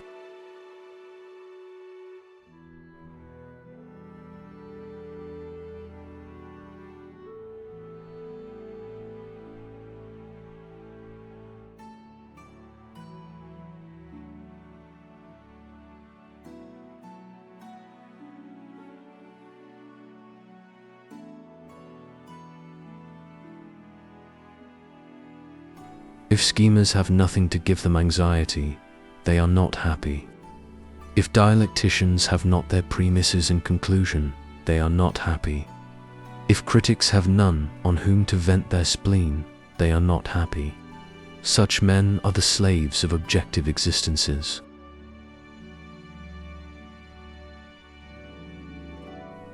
Those who attract the sympathies of the world start new dynasties. Those who win the people's hearts take high official rank. Those who are strong undertake difficulties. Those who are brave encounter dangers. Men of arms delight in war. Men of peace think of nothing but reputation. Men of law strive to improve the administration. Professors of ceremony and music cultivate deportment. Moralists devote themselves to the obligations between man and man.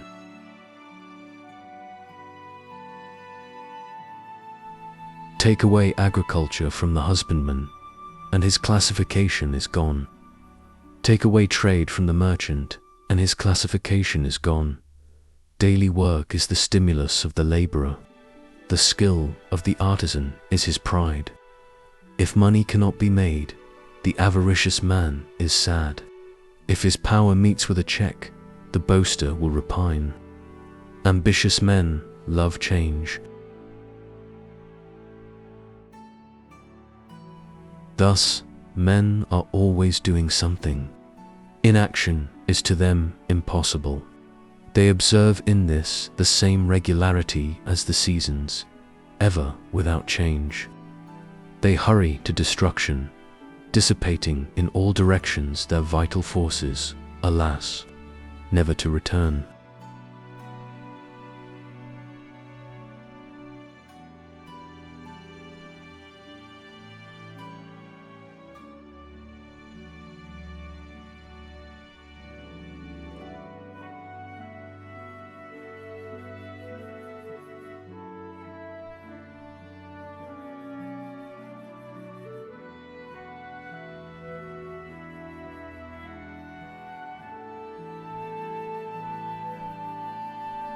Chuang Tzu said, if archers who aimed at nothing and hit something were accounted good shots, everybody in the world would be another Yi.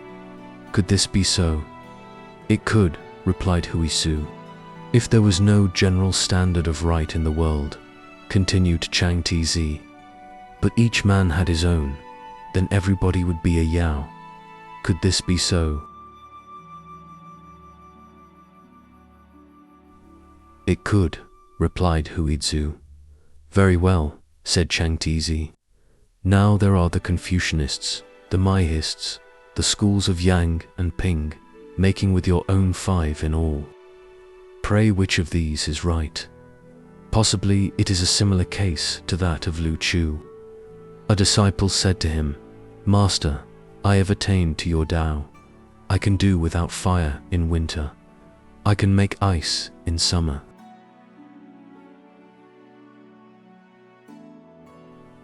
You merely avail yourself of latent heat and latent cold, replied Lu Chu. That is not what I call Tao.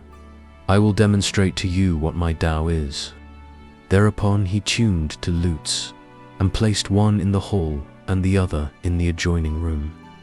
And when he struck the kung note on one, the kung note on the other sounded. When he struck the kaio note on one, the kaio note on the other sounded.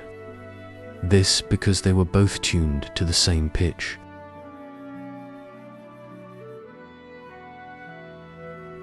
But if he changed the interval of one string so that it no longer kept its place in the octave and then struck it, the result was that all the 25 strings jangled together.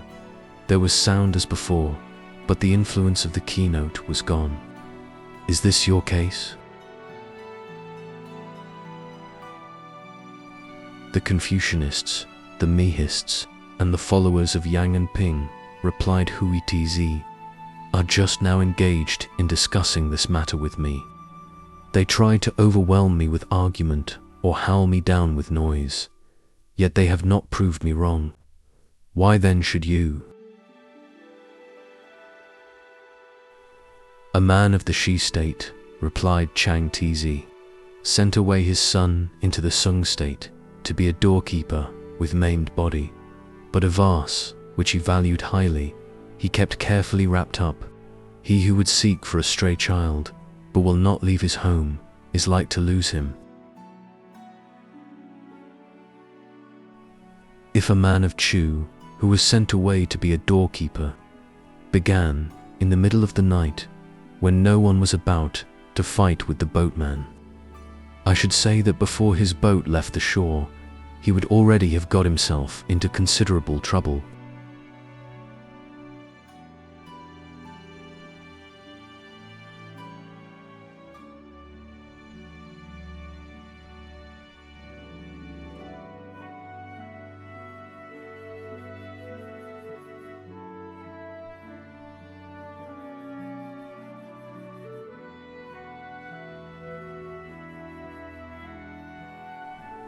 Chuang Tzu was once attending a funeral when he passed by the grave of Hui Tzu.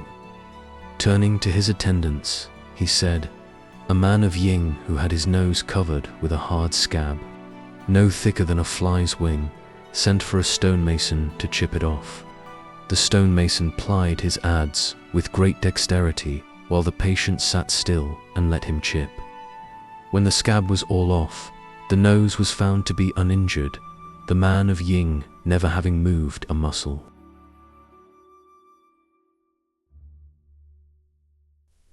When Yuan, Prince of Sung, heard of this, he summoned the stonemason and said, "Try to do the same for me." "I used to be able to do it, sire," replied the stonemason, "but my material has long since perished, and I too, ever since he perished, have been without my material, having no one with whom I can speak."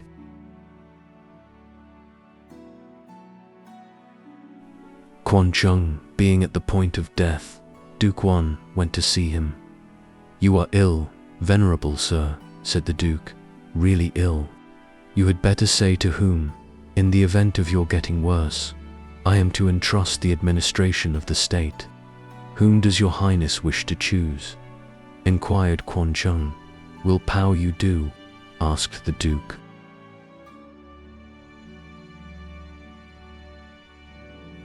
"He will not," said Quan Chung. "He is pure, incorruptible, and good. With those who are not like himself, he will not associate. And if he has once heard of a man's wrongdoing, he never forgets it. If you employ him in the administration of the empire, he will get to loggerheads with his prince and to sixes and sevens with the people. It would not be long before he and your highness fell out."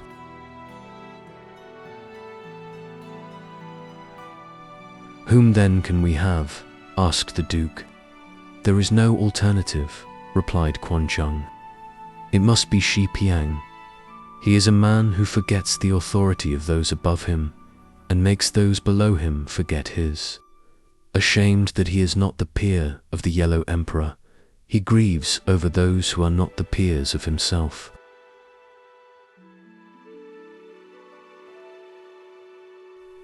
To share one's virtue with others is called true wisdom.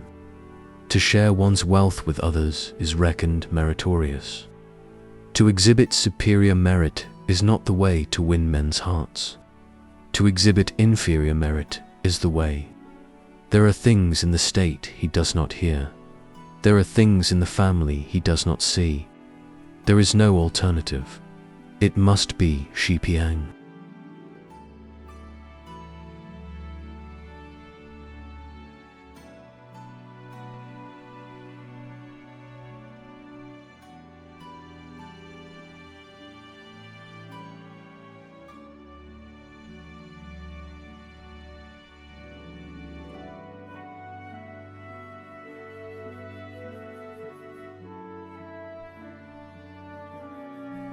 The Prince of Wu took a boat and went to the Monkey Mountain, which he ascended. When the monkeys saw him, they fled in terror and hid themselves in the thicket. One of them, however, disported himself carelessly, as though showing off its skill before the prince.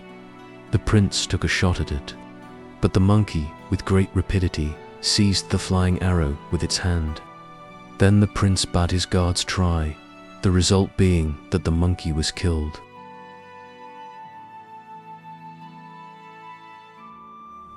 Thereupon the prince turned to his friend Yen Puwai and said, "That monkey flaunted its skill and its dexterity in my face. Therefore it has come to this pass. Beware, do not flaunt your superiority in the faces of others."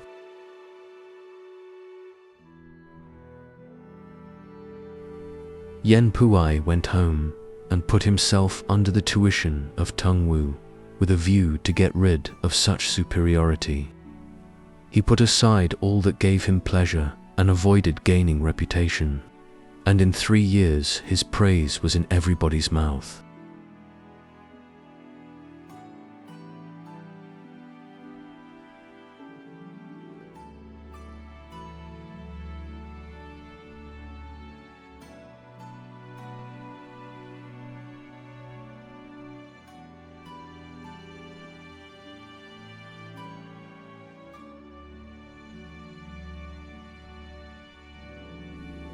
Dizuchi of Numpo was sitting leaning on a table. He looked up to heaven and sighed, at which juncture Yenshang Dizu entered and said, "How, sir, can such an important person as yourself be in body like dry wood, in mind like dead ashes?" "I used to live in a cave on the hills," replied Suchi. "At that time, Tianho, because he once saw me, was thrice congratulated by the people of Shi. Now I must have given some indication by which he recognized me. I must have sold for him to buy, for had I not manifested myself, how would he have recognized me? Had I not sold, how could he have bought?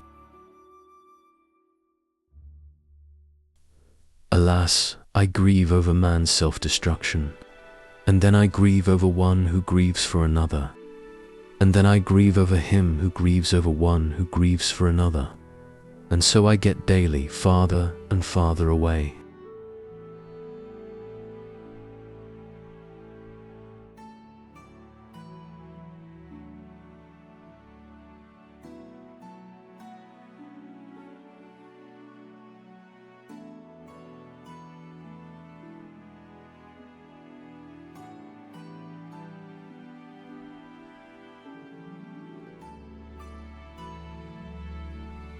When Confucius went to Chu, the prince entertained him at a banquet. Sun Chu Ao stood up with a goblet of wine in his hand, and Ai Liao of Shinan poured a libation, saying, "On such occasions as this, the men of old were wont to make some utterance."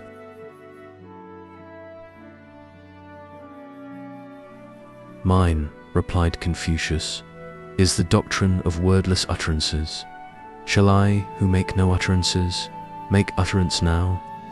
Ai Liao of Shinan played with his ball, and the trouble of 2 houses was arranged. Sun Shu Ao remained quietly in repose, and the men of Ying threw down their arms. I should want a 3-foot tongue indeed. Theirs was the Tao of inaction. His was the argument of silence. Wherefore, for tea to rest in undivided Tao, and for speech to stop at the unknowable, this is perfection. With undivided Tao, tea cannot be coincident. No argument can demonstrate the unknowable. Subdivision into Confucianists and Mihists only makes confusion worse, confounded. The sea does not reject the streams which flow eastward into it. Therefore, it is immeasurably great. The true sage folds the universe in his bosom. His good influence benefits all throughout the empire, without respect to persons. Born without rank, He dies without titles. He does not take credit for realities. He does not establish a name. This is to be a great man. A dog is not considered a good dog because he is a good barker. A man is not considered a good man because he is a good talker. How much less in the case of greatness? And if doing great things is not enough to secure greatness, how much less shall it secure virtue?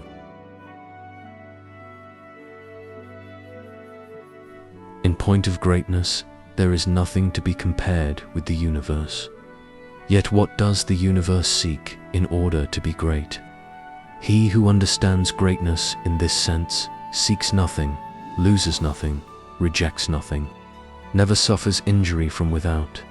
He takes refuge in his own inexhaustibility. He finds safety in according with his nature. This is the essence of true greatness.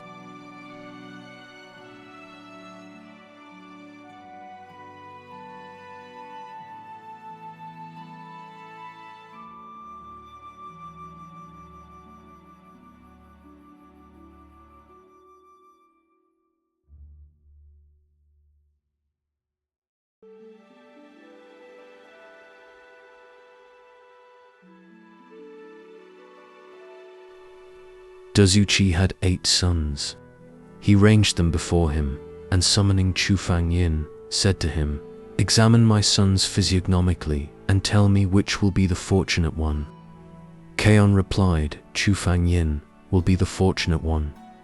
"In what sense?" asked the father, beaming with delight.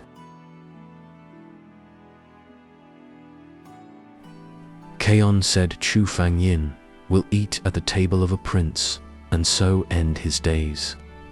Thereupon Tizichi burst into tears and said, "What has my son done that this should be his fate?" "Eating at the table of a prince," replied Chu Fangyin, "will benefit the family for 3 generations. How much more his father and mother? But for you, sir, to go and weep is enough to turn back the luck from you.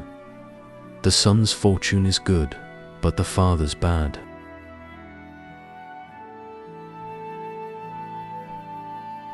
"Yin," said Tzuchi, "I should like to know what you mean by calling soon fortunate. Wine and meat gratify the palate, but you do not say how these are to come. Supposing that to me, not being a shepherd, a lamb were born in the southwest corner of my hall, or that to me, not being a sportsman, quails were hatched in the northeast corner, if you did not call that uncanny, what would you call it?"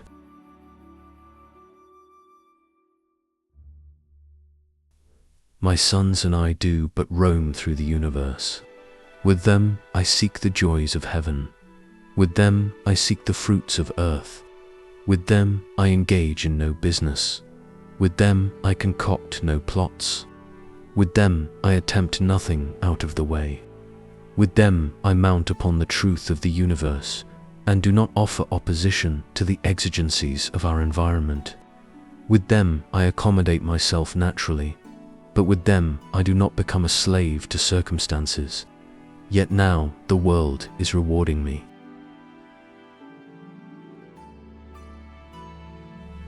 Every uncanny effect must be preceded by some uncanny cause.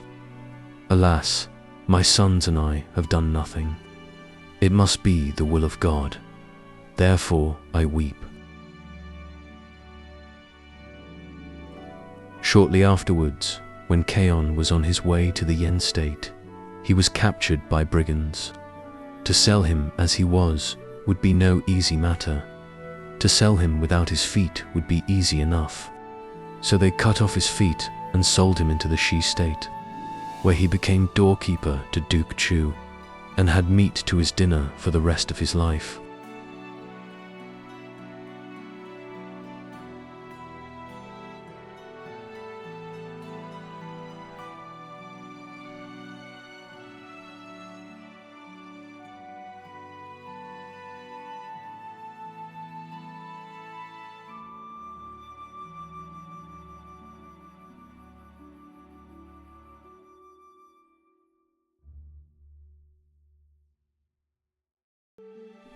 Yasha, meeting Shuya, said to him, "Where are you going?"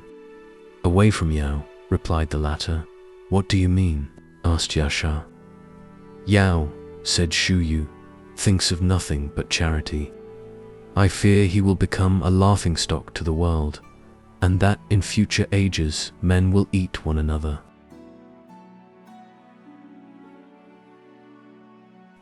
There is no difficulty in winning the people. Love them and they will draw near. Profit them and they will come up. Praise them and they will vie with one another. But introduce something they dislike, and they will be gone. Love and profit are born of charity and duty to one's neighbor. Those who ignore charity and duty to one's neighbor are few. Those who make capital out of them are many. For the operation of these virtues is not disinterested. It is like lending gear to a sportsman.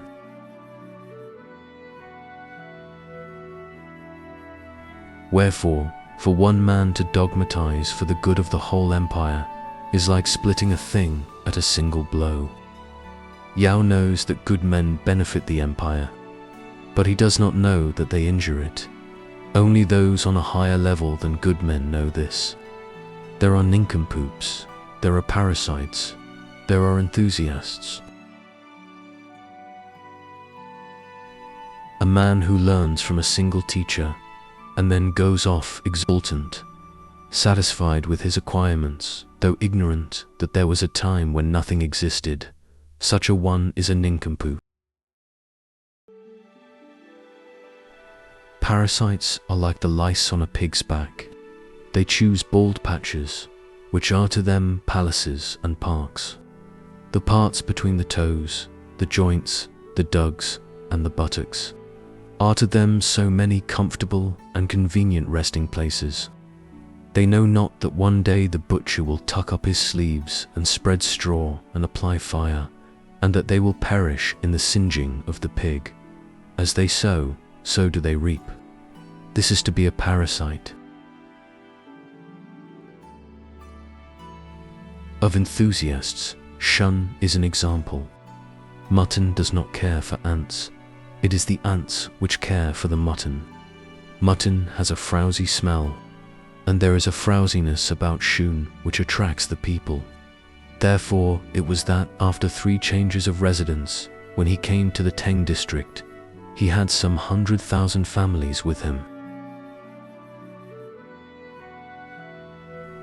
Then Yao, hearing of his goodness, appointed him to a barren region, trusting, as he said, that Shun's arrival would enrich it. When Shun took up this appointment, he was already old, and his intellect was failing.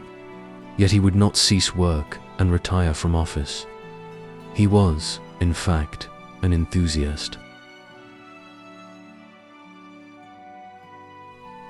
So it is that the spiritual man dislikes a crowd. For where there is a crowd, there is diversity, and where there is diversity, advantage does not accrue. He is therefore neither very intimate nor very distant. He clings to virtue and nourishes a spirit of harmony in order to be in accord with his fellow men. This is to be a divine man. Leave wisdom to ants. Strive for what fishes desire. Leave attractiveness to mutton. Use your eyes to contemplate, your ears to listen to, your mind to consider their own internal workings. For him who can do these things, his level will be that of a line, his modifications in due and proper season. Therefore, the divine man trusts to the natural development of events. He does not strive to introduce the artificial into the domain of the natural. Accordingly, life is a gain and death a loss, or death is a gain and life a loss. For instance, drugs. They are characteristically poisonous. Such are Qi-King, Qi-Yung, and Qi-Ling. Circumstances, however, make of each a sovereign remedy. The list is inexhaustible. When Cao Chen encamped with 3,000 armed warriors at Kuishi, only Chung saw that defeat would be followed by a rally. Yet he could not foresee the evil that was to come upon himself. Wherefore it has been said, an owl's eyes are adapted to their use. A crane's leg is of the length required. 'Twould be disastrous to shorten it. Thus it has been said, the wind blows and the river suffers. The sun shines and the river suffers. But though wind and sun be both brought into relation with the river, it does not really suffer therefrom. Fed from its source, it still continues to flow on.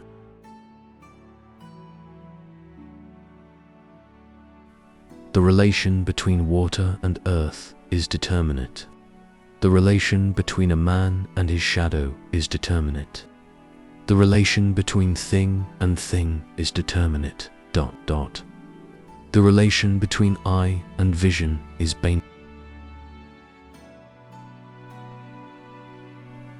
The relation between ear and hearing is baneful. The relation between mind and object is baneful. The relation between all kinds of capacity and man's inner self is baneful. If such banefulness be not corrected, disasters will spring up on all sides. Retrogression is hard to achieve, and success long in coming. Yet alas, men regard such capacities as valuable possessions.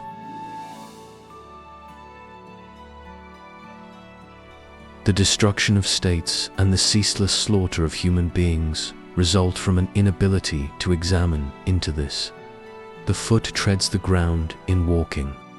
Nevertheless, it is the ground not trodden on which makes up the good walk. A man's knowledge is limited, but it is upon what he does not know that he depends to extend his knowledge to the apprehension of God. Knowledge of the Great One, of the Great Negative, of the Great Nomenclature, of the Great Uniformity, of the Great Space, of the Great Truth, of the Great Law, this is perfection. The Great One is omnipresent. The Great Negative is omnipotent. The Great Nomenclature is all-inclusive. The Great Uniformity is all-assimilative. The Great Space is all-receptive. The Great Truth is all-exacting. The Great Law is all-binding. The ultimate end is God. He is manifested in the laws of nature. He is the hidden spring. At the beginning, he was. This, however, is inexplicable. It is unknowable. But from the unknowable we reach the known. Investigation must not be limited, nor must it be unlimited. In this vague undefinedness, there is an actuality. Time does not change it. It cannot suffer diminution. May we not then call it our great guide? Why not bring our doubting hearts to investigation thereof? And then, using certainty to dispel doubt, revert to a state without doubt, in which doubt is doubly dead.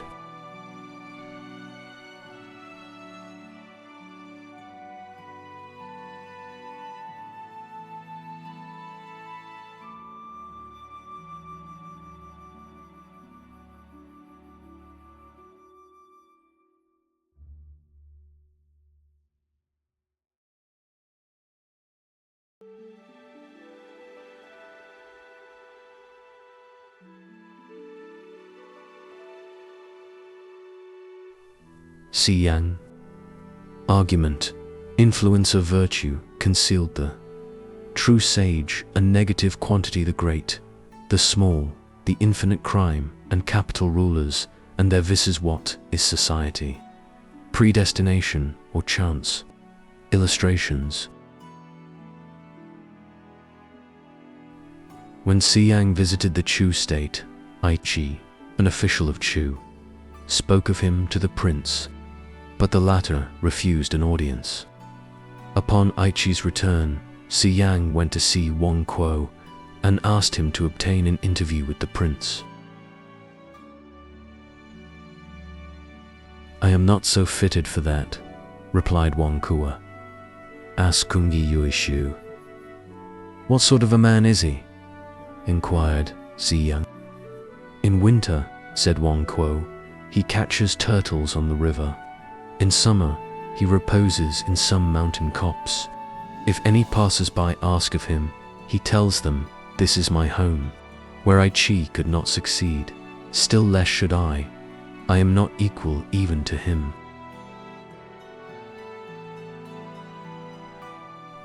He is a man without virtue, but possessed of knowledge. Were it not for an air of arrogance, he would be very popular with his superiors. But help without virtue is a hindrance.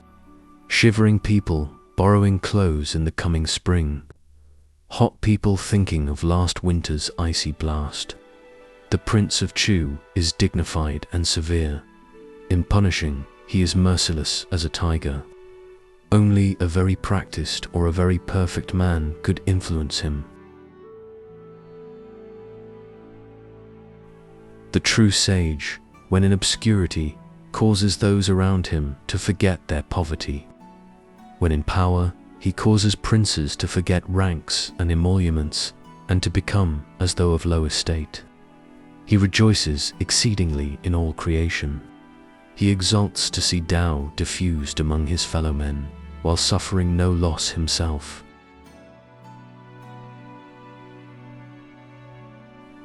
Thus, although silent, he can instill peace, and by his mere presence cause men to be to each other as father and son. From his very return to passivity comes this active influence for good. So widely does he differ in heart from ordinary men. Wherefore, I said, wait for Kung Yu Shu.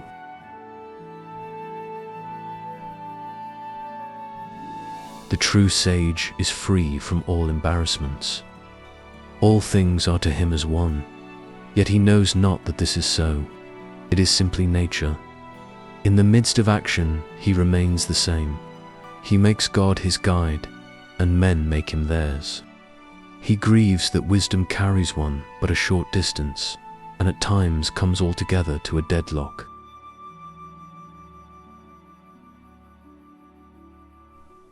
To a beauty, mankind is the mirror in which she sees herself.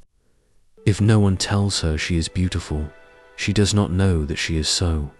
But whether she knows it or whether she does not know it, whether she hears it or whether she does not hear it, her joy will never cease, neither will mankind ever cease to take pleasure therein. It is nature.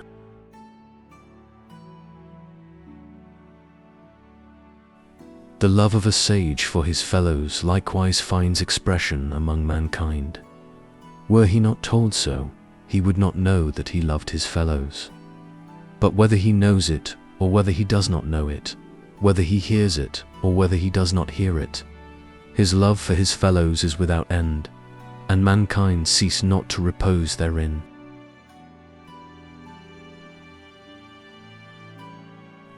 The old country, the old home, gladden a wanderer's eyes.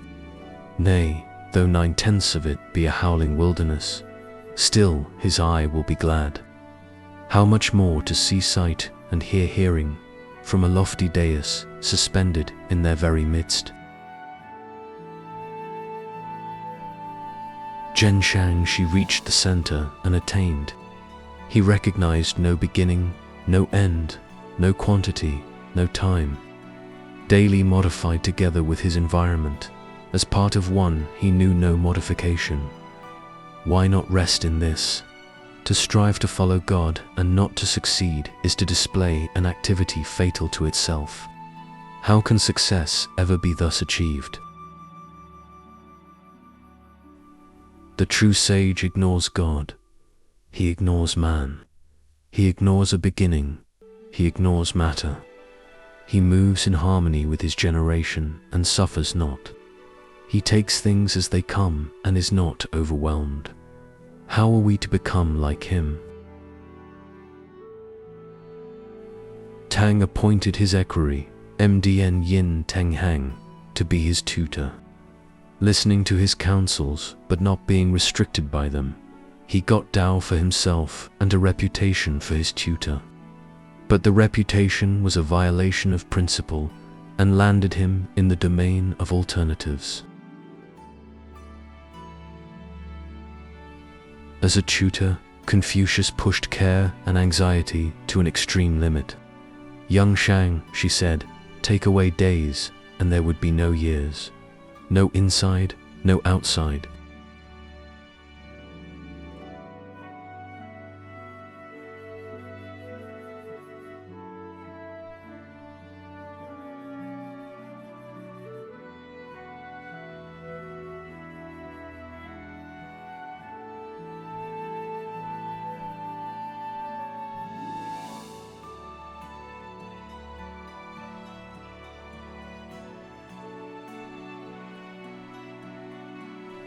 Prince Hui of Wei had made a treaty with Prince Wei of Shi, which the latter broke. Thereupon Prince Hui was wroth and was about to send a man to assassinate him. But the Captain General heard of this and cried out in shame, "Sire, you are ruler over a mighty state, yet you would seek the vengeance of a common man.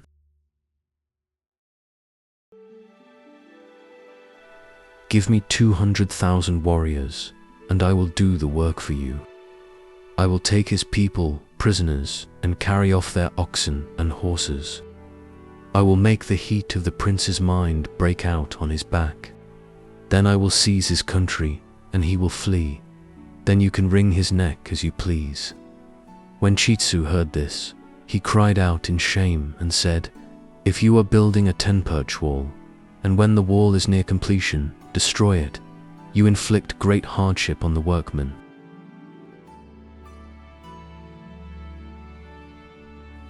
Now for 7 years the troops have not been called out.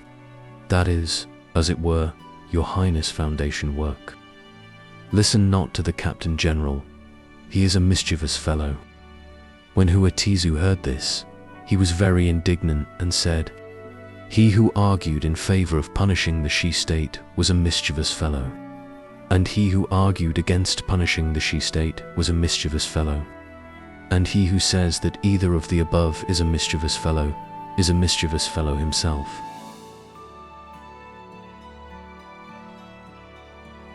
"Where then shall I find what to do?" inquired the prince. "In Tao alone," said Huatzu.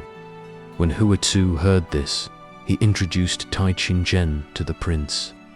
"There is a creature called a snail," said Tai Chin-jen. "Does your Highness know what I mean?" "I do," replied the prince.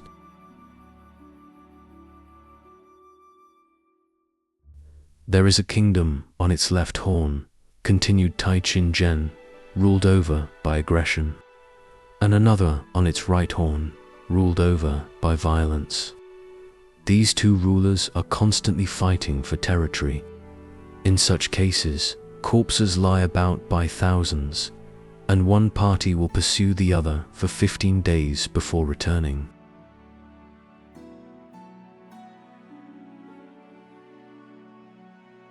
"Hugh," cried the prince, "surely you are joking."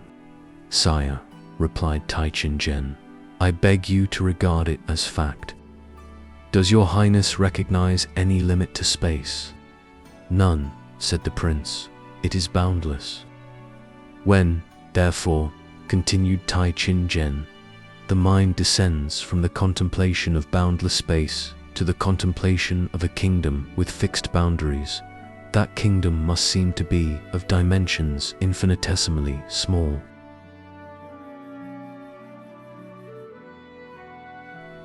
"Of course," replied the prince. "Well then," said Tai Chin-jen, "in a kingdom with fixed boundaries there is the Wei state.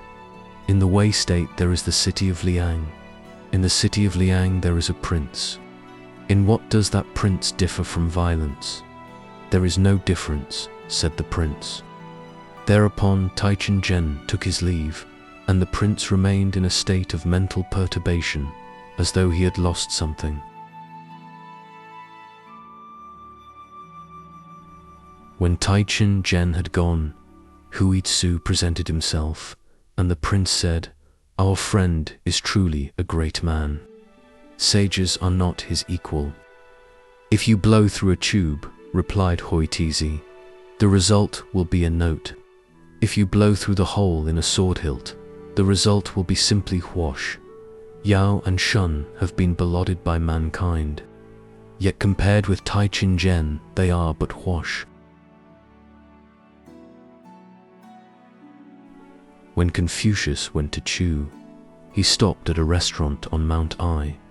The servant to a man and his wife who lived next door got up on top of the house.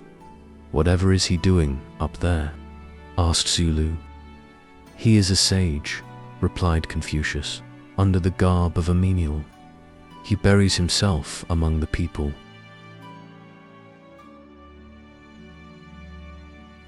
He effaces himself at the wayside. Fame he has none, but his perseverance is inexhaustible. Though his mouth speaks, his heart speaks not. He has turned his back upon mankind, not caring to abide amongst them. He has drowned himself on dry land. I think 'tis I Liao of Shinan. Dizulu asked to be allowed to go and call him, but Confucius stopped him, saying, "No. He knows that I know what he is. He knows that I have come to Chu to recommend him to the prince, and he looks on me as a toady.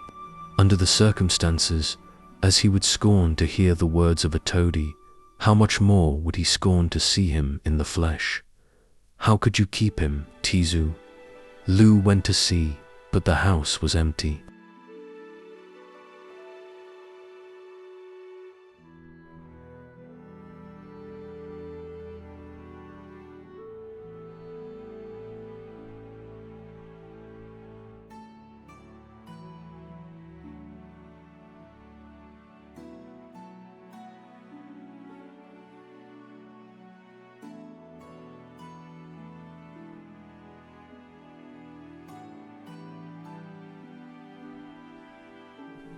The border warden of Changwu said to Duzu Lao, "A prince in his administrative details must not lack thoroughness. In his executive details, he must not be inefficient. Formerly, in my ploughing, I lacked thoroughness, and the results also lacked thoroughness. In my weeding, I was inefficient, and the results were also inefficient. By and by, I changed my system. I ploughed deep and weeded carefully, the result being an excellent harvest, more than I could get through in a year."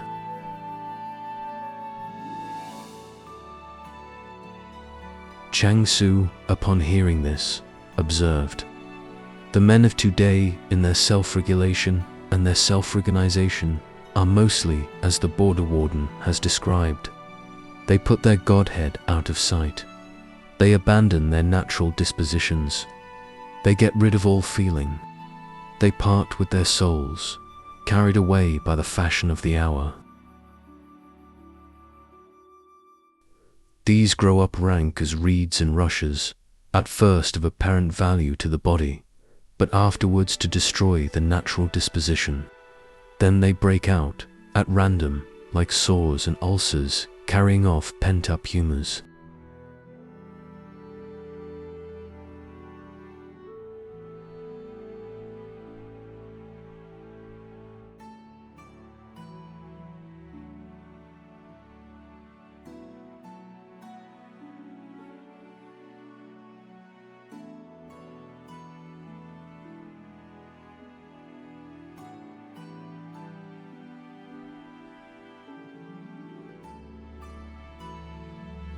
Po Chu was studying under Lao Juzu. "Let us go," said he, "and wander over the world." "No," replied Lao Tzu, "the world is just as you see it here." But as he again urged it, Lao Tzu said, "Where would you go to begin with?" "I would begin," answered Po Chu, "by going to the Shi state.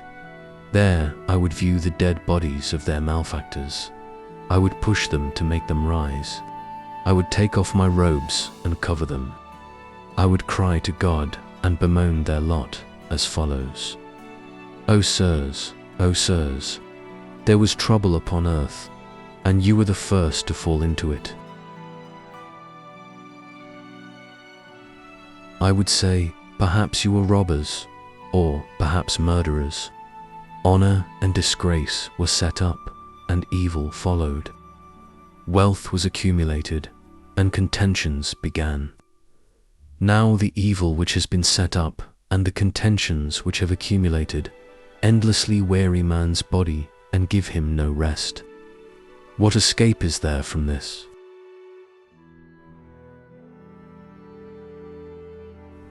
The rulers of old set off all success to the credit of their people, attributing all failure to themselves. All that was right went to the credit of their people. All that was wrong they attributed to themselves. Therefore, if any matter fell short of achievement, they turned and blamed themselves. Not so the rulers of today. They conceal a thing and blame those who cannot see it. They impose dangerous tasks and punish those who dare not undertake them. They inflict heavy burdens and chastise those who cannot bear them. They ordain long marches and slay those who cannot make them. And the people, feeling that their powers are inadequate, have recourse to fraud. For when there is so much fraud about, how can the people be otherwise than fraudulent? If their strength is insufficient, they will have recourse to fraud. If their knowledge is insufficient, they will have recourse to deceit. If their means are insufficient, they will steal. And for such robbery and theft, who is really responsible?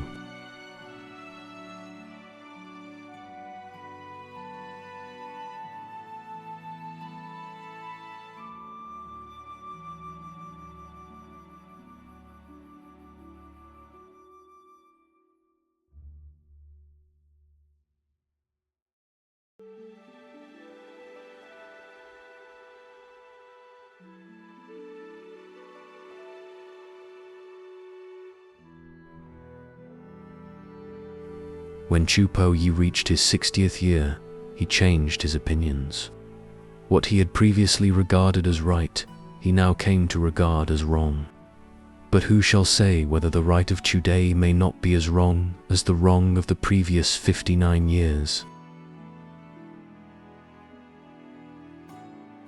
Things are produced around us, but no one knows the whence. They issue forth, but no one sees the portal. Men, one and all, value that part of knowledge which is known. They do not know how to avail themselves of the unknown in order to reach knowledge. Is not this misguided? Alas, alas, the impossibility of escaping from this state results in what is known as elective affinity.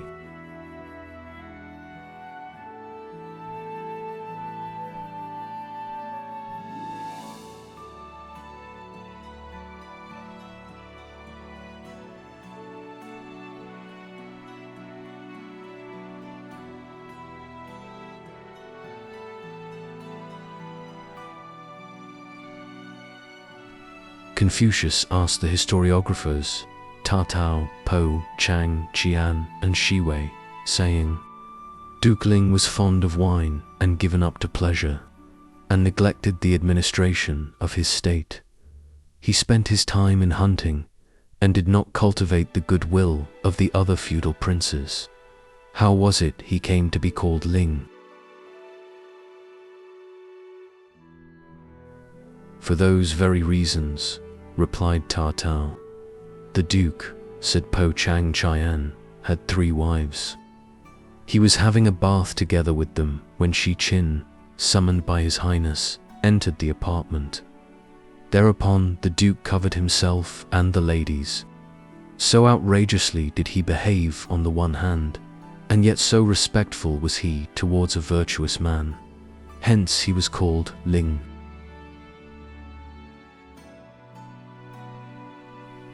When the Duke died, said Shi Wei, Divination showed that it would be inauspicious to bury him in the old family burying ground, but auspicious to bury him at Shotshu. And upon digging a grave there, several fathoms deep, a stone coffin was found, which, being cleaned, yielded the following inscription: "Posterity cannot be trusted. Duke Ling will seize this for his tomb."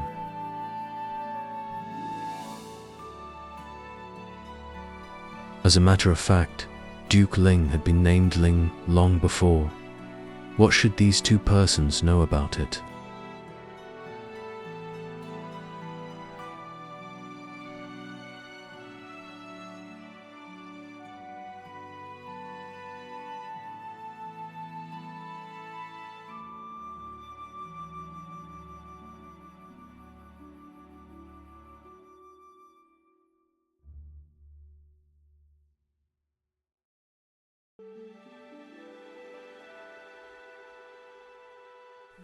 Shaoqi asked Tai Kung Tiao, saying, "What is meant by society?"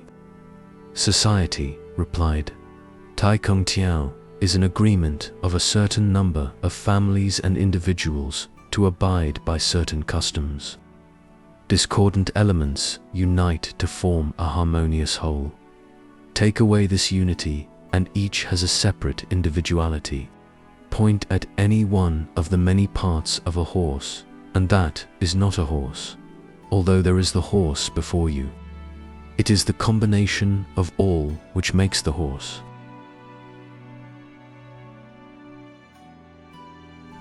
Similarly, a mountain is high because of its individual particles. A river is large because of its individual drops. And he is a just man who regards all parts from the point of view of the whole. Thus, in regard to the views of others, he holds his own opinion, but not obstinately. In regard to his own views, while conscious of their truth, he does not despise the opinions of others. The four seasons have different characteristics, but God shows no preference for either, and therefore we have the year complete. The functions of the various classes of officials differ, but the sovereign shows no partiality, and therefore the empire is governed. There are the civil and the military, but the truly great man shows no preference for either, and therefore their efficacy is complete. All things are under the operation of varying laws, but Tao shows no partiality, and therefore it cannot be identified. Not being able to be identified, it consequently does nothing, and by doing nothing, all things can be done. Seasons have their beginnings and their ends. Generations change and change. Good and evil fortune alternate, bringing sorrow here, happiness there. He who obstinately views things from his own standpoint only may be right in one case and wrong in another, just as in a great jungle all kinds of shrubs are found together, or as on a mountain you see trees and stones indiscriminately mixed, so is what we call society. Would it not do then, asked Shaoqi, if we were to call this Tao? It would not, replied Tai Kung Tiao. All creation is made up of more than 10,000 things.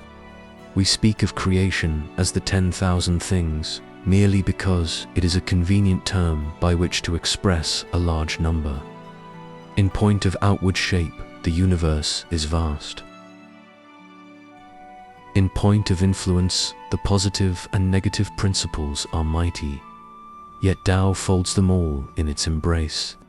For convenience sake, the bond of society is called great. But how can that which is thus conditioned be compared with Tao? There is as wide a difference between them as there is between a horse and a dog.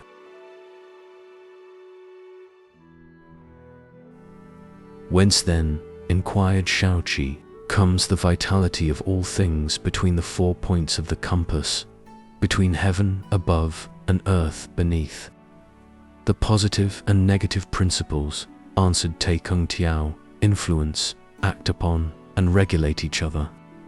The four seasons alternate with, give birth to, and destroy one another. Hence, loves and hates, and courses rejected and courses adopted. Hence, too, the intercourse of the sexes. States of peril and safety alternate. Good and evil fortune give birth to one another. Slowness and speed are mutually exclusive. Collection and dispersion are correlates. The actuality of these may be noted. The essence of each can be verified. There is regular movement forward, modified by deflection into a curve. Exhaustion leads to renewal. The end introduces a new beginning. This is the law of material existences. The force of language, the reach of knowledge, cannot pass beyond the bounds of such material existences. The disciple of Tao refrains from prying into the states after or before. Human speculation stops short of this.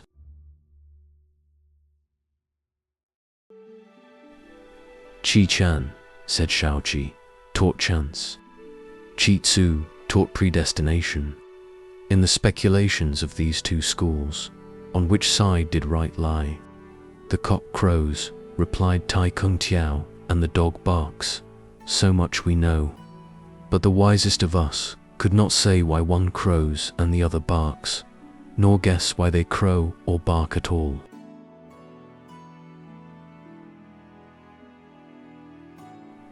Let me explain. The infinitely small is inappreciable. The infinitely great is immeasurable. Chance and predestination must refer to the conditioned. Consequently, both are wrong. Predestination involves a real existence. Chance implies an absolute absence of any principle. To have a name and the embodiment thereof, this is to have a material existence. To have no name and no embodiment, of this one can speak and think. But the more one speaks, the farther off one gets. The unborn creature cannot be kept from life. The dead cannot be tracked. From birth to death is but a span, yet the secret cannot be known. Chance and predestination are but a priori solutions.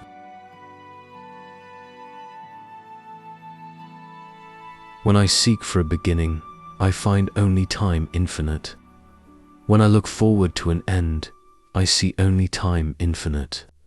Infinity of time past and to come implies no beginning and is in accordance with the laws of material existences. Predestination and chance give us a beginning, but one which is compatible only with the existence of matter.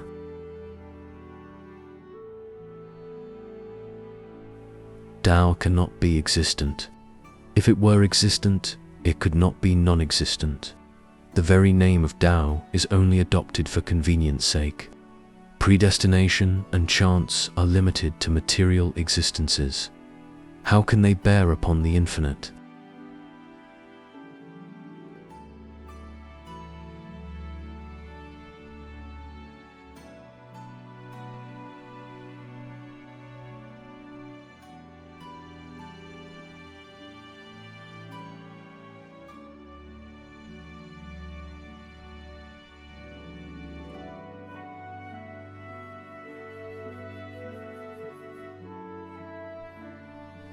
Contingencies are uncertain.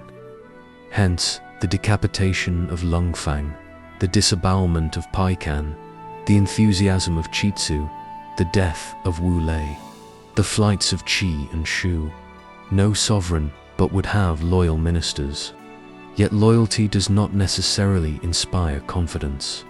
Hence Wu Yuan found a grave in the river, and Chang Hung perished in Shu, his blood, after being preserved 3 years, turning into green jade. no parent but would have filial sons. Yet filial piety does not necessarily inspire love. Hence Shaoqi sorrowed, and Sang Shan grieved.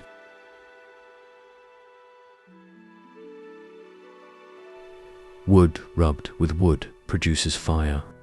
Metal exposed to fire will liquefy. If the positive and negative principles operate inharmoniously, heaven and earth are greatly disturbed. Thunder crashes, and with rain comes lightning, scorching up the tall locust trees. One fears lest sky and land should collapse and leave no escape. Unable to lie perdu, the heart feels as though suspended between heaven and earth.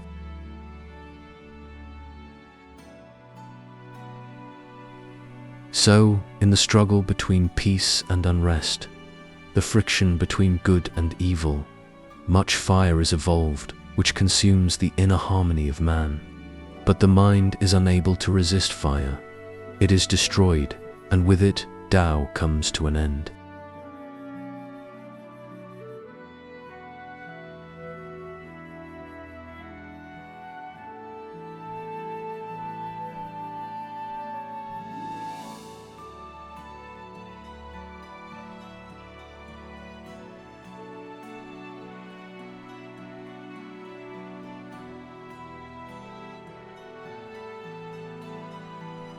Chuang Tzu's family being poor, he went to borrow some corn from the prince of Chenho.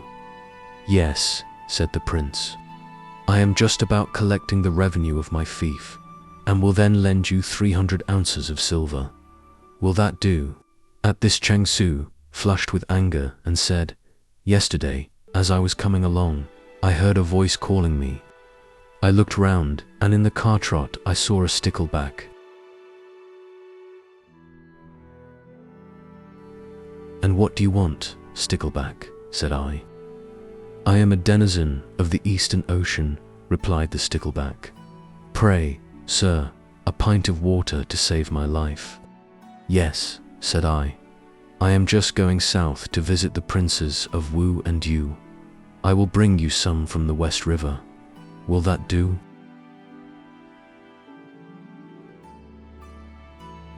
At this the stickleback flushed with anger and said, "I am out of my element. I have nowhere to go. A pint of water would save me. But to talk to me like this, you might as well put me in a dried fish shop at once."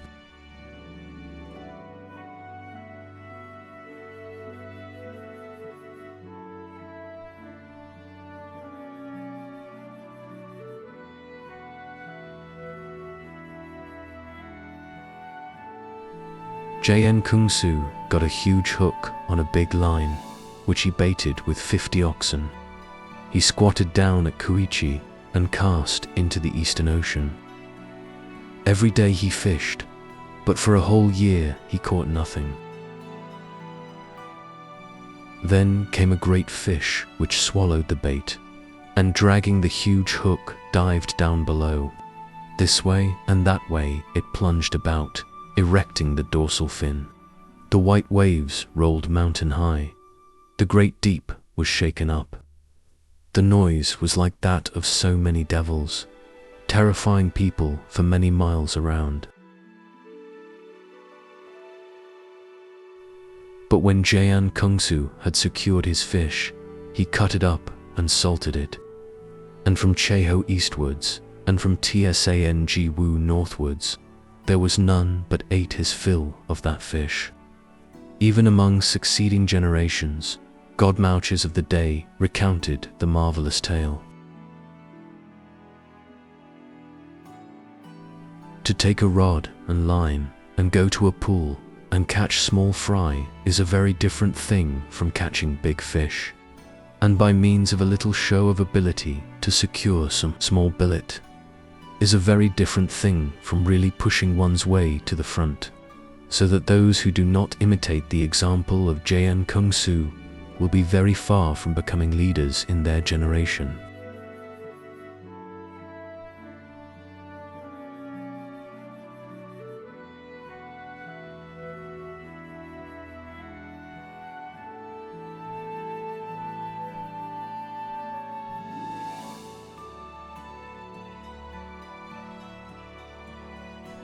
when some Confucianists were opening a grave in accordance with their canons of poetry and rites. The master shouted out, "Day is breaking. How are you getting on with the work?" "Not got off the burial clothes yet," answered an apprentice. "There is a pearl in the mouth." Now the canon of poetry says, "The greenest corn grows over graves. In life, no charity. In death, no pearl." So seizing the corpse's brow with one hand and forcing down its chin with the other, these Confucianists proceed to tap its cheeks with a metal hammer in order to make the jaws open gently and not injure the pearl. A disciple of Lao Tzu, while out gathering fuel, chanced to meet Confucius. On his return, he said, "There is a man over there with a long body and short legs, round shoulders and drooping ears. He looks as though he was sorrowing over mankind. I know not who he can be." "It is Confucius," cried Lao Tzu. "Bid him come hither."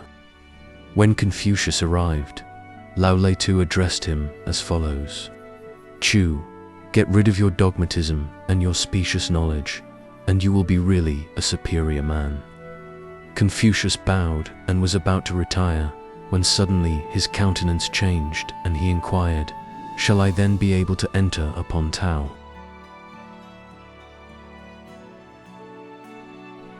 "The wounds of one generation being too much," answered Lao Tzu, "you would take to yourself the sorrows of all time. Are you not weary? Is your strength equal to the task? To employ goodness as a passport to influence through the gratification of others is an everlasting shame. Yet this is the common way of all, to lure people by fame, to bind them by ties of gratification. Better than extolling Yao and cursing Qi is oblivion of both, keeping one's praises to oneself. These things react injuriously on self.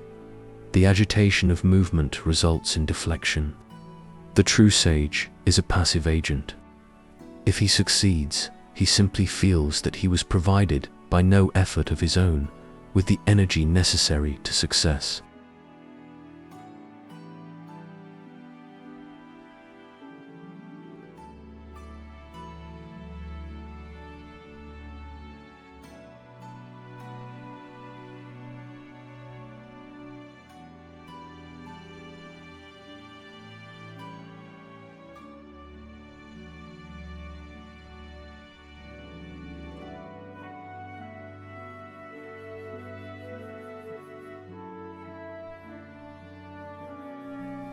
Prince Yuan of Sung dreamed one night that a man with disheveled hair peeped through a side door and said, "I have come from the waters of Sailu. I am a marine messenger attached to the staff of the river god. A fisherman named Yuxia has caught me." When the prince awaked, he referred his dream to the soothsayers, who said, "This is a divine tortoise."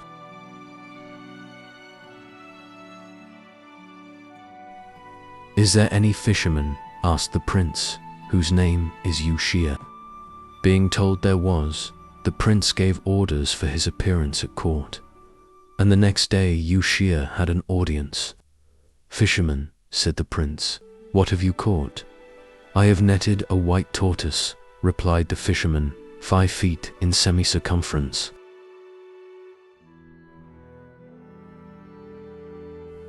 "Bring your tortoise," said the prince. But when it came, the prince could not make up his mind whether to kill it or keep it alive. Thus, in doubt, he had recourse to divination and received the following response: "Slay the tortoise for purposes of divination and good fortune will result." So the tortoise was dispatched, after which, out of 72 omens taken, not a single one proved false.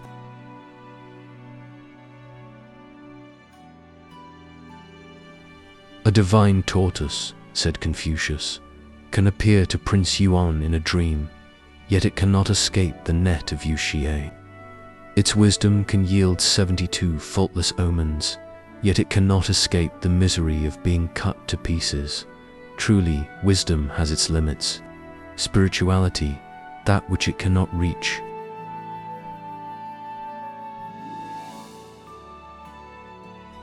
In spite of the highest wisdom, there are countless snares to be avoided. If a fish has not to fear nets, there are always pelicans. Get rid of small wisdom, and great wisdom will shine upon you. Put away goodness, and you will be naturally good. A child does not learn to speak because taught by professors of the art, but because it lives among people who can themselves speak.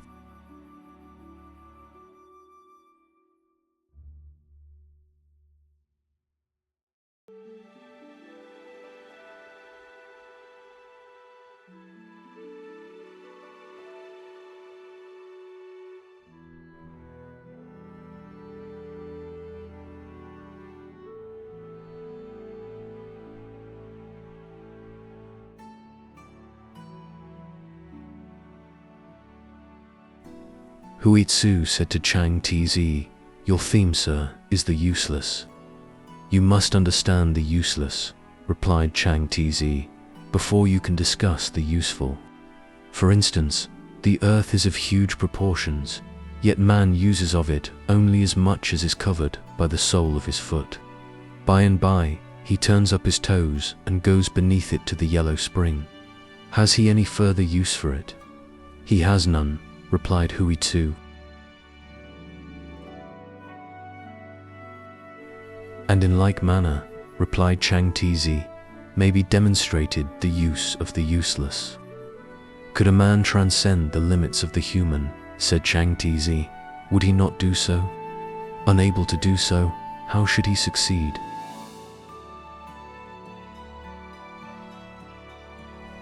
The determination to retire, to renounce the world, such, alas, is not the fruit of perfect wisdom or immaculate virtue.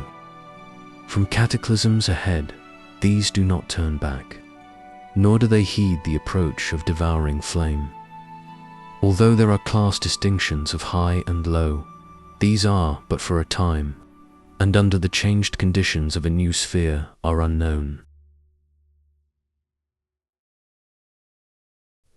Wherefore, it has been said, the perfect man leaves no trace behind.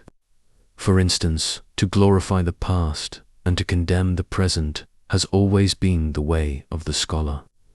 Yet if she and individuals of that class were caused to reappear in the present day, which of them but would accommodate himself to the age? Only the perfect man can transcend the limits of the human and yet not withdraw from the world. Live in accord with mankind and yet suffer no injury himself. Of the world's teachings he learns nothing. He has that within which makes him independent of others. If the eye is unobstructed, the result is sight. If the ear is unobstructed, the result is hearing. If the nose is unobstructed, the result is sense of smell. If the mouth is unobstructed, the result is sense of taste. If the mind is unobstructed, the result is wisdom. If wisdom is unobstructed, the result is tea.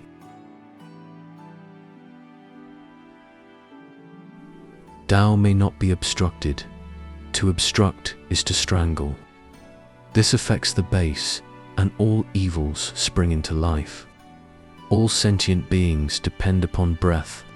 If this does not reach them in sufficient quantity, it is not the fault of God. God supplies it day and night without cease, but man stops the passage. Man has for himself a spacious domain. His mind may roam to heaven.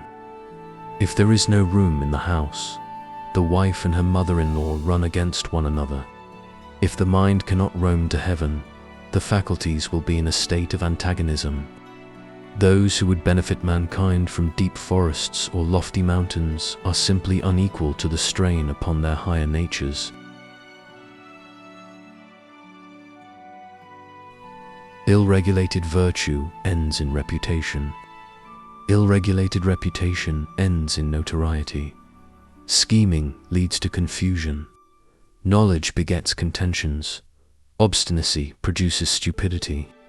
Organized government is for the general good of all. Spring rains come in due season, and plants and shrubs burst up from the earth.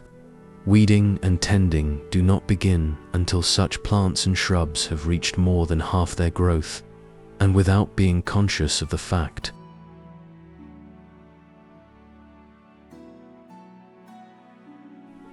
Repose gives health to the sick. Rubbing the eyelids removes the wrinkles of old age. Quiet will dispel anxieties. These remedies, however, are the resource only of those who need them. Others who are free from such ills pay no attention thereto.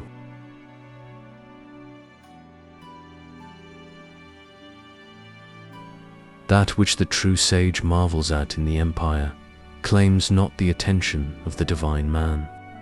That which the truly virtuous man marvels at in his own sphere claims not the attention of the true sage.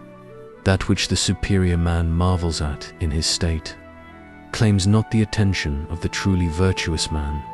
How the mean man adapts himself to his age claims not the attention of the superior man.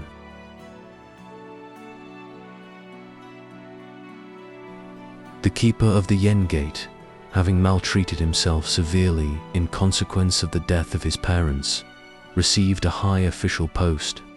His relatives thereupon maltreated themselves, and some half of them died. Yao offered the empire to Shu Yu, but Shu Yu fled. Temps offered it to Wu Kuang, but Wu Kuang declined with anger.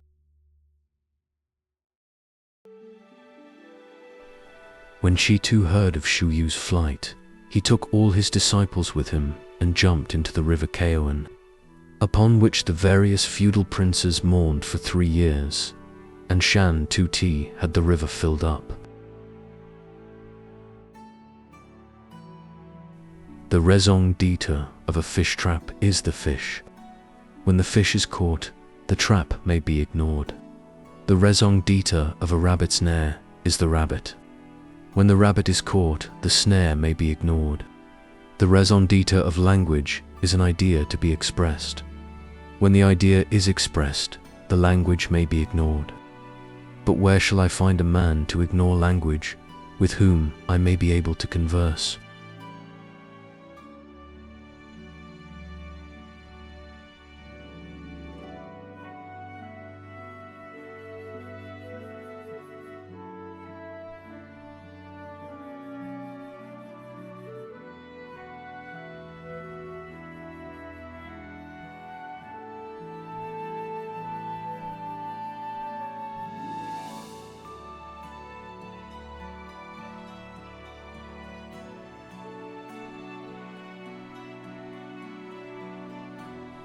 Language, argument, speech, natural and artificial natural speech in harmony with the divine destiny, the ultimate cause, purification of the soul.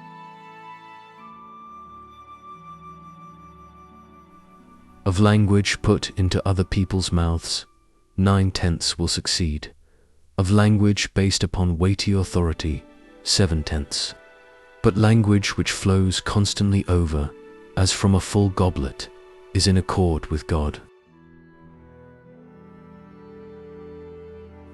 When language is put into other people's mouths, outside support is sought. Just as a father does not negotiate his son's marriage, for any praise he could bestow would not have the same value as praise by an outsider. Thus, the fault is not mine, but that of others. To that which agrees with our own opinions, we assent. From that which does not, we dissent. We regard that which agrees with our own opinion as right. We regard that which differs from our opinion as wrong. Language based on weighty authority is used to bar further argument. The authorities are our superiors, our elders in years. but if they lacked the requisite knowledge and experience, being our superiors only in the sense of age, then they are not our superiors.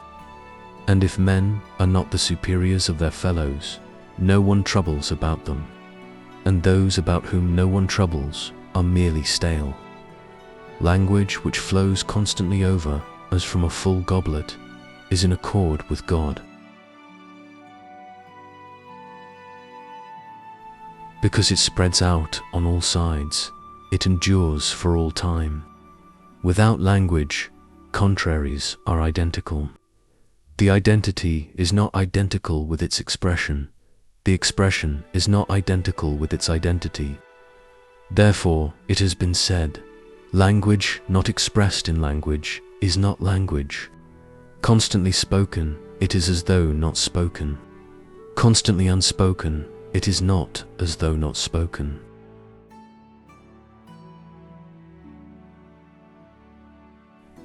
From the subjective point of view, there are possibilities and impossibilities. There are suitabilities and unsuitabilities. This results from the natural affinity of things for what they are and their natural antagonism to what they are not. For all things have their own particular constitutions and potentialities. Nothing can exist without these.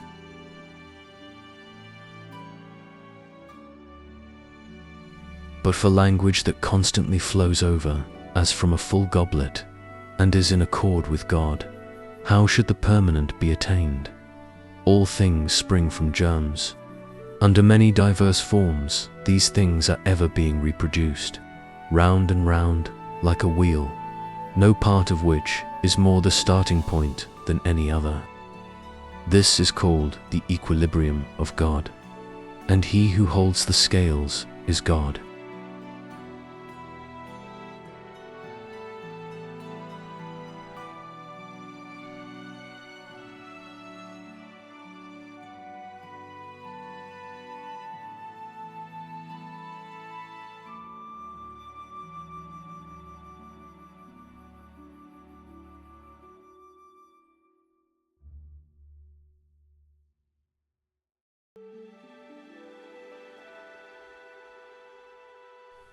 Chuang Tzu said to Hui Tizi, when Confucius reached his 60th year, he changed his opinions. What he had previously regarded as right, he ultimately came to regard as wrong. But who shall say whether the right of today may not be as wrong as the wrong of the previous 59 years? He was a persevering worker, replied Hui Tizi, and his wisdom increased day by day. Confucius, replied Chuang Tzu, discarded both perseverance and wisdom, but did not attempt to formulate the doctrine in words. He said, man has received his talents from God, together with a soul, to give them life. He should speak in accordance with established laws. His words should be in harmony with fixed order. Personal advantage and duty to one's neighbor lie open before us. Likes and dislikes, rights and wrongs, are but as men choose to call them.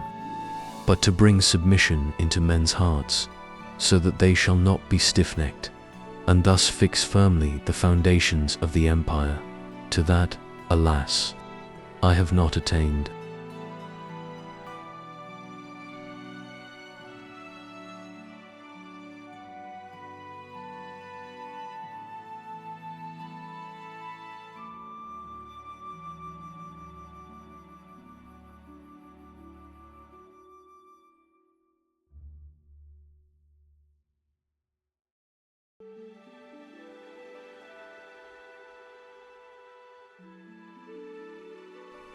Yen Shengsu, you said to Tung Kuo Chushi, 1 year after receiving your instructions, I became naturally simple. After 2 years, I could adapt myself as required. After 3 years, I understood. After 4 years, my intelligence developed. After 5 years, it was complete. After 6 years, the Spirit entered into me. After 7, I knew God. After 8, life and death existed for me no more. After 9, perfection. Life has its distinctions, but in death we are all made equal. That death should have an origin, but that life should have no origin. Can this be so? What determines its presence in one place, its absence in another? Heaven has its fixed order. Earth has yielded up its secrets to man, but where to seek whence am I? Not knowing the hereafter, how can we deny the operation of destiny? Not knowing what preceded birth, how can we assert the operation of destiny? When things turn out as they ought, who shall say that the agency is not supernatural? When things turn out otherwise, who shall say that it is?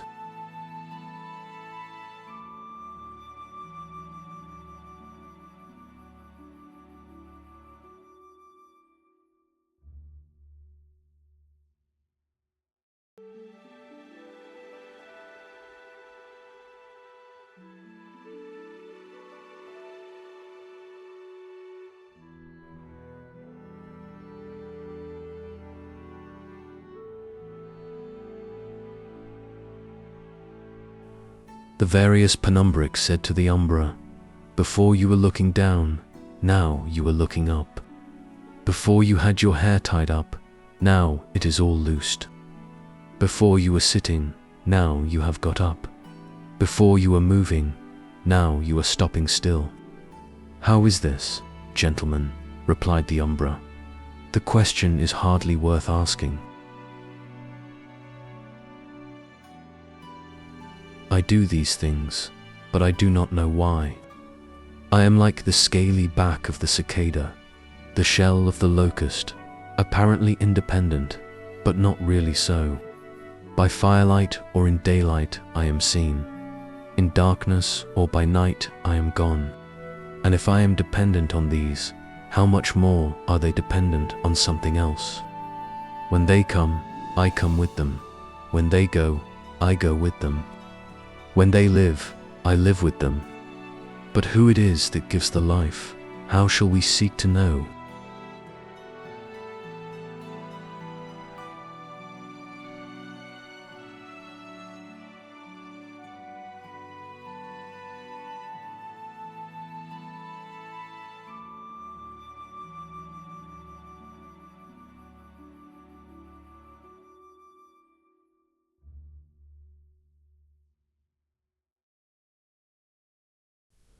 Yang Tzu went southwards to Pi, and when Lao Tzu was traveling westwards to Qin, hastened to receive him outside the city. Arriving at the bridge, he met Lao Tzu, and the latter, standing in the middle of the road, looked up to heaven and said with a sigh, "At first, I thought you could be taught. I think so no more."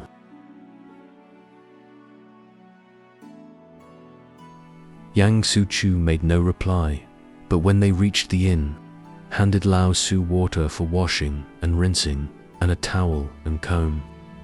He then removed his own boots outside the door, and crawling on his knees into the master's presence, said, "I have been wishing to ask for instruction, sir, but as you were traveling and not at leisure, I did not venture. You are now, sir, at leisure. May I inquire the reason of what you said?"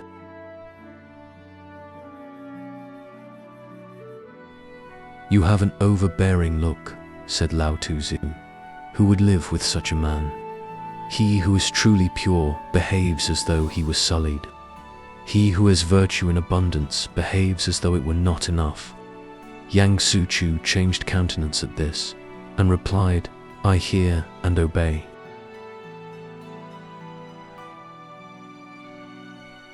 Now when Yang Tzu first went to the inn, the visitors there had come out to receive him. Mine host had arranged his mat, while the landlady held towel and comb. The visitors had given him up the best seats, and those who were cooking had left the stove free for him. But when he went back, the other visitors struggled to get the best seats for themselves.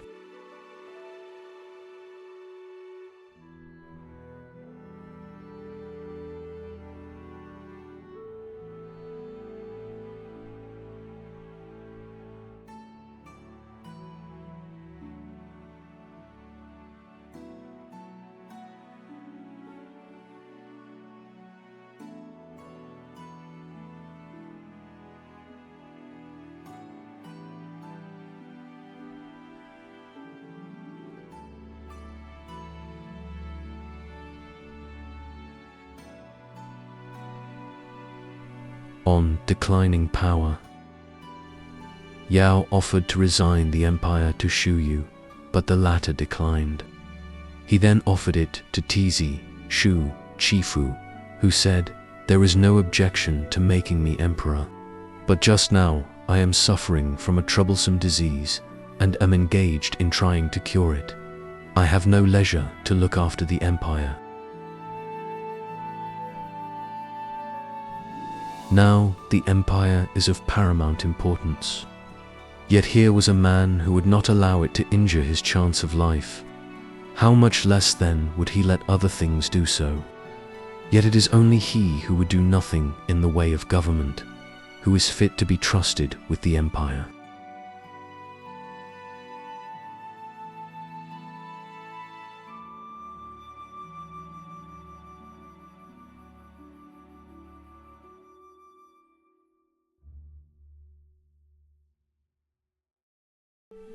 Shun offered to resign the empire to Tuzu Shuchipo.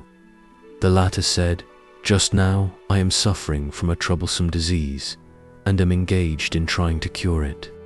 I have no leisure to look after the empire."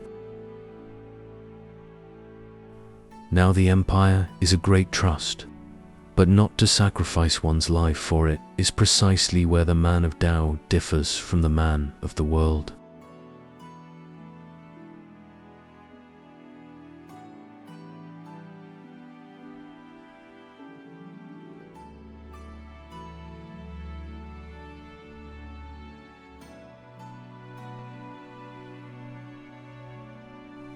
Shun offered to resign the empire to Shan Chuan. Shan Chuan said, "I am a unit in the sum of the universe. In winter I wear fur clothes. In summer I wear grass cloth. In spring I plow and sow, toiling with my body. In autumn I gather in the harvest and devote myself to rest and enjoyment. At dawn I go to work. At sunset I leave off. Contented with my lot, I pass through life with a light heart. Why then should I trouble myself with the empire? Ah, sir, you do not know me." So he declined, and subsequently hid himself among the mountains, nobody knew where.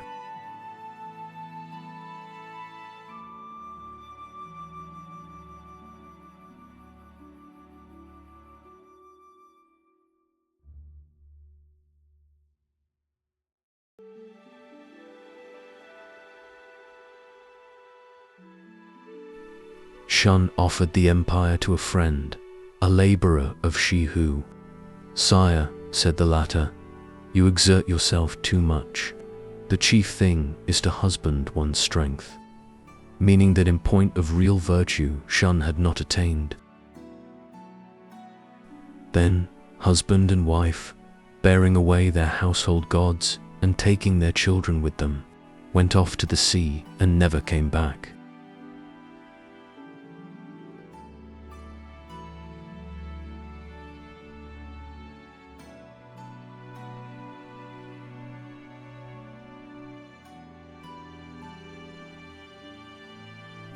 When Tai Wong Shanfu was occupying Pin, he was attacked by savages.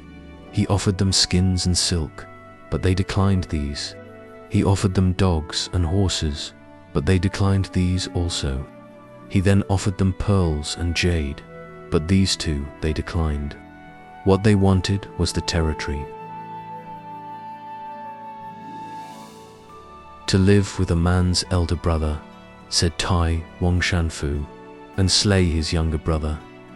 To live with a man's father and slay his son, this I could not bear to do.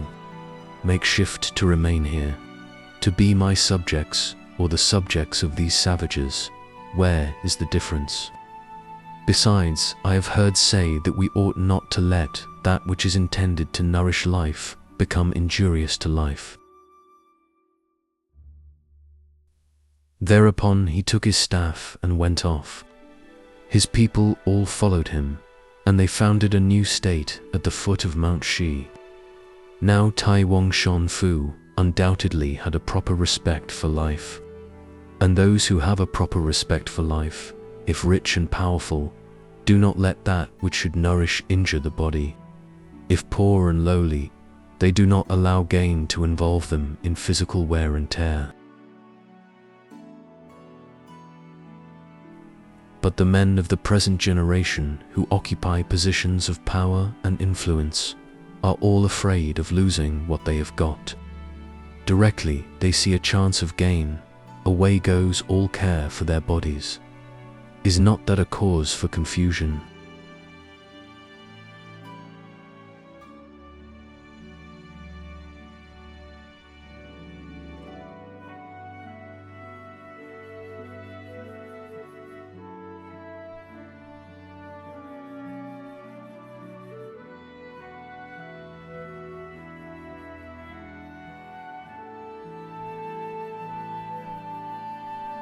In 3 successive cases, the people of Yu had put their prince to death. Accordingly, Shou, the son of the last prince, was much alarmed and fled to Tanshu, leaving the state of Yu without a ruler. Shou was at first nowhere to be found, but at length he was traced to Tanshu. He was, however, unwilling to come forth, so they smoked him out with moxa. They had a royal carriage ready for him, and as Shou seized the cord to mount the chariot, he looked up to heaven and cried, "Oh, ruling, ruling, could I not have been spared this?"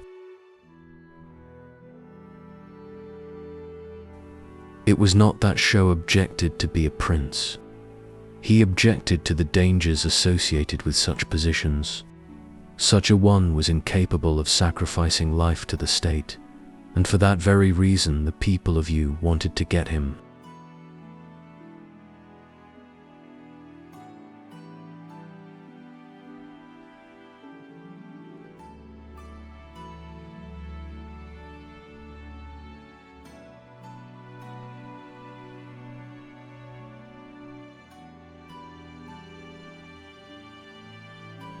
The states of Han and Wei were struggling to annex each other's territory when Zhu Huaju went to see Prince Chaoshi, finding the latter very downcast. Zhu Huaju said, "Now suppose the representatives of the various states were to sign an agreement before your highness, to the effect that although cutting off the left hand would involve loss of the right, while cutting off the right would involve loss of the left, nevertheless, that whosoever would cut off either should be emperor over all. Would your highness cut?"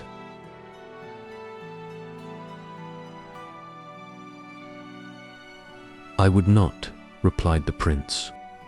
"Very good," said Tzu Huatu. "It is clear, therefore, that one's 2 arms are worth more than the empire, and one's body is worth more than one's arms, while the state of Han is infinitely less important than the empire. Further, what you are struggling over is of infinitely less importance than the state of Han. Yet your highness is wearing out body and soul alike in fear and anxiety lest you should not get it." "Good indeed," cried the prince.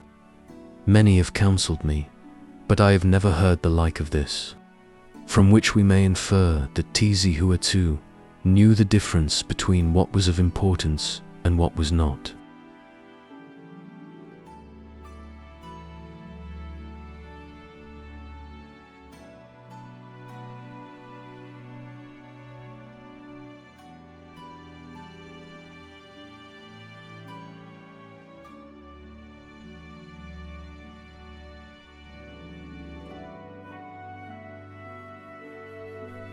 The Prince of Lu, hearing that Yanho had attained to Tao, dispatched messengers with presents to open communications. Yanho lived in a hovel. He wore clothes of coarse grass and occupied himself in tending oxen. When the messengers arrived, Yanho went out to meet them, whereupon they inquired, "Is this where Yanho lives?" "This is Yanho's house," replied the latter.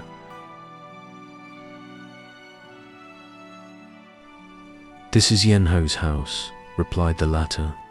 The messengers then produced the presents. But Yen Ho said, "I fear you have made a mistake. And as you might get into trouble, it would be as well to go back and make sure." This the messengers accordingly did. When, however, they returned, there was no trace to be found of Yen Ho. Thus it is that men like Yen Ho hate wealth and power.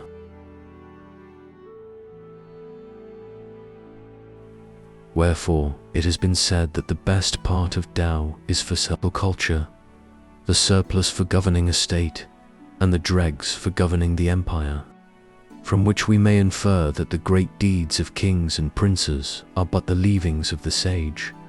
For preserving the body and nourishing vitality, they are of no avail. Yet the superior men of today endanger their bodies and throw away their lives in their greed for the things of this world. Is not this pitiable?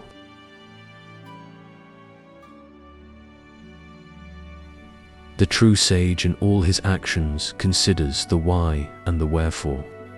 But there are those nowadays who use the pearl of the Prince of Sui to shoot a bird 1,000 yards off. And the world, of course, laughs at them. Why? Because they sacrifice the greater to get the less. But surely life is of more importance even than the prince's pearl.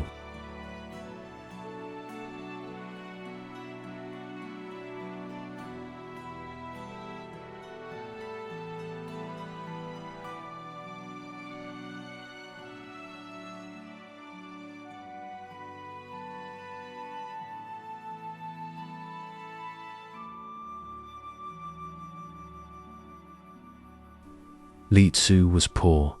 His face wore a hungry look.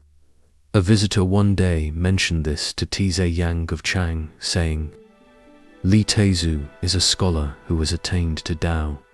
He lives in your excellency state, and yet he is poor. Can it be said that your excellency does not love scholars?" Thereupon Su Yang gave orders that Li Tzu should be supplied with food. But when Li Tzu saw the messengers, he bowed twice and declined.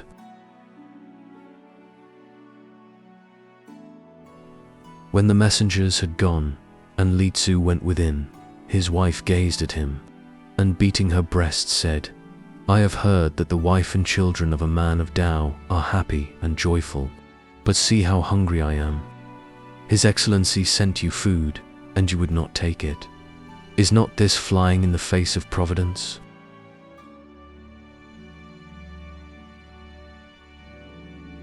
"His Excellency did not know me personally," answered Li Tzu with a smile. "It was because of what others said about me that he sent me the food. If then men were to speak ill of me, he would also act upon it. For that reason I refused the food. Subsequently, there was trouble among the people of Chang, and Tzu Yang was slain."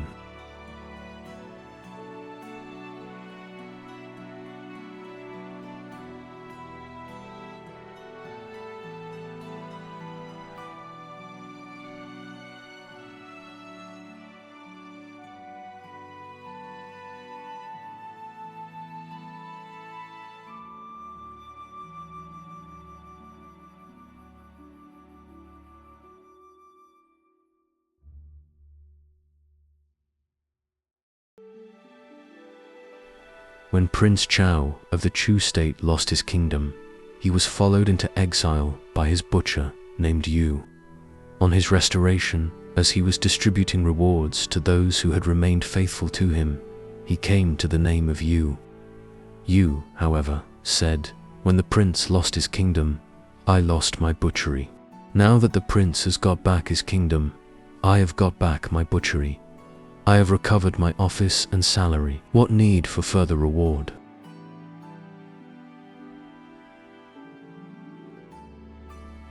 On hearing this, the prince gave orders that he should be made to take his reward.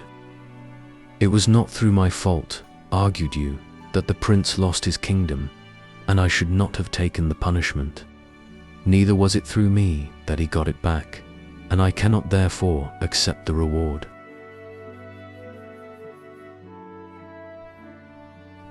When the prince heard this answer, he commanded you to be brought before him. But you said, the laws of the Chu state require that a subject shall have deserved exceptionally well of his prince before being admitted to an audience. Now my wisdom was insufficient to preserve this kingdom, and my courage insufficient to destroy the invaders. When the Wu soldiers entered Ying, I feared for my life and fled. That was why I followed the prince. And if now the prince wishes to set law and custom aside and summon me to an audience, this is not my idea of proper behavior on the part of the prince.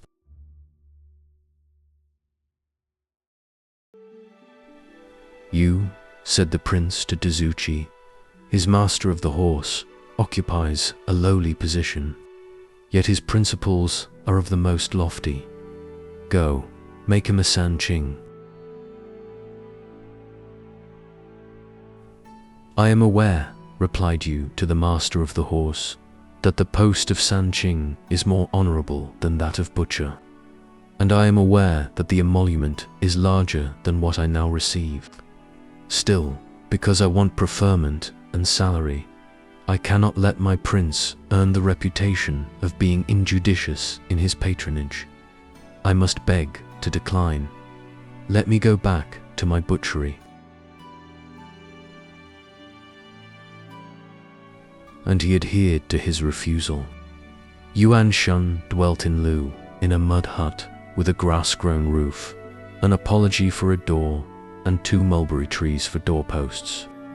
The windows which lighted his 2 rooms were no bigger than the mouth of a jar, and were closed by a wad of old clothes.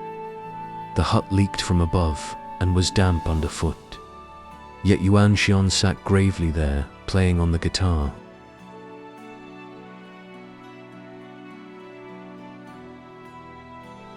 Dezhu Kung came driving up in a fine chariot, in a white robe lined with purple. But the hood of the chariot was too big for the street. When he went to see Yuan Shun, the latter came to the door in a flowery cap, with his shoes down at heel and leaning on a stalk. Good gracious, cried Zhu Kung, whatever is the matter with you?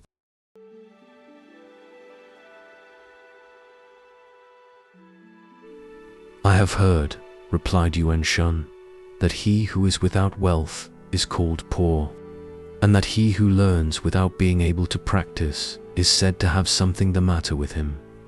Now I am merely poor, I have nothing the matter with me.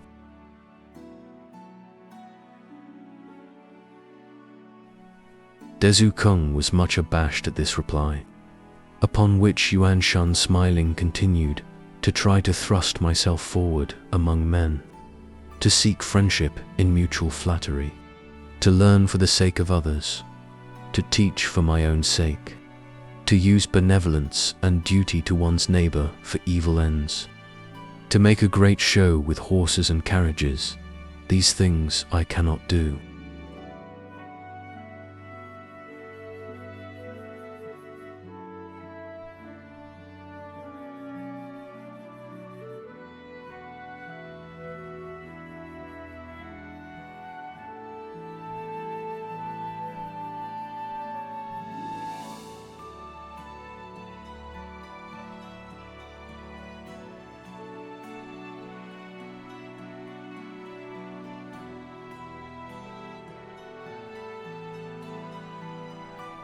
Sang Tzu lived in the Wei state. His wadded coat had no outside cloth. His face was bloated and rough. His hands and feet were horny hard. For 3 days he had had no fire, no new clothes for 10 years. If he set his cap straight, the tassel would come off. If he drew up his sleeve, his elbow would poke through. If he pulled up his shoe, the heel would come off.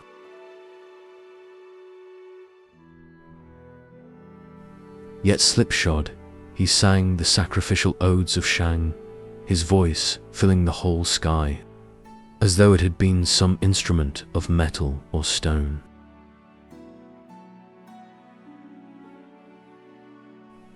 The Son of Heaven could not secure him as a minister. The feudal princes could not secure him as a friend, For he who nourishes his purpose becomes oblivious of his body. He who nourishes his body becomes oblivious of gain. And he who has attained Tao becomes oblivious of his mind.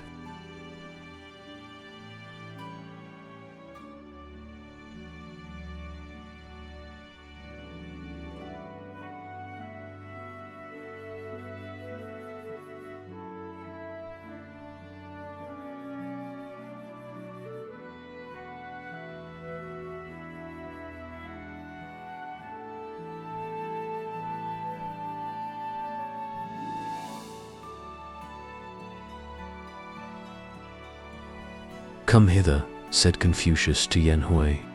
Your family is poor and your position lowly. Why not go into official life? I do not wish to, replied Yen Hui. I have 50 acres of land beyond the city walls, which are enough to supply me with food. 10 more within the walls provide me with clothes. My lute gives me all the amusement I want, and the study of your doctrines keeps me happy enough. I do not desire to go into official life. Bravo, well said, cried Confucius with beaming countenance. I have heard say that those who are contented do not entangle themselves in the pursuit of gain, that those who have really obtained do not fear the contingency of loss, that those who devote themselves to cultivation of the inner man, though occupying no position, feel no shame. Thus indeed I have long preached. Only now that I have seen Yen Hui, am I conscious of the realization of these words.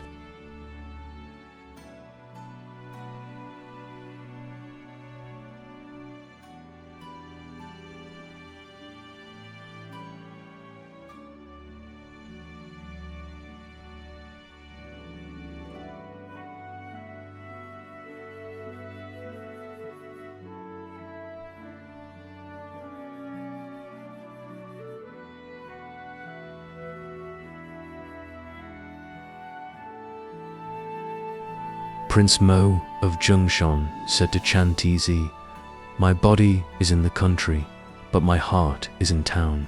What am I to do? Make life of paramount importance, answered Chuang Tzu, and worldly advantage will cease to have weight. That I know, replied the prince, but I am not equal to the task.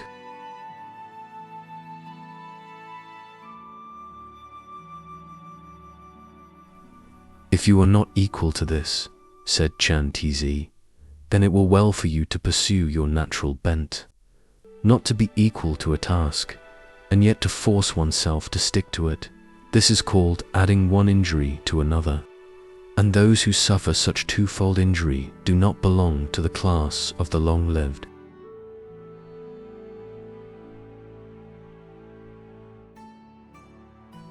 Prince Mo of Wei was heir to the throne of a large state.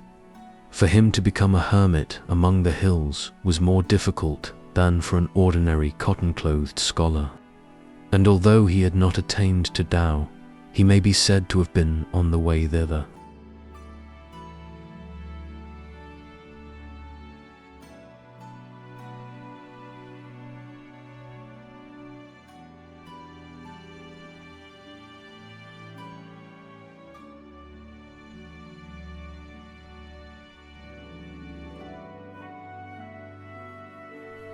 When Confucius was caught between the Shens and the Sayers, he went 7 days without proper food.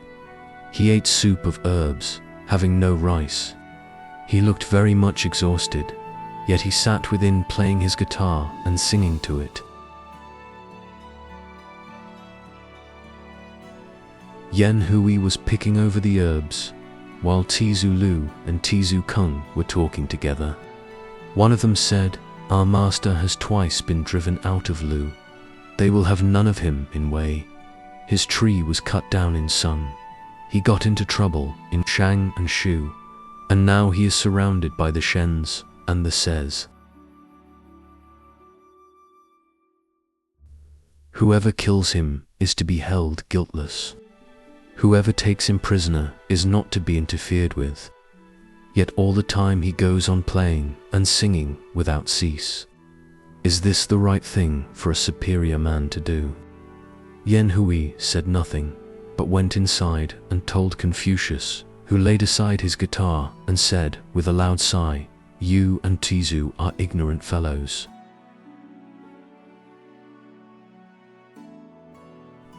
Bid them come, and I will speak to them." When they entered Tzu, Lu said, "We seem to have made a thorough failure." "What do you mean?" cried Confucius. "The superior man who succeeds in Tao has success. If he fails in Tao, he makes a failure. Now one, holding fast to the Tao of charity and duty towards one's neighbor, have fallen among the troubles of a disordered age. What failure is there in that?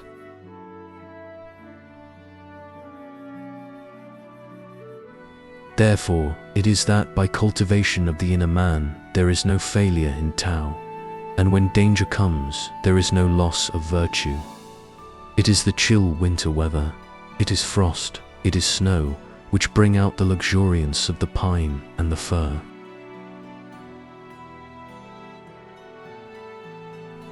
I regard it as a positive blessing to be thus situated as I am."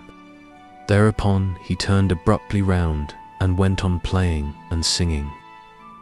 At this Tzu, Lu hastily seized a shield and began dancing to the music, while Tzu Kung said, "I had no idea of the height of heaven and of the depth of earth."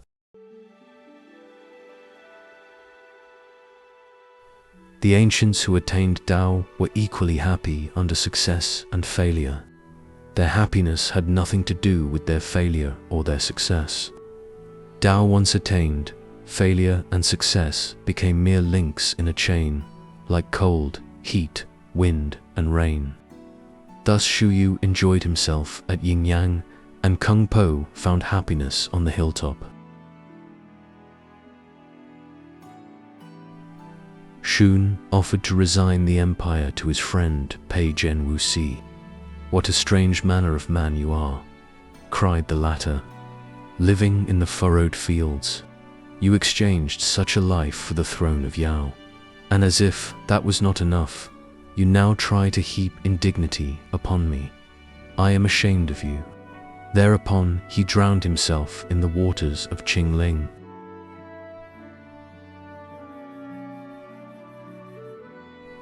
When Tang was about to attack Qi, he went to consult with Pin Sui. "It is not a matter in which I can help you," said the latter. "Who can?" asked Tang. "I do not know," replied Pin Sui. Tang then went to consult with Wu Kuang. "It is not a matter in which I can help you," said the latter. "Who can?" asked Temps. "I do not know," replied Wu Kuang. "What do you think of Yin?" asked Teng. "He forces himself," said Wu Kuang, "to put up with obloquy. Beyond this I know nothing of him." So Temps took Yin into his councils. They attacked Qi and vanquished him. Then Temps offered to resign the empire in favor of Pin Sui, but Pin Sui declined, saying, "When your majesty consulted with me about attacking Qi, you evidently looked on me as a robber.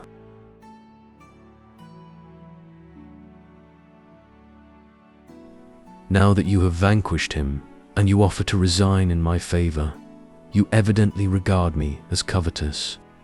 I was born indeed in a disordered age, but for a man without Tao to thus insult me twice is more than I can endure." So he drowned himself in the river Shu. Then Temps offered to resign in favor of Wu Kuang, saying, "The wise plan, the brave execute, the good rest therein, such was the Tao of the ancients. Why, sir, should not you occupy the throne?"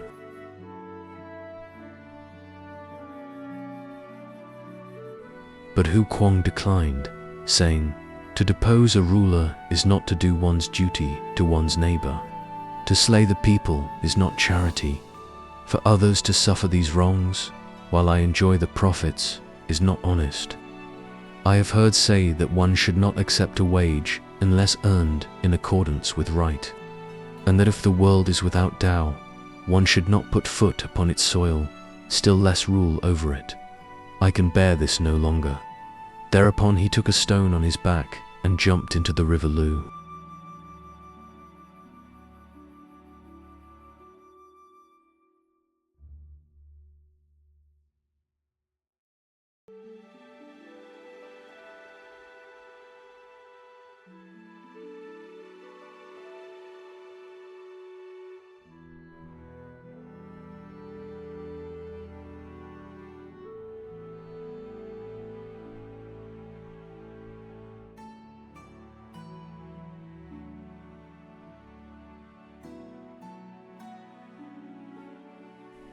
At the rise of the Shu dynasty, there were two scholars, named Po-ai and Shu-shi, who lived in Kutu.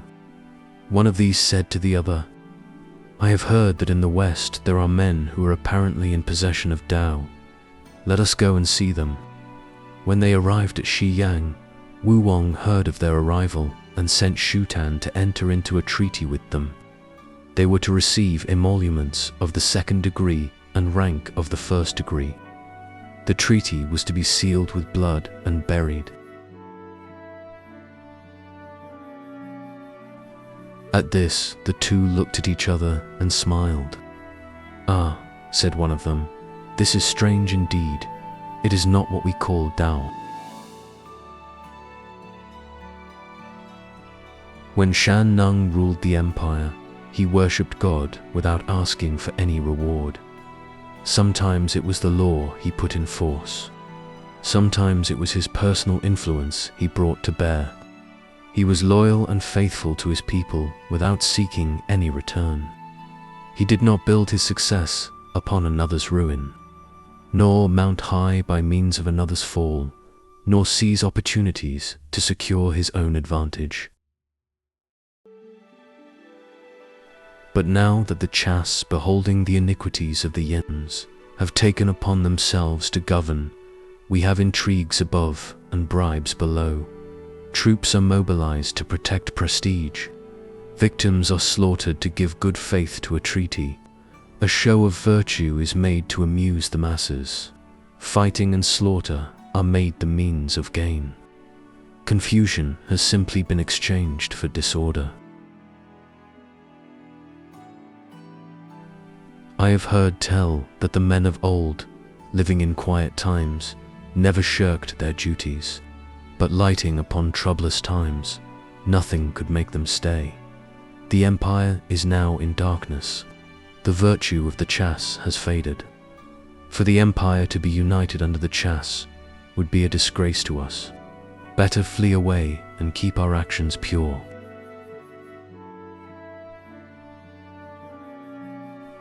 Accordingly, these two philosophers went north to Mount Shouyang, where they subsequently starved themselves to death. Men like Po-ai and Shu-shi, if wealth and honor came to them so that they could properly accept, would assuredly not have recourse to such heroic measures, nor would they be content to follow their own bent, without giving their services to their generation. Such was the purity of these two scholars.